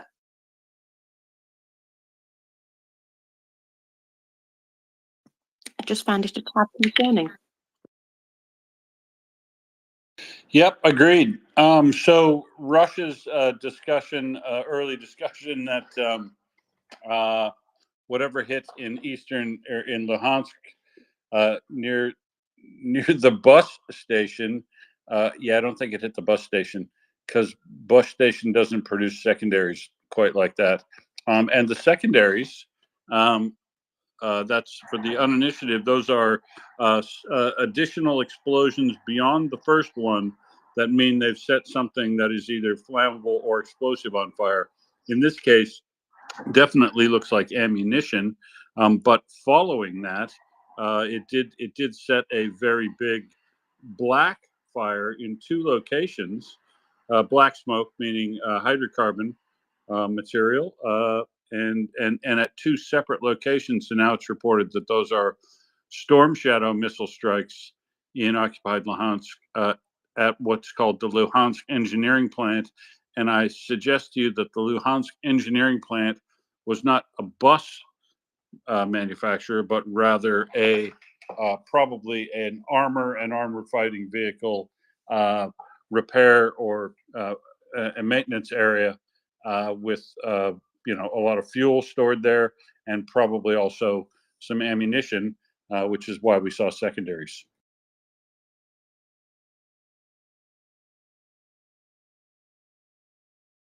Sorry, I was just sending a tweet. Indeed, yes. I've just been having a look at some of the new pictures of that, and well, yes, that's quite impressive.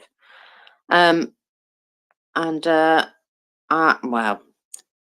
let's just say that this appears to have been some sort of base.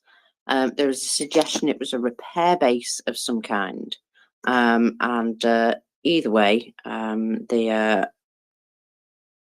they've got something quite large exploding there and continuing to do so. Now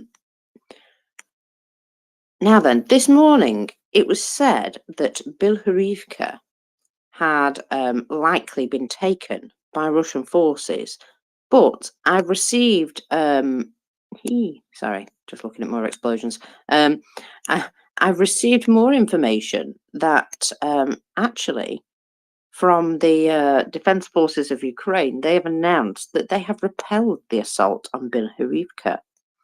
So that's good news, I suppose.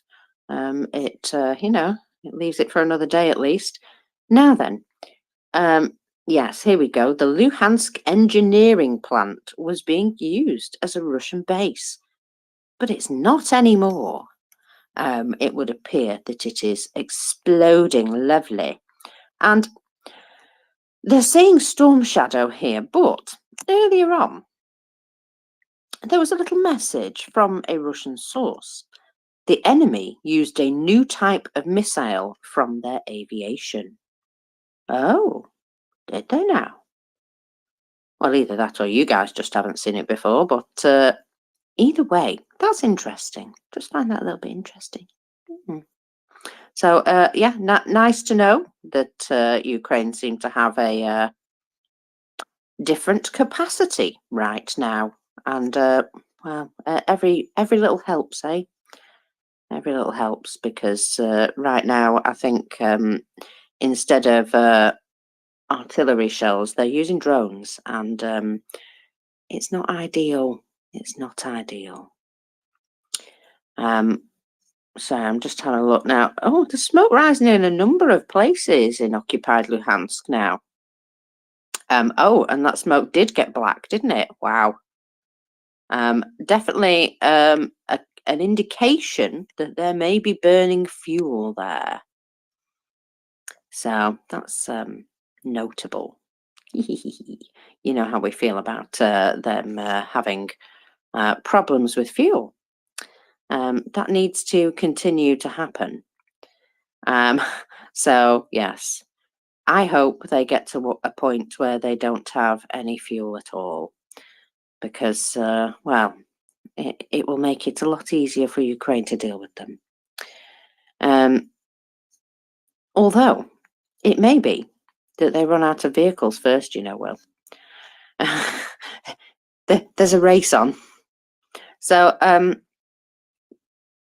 just through analysis, Russia has lost 371 BMP-3s visually confirmed.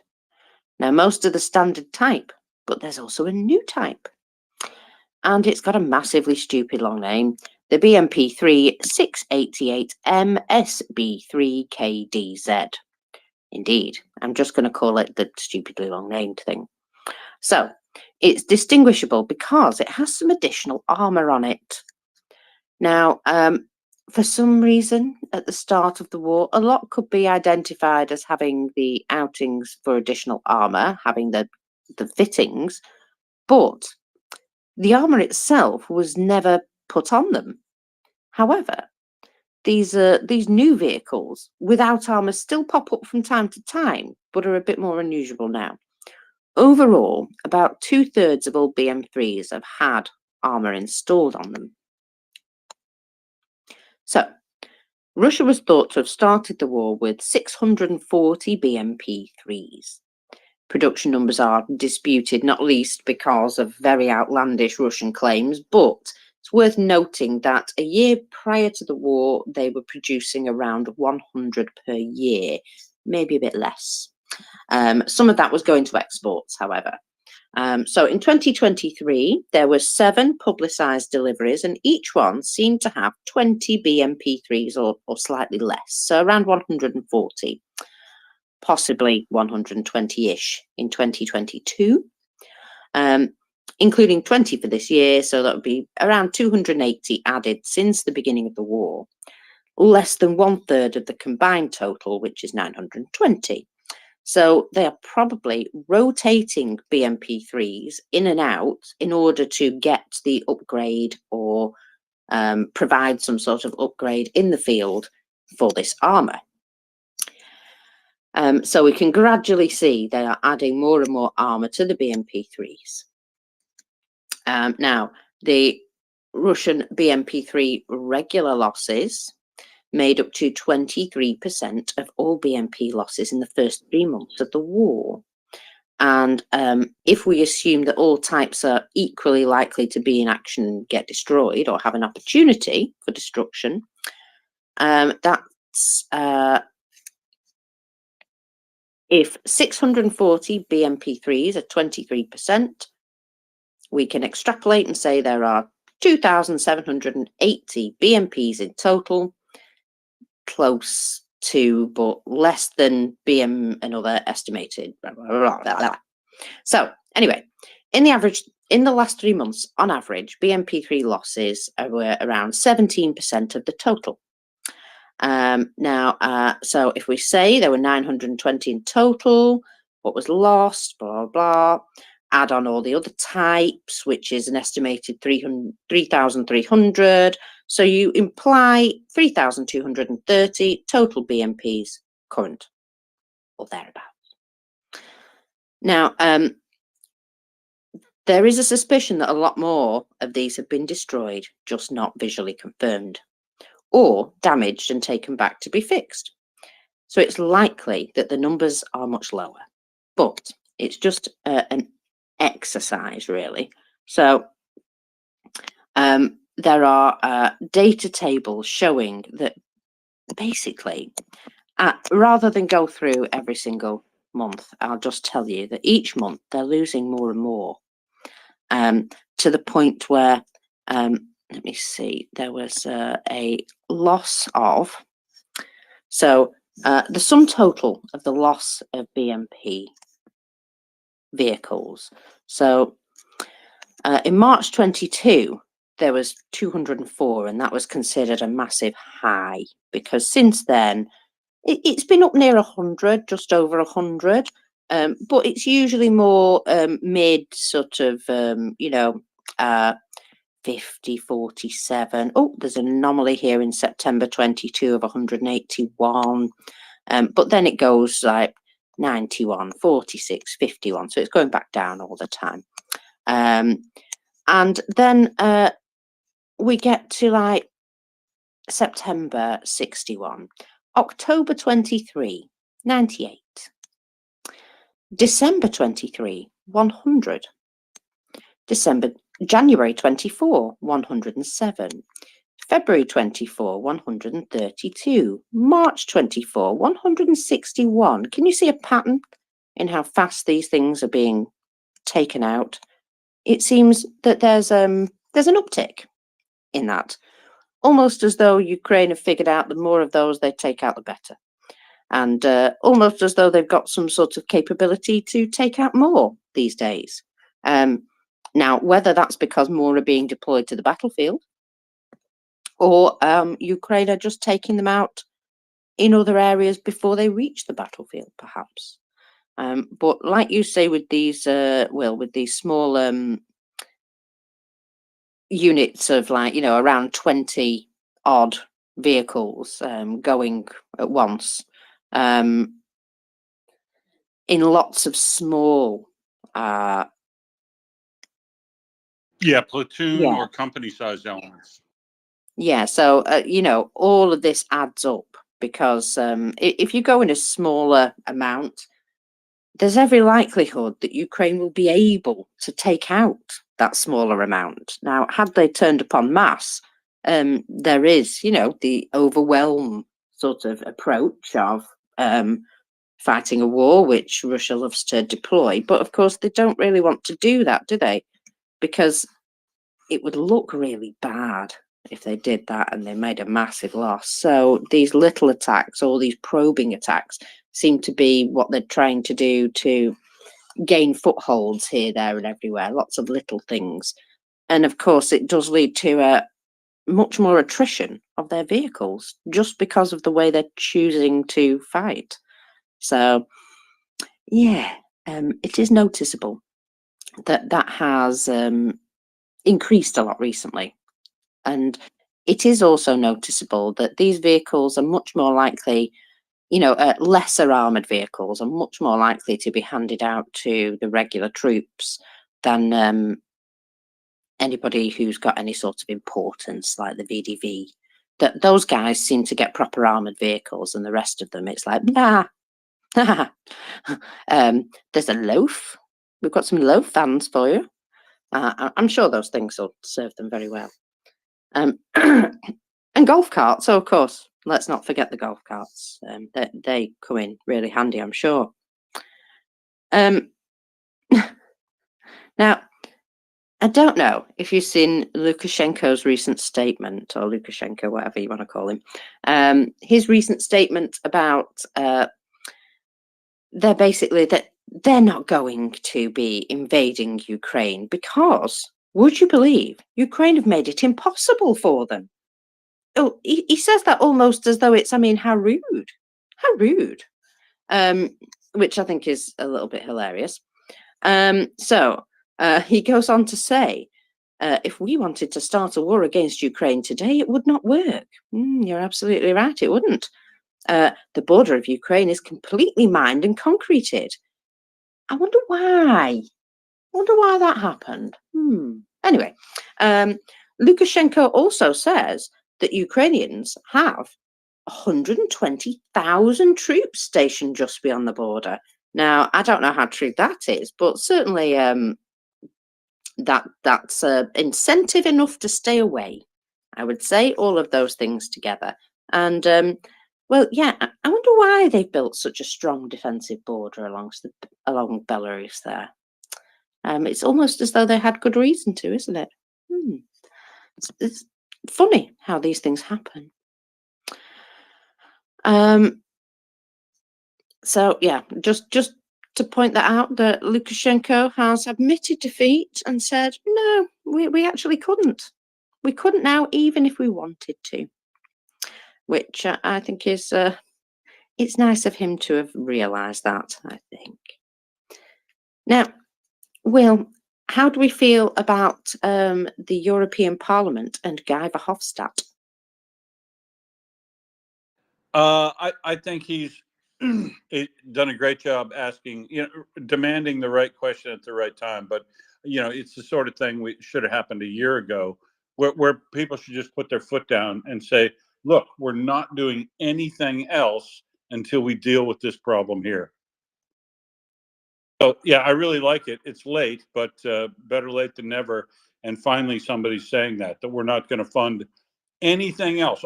Everything else we're doing here in the European Commission and European Parliament, all of it is nonsense unless we address this problem right here. And that is exactly correct. That's giving Russia the appropriate priority in the European Parliament. Absolutely. And I've got to say, this Guy Verhofstadt, he has been very vocally supportive of Ukraine right from the beginning. And yet he has been sort of said to have been, quite a liberal sort of person previously. And here he is being a hawk, I suppose. And yeah, surprising. Well, it's like me. Yeah. He's a lot like me. I'm quite progressive in my views on things, equal rights for pretty much everybody. Whole wokish and shit like that, I guess, because I think about stuff. But I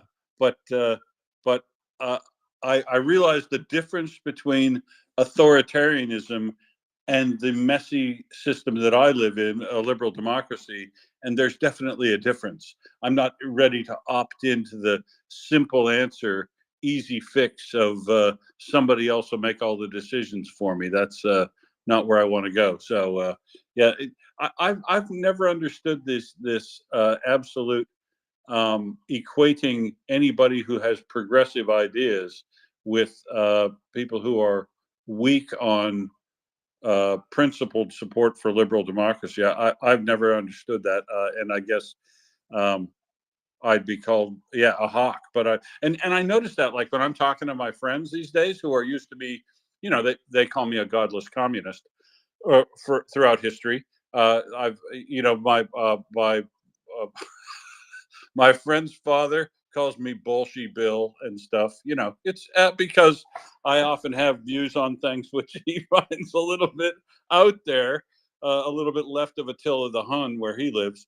And so, yeah, but on matters of national defense and whether or not there are real risks in the world, or are we living in some sort of utopian fantasy land that nobody's ever going to come here and take this away from us if they were allowed to, you have to be realistic. And like, I work on things where you want to be idealistic, but you also have to recognize how the world works. And I don't know how anybody who's reached, 30, 35 years of life wouldn't have run across situations where, there's just inefficiencies and shitty things you have to do in life because they're things that have to be done in life. And one of those things is maintain a credible defense so that the authoritarian next to you, whoever that is, doesn't come and take all your shit, because they will do it. Yeah, exactly. And so, I mean, you're right. Better late than never, I suppose, but still, late in the game. However, it is good to see this, that the European Parliament not only voted on it, but supported it strongly. So it goes to show, doesn't it, how the different countries and their representatives have felt about this themselves. So they're withholding the discharge of the EU Council's budget until additional Patriot air defence systems are committed to support Ukraine. And it does represent a real pivotal development in change of thinking, change of tactics. Diplomatic avenues don't always work so well, so maybe sometimes you've got to apply a stick. So this decision was resoundingly supported by 515 MEPs and underscores a growing imperative to get this done, especially in response to the strikes by Russia recently.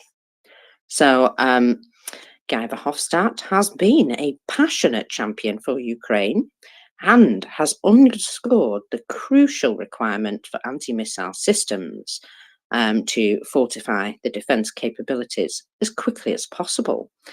And obviously, he's talking about Patriot systems here, but also Polish President Andrzej Duda has said there is a possibility of providing Soviet missiles for air defence systems to Ukraine during a meeting with Zelensky in Vilnius. And it is worth noting that Poland have provided substantial and sometimes overlooked levels of military assistance to Ukraine, especially in the realm of air defence, I hear.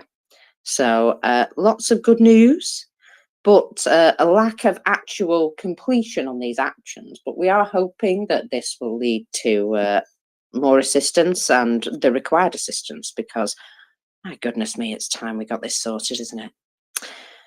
Karen, go ahead.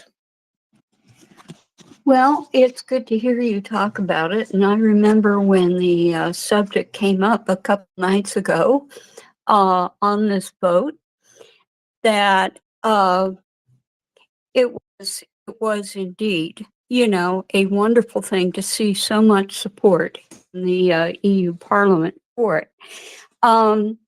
It will be interesting, and I hope you will give us the news as soon as anybody in the Parliament actually steps forward and says, here's a Patriot you can have. Now, I'm wondering how long that's going to take. And I know that they can only go so long without having a budget agreed upon. And the longer that goes on, the more awkward it's going to be. But I still, how long do you think it's going to take for countries to step forward and volunteer these Patriots?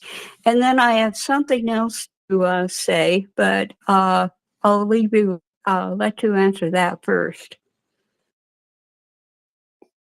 How long? Depends what they've got and what they can do with it, I suppose, and whether or not they're being overly cautious. But there are enough, shall we say, that there could be 7 provided to Ukraine quickly. Now, I say quickly, but it's all a matter of disconnecting and moving and stuff like that. So, you know, quickly is relative to the will to want to do it quickly, if you know what I mean. Well, I remember Jenny saying that they had, I believe it was 5 in Sweden, but that Sweden had a good use for all of their Patriots and that other countries had more. And I believe Spain has extra. And supposedly there's 100 Patriots available, and they're only asking for 7. So I am hoping the countries that actually have them to spare will not try and hide under their desks, but will come up and do their job. It's going to be awkward not to have a budget agreed upon, so they better do something soon. I thought I would put something in about a U.S. congressman that, excuse me, if you hear some noise, the teenagers next door are getting rowdy again. I'm about to go kill some teenagers, except no, I won't kill some teenagers. It's just a manner of speaking.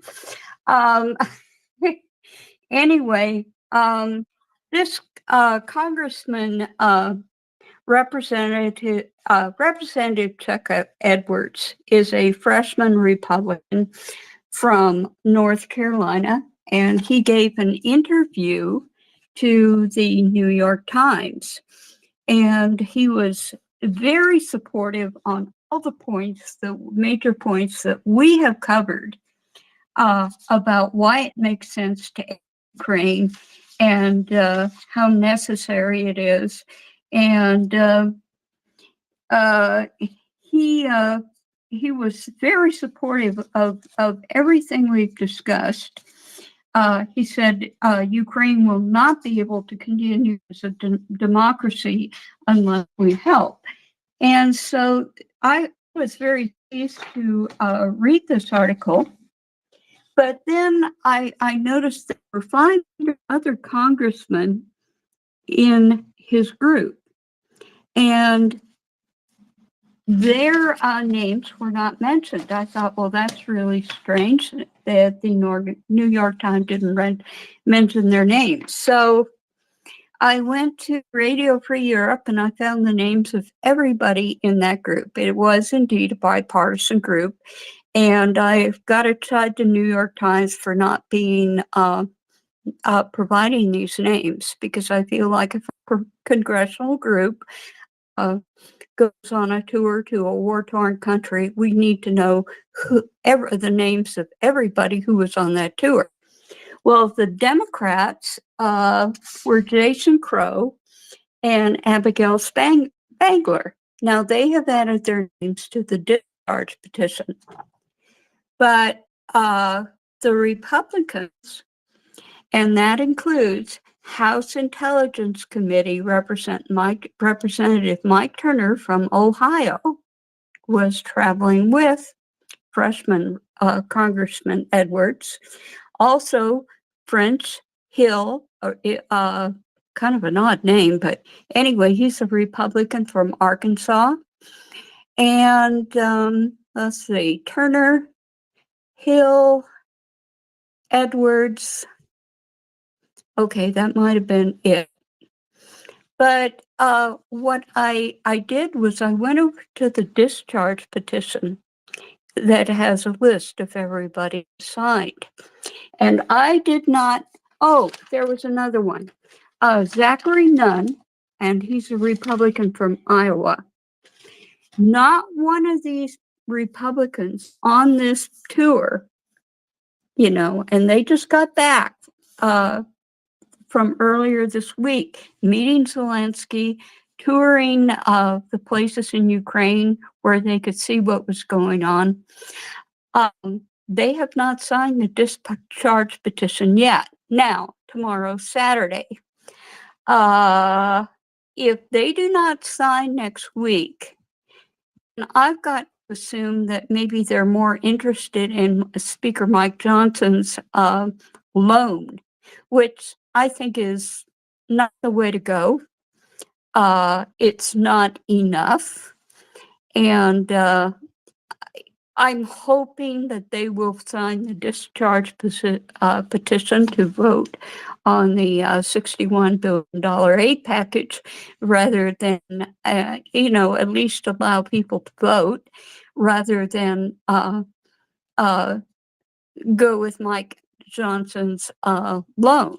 But it was very striking to me that in spite of this very pro-Ukraine interview with the New York Times, Edwards' signature is still not on the discharge petition. And Mike Turner has even less excuse, because he is the chairman of the House Intelligence Committee. He should know that this is something that needs to be, the House needs to vote on and should be allowed to vote on. If anybody, does, this person should. And so we need to keep those 4 people in mind. And I was just disappointed to note that their names were not on the discharge petition.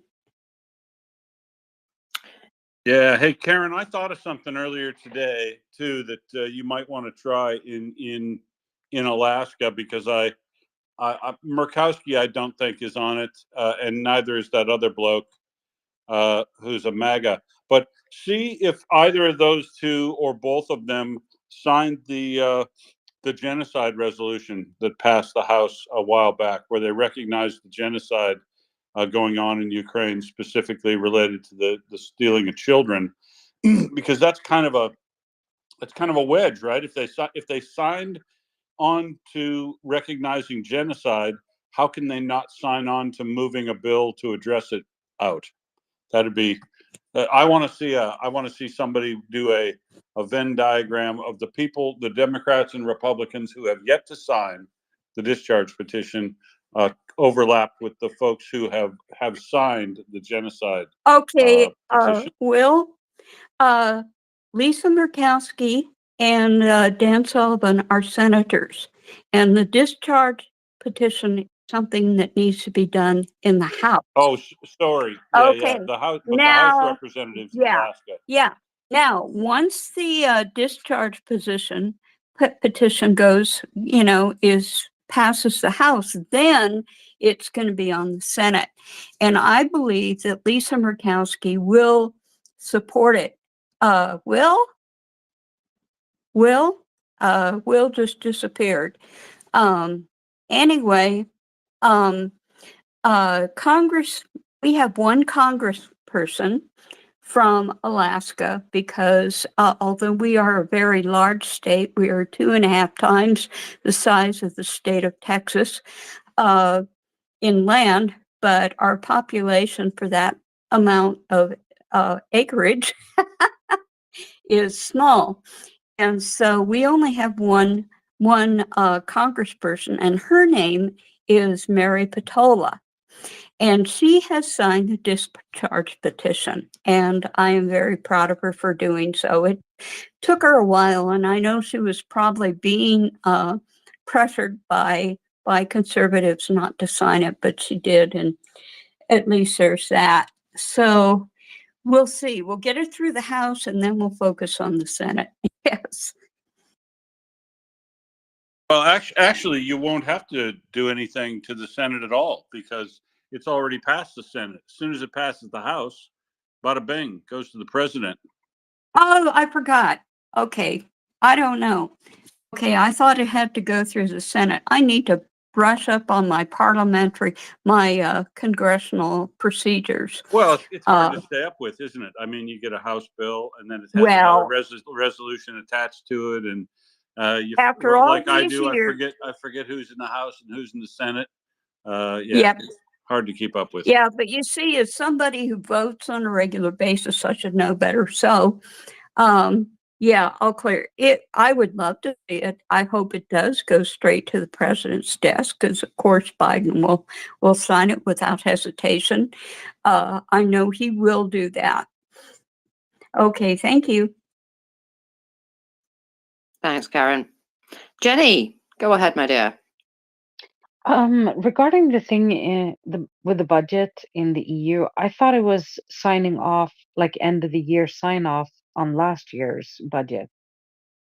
Oh, am I wrong there? Sorry, repeat that, Jen. I thought that the guy that's saying that nothing will happen with the EC budget until Ukraine gets at least 7 Patriots. I thought that was just like the end of the bookend of, or the end of year bookkeeping, signing off on last year's budget.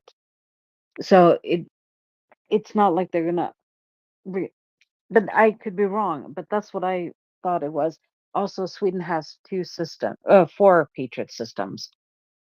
two which I believe are deployed at Gotland, and we kind of want to keep that island in Swedish possession rather than Russian.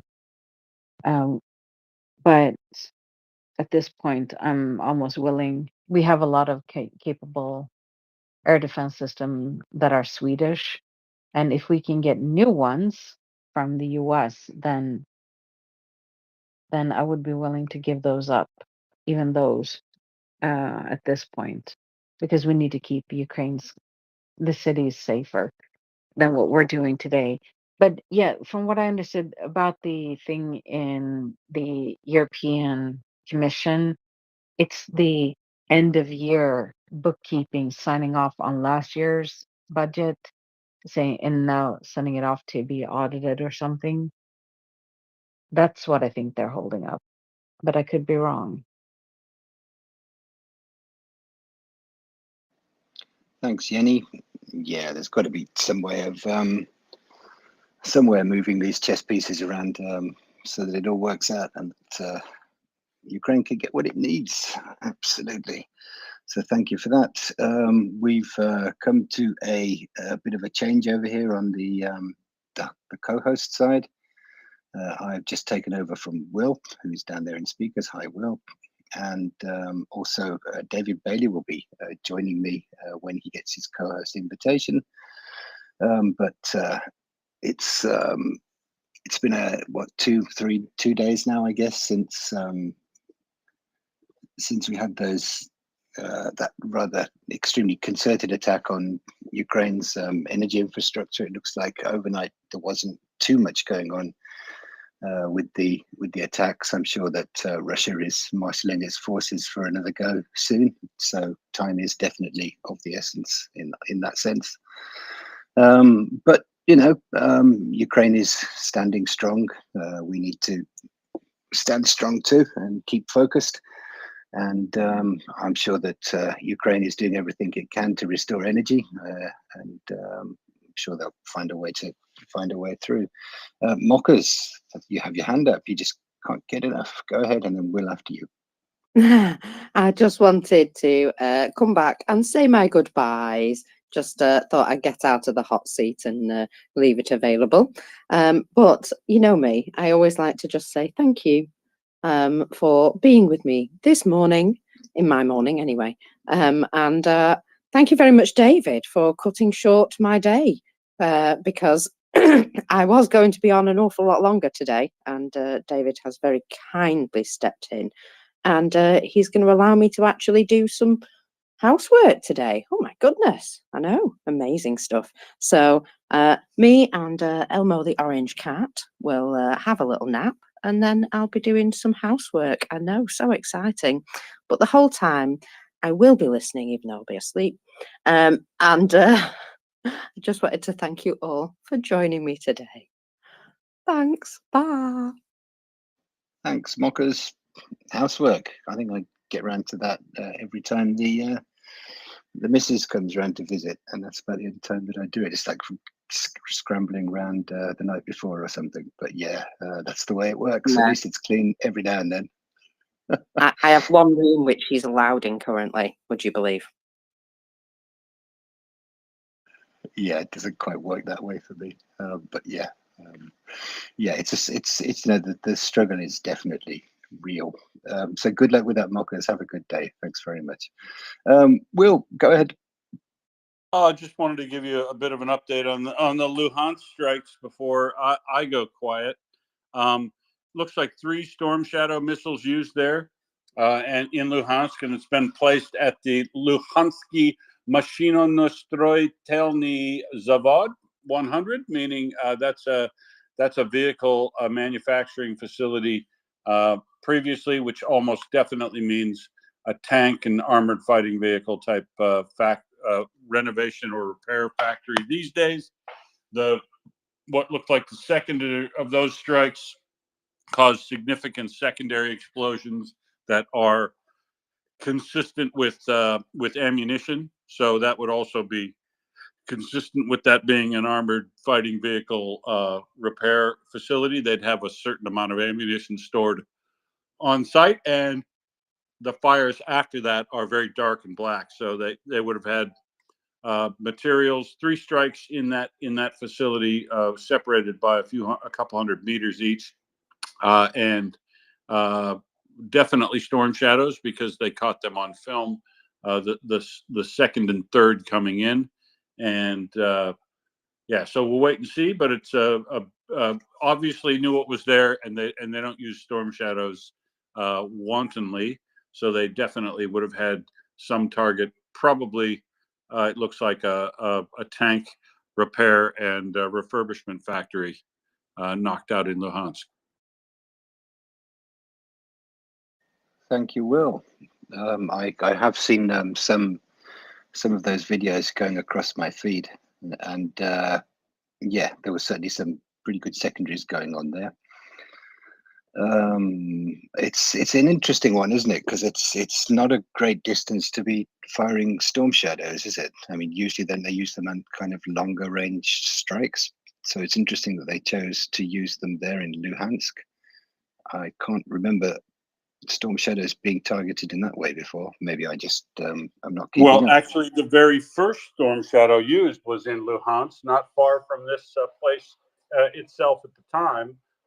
But the first use of storm shadow was into a 6-story concrete building in Luhansk, so that it could penetrate down through multiple floors and then blow up, which is what it did.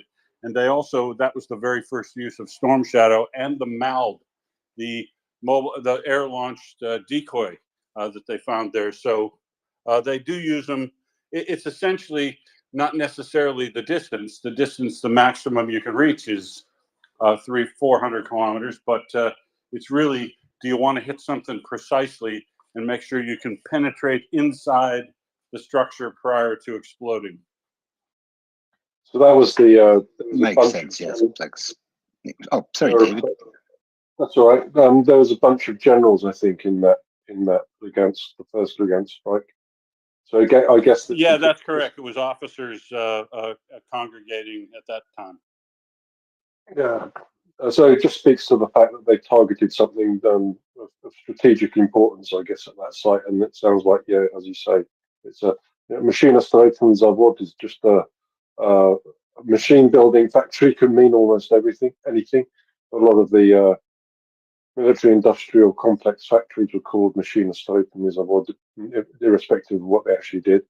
So there's quite a high chance that that's a refurbishment area or something like that. Hi, John. Welcome up. Welcome, Ludo. It's a great pleasure to be co-hosting with you. I don't think we've done this before, so it's going to be great. Rock and roll. Absolutely, David. I think it is the first time we've been on together. I think we had a brief 5-minute crossover the other day, but yeah, this is the first time I think with you. So we have 3 hours to talk, and looking forward to seeing what's going on.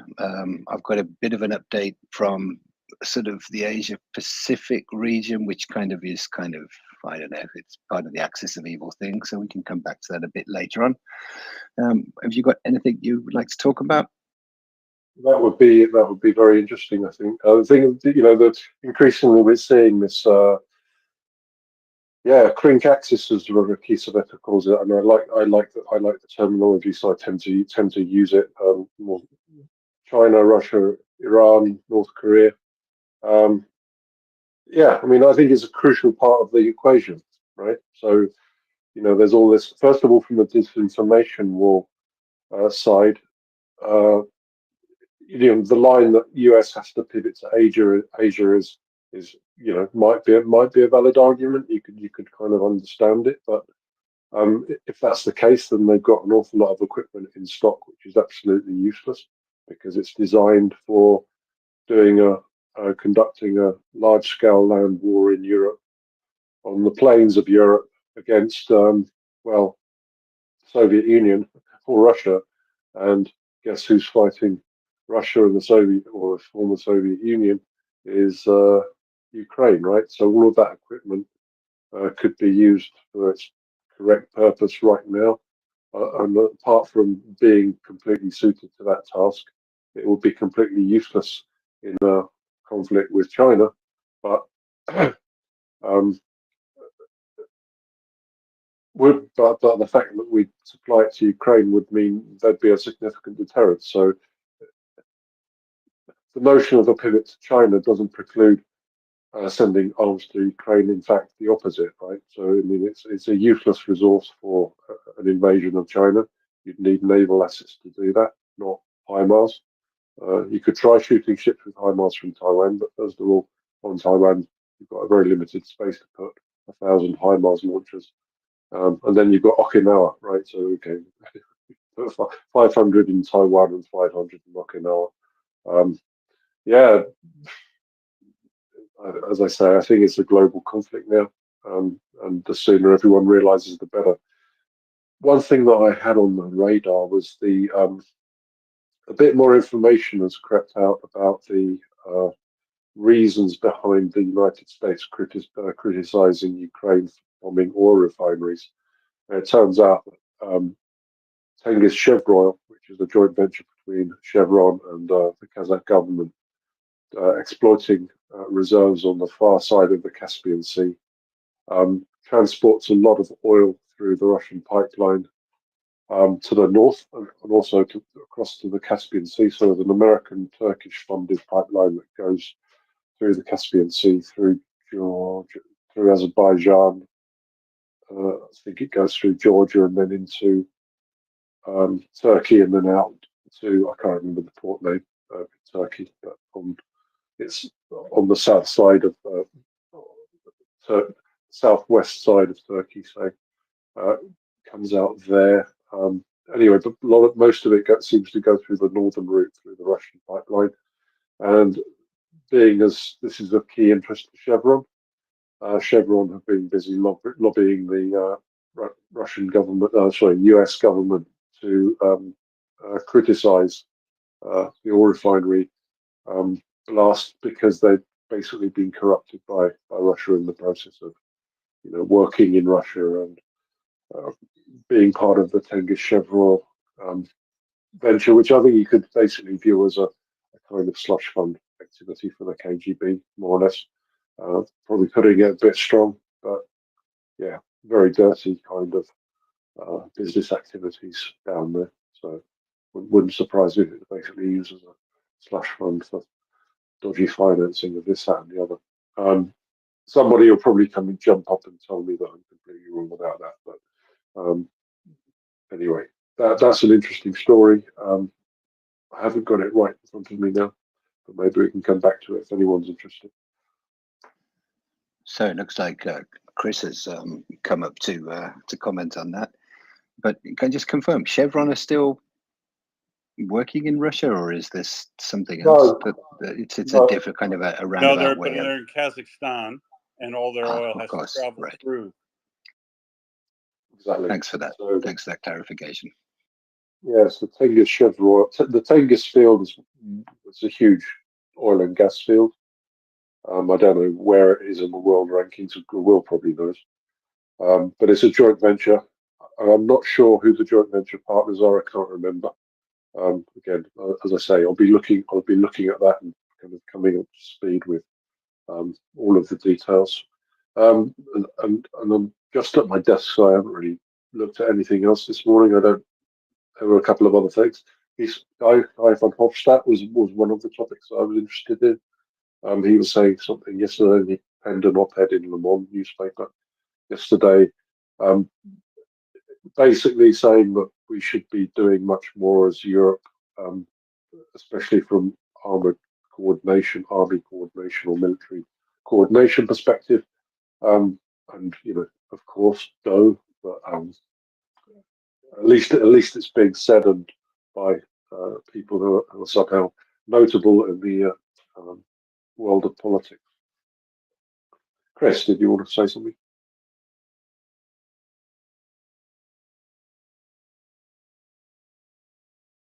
Yeah, sorry. I'm walking the dog outside. So I don't know how good the signal is, but yeah. So okay, I suppose before I better just clarify here, right? So there is some Western interest, shall we call it, in these refineries, or no? Is that No. not quite There's correct? not. there isn't any Western interest in the refineries in Russia. What David's talking about is the fact that the joint ventures in Kazakhstan, the oil from those has to transit Russia. And so Russia is controlling, as they often do, the flow of oil from whoever's projects and gas from whoever's projects they are, so that they can reap their, control over them. But I suspect that might, what the Euromaidan press here is saying, that probably the pressure is probably happening. But if gasoline prices go up in the United States, it would be more likely due to falsely manufactured reasons for them going up. Because don't put profiteering past the oil companies either. And they would love to use an excuse like, well, Putin's put all this pressure on us so we're having to raise prices when the fundamentals might not actually be there. Believe it or not, oil companies will profiteer. That's exactly the point. The point is that they're pushing a corrupted line more or less directly from the Kremlin, and there were several steps in that Euromaidan article that illustrated, I'd say, the probable mechanism of how the Kremlin's influence was peddled. But obviously Chevron has a huge lobby in Washington, and yeah, I don't know if there are names named in there, but I'll take a look. I'll have a see what I can find out. But yeah, it's a spurious line. Why Chevron would be interested in playing it is not automatically apparent. But yeah, there's something going on there, it would seem, and it would be something that would explain the positioning a little bit more than it, because so far it's been completely bonkers, right? I don't think anyone understands the reasoning behind it. Why the White House would be telling Ukraine to stop bombing all refineries in Russia I think, is a mystery to everybody, really, or has been to this point. And maybe this sheds a little bit of light on the logic behind why they're doing it. And it seems like Chevron and maybe other oil companies have been co-opted by the Kremlin to push this line in Washington, and that sounds very plausible to me.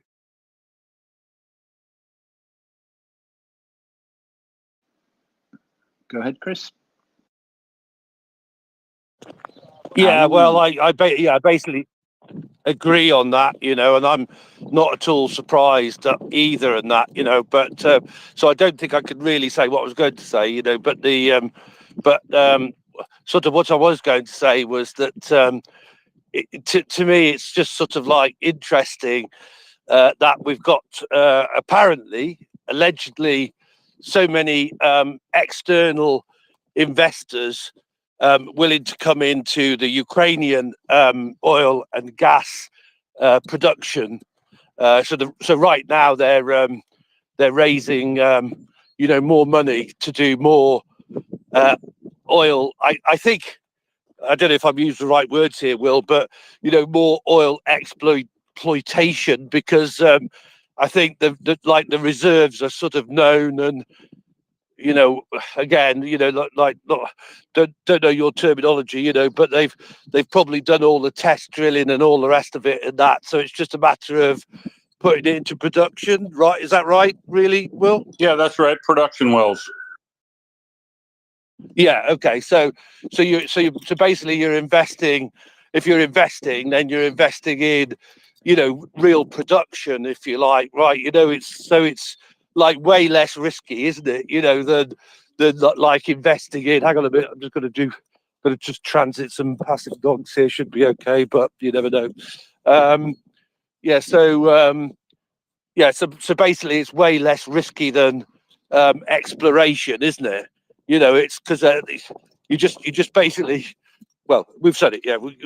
Now and then, I jokingly say, well, once you've got all of these interests in Ukraine and that, people then want to protect them, and would want to, make the same arguments against them being attacked that Russians are making, type of thing, which is sort of all to the good. And then generally speaking, I think Ming was saying yesterday about this oversubscribed bond raise, so which I think that happened a while ago. Yeah, it was about a month could raise ago. Yeah, and so obviously, oversubscribed means that if they did another one than that, there'd be strong demand for that, wouldn't it? And I'm just like, I don't know. It's just my theme at the minute. Will, like give Ukrainians the money, invest in Ukraine, they'll do the rest, basically. Well, and that is true, Chris, because when we've talked about Alexander Commission, the defense industries minister, they have rapidly ramped up their capability to produce machinery and arms and armaments all themselves. But it's very difficult to develop your defense industrial base and maintain it while all of your power generation facilities are being knocked out. So this is the thing, if we don't get Ukraine the air defense it needs and the ammunition it needs to stave off the attacks that are going on now and the advances that are going on now, if they can't hold the line and protect the skies, they're not going to develop their own capabilities anywhere near fast enough to be able to no longer need any external military aid. I mean, Ukraine's defense industrial production capacity is not beyond the realm of possibility to think that Ukraine could in fact outproduce Russia if they built up their industries enough. Russia is phenomenally inefficient and corrupt, and Ukraine being not, they could produce par for par 4 or 5 times the amount of output of actual quality material than Russia could. That's not inconceivable at all. So that's why it's so important. So not only are they not going to build up their capability to protect themselves unless they get the short-term needs met of armaments and ammunition, the other thing is now they don't just need air defense. Now they need air defense and power production facilities because those have been knocked out. So not providing them the support early means that they're going to need a lot more support in the midterm so that they can get to the long term.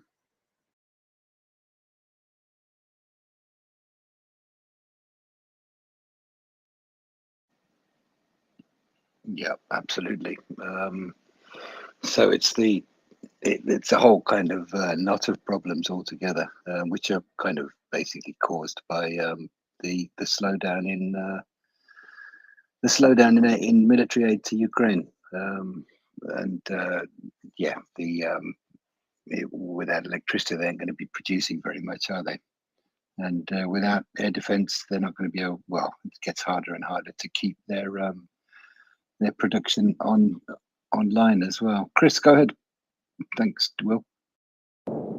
Yeah, and I was just going to say, sorry, and I might have missed some stuff there. It's signal's a bit iffy, but but I was going to say, yeah, and obviously there is like a new, renewed threat from Russians at the minute, but it's still, to me, quite incredible that that in the last year, the naphtha gas, basically, gas production and that has meant that they are, totally unreliant on any external sources, and actually this year will move into surplus that they can send out. So yeah, obviously I recognise that what Will says is correct, and that there's an order to these things, and that we need to get the air defences in place, and that to stop the production facilities and that from being destroyed.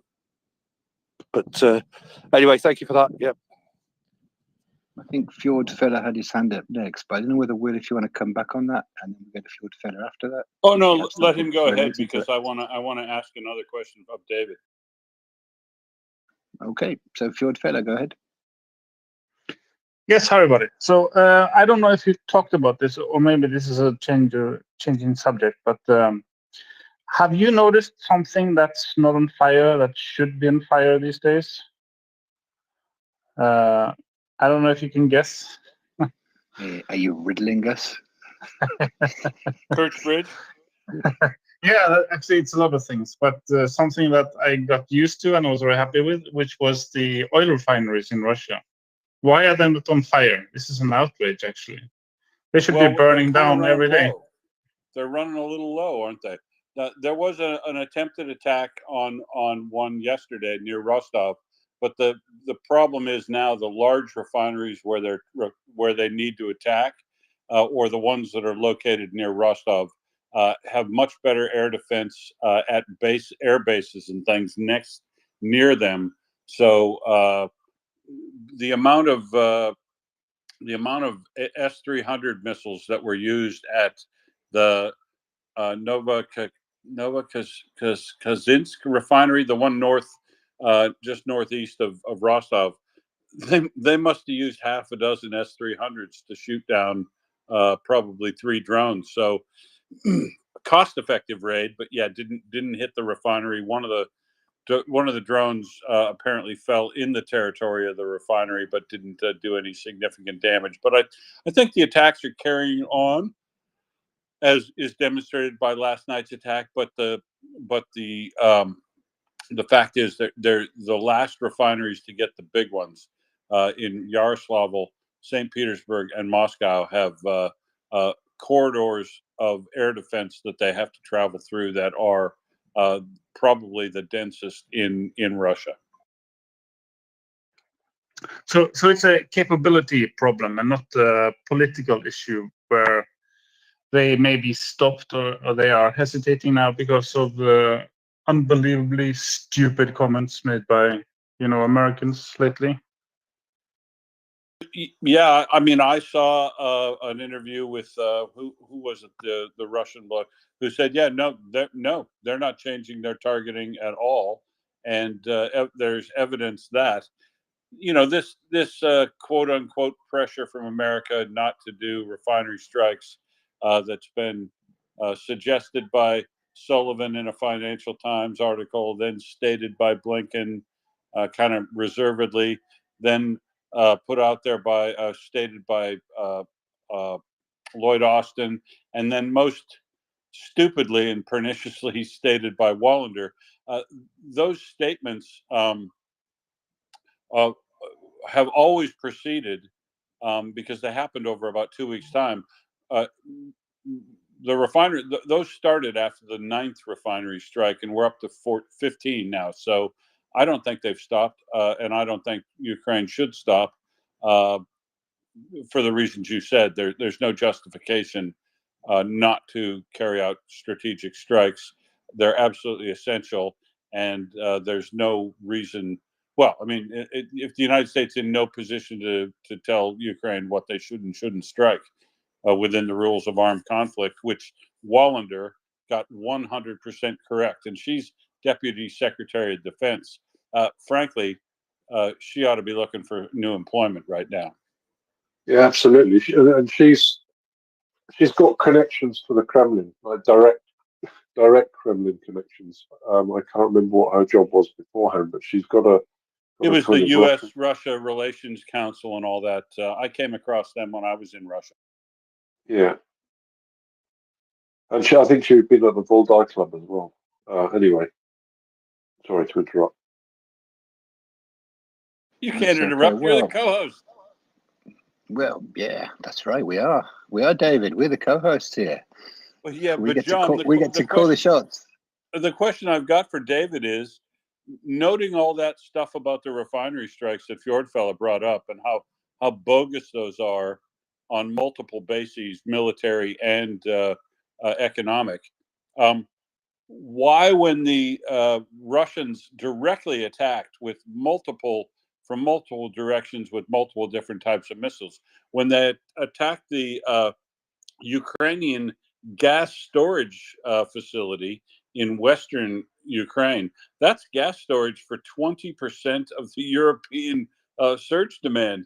That would, there's no question that that would cause disruptions in fuel gas price increases in Europe if it was hit. So where's the outrage and the immediate call that if you attack that civilian facility that serves Europe, we're going to get stuck into you immediately. That's the sort of, if Washington is worried about fuel price rises as a result of attacks on fuel storage facilities, that one right there would be a direct thing you'd expect them to be very incensed about immediately. Yet it's all crickets when that happens. Yeah, that's an outstanding point, and it's I don't know. Yeah, very, very difficult to understand these things. And rather than put them down to conspiracy, I'm more inclined to put them down to absolute stupidity and just a failure to do the thinking and joining up the dots, I think. And no one in Europe, there should have been someone in Europe coming out and making stern words about that at the very least. But there's nothing. It's really, really strange. Maybe like the State Department is chronically understaffed to deal with all the flashpoints around the world. Just kidding. Joanna, go ahead. Thank you. Good morning, good afternoon, whatever it is. Hello there, Joanna. Yeah, it's the beginning of the afternoon here, and it's a nice Saturday afternoon, very warm here in Romania. The spring is almost summer already. We are expecting 30 degrees by Monday, which is kind of not really okay, but anyway, that's how it is. So I just wanted to comment on this US not being happy with Ukraine striking the refineries. The total hypocrisy of it, it's absolutely revolting. I don't know. I'm absolutely, I don't understand how they can talk like this. I've seen that lady talking. I don't know. I think she is part of the Congress or something, or a spokesperson or something like this. And she was stressing upon the fact that those refineries are civilian targets. Really? Like, really? Wasn't Mariupol a civilian target? Or Bakhmut? Or Avdiivka? Or more important, yeah, Joanna. More importantly, she's the Deputy Secretary of Defense, and she was directly getting between a military and a civilian target. Exactly. And that's as part of the rules of armed conflict. And then she was overstating the expectations on Ukraine in relation to the rules of armed conflict. That is the Defense Department's bailiwick. Honestly, she should be looking for employment right now. Well, I don't know who in the private person who clearly has some faults in logic. Should I remind you of all the strikes on civilian targets by the Russians? Should I say that they destroyed the energy facilities in two major cities like recently and left Kharkiv and Kyiv without power? A refinery is a civilian target. Do you know something about the Operation Tidal Wave or the Black Sunday? Or do you know does she know anything about the United States manner of prosecuting military victories throughout history since refineries were invented?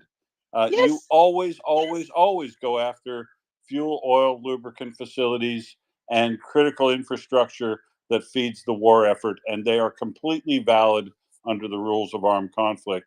Plus, all those refinery strikes made by Ukraine were virtually no civilian casualties at all, because Russia didn't report virtually any casualty numbers ever, even when they admit the refineries were hit.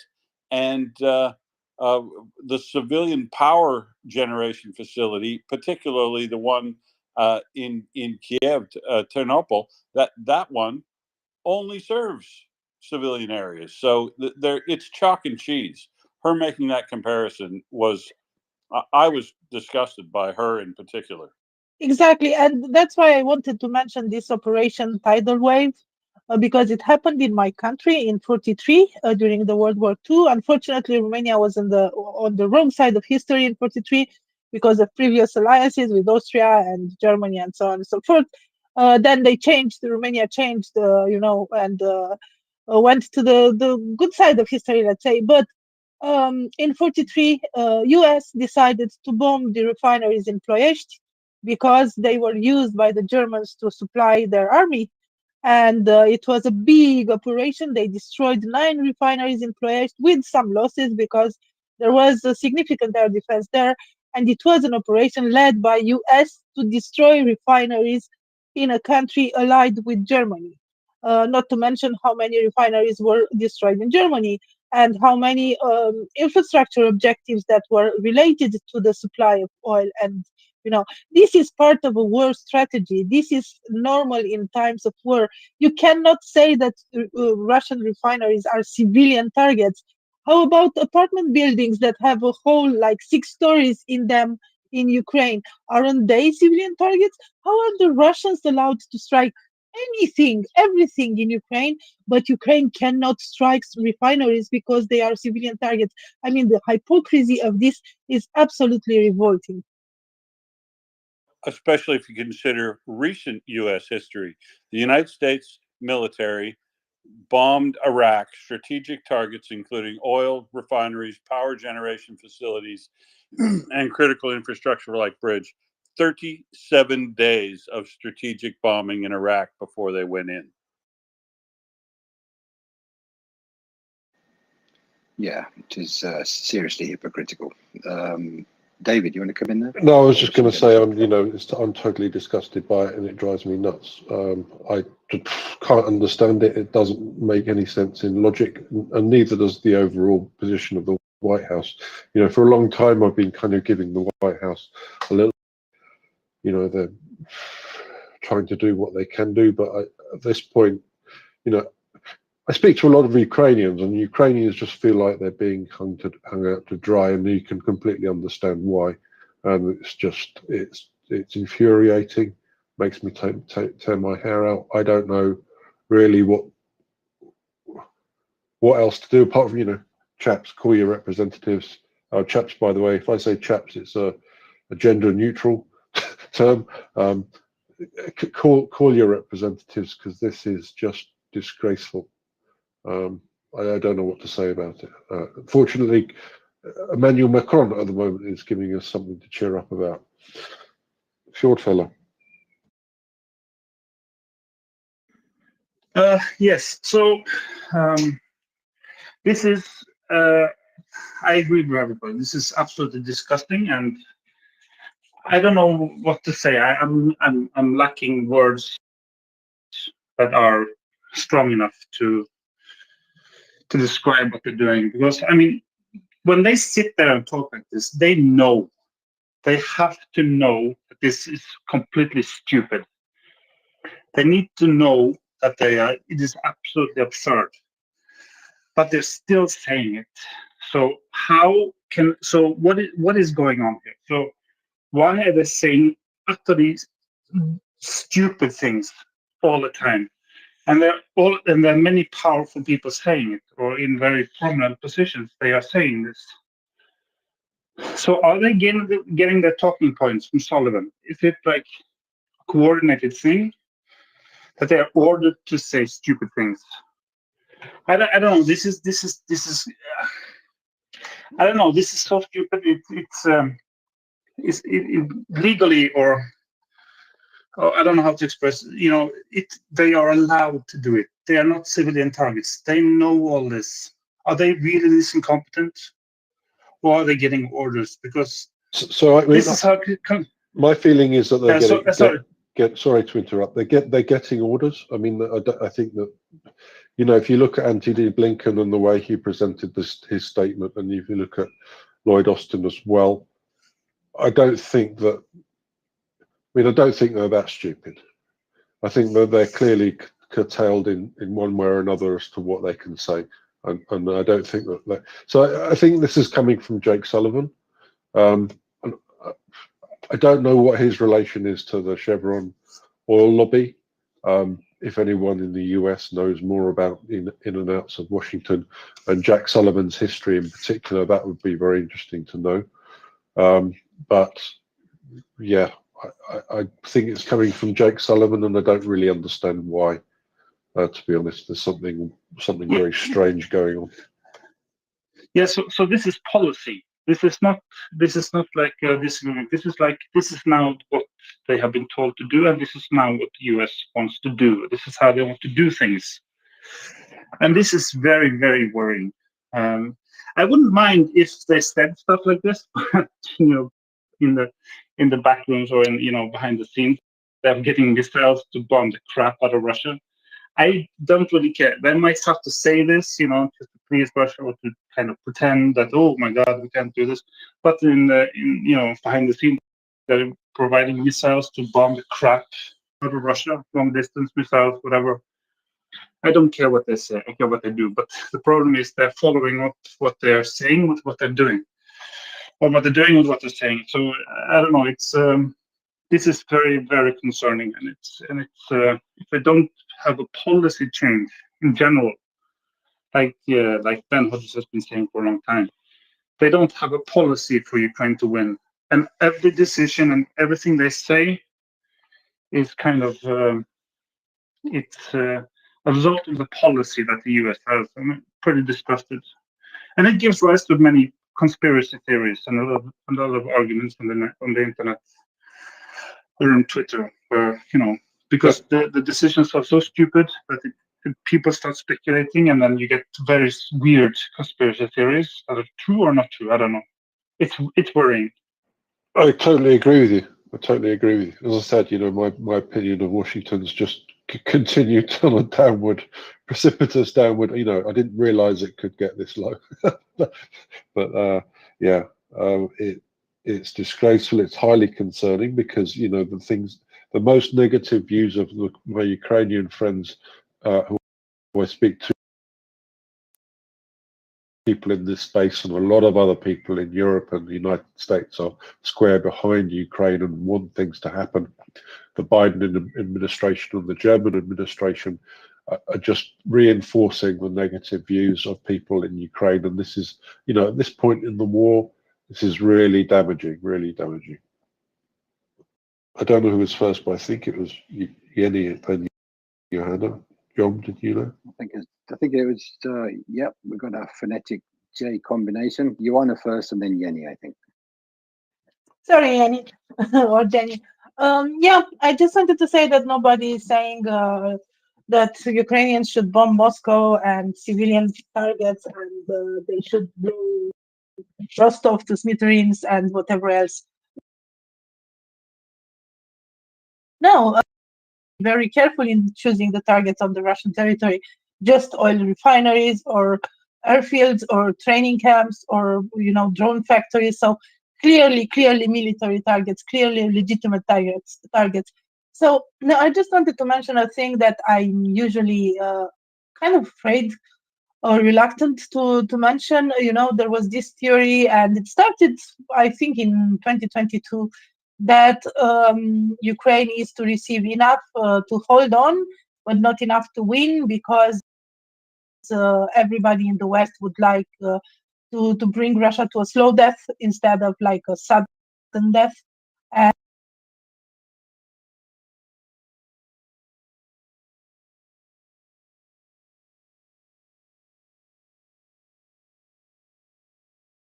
the forces out of Russia, we have seen the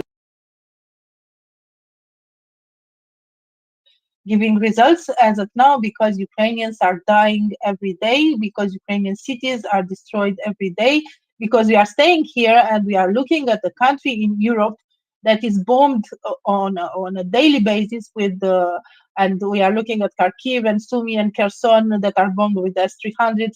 You cannot defend yourself against those because they are too close and the time is too slow, too little, too small.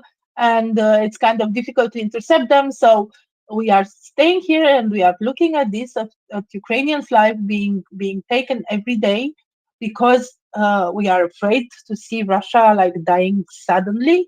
I think this is not a good strategy. I think those people that, if this is true, but it seems more and more true, if this is true, those people do not know Russia. Russian people can suffer. Russia is not a democracy, it's an autocracy. They can take decisions, they can put the people to work, they can starve their population, they can do whatever they want because they are used to it. The people in Russia, they are used to it. They have lived under Stalin, under Lenin, under communist times, under Soviet times. They are used to suffering. They are used to the state doing things to them. They are used to being in a constant state of war, and they are adapting. They are adapting their industry. And I'm not saying that Russia would not fail. I'm sure it will fail because this is not a good economic strategy, but they still can do it for years because that's Russia. And people that are expecting that Russia will like decompose itself from within because of this are not calculating it well. It is Russia. It's not a democratic country. It's not a Western country. It's not the same psychology. They can suffer. You know that saying that happy oysters don't make pearls. This is kind of the thing that it's fed up to the. It's fed to the Russians. You have to suffer. You have to have a purpose, and purpose is attained by suffering. So they are used to it. We are not. You are not knowing them. You don't know how the Russians are. Unfortunately, here we know it. We know it much better, and those people should look at Eastern Europe and listen to it. Listen to the Baltic countries. Listen to Poland. Listen to Romania. Listen to those who know how the Russians are. Sorry for being a little bit too passionate. No, that was a marvelous rant. I think. I mean, I don't. I've not spent any time in that part of the world, but I think everything you say is correct. I think from what I'm reading, there's a kind of a fundamental misunderstanding of what Russia is, how Russia behaves, what Russia wants, and what it will do to get it. And it seems like the people who should be understanding these kind of things are in positions of power and positions of responsibility, and they just don't seem to have a handle on what's going on, which is, you know, a little worrying. So thanks for that righteous rant, Joanna. Thank you very much. Jenny, go ahead. And then we go to Fjordfella. So I've heard the same theory that there was kind of an understanding between Ukraine and the allies that we would prolong the war, give them enough to survive, but not really win, in order to deplete the military might of Russia when it was realized that Russia wasn't quite as strong as we thought. And I think where, if this is true, I think where it backfired was Russia's total disregard for civilian lives. I think that the calculation was based on you will lose soldiers, but you won't lose the civilian population. And I guess these people haven't been paying attention what Russia's been doing for the past 30 years. So I think, but I've heard the same theory, and I don't know if it's a conspiracy theory or if it's a real theory. Also, done just to Fjordfella, don't underestimate the power of stupidity among humans. We all have these people where you just look at them going like, how are you able to breathe and walk at the same time? Because this seems to be over your brain's capacity to function. I have met these people, and like, so to be honest, I know the jokes that you Norwegians make about us Swedes, and frankly, we do the same. We just reverse them and talk about the Norwegians. But I have met human beings that make the Swedes in the Norwegian jokes look like geniuses, and you're just like, I just can't believe the sheer stupidity among some human beings, not all of us, but some. So don't underestimate the stupid. Thank you. Yeah, I think, you know, we could kind of look at the the evidence of what's going on. I don't think we can make any direct pronouncement, that's the word, on what exactly is going on, but the evidence does seem to fit that that kind of attitude. I don't think we won't see any policy documents admitting that, but it may well be that that was the case. But who knows? Fjordfeller, go ahead. Yes, so so everything that you want, I agree with everything. You know, it's like the Russians, they don't, they can suffer, and they choose to suffer, and they accept to suffer, because this is what they do. They are willing slaves. They are whipped like dogs, and this is how the Russian culture is. I mean, they don't really mind. They don't really like the war because their own sons and fathers are dying. You know, that's the problem they have. They don't have they don't have a problem with Ukrainians dying and genocidal war. They don't really have a problem with that. They have a problem with just their own people dying. So they don't mind Ukrainians dying. And also about this, you know, when the US and Europeans also, it's not just the US, the European leaders have also been unbelievably stupid for a long time. And we have been, I've been in this space for 2 years now, and or a little bit less. And I understood very quickly that something's very wrong, very, very wrong with how they're responding. And then, of course, everybody starts to speculate what is the reason for this. And then that's the problem. Then the problem arrives. Okay, you start criticizing a lot because you are frustrated and because you're angry and because you know there is something wrong. And then very quickly you get into kind of this area where how do you balance the critique with, you know, alienation? You know, if you criticize too much, then you kind of, it becomes destructive or bad. But you can, but you also can't stop criticizing. You see somebody making a mistake, if somebody's walking towards a cliff, are you just supposed to say everything is fine? Don't continue walking, but just step a little bit carefully, and you know. But you don't say stop. You need to go back. You're making huge, you know. So this is, and then you almost get into, because you're so angry and because what the West is doing is so unbelievably stupid. Then you almost use Russian talking points, because then you kind of, for example, like this example where the US is deliberately slow walking this, and then they are now deliberately accepting sacrificing Ukrainians. And then suddenly you're in the Russian talking points that the West will now let as many Ukrainians die as they want. They don't care about Ukrainians. They will let them die. You see my point? Because the West and the US are behaving so stupidly that they are creating an environment where you are almost spreading Russian disinformation. So because they are so, your intention is good, but you kind of, everything gets screwed up, it gets mixed up. So you can easily be accused of Russian talking points if you criticize the West so much, or if you criticize Biden. So this is a very, very difficult balance to strike, and the West is screwing up. There is no question about it, as far as I'm concerned. Yeah, I totally agree. This is a good Russian talking point. I totally agree, and it's good you point that out. It's really important not to fall into the Russian talking points, because but it's so easy. Yeah, it's so easy to do, and I think we are drifting towards a major global conflagration. I don't think there's any doubt about that. And the White House's policy at present is taking us irreversibly in that direction.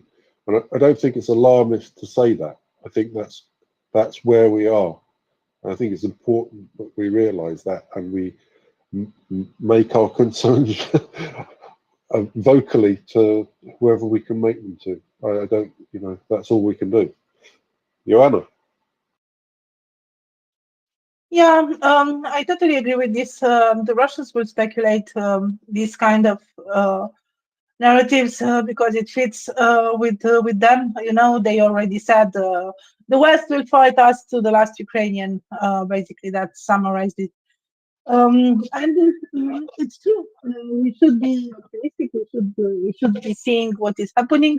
Europe seems to be waking up right now. They seem to do a lot. I've seen what passed in the parliament, the decision to provide patriots to Ukraine. Maybe US will finally do the right thing, because you know how they say US does the right thing after having gone through all the possibilities. So maybe US will finally do the right thing. But you know, after the Cold War, and I really like English series, English movies, and a lot of those are dealing with aftermath of the World War II and the Cold War period, and what happened when the Cold War was ending. And you know, the end of history theory, that everything will be fine and we will live in peace. And I will relate this with my, you know, in philosophy, we did philosophy with children, for children. And I'm kind of amazed how the stories for children evolved in the last 50 years. You know, 50 years ago, the stories were brutal, were about monsters, were about things that are ugly and sad. And right now, the stories for children are very mild and nice and happen. You know, they have every time they have good endings. What I want to say, and I'm sorry for like rambling a little bit, is that we were lulled by these songs about the end of history and about the perpetual peace, and we fell asleep, and monsters grew under our beds. And right now we don't know how to deal with monsters. We really don't know how to deal with monsters, and sometimes we don't even recognize the monsters as monsters. We are projecting. We are saying, yeah, they should be like us. They should be like us. They should understand reason. They should, you know, they must have something. They must have a motive for everything. Maybe we have to listen both sides, because we don't know how to deal with monsters. In those stories for children, like 50 years ago, hundreds of years ago, the prince was fighting the monster and was killing it, not just taking his ear or like stabbing it a little bit and then leaving it to have another day. We don't know how to deal with monsters, and we should learn it fast.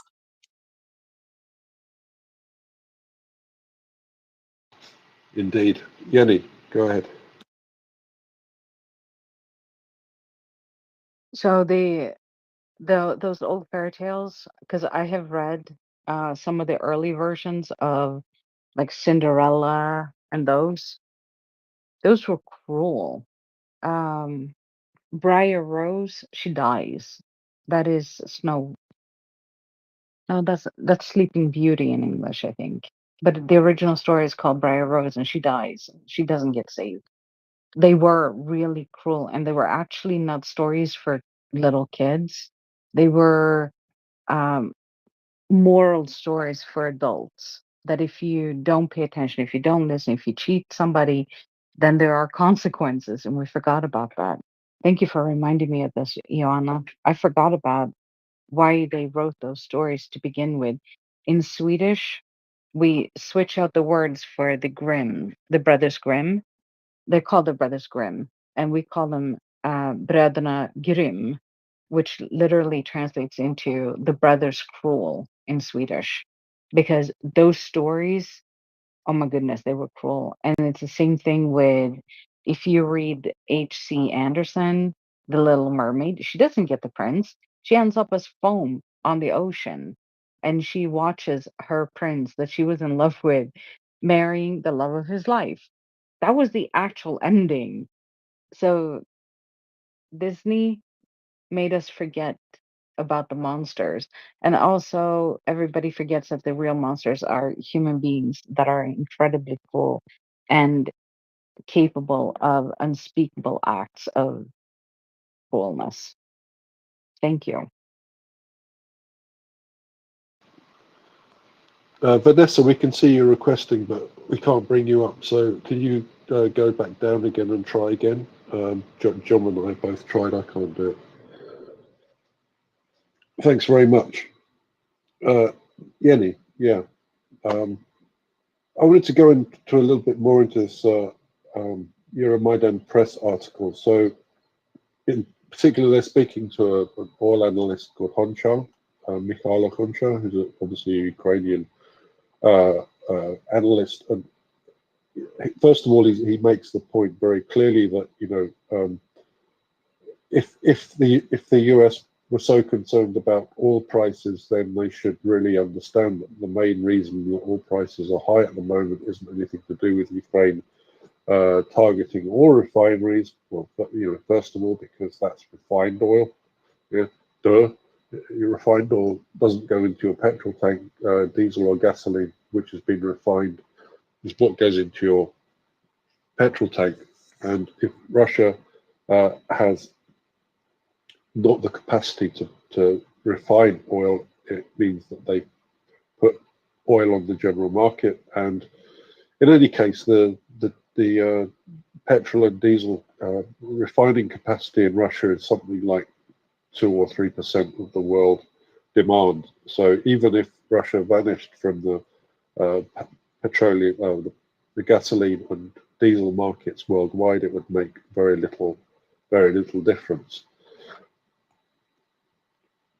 So that's the first thing he says. The notion that attacking the oil terminals. I mean, basically Beefeater's point from last week. So kind of we've done that argument. It's basically the argument from the White House is nonsense, and we knew that already. Then he goes on to say, Lloyd Austin's changing stance may be the result of pressure from external influences. Russia exerts its influence to the US through oil giants Exxon and Chevron. In 2022, these companies reported revenues of 235 billion and 413 billion respectively. Ukraine's GDP is 160 billion. So I can't do that maths in my head. It's something like four times Ukraine's GDP. And my instant reaction is, okay, okay, now I understand, because you know, America is all about money, and if there's that amount of money, if they have a cold, then the White House knows about it. I assume. And you know, please, if you're an American, come up and tell me I'm wrong, or give me more details, because that says a lot to me. John, what do you think? Yeah, well, obviously they have previous in these kind of things. Is there kind of any sourcing to that article, or is it are they just kind of surmising on sort of past kind of behavior and that sort of thing? Regarding what the lobby groups have said, well, basically the articles in Euromaidan Press. The analyst concerns Mikhailo Honchar. I don't know him off the top of my head, so maybe I've read some of his stuff before, but I can't say that I know him. He's been an analyst at the National Security and Defense Council of Ukraine and worked with Ukraine's oil and gas sectors and contributed to leading research institutions. Yeah, I mean, I don't know. I think the bottom line is that the whole kind of don't bomb refineries thing is so odd that we're all kind of, you know, trying to come up with different ways of understanding it, and whether it's you know, the kind of tire Russia out approach, or whether it's the oil companies are behind kind of pressure on the US administration to stop this kind of thing happening. We don't know, and they're not really explaining what's going on. And in that kind of over policy vacuum, then we're just going to be kind of looking for reasons why on earth they could be making these stupid statements. So, I mean, I don't know. I don't really know what to think about it. It's one possibility, certainly. I think, first of all, clearly the biggest failure that we've got at the moment within all of Western policy is communication. Communication has been dismal on all fronts. I raised this after the Lithuanian NATO summit, whenever that was. It was, I guess, 6 months ago or something. That what was essentially a positive summit for Ukraine was broadcast as being a failure because Ukraine wasn't invited to join NATO at that summit. Yet there were very significant steps made in that direction, and we did a very, very poor job of explaining that to our publics. And yeah, it's crazy. When it comes to this issue, I hesitate to say everything is about energy, because I think the value of oil in the energy mix is reducing over time. But nevertheless, Chevron, Exxon are huge corporations. As I say, 3 or 4 times the size of Ukraine's GDP. That's absolutely massive. And to expect that they don't have influence in Washington, oh dear. In Washington is, it's not, it would be naive. I'm looking at the pipeline. So I've pumped up in the nest a link to this article and also a link to a picture of the oil pipelines, respectively. The Tengiz field basically pushes its oil out through 3 different pipeline routes, and 2 of those go exclusively through, not exclusively, but go through Russian territory and are operated. So it's the CPC pipeline, which, if you look at the picture in the article itself, that's the pipeline at the top that goes through to Novorossiysk, and the same pipeline company, run also by Transneft, goes across the Caspian Sea to Makhachkala in Dagestan, and then up through towards Novorossiysk.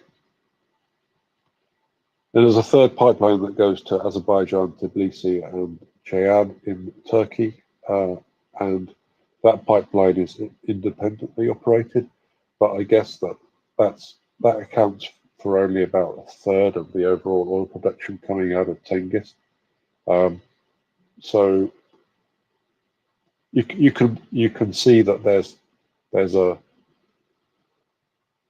the ability of Russia in this case to exert significant pressure on Chevron. I think the finger points fairly clearly to Chevron because they're the deepest involved in the Tengiz project, and from Chevron, obviously there would be influence on the White House to I would say a very significant degree. So yeah, we don't know, but and I'm really hesitant on saying it's all to do with energy and it's all because of oil, because this is something that was done by the conspiracy theorists to a very large extent around the Gulf War issues, and I don't want to get into that, but oil is typically only part of the picture. So is the case here. I think it's only part of the picture, but it's probably quite a significant part, I think. Joanna? Yeah, I keep hearing about these worries about what will happen if the Russian refineries are struck. Well, nothing will happen on the oil market because first, it's Russian refineries, it's not extraction fields. Those are, by the way, too far to be targeted by the Ukrainians, maybe with the latest drones, but I don't think that they really want to target the oil fields. It's much difficult to do that than a refinery. Russian refining capacity was covering internal needs and maybe exporting about 6% before the war. So Russia was not a big player in the international refined products market. 6%, which mostly went to Caucasus countries and neighboring countries. So they didn't export so much in refined products that we seem to believe. This is one. Second, they already banned all exports for the next 6 months because they need it for internal purposes. So strikes on Russian refineries only affect internal market in Russia, not external market. They are not exporting right now, so nothing will change on the external market. Yes, maybe they will import a little from Belarus. Will this change the price of oil overall in the world? No. Actually, if something, the fact that they cannot refine means that they have to store the oil, and when they will go to the maximum capacity of storage facilities, they will have to sell it. And if there is more oil or crude on the market, probably the price will go lower because there is too much oil and too little demand. Because by the way, they cannot sell to everyone right now, and the price is already quite low. I don't know in the last maybe 10 days, but last time I looked, it wasn't very high. The next point, it's not Russia that establishes the price for oil. It's practically OPEC plus. There is capacity, there is enough capacity. They are keeping it low, the production, because they want the price for oil to be a little bit higher. So it's not Russia, it's OPEC. And by the way, US has a lot of refining capacity, a lot of extraction capacity. If something will happen in the oil market, US can influence it quite easily. So this is not an argument. This is not something that holds water to say that striking the refining capacity in Russia will provoke a wave of disturbances on the oil market. No, it's just refined. Russia was not a major player. Russia is not exporting now, and it's not Russia that establishes the price on the market. So I just wanted to bring these points again because Befeater talked about them absolutely amazingly. Also, Will spoke about it several times. It's a red herring. It's a red herring. It's not true. Yeah, absolutely. Absolutely. So, do we want to, Fjord fella? Norwegians have got oil running through their veins, so I guess you've got something to say about this. Yes, apparently we do. We do have some of that stuff. I'm happy about that. Actually, gas is important. But anyway, so everything that Jonna is saying is correct, and what Beefeater is saying is correct. So again, it is so baffling. It is so weird. I'm trying to keep it family friendly. That's that the US must know this. So this is what I don't get. They know this, but they're still, so they're basically kind of lying then. So why are they doing that? So that again causes people to speculate. So what the US, we know what they're saying is bullshit. And it's this expression, we know they're lying, they know they're lying, we know that they know they're lying, and so on and so on. So this is why I don't get it. Why don't they just explain what's going on instead of laying a foundation for conspiracy theories and I don't know, they're screwing up so badly, and they are part of the problem. What they're doing, they're it is kind of pro-Russian policies they're pushing. So this is, I don't know, it's causing, I don't know, I get so annoyed, irritated by this stupidity. That's all I want to say. Yeah, we feel you, brother. Joanna? Yeah, I just wanted to add something and I forgot about it, but I just want to add it. I'm looking at the ships that go through the Black Sea corridor from Ukraine and to Selina and then to the Bosphorus, and I'm watching this every day. I'm counting the ships. I'm like very happy with my ship herding. By the way, right now we are at about 130 in and out for April, and at about 3.5 million tons. Which is good, which is a good level. But I'm looking at those ships in the western part of the Black Sea, and I cannot look also to the eastern part of the Black Sea. And when I say it's busy on the Black Sea corridor, well, in the Russian corridor, it's 10 times busier. 10 times busier. Right now, there are hundreds of oil tankers there, and not small tankers like going to Ukraine, 10,000 tons, big tankers, 200,000 tons. It's busy there. It's full of ships that are going from Novorossiysk to the Bosphorus. Really, really busy. It's like holiday, I don't know, like fireworks or whatever. If you look at the Kerch Strait, really, really, really busy. If you look at the Azov Sea and the corridor from the Rostov to the Kerch, really, really, really busy. So Russia has no problem with the crude oil, the like export, the import, the whatever it is, it's going very nicely in this corridor. So yeah, I really don't know why we want to not to upset Russia too much, not to touch Russia very much, not to disable their capacity to fight the war against Ukraine, because basically that's what you are doing when you are striking the refineries. I just want people to go and look at the map, at the maritime map, and look at the ports of Novorossiysk and you know, Kerch, Azov, everything else, and then say that, you know, Russia is not doing good.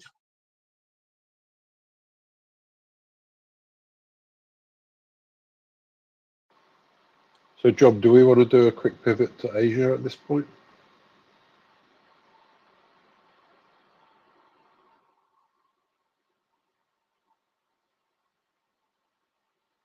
I guess not. Sorry, you just caught me as I was dashing off in a different direction. I'll be back in 2 minutes if you can talk. Yeah, no problem. Yeah, okay. So the other thing that I had on my radar was Emmanuel Macron. Again, he's coming out with the right words, and we have to make sure that he follows those up with the correct actions. But fortunately, the actions do seem to be following in a fairly nice, orderly, and rapid way. Not rapid enough, not in the volume that we would like to see, but nevertheless, an improvement in both tone and action. When's this from? This is from yesterday, I believe. So,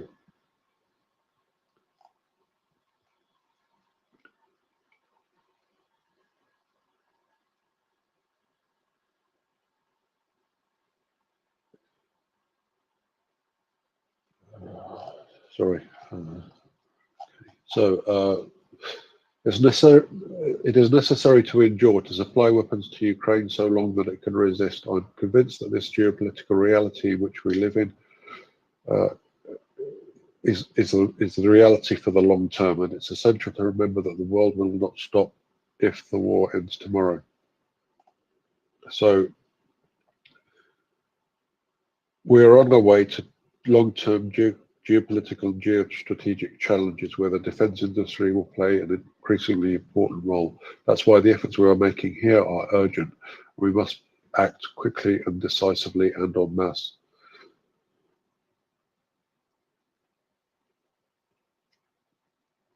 This is a report in Le Figaro from yesterday, so yeah, it's pretty recent. He stated there's no consensus on troops, but there's nothing that should be ruled out. Macron is considering several scenarios, he says, for sending troops, and I've heard in recent days quite a lot of, let's say, bullish opinions about how likely it is that troops will be deployed. I think mainly for training purposes, but nevertheless, he outlined 5 scenarios. France opens factories in Ukraine for the production and maintenance of weapons, so I think that will be going on anyway.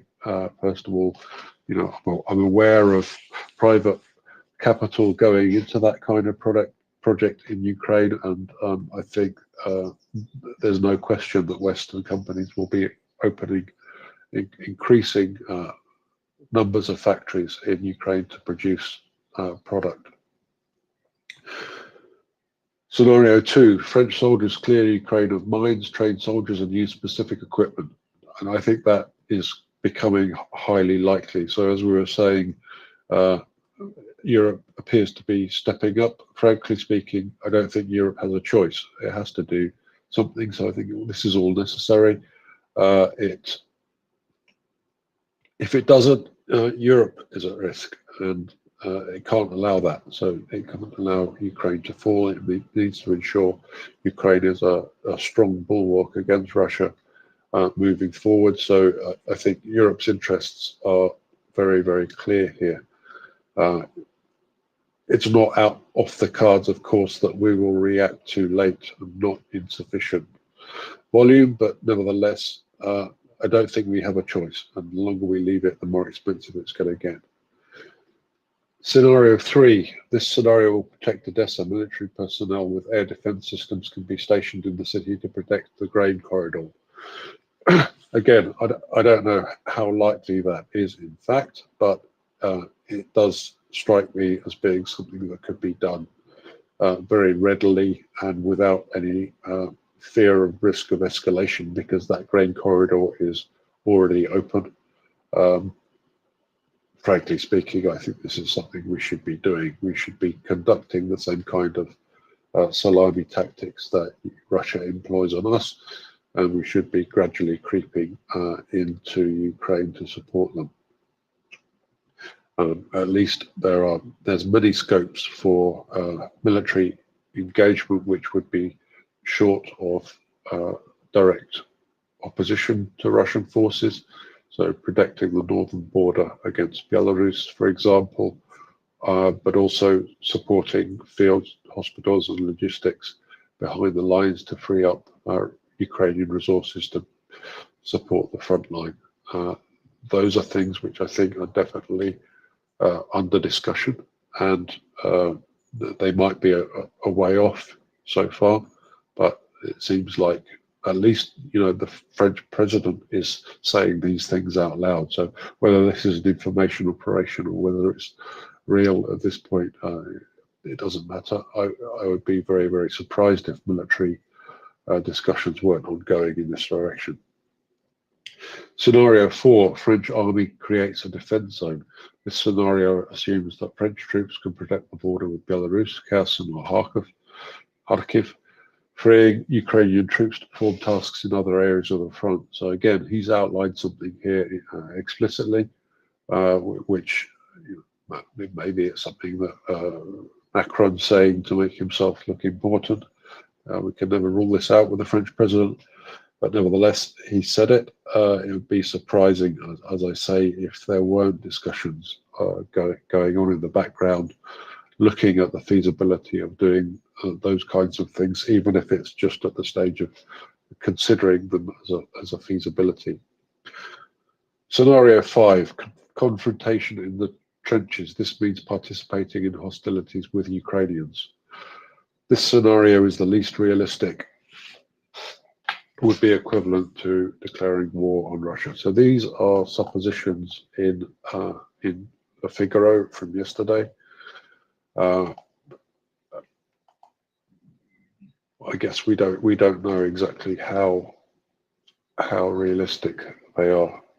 Bull Terrier. Yeah, hi David and John. Thanks for your hard work. Everybody please retweet the space and support the fundraiser. I just wanted to refer back, maybe you've spoken about this already, but there was a very interesting article in the Kyiv Independent yesterday about the European Council. Did you discuss this? Adopting a law on criminal offences and penalties for EU sanction violation? No. So go ahead. Okay, so I thought this was good. You know, it seems like a hardening of resolve. I mean, it's the European Council, okay, and I mean, we all know that there's lots of different bits of the EU, and however, you know, well, anyway, there's lots of bits of the EU. But So, anyway, so the European Council, I think this is otherwise known as the Council of. So there's two things that are very confusing here. So there's the European Council, and then there's the Council of Europe. And the Council of Europe is basically a human rights and civil rights organization. Has the same flag as the European Union, but has essentially nothing to do with the European Union directly, organizationally, also, and so on. So although it basically stands up for European values in the same way as the European Union does, there's no organizational linked there explicitly. The European Council, on the other hand, I think is the Council of Ministers. So this is basically the executive of the European Union. So this is a serious part of the organisation, right?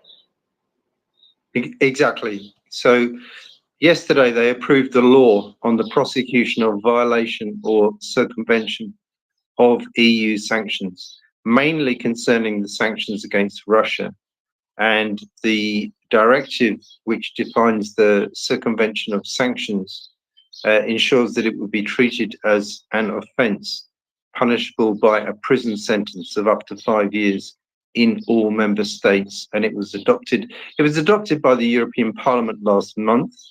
The council listed helping to bypass a travel ban, trading in sanctioned goods, and performing prohibited financial activities are among the actions that could be considered as criminal offences.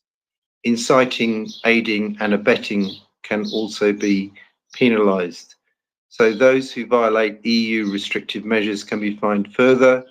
The new adopted law said legal entities such as private companies could also be held liable if the offence was committed by a person in a leading position. Quote, in such cases, sanctions may include the disqualification of business activities and the withdrawal of permits and authorizations to pursue economic activities. And this is from the statement from the European Council. The directive will enter force on the 20th day following the publication in the EU's official journal.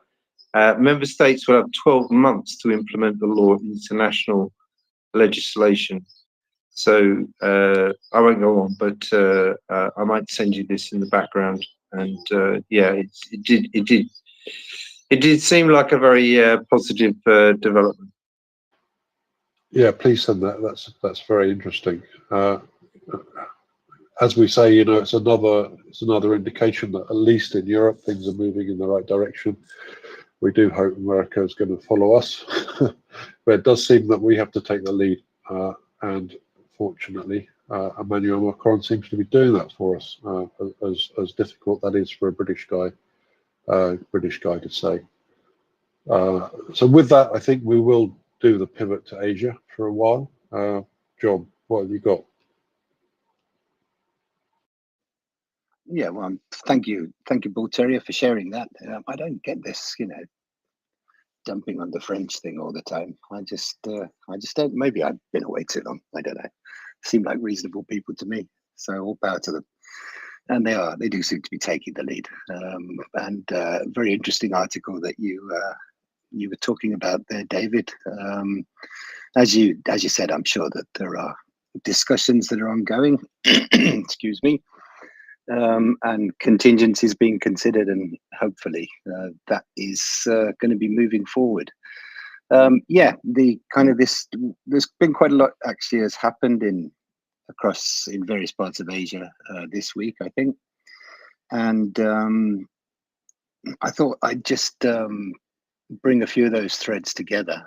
We've been talking about some kind of pretty inexplicable behavior, certainly from the White House, and the kind of policies that they have going on. And maybe it might be useful to see it in a kind of a wider context. And I'd be interested in people's opinions on how far that is affecting policy towards Ukraine. But as many of you will be aware, because I think it did have fairly wide coverage in the Western media over the last week.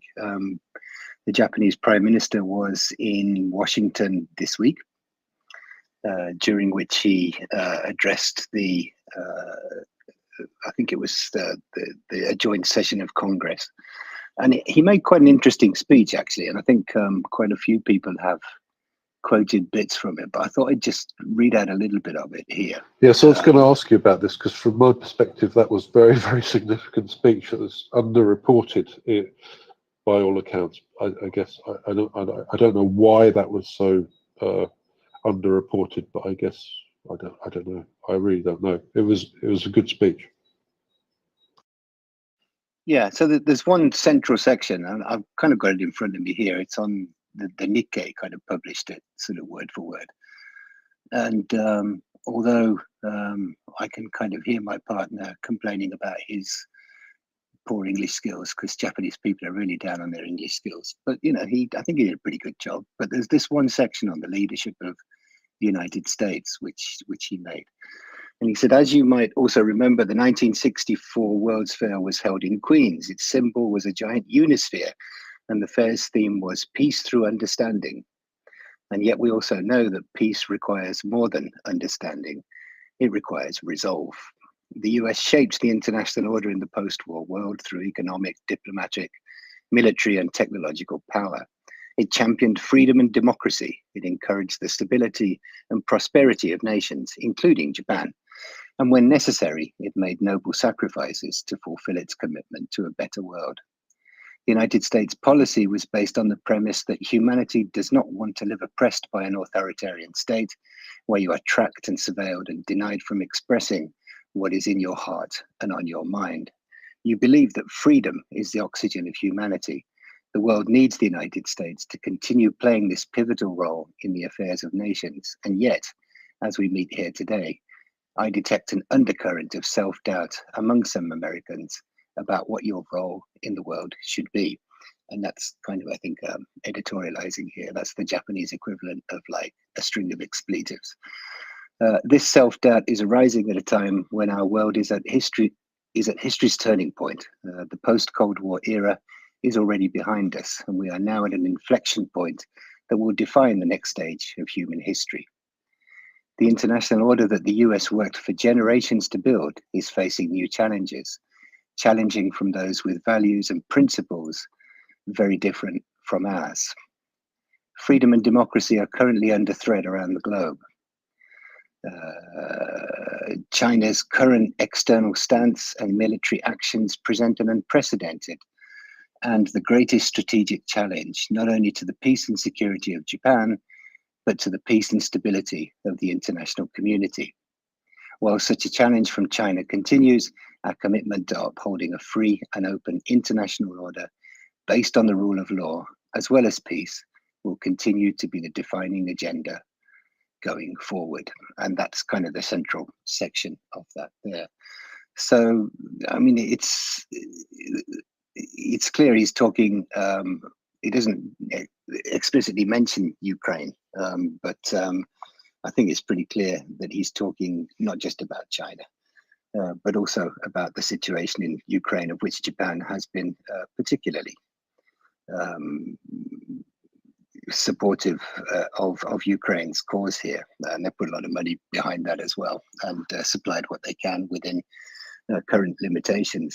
But I thought this was quite an interesting interesting speech, and there's a whole range of other things that we can get onto. But I wonder what you thought about that, or if anybody has any thoughts about that before I go on. Yeah, well, first of all, when I listened to this speech, I thought basically that this was him saying, basically, US, pull yourselves together. We're in a global crisis of liberal democracy. Pull your finger out and get serious. Exactly. Because that's not, because the language is very polite, but it doesn't really mince its words. It basically says, we need you to be much more assertive than you're being. Please go on with it. Exactly that. Yes, exactly that. And interestingly, I think Kishida had a bilateral with Biden, and they talked about various defense cooperation and a lot of other things as well. But after that, they also had a meeting, a trilateral with Biden, Kishida, and the president of the Philippines. And this was kind of concurrent, basically, with some naval exercises between those three nations and also Australia in that sort of area. And they were talking about increasing cooperation, improving especially the Philippines' naval capabilities. And immediately, China came out, and their sort of spokeswoman sort of started complaining about these things kind of destabilizing the area and considering it a provocation and these kind of things, and sort of carried out their own retaliatory exercises in the same kind of area at the same time. So every time you kind of push, every time you push back, they're there to push back again, which, you know, the standard kind of behavior for these kind of terrorist states, you know. And then today, I think it was, the Chinese kind of, it's not quite an attack, but they have kind of focused a whole load of their warships on one of the islands of the kind of the Philippines. And they've been trying to overwhelm the coast guards there, and they want to use kind of water cannons and make particularly dangerous sort of maneuvers running close to the Philippines. They're kind of basically trying to scare them away, drive them out, because you were talking about how the United States is not set up for a ground war in China, but I don't think it needs to really come to that. They're going to be trying to use their sea power to kind of exert influence around those kind of places. There are islands to the south of Okinawa where they're kind of trying on the same kind of thing. And Russia has been sort of putting ships through between Hokkaido and Honshu, the island up to the northern part of Japan.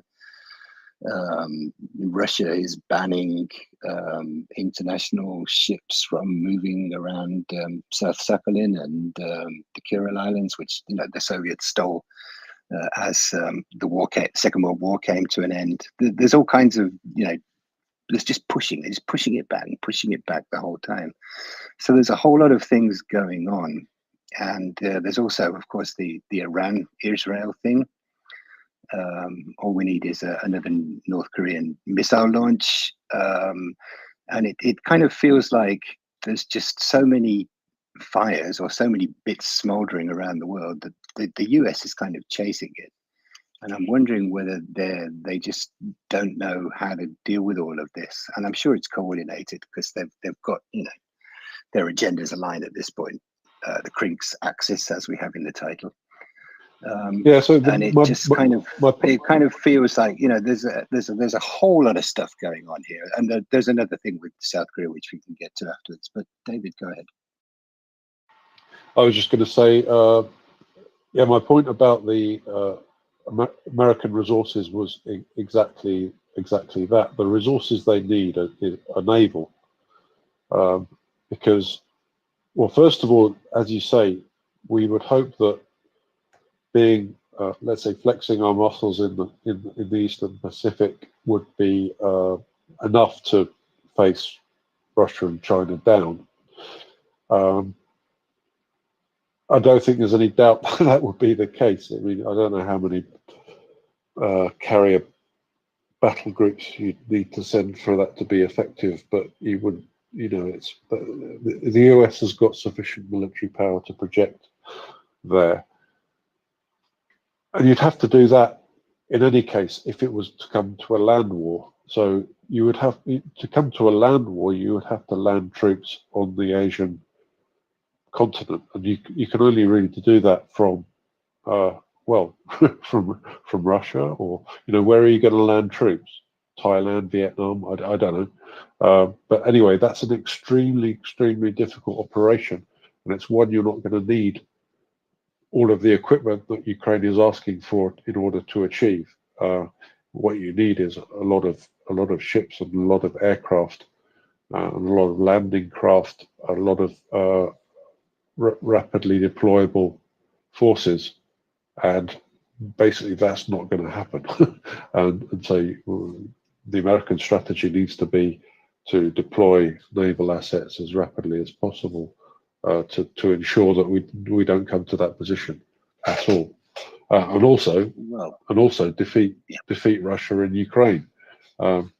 if we manage to defeat Russia and Ukraine quickly, then this sends a rapid message to China that, you know, they really shouldn't mess around with us. Whereas what we're doing at the moment is saying, you know, mess around with us if you like, because we would be very, very slow at best, very, very slow to react, which is just a bad idea.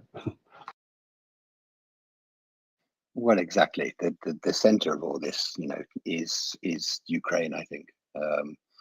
And Russia realized it wasn't going so well, so, you know, gave things a nudge in the Middle East, and China's kind of pitching in as well. And yeah, the stuff that the United States has isn't going to be a lot of use over here, I don't think. And as you say, send it to Ukraine. That's where it needs to go.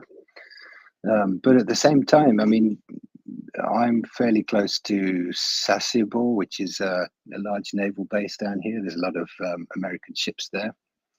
There are other places, of course, Okinawa. There's a lot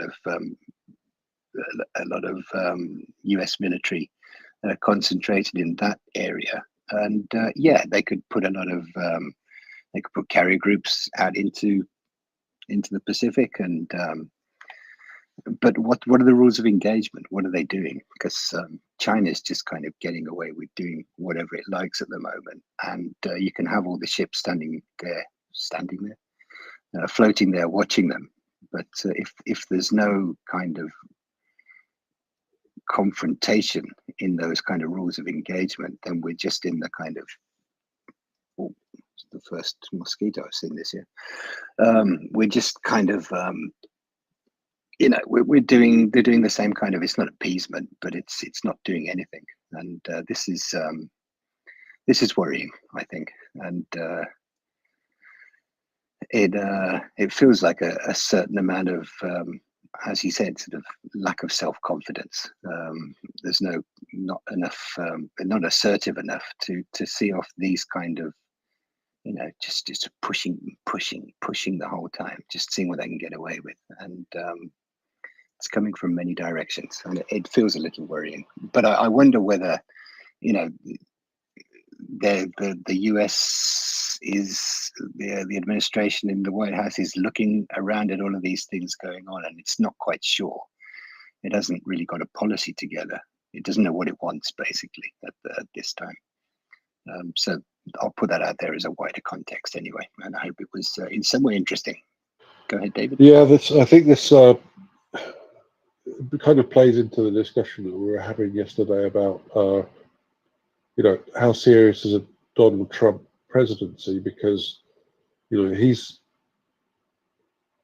is a Donald Trump who's unpredictable better than the current Biden regime? Now, I know that this is going to get the hackles up for a lot of people, but I think from a European perspective, and also for a Ukrainian perspective, it's kind of worth considering. Would Donald Trump be any worse? I mean, if he were to say let's pivot at China, let's put a lot of resources into combating China, that also wouldn't hurt the Ukrainian situation. I don't know if that's likely. Everyone on the other side of the aisle is pointing towards Donald Trump being a significant threat to democracy itself. Could be the case. Might not be the case. I don't know. I'm inclined to believe our Democratic friends that a Donald Trump presidency is to be avoided at all costs. Personally speaking, I don't like him at all. But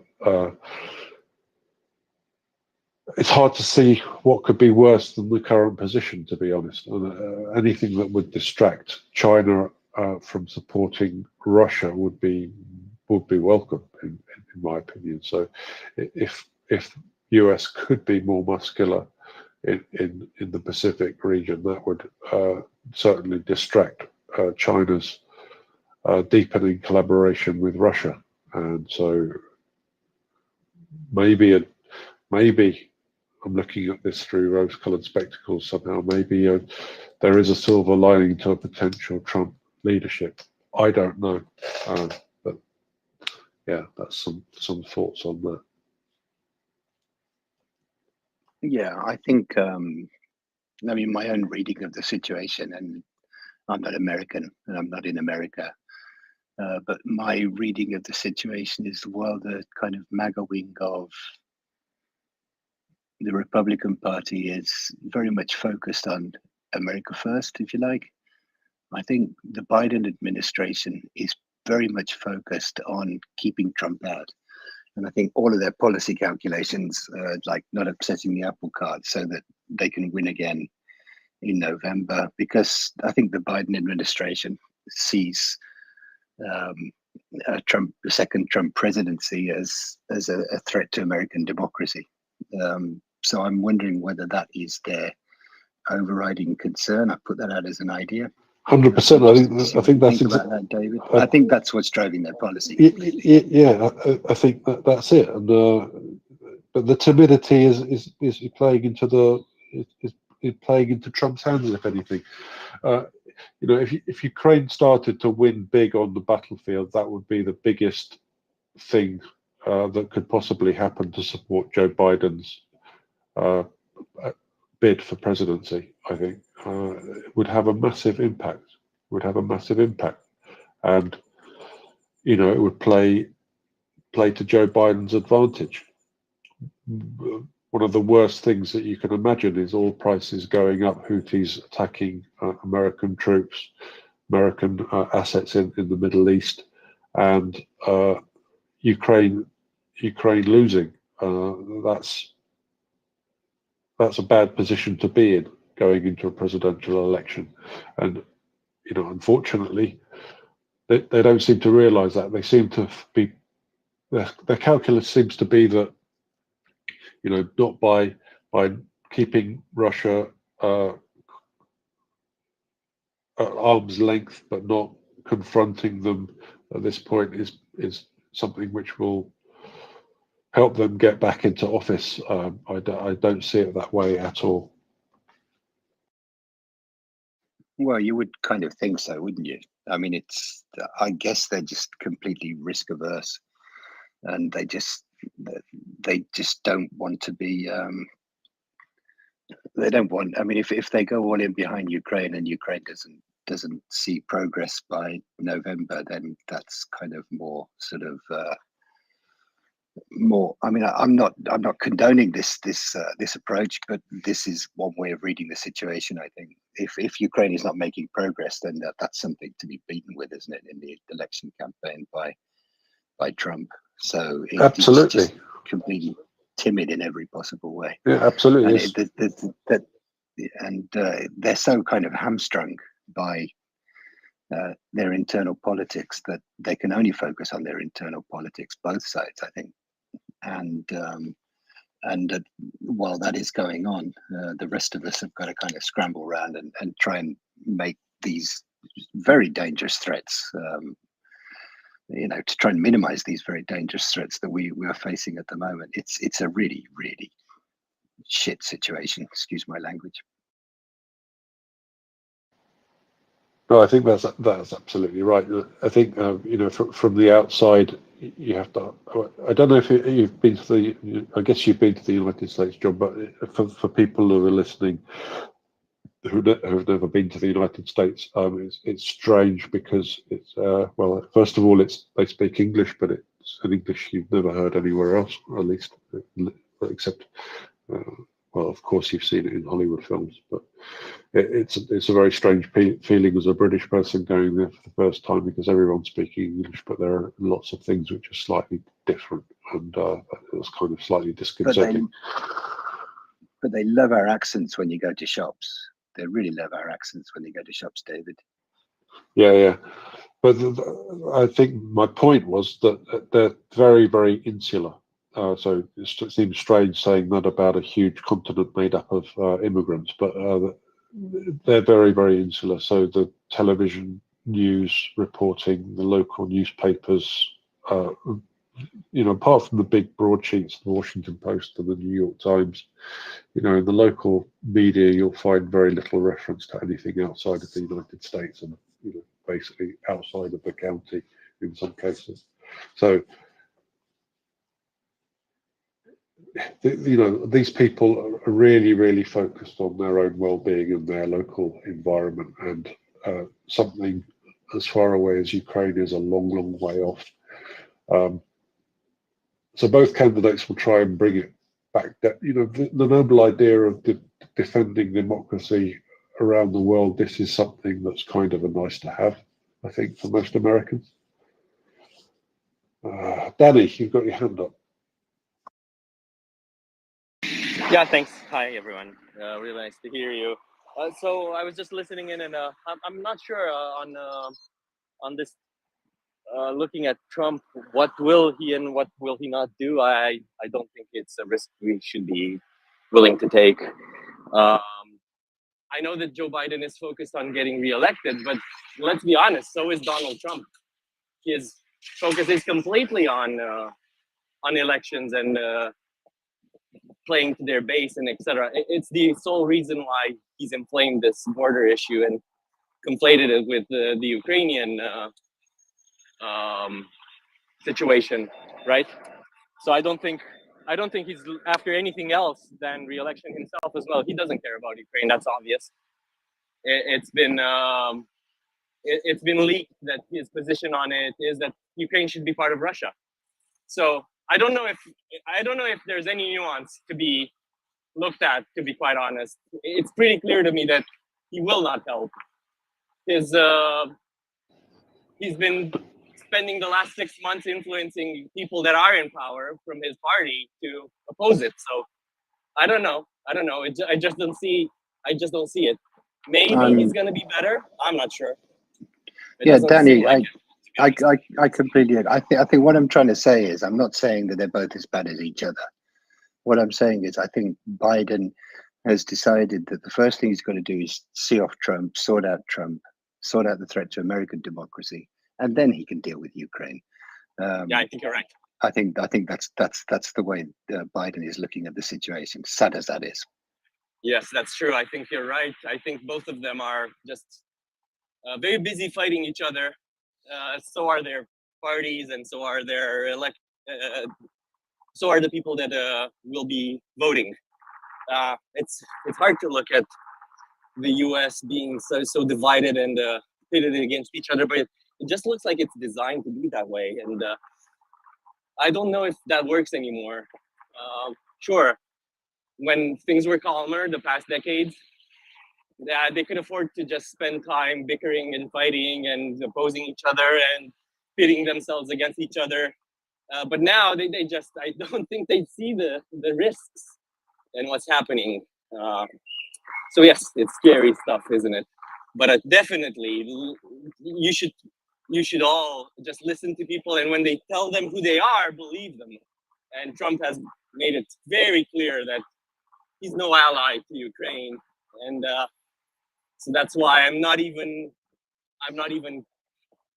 entertaining any sort of thought that he might be better. Obviously, people think that not voting is a solution. I don't think that's a solution at all. Because I've seen Ukraine supporters saying, "I'm just gonna throw my vote away." You're not really throwing it away, though. You're not voting for the person that you want to elect, right? Because there is no person that you want to elect. But that doesn't mean the election is gonna stop and everyone's gonna pause and say, "Oh, people are not voting for either of us. Whatever shall we do? Shall we improve and be better?" Nah, they're just gonna not care and just hunt for the votes of people that are gonna vote. So people not participating in elections is just that. You're out of the calculus completely. Yeah, I've seen that from a couple of people as well, and people that I would normally respect and expect to behave differently. So yeah, anyone listening out there, for heaven's sake, don't vote for Trump, vote for somebody else from my perspective. But well, we shouldn't really say these things. Yeah. Yeah, that's right, David. So there is no protest vote. Not when the stakes are so high anyway, right? You can protest vote locally, right? And if you're a Republican and you're upset with Republicans locally, yeah, sure, vote them out of office, right? And the other way, if you're a Democrat and upset about what the Democrats are doing, yeah, consider other options. but locally, right? Where you actually get affected yourself. You live there. The decisions you make will have I don't know, an effect on your life. But not voting in the presidential elections or voting for the other candidate, it's not going to affect you that much. Not immediately, anyway. But it will, however, cause a lot of things to go wrong at a macro level, at a geopolitical level. And yeah, in 2024, you have to think geopolitically. You can't just. Anyway, we've learned through years and years that we need to vote for the lesser evil here. We're super used to it. We do it all the time. I've never voted for anyone that I liked, right? Because I didn't necessarily like anyone that much. It's wild to me that people have politicians as their icons, and I wouldn't be caught dead in a T-shirt that has a political message, even if I like the people that are on the T-shirt, right? No, thank you. You can always disappoint me. I'm never going to associate my name with any politician's name, but I do vote for the lesser of the two evils all of the time, because nobody's perfect, and I'm sure my politics aren't to everyone's taste, etc. But we need to do kind of the middle ground, right? You have to be centrist. I actually have to. Sorry for the window. I have to correct. It's all right. I have to correct myself. What I meant to say was, whatever happens, vote. Who you vote for is totally up to you. But think about it. Think about whatever you do. Don't decide not to vote, because that's what democracy is all about. 100%, David. Make your opinions known to your representatives. Be active. That was my message. Yeah, great. I just wanted to kind of ask you, because I haven't been following today, if there's any major development that we listeners should be aware of happening today. I'd appreciate it. And thanks, and have a nice day, everyone. So, I would say events on the battlefield are largely, let's say, fairly negative. So there are reports coming out from Alexander Sirski, who's the boss, commander-in-chief. We know that there's a shortage of ammunition. This is hopefully starting to change, so we're starting to see more fires coming from the Ukrainian side, which should indicate some kind of arrivals of munition supplies, but these aren't really having a massive effect on the front. And we're seeing continued pushes towards Chasiv Yar. There was a further push there yesterday, which seems to have been pushed back. So we're back into this advanced attrition cycle that we saw in Bakhmut. So this is, if you don't know where Chasiv Yar is, this is to the west of Bakhmut. And currently the Russians are trying to take that. Now they're in a worse position geographically than Ukraine. So Ukraine's well dug in there, but the situation has deteriorated significantly, significantly enough for it to be mentioned by the general. So that's the negative side of things. I don't know what's going on in the rest of the front. I'm not hearing anything really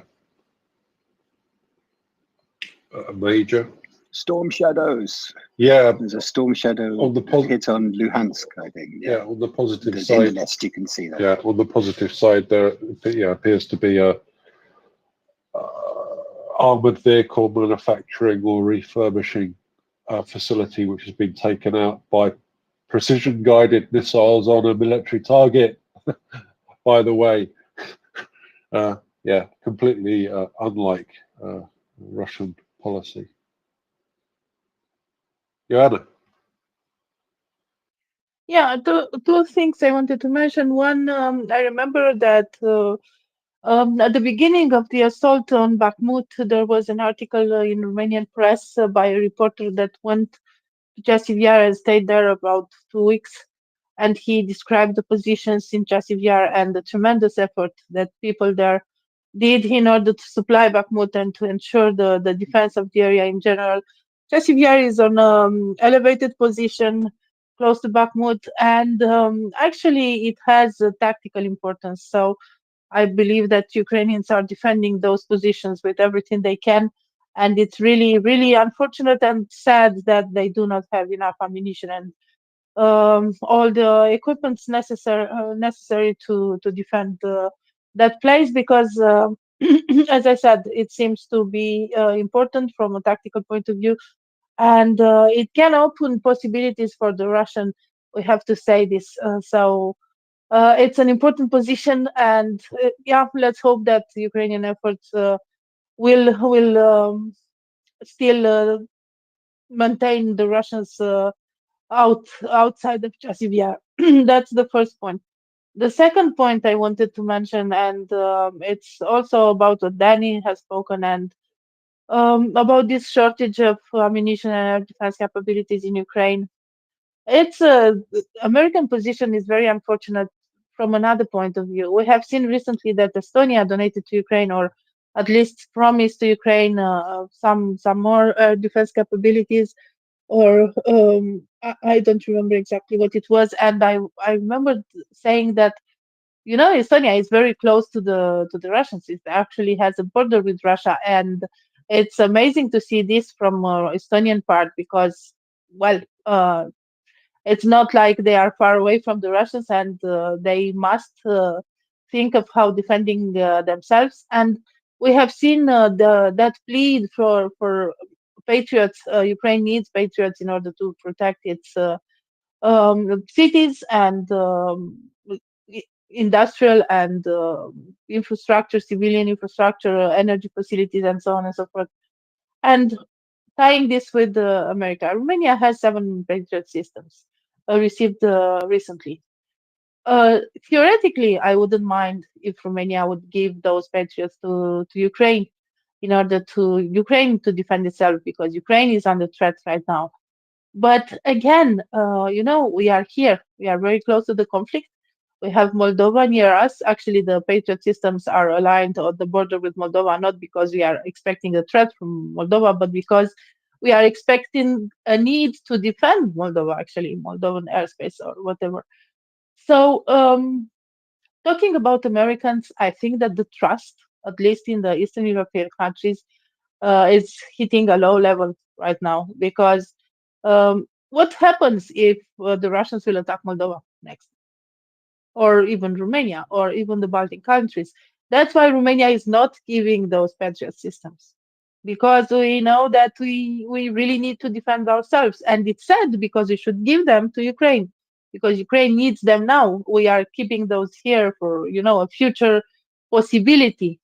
But the fact that America is hesitating, the fact that America is very self-focused on the elections, the fact that United States are not, you know, the beacon of, you know, free world right now, but kind of a self-centered country that is not really listening to the cries for help, that prevents other countries from the region to help Ukraine more.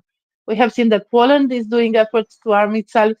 We are seeing this in Romania. Actually, there are a lot of efforts to do this. Probably this is happening in other countries in the region, and a lot of this could have gone to Ukraine, but it's not going there, because, you know, the trust that NATO will help us is decreasing, and this is a very dangerous thing, in my Yeah, opinion. so Maybe I'm wrong. no, I'd go further and say that the trust isn't there anymore. I think in Poland, in Finland, and I mean in anywhere with Estonia, Lithuania, anyone I speak to in those places realize very clearly. I mean, Finland's known it all the time that they've needed to defend themselves anyway, so they're already in a position to. But I think, you know, the countries of Central Europe that maybe thought that they didn't really have to invest in defense so much because America was there, have completely changed their stance. We saw that in Poland already, as you mentioned. I think they bought 1,000 Black Panther tanks or K1 tanks from Korea, and they're also buying a lot of Leopard tanks anyway. And Ukraine, honestly speaking, also the feedback I have from Ukrainians is that, you know, they already knew last April that this was an issue and that they were gearing up already for producing their arms themselves and trying to become as self-sufficient as possible in order to eject Russia from their territory. And that's exactly what they're doing.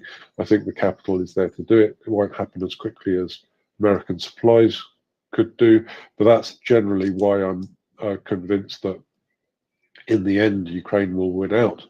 The only question is how many people will have to die in order to make sure that's the case, because the money is there to build factories in Ukraine. The will is there from BAE Systems, from Rheinmetall, from all of the other Western arm manufacturers, which are frankly clamoring to get into the Ukrainian market and to get access to the Ukrainian skills base, which exists in a very big way within Ukraine. And we've seen Alexander Kamyshin being appointed to strategic industries for a very, very good reason. So I don't know what the figure is for the amount of shells they will be producing in Ukraine, but it wouldn't surprise me if that's in the millions already by the end of this year.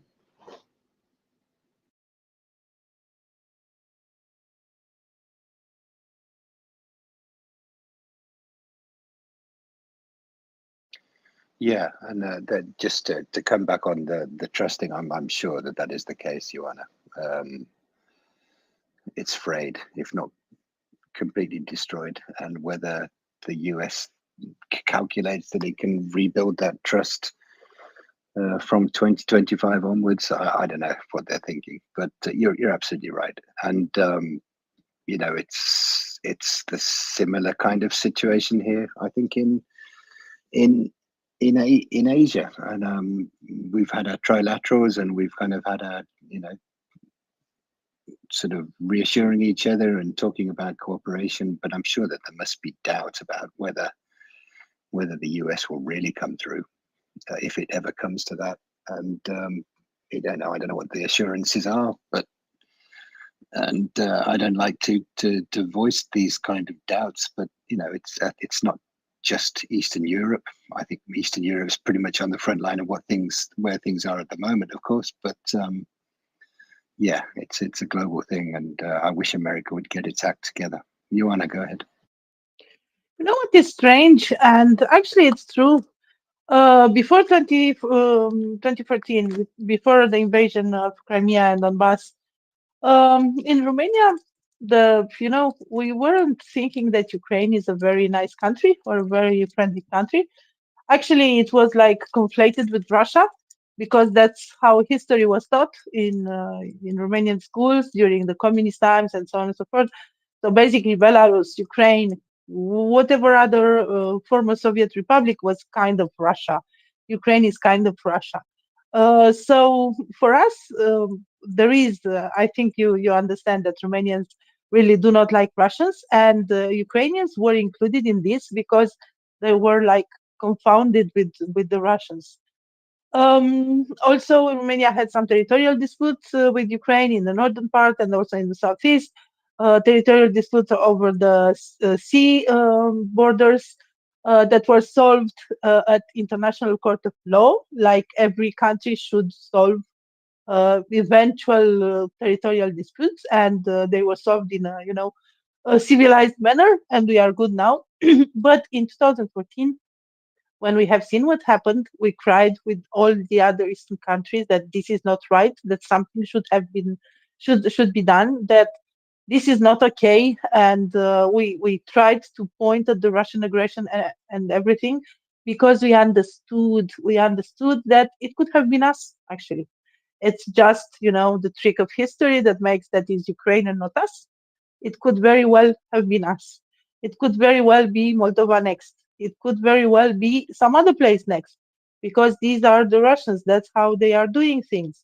And, there was that Molotov-Ribbentrop Pact and everything else, and the world kind of split on a border that was created by the Russians. Well, of course, it was a treaty, so but it could have been us, and we understood them. And then we looked back in history, and we looked at the Orange Revolution 2004, and all the efforts that Ukraine made to distance themselves from the Russians, to try to be a democratic country, to try to get closer to Europe, to the European values and everything else. And we understood that it's kind of like our fight, because we were in the same situation and we were kind of there. And after the revolution, we struggled, but then uh, right about in the 2000s, we kind of find our way, and then we got into NATO and European Union and so on. And NATO, the fact that Romania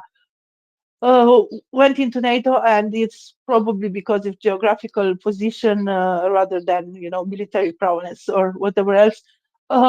The fact that Romania got into NATO was absolutely essential for our development as a country, and for our future in European Union. So we kind of understood that it could have been us, that Ukraine is having a fight for their sovereignty and for the right to exist as a people. And since then, Romania is supporting Ukraine. What I wanted to say is that maybe there is this misunderstanding in the West, that it's not so important, Slavic business. This is like former Soviet area. This is something that we are not concerned with very much. It's not. It's Europe.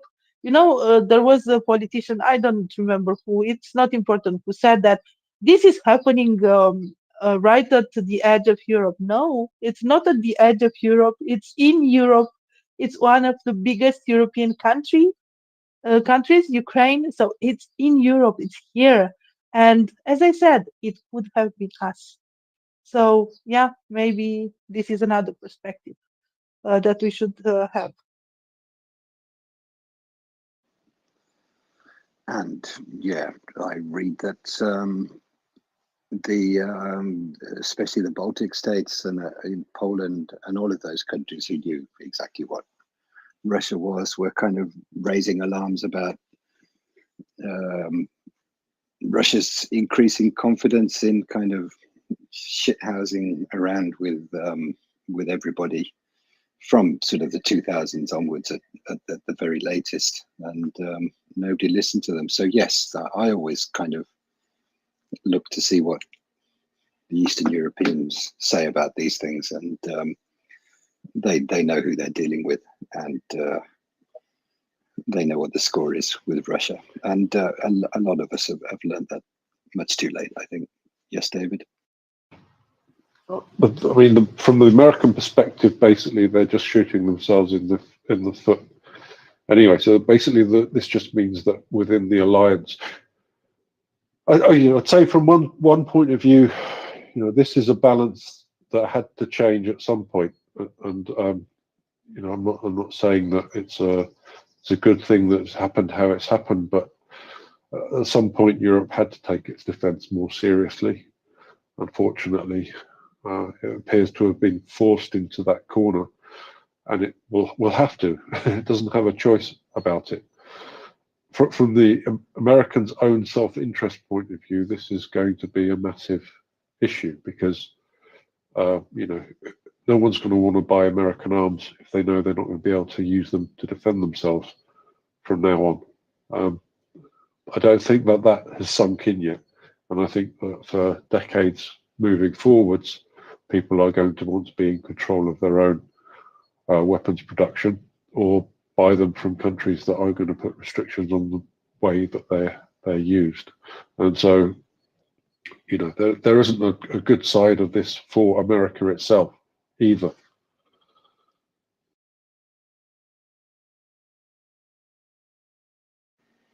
Absolutely. Danny, go ahead. Thank you.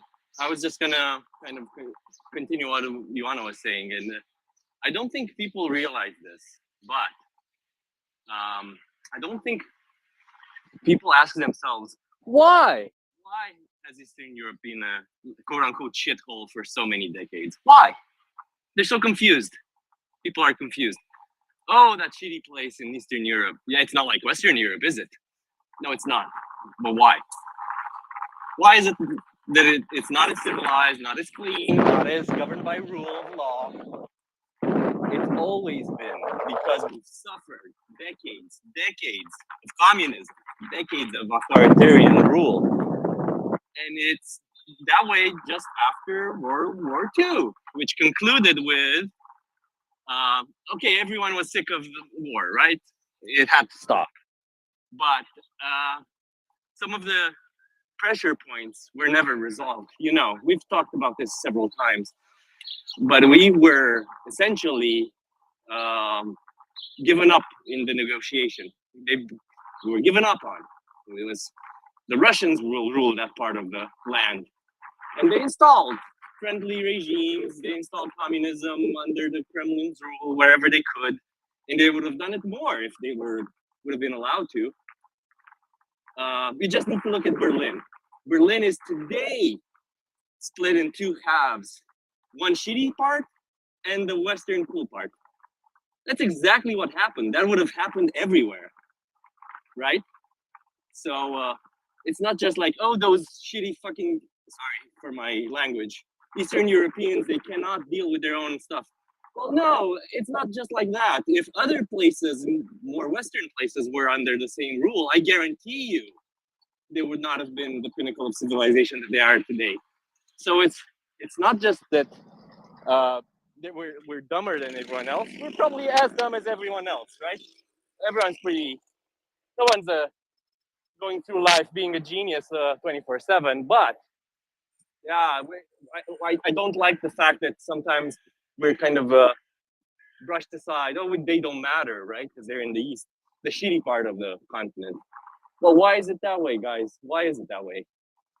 We were traded off at the end of the war because conflict needed to stop, and there were napkins on a table where very important people were discussing, and they just wrote down, this part goes to Russia or the Soviet Union.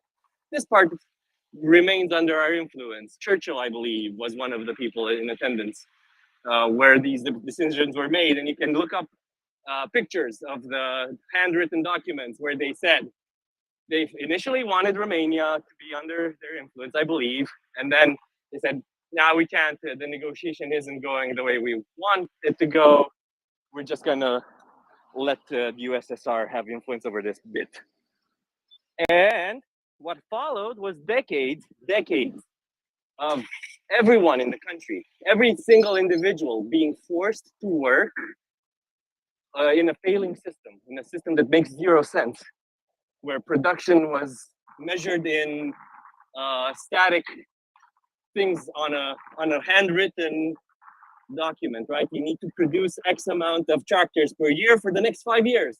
Doesn't matter if nobody needs tractors, nah, etc., etc. So a failing system that we were all forced to be a part of. I guarantee you nobody wanted it because it was obvious that it didn't work. On paper, sure, there are people deluded today. There are people today that don't understand that those types of regimes do not work because on paper, a lot of things look good, right? Oh, everyone gets a house? Who doesn't want that, right? But they fail to understand that if you eliminate any sort of competition in your society, everyone will stop working. Everyone. It's just like an office job, right? If your office job tells you, well, there are only very static metrics that you need to hit, and that's it. If we meet these plans, we're fine. Everyone's fine. Those businesses will go out of business. They're never challenging themselves, right? So it's quite obvious that that doesn't work, and we've been under those situations, and Ukraine has been taking the brunt of that because we at one point were able to kind of move out of it, but they've remained under that toxic influence for more and more decades. So now they're just, oh, that corrupt place. Well, why is it corrupt? Answer me that. Why are you disconsidering it, etc., etc. So I'm not talking about any of you. I'm just saying about the attitude of people saying, oh, it's not worth saving because it's a shithole. Well, why is it that way, Mother? my friend. Yeah, well, first of ran all, over. Sorry. but no, that's okay. First of all, I would like to say that I don't think that opinion really holds any significant sway anymore in most of Europe. Maybe I'm wrong about that. Maybe I just know the right people, but I don't think that most people regard Eastern Europe with any kind of distaste, and in fact the opposite is true, with the exception perhaps of Russia. With regard, I wish it were so, David, and I appreciate you not seeing this part of the world this way. But I know for a fact, because I see it every day, and I've been working in an international environment since I started working when I was like 20. Never has it been that I felt treated equally or not seen as because I speak English quite well, I think. I am a top performer at all of my jobs that I've ever held, but I know, because I've interacted with people from the US, actually from all over the world my whole life, and it's always been a thing, always. But I of course, there are pockets of people that you might know in your circles that don't have any negative opinions of people from this side of the world, but yeah, it's still a problem, David. Unfortunately, yeah, it still is quite a big one. but with regard to the broken system, and I would go further than you and say that even on paper it doesn't work.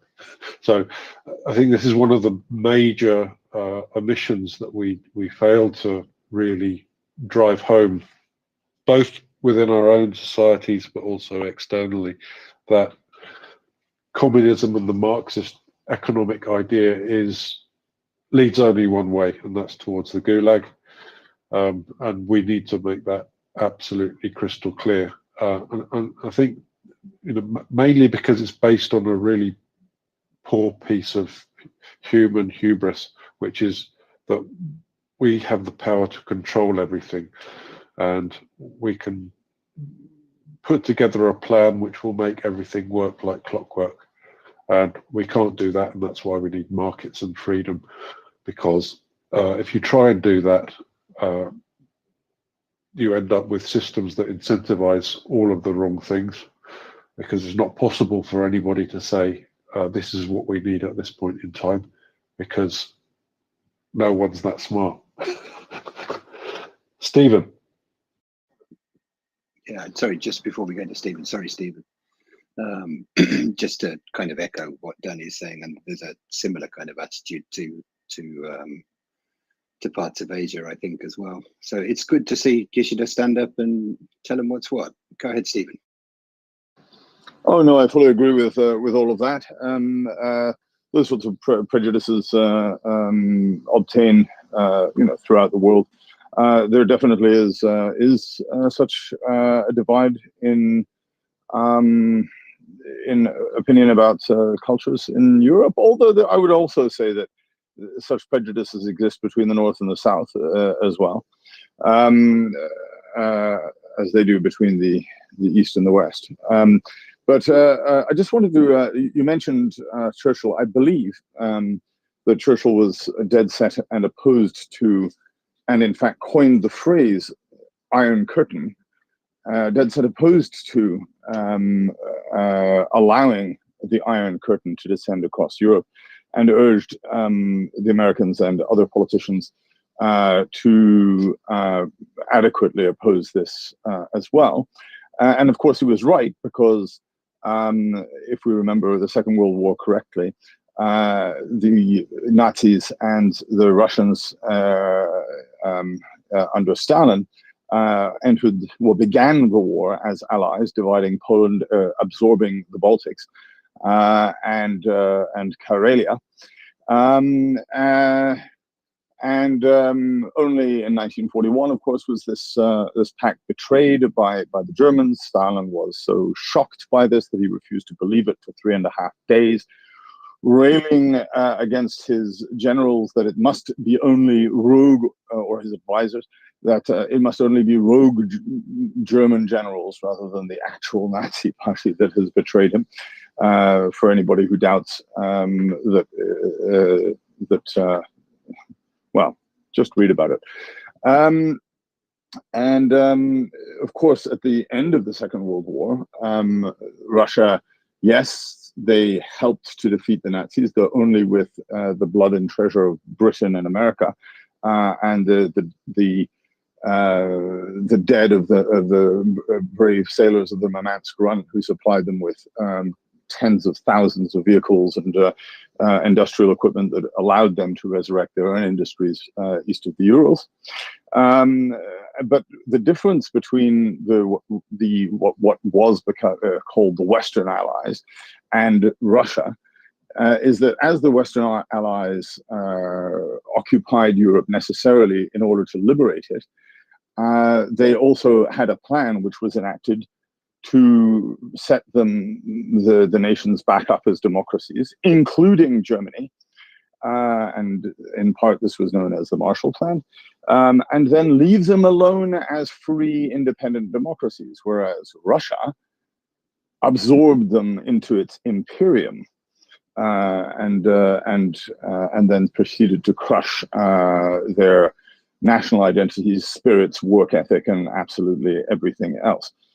So yes, I fully agree with Danny, but I just wanted to add a little wrinkle, particularly about Churchill. Thank you. Yes, I don't mess with Churchill, Danny. Just kidding. Danny, go ahead. Yes, thank you, John. John, sorry. And thank you, Stephen, as well. Yes, you guys are right.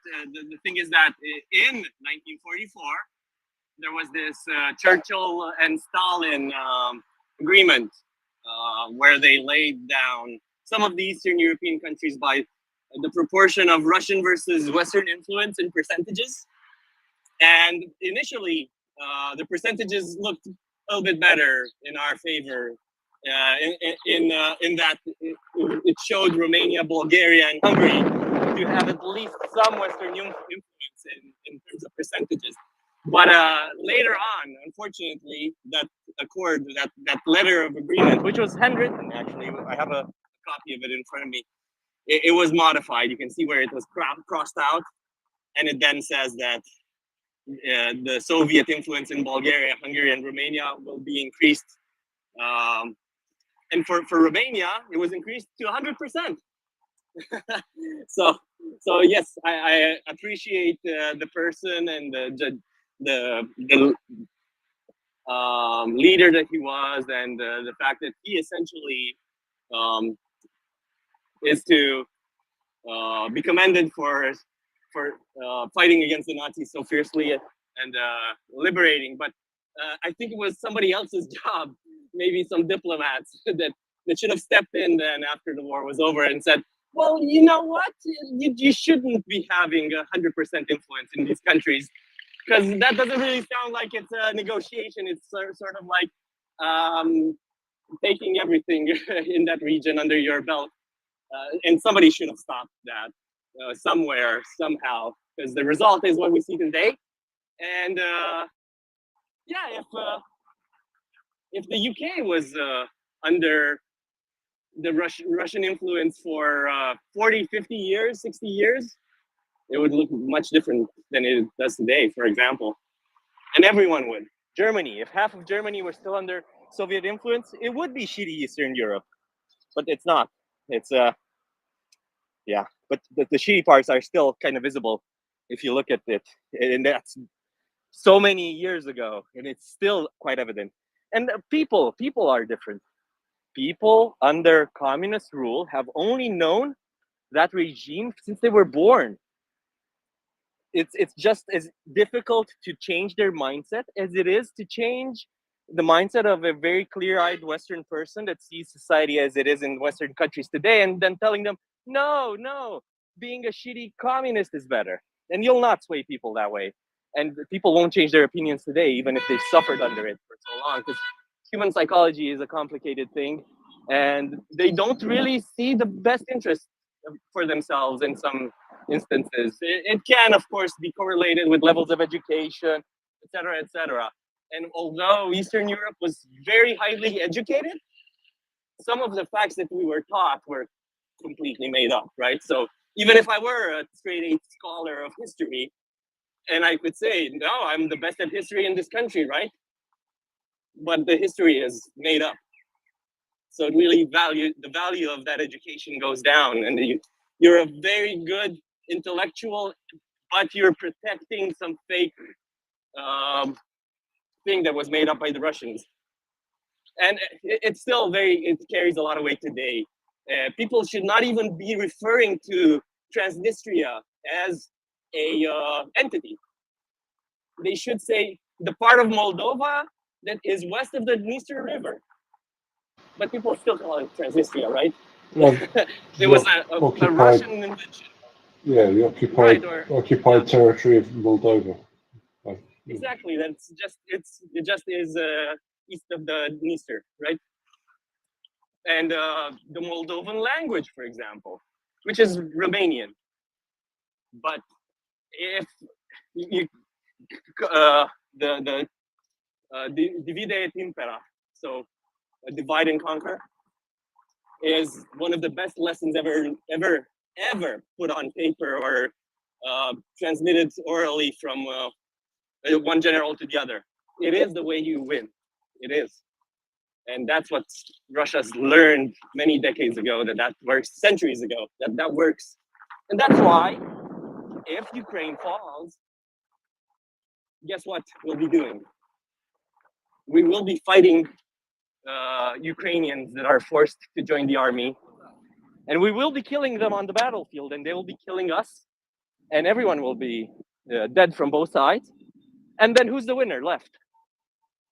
Who will reap the benefits of us killing each other? Because they're gonna point a gun to their heads, and then you'll just say, storm the border with Moldova, please, or everyone here dies. And some people will choose to die and sacrifice themselves for their morals, but not everyone. And you can't really blame them, because you don't know what you would do if you were faced with certain death, or the perspective of going and invading a different country in somebody else's name. And don't tell me it's not going to happen, because I'd like to think that it's not going to happen either. But if push comes to shove, that will be happening, and so will Moldovans be putting up arms against their brothers if push comes to shove, etc., etc. And of course, I'm exaggerating for nuance, for effect, right? But yeah, I hope my words never come true. So I think it's more likely that we'll be fighting Russia on Ukrainian territory. I wouldn't say that it wouldn't happen the way you describe it, but I would say that the trigger's kind of in the process of being pulled to deploying our troops in Ukraine. And I think that that's only going to increase the more Russia continues to gain any kind of territory. But that's my personal opinion. I can't see Russia getting beyond the Dnieper. So yeah, I mean, sorry, yeah, just I mean, perish the thought. But if Ukraine does fall, I think this is part of Russia's calculus. I mean, you sacrifice 1.5 million men and mobilize 10 million in Ukraine. And use them to batter on. It's a sick way of thinking about things, but I think that's part of the calculus. Go ahead. Yeah, it's been part of every war they've ever fought, right? So for us to think that it's not going to happen this time around, it's just needlessly optimistic, and it doesn't serve our purposes. And I believe our optimism will, because I try to be a realist. I don't think I'm a pessimist at all by looking at the worst case scenario. I think I am protecting myself from having too big expectations that they're going to be shattered, and then I'll be upset. No, I think the worst is going to happen. If it doesn't, great. But yeah, they've always done this. They've always done it. They're doing it now. There's republics that we've never heard of, and the majority of people being sent to the front are from those republics, right? There's a reason. Just look at the Kadyrovites, for example. Very true. Great example there. They've been very anti-Russian before, and then everyone got conquered, and their families murdered, and the people that were descending are no longer with us. Who's going to descend if you don't even know that you have been conquered, right? Because they don't teach people in Chechnya oh, you know, we used to be a different country with our own culture, language, and everything, but now we're Russian. Why is that? Nobody thinks about it because they're not taught that, oh, we invaded you, you remember? And we then eliminated everyone that wanted to still be Chechen. No, people don't even know their own history because people don't know their history for multiple reasons. But it's really easy to keep them down and keep them in poverty. And who the hell has time to read about history when the goats need to be tended to, right? So I mean, That's how you. the situation regarding nationality in the Soviet Union is pretty clear, right? So Stalin wrote about this, the problem about nationalities, and although there was never really an explicit, let's say, Russification program, it's clear that the dominant, the idea was that they would share every one of their historical culture and create a brand new culture based around, you know, the wonderful ideas of Mr. Marx and Comrade Lenin. And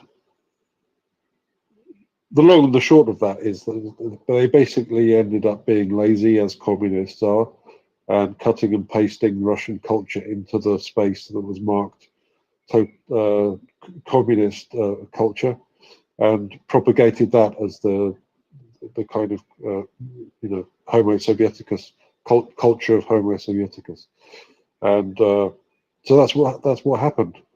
So yeah, I mean, places like Buryatia, to be fair, you know, they never had really a state organization in the sense of 19th century nationalism in the first place, because they were already conquered by Russia at that point. Yeah, so that's what I wanted to add there. Bulteria, you've got your hand up. Thanks for being patient. Yeah, hi David and John, and thank you, Danny, for those comments. Yeah, I absolutely agree. Moldova needs our support, and our support means, you know, Western democracies, and it's, you know, there's looming elections, and yeah, it's very important that Moldova gets the support that they need. I just wanted to comment on a couple of things. You know, Russia is still Russia. USSR is still Russia. The Cold War didn't stop in 1990. Russia lost the Cold War. The USSR lost the Cold War. I believe they will lose the current war by being outspent. That's what happened during the 1980s. It may not happen quickly, but I believe it will happen. And I believe that Europe is waking up. So let's not dwell on World War II.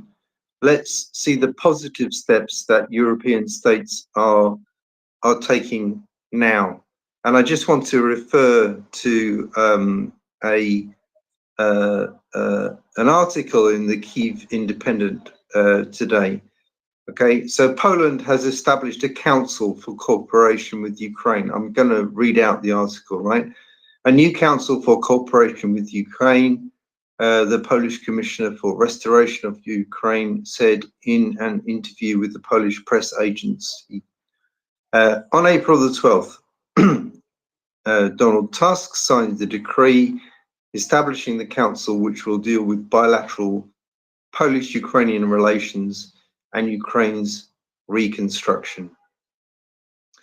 While Poland has been a staunch ally to Ukraine in its fight against Russian aggression, prolonged border blockades led by Polish farmers have led to a deterioration of relations between Kyiv and Warsaw.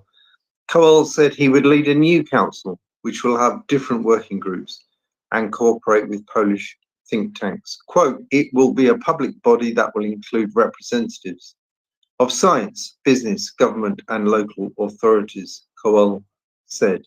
Poland hopes to establish an entity that will, quote, apply a more holistic approach to Polish-Ukrainian relations. Quote, we assume that they are unique not only because of historical issues, but because of Poland's participation in helping Ukraine, which is being defended, and Poland's role in the process of recovery.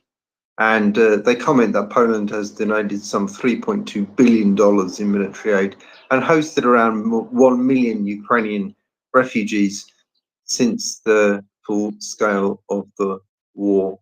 And this is despite these strained relations around Polish farmers and truckers staging protests. So I see some optimism here. You know, I see European countries waking up. I see European countries and the EU taking, you know, a lot of measures. So I don't think that we should be entirely pessimistic. Of course, we would like things to happen faster. And I'm not talking about the United States now, I'm talking about the EU and the EU countries. We would like things to happen faster, but they do seem to be happening. And I'm encouraged by the signs of European countries waking up to this massive threat of Russia. Yeah, and speaking of a country on the border that's waking, well, not waking up, already woken up and is doing things, Finnish border guards have closed the border indefinitely with Russia. So there you go. That's the approach. Close the border and make sure that they don't come back. Yep, and Voltaria, go ahead. Sorry, yeah, and let's hope that we see more countries following the lead of Finland, because that really needs to happen. And just some background there, 900 asylum seekers from countries like Kenya, Morocco, Pakistan, Somalia and Yemen entered Finland from Russia in November alone.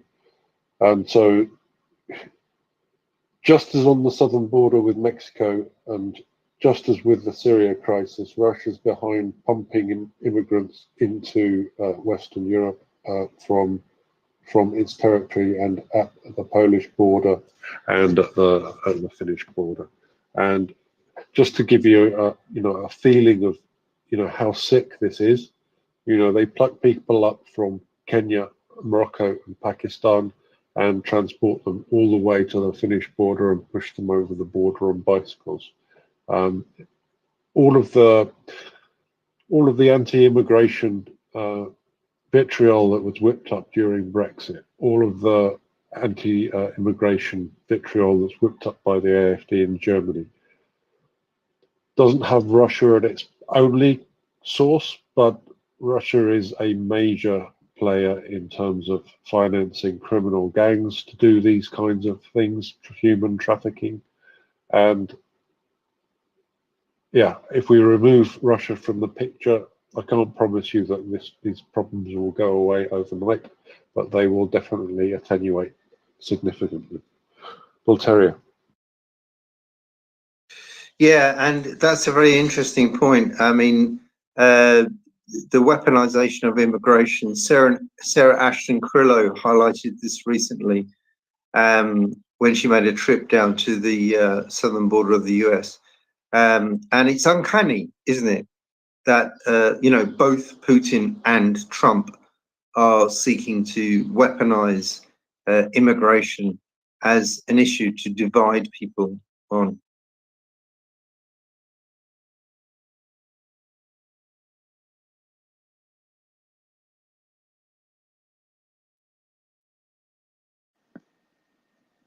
Thank you, Voltaria. Yeah, absolutely. One of their many nefarious tactics. Absolutely. Sorry, I was just away on the screen looking at something else. Yeah, and I was sneezing. Sorry about that, John. I was sneezing. Okay, well, sneezing is probably best done with a closed mic, I think. I was just going to bring up one report, which I think the Associated Press is reporting. It's reported in the Mainichi newspaper, and the headline is that U.S. intelligence finding shows China surging equipment sales to Russia to help war effort in Ukraine. China has surged sales to Russia of machine tools, microelectronics, and other technology that Moscow in turn is using to produce missiles, tanks, aircraft, another weaponry for use in its war against Ukraine. So it says that 90% of Russia's microelectronics come from China, which Russia has used to make missiles, tanks, and aircraft. And nearly 70% of Russia's approximately 900 million in machine tool imports in the last quarter of 2023 came from China. So, I mean, it's obviously stuff that we already knew, but it's there in print. So, yes, Bulgaria, we're stepping up and we're producing stuff, but we better bloody hurry up. Stephen, go ahead. Many thanks. Yeah, well, I'd just like to make a quick comment in support of Bull Terrier's optimism. Of course, we don't know what will happen in the US or whether their support will ever really come back. And I absolutely doubt to the core of my being that Trump's attacks on Europe for underproduction of weapons and contribution to the military spending requirements of NATO membership was for any good reason, but he wasn't wrong. Now, I'm certain that he has just been an enemy of NATO since 1987, since he took out a series of full-page ads in the New York Times because of his close association with Russia. In fact, it's not even vaguely a secret. There have been KGB agents who were prominent in the operation to suborn him from the middle 1980s who have come out and said that champagne corks literally popped in the Lubyanka when those publications came out, because they succeeded beyond their wildest dreams in this operation. So that's all I will say about that. But at the same time, so that's, sounds terrible, doesn't it? At the same time, because that awful twerp Johnson, who, by the way, believes that the universe is 6,000 years old. Yes, he was the lawyer that represented the Ark encounter in their lawsuit against the state of Kentucky, when the state of Kentucky removed funding due to the separation of church and state principle under the Constitution. So much for Johnson being a defender of the Constitution. So he defended them. And who are the Ark encounter? Well, it's Ken Ham's absurd project to prove to the universe that there were literal dinosaurs on Noah's Ark, and there is, and that Jesus walked with them. I mean, just, anyway, never mind. But the blocking of this aid for the last 6 months has indeed had the effect of causing Europe to wake up. Europe, Scandinavia, Korea, Japan has just announced very significant increases in its defense spending. I'm still waiting for Australia to, I don't know, realize what time it is. Don't know why they're not really, but they're still not. But a bunch of other nations certainly have. So when and if and when, and I do think it will be when, that aid package and further ones come back online from the United States, because I think, well, look at what happened in the Second World War. They didn't turn up until 1941. They didn't turn up until 1917 in the First World War, but they did turn up in both cases. And I do think that they will eventually do so. But in the meantime, what the effect will have been is to wake everybody else up, who have also been, frankly, slumbering. So it isn't only the United States, and gear their industries up for the necessary. Now, as to the last comment, I think it was John, was it, who made that, about China's support of Russian industry. I have a question, not just a diatribe. The question is, so it's a curiosity, isn't it, that the news keeps coming out more and more that China is ceasing trade in various different ways, particularly in terms of financial transactions through banks and such, seemingly in compliance with Western sanctions. And yet there is also, at the same time, increasing evidence of their cooperation and supply economically and in material terms to Russia in direct support of their war effort. How do we square that circle? I mean, I think we square it very easily, Stephen, by saying that China is doing everything to make the appearance of not supporting Russia in any way, but whilst at the same time supporting them in every way possible, which they can do in a suitably obfuscated manner. So the US is accusing China of selling cruise missiles, drones, machine tools, ballistic missiles, missile engines. 90% of chips imported by Russia last year came from China, which is not to say that they're manufactured in China. They're also engaged in a significant amount of parallel trade. So I think there's no two ways about this. China is supporting Russia in any way it possibly can, whilst seeking to limit the damage to its reputation internationally. And again, something we should really be waking up to in a much bigger way than we are. We should base, in my view, we should have a full embargo against Russia, and we should also have a very strong regime of sanctions against China, and sanctions which will be escalating dependent on how they behave. We don't do that because there are significant economic interests, of course, with the United States as well as everywhere else, which are resisting that tack. But it's a tack we should be taking, in my view. I couldn't agree more, and I wonder whether Mr. Musk's remarkable parroting of propaganda from that axis, and I will use that word, has to do with his own business interests related as much as any other reason. But no, I fully agree with you, David. Thank you.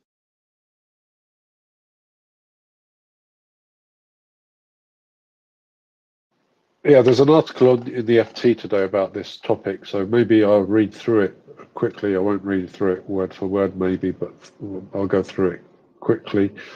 The US has accused China of providing Russia with cruise missiles, drone engines, machine tools for ballistic missiles, as it urges Europe to step up diplomatic and economic pressure on Beijing to stop the sales. In disclosing previously classified intelligence,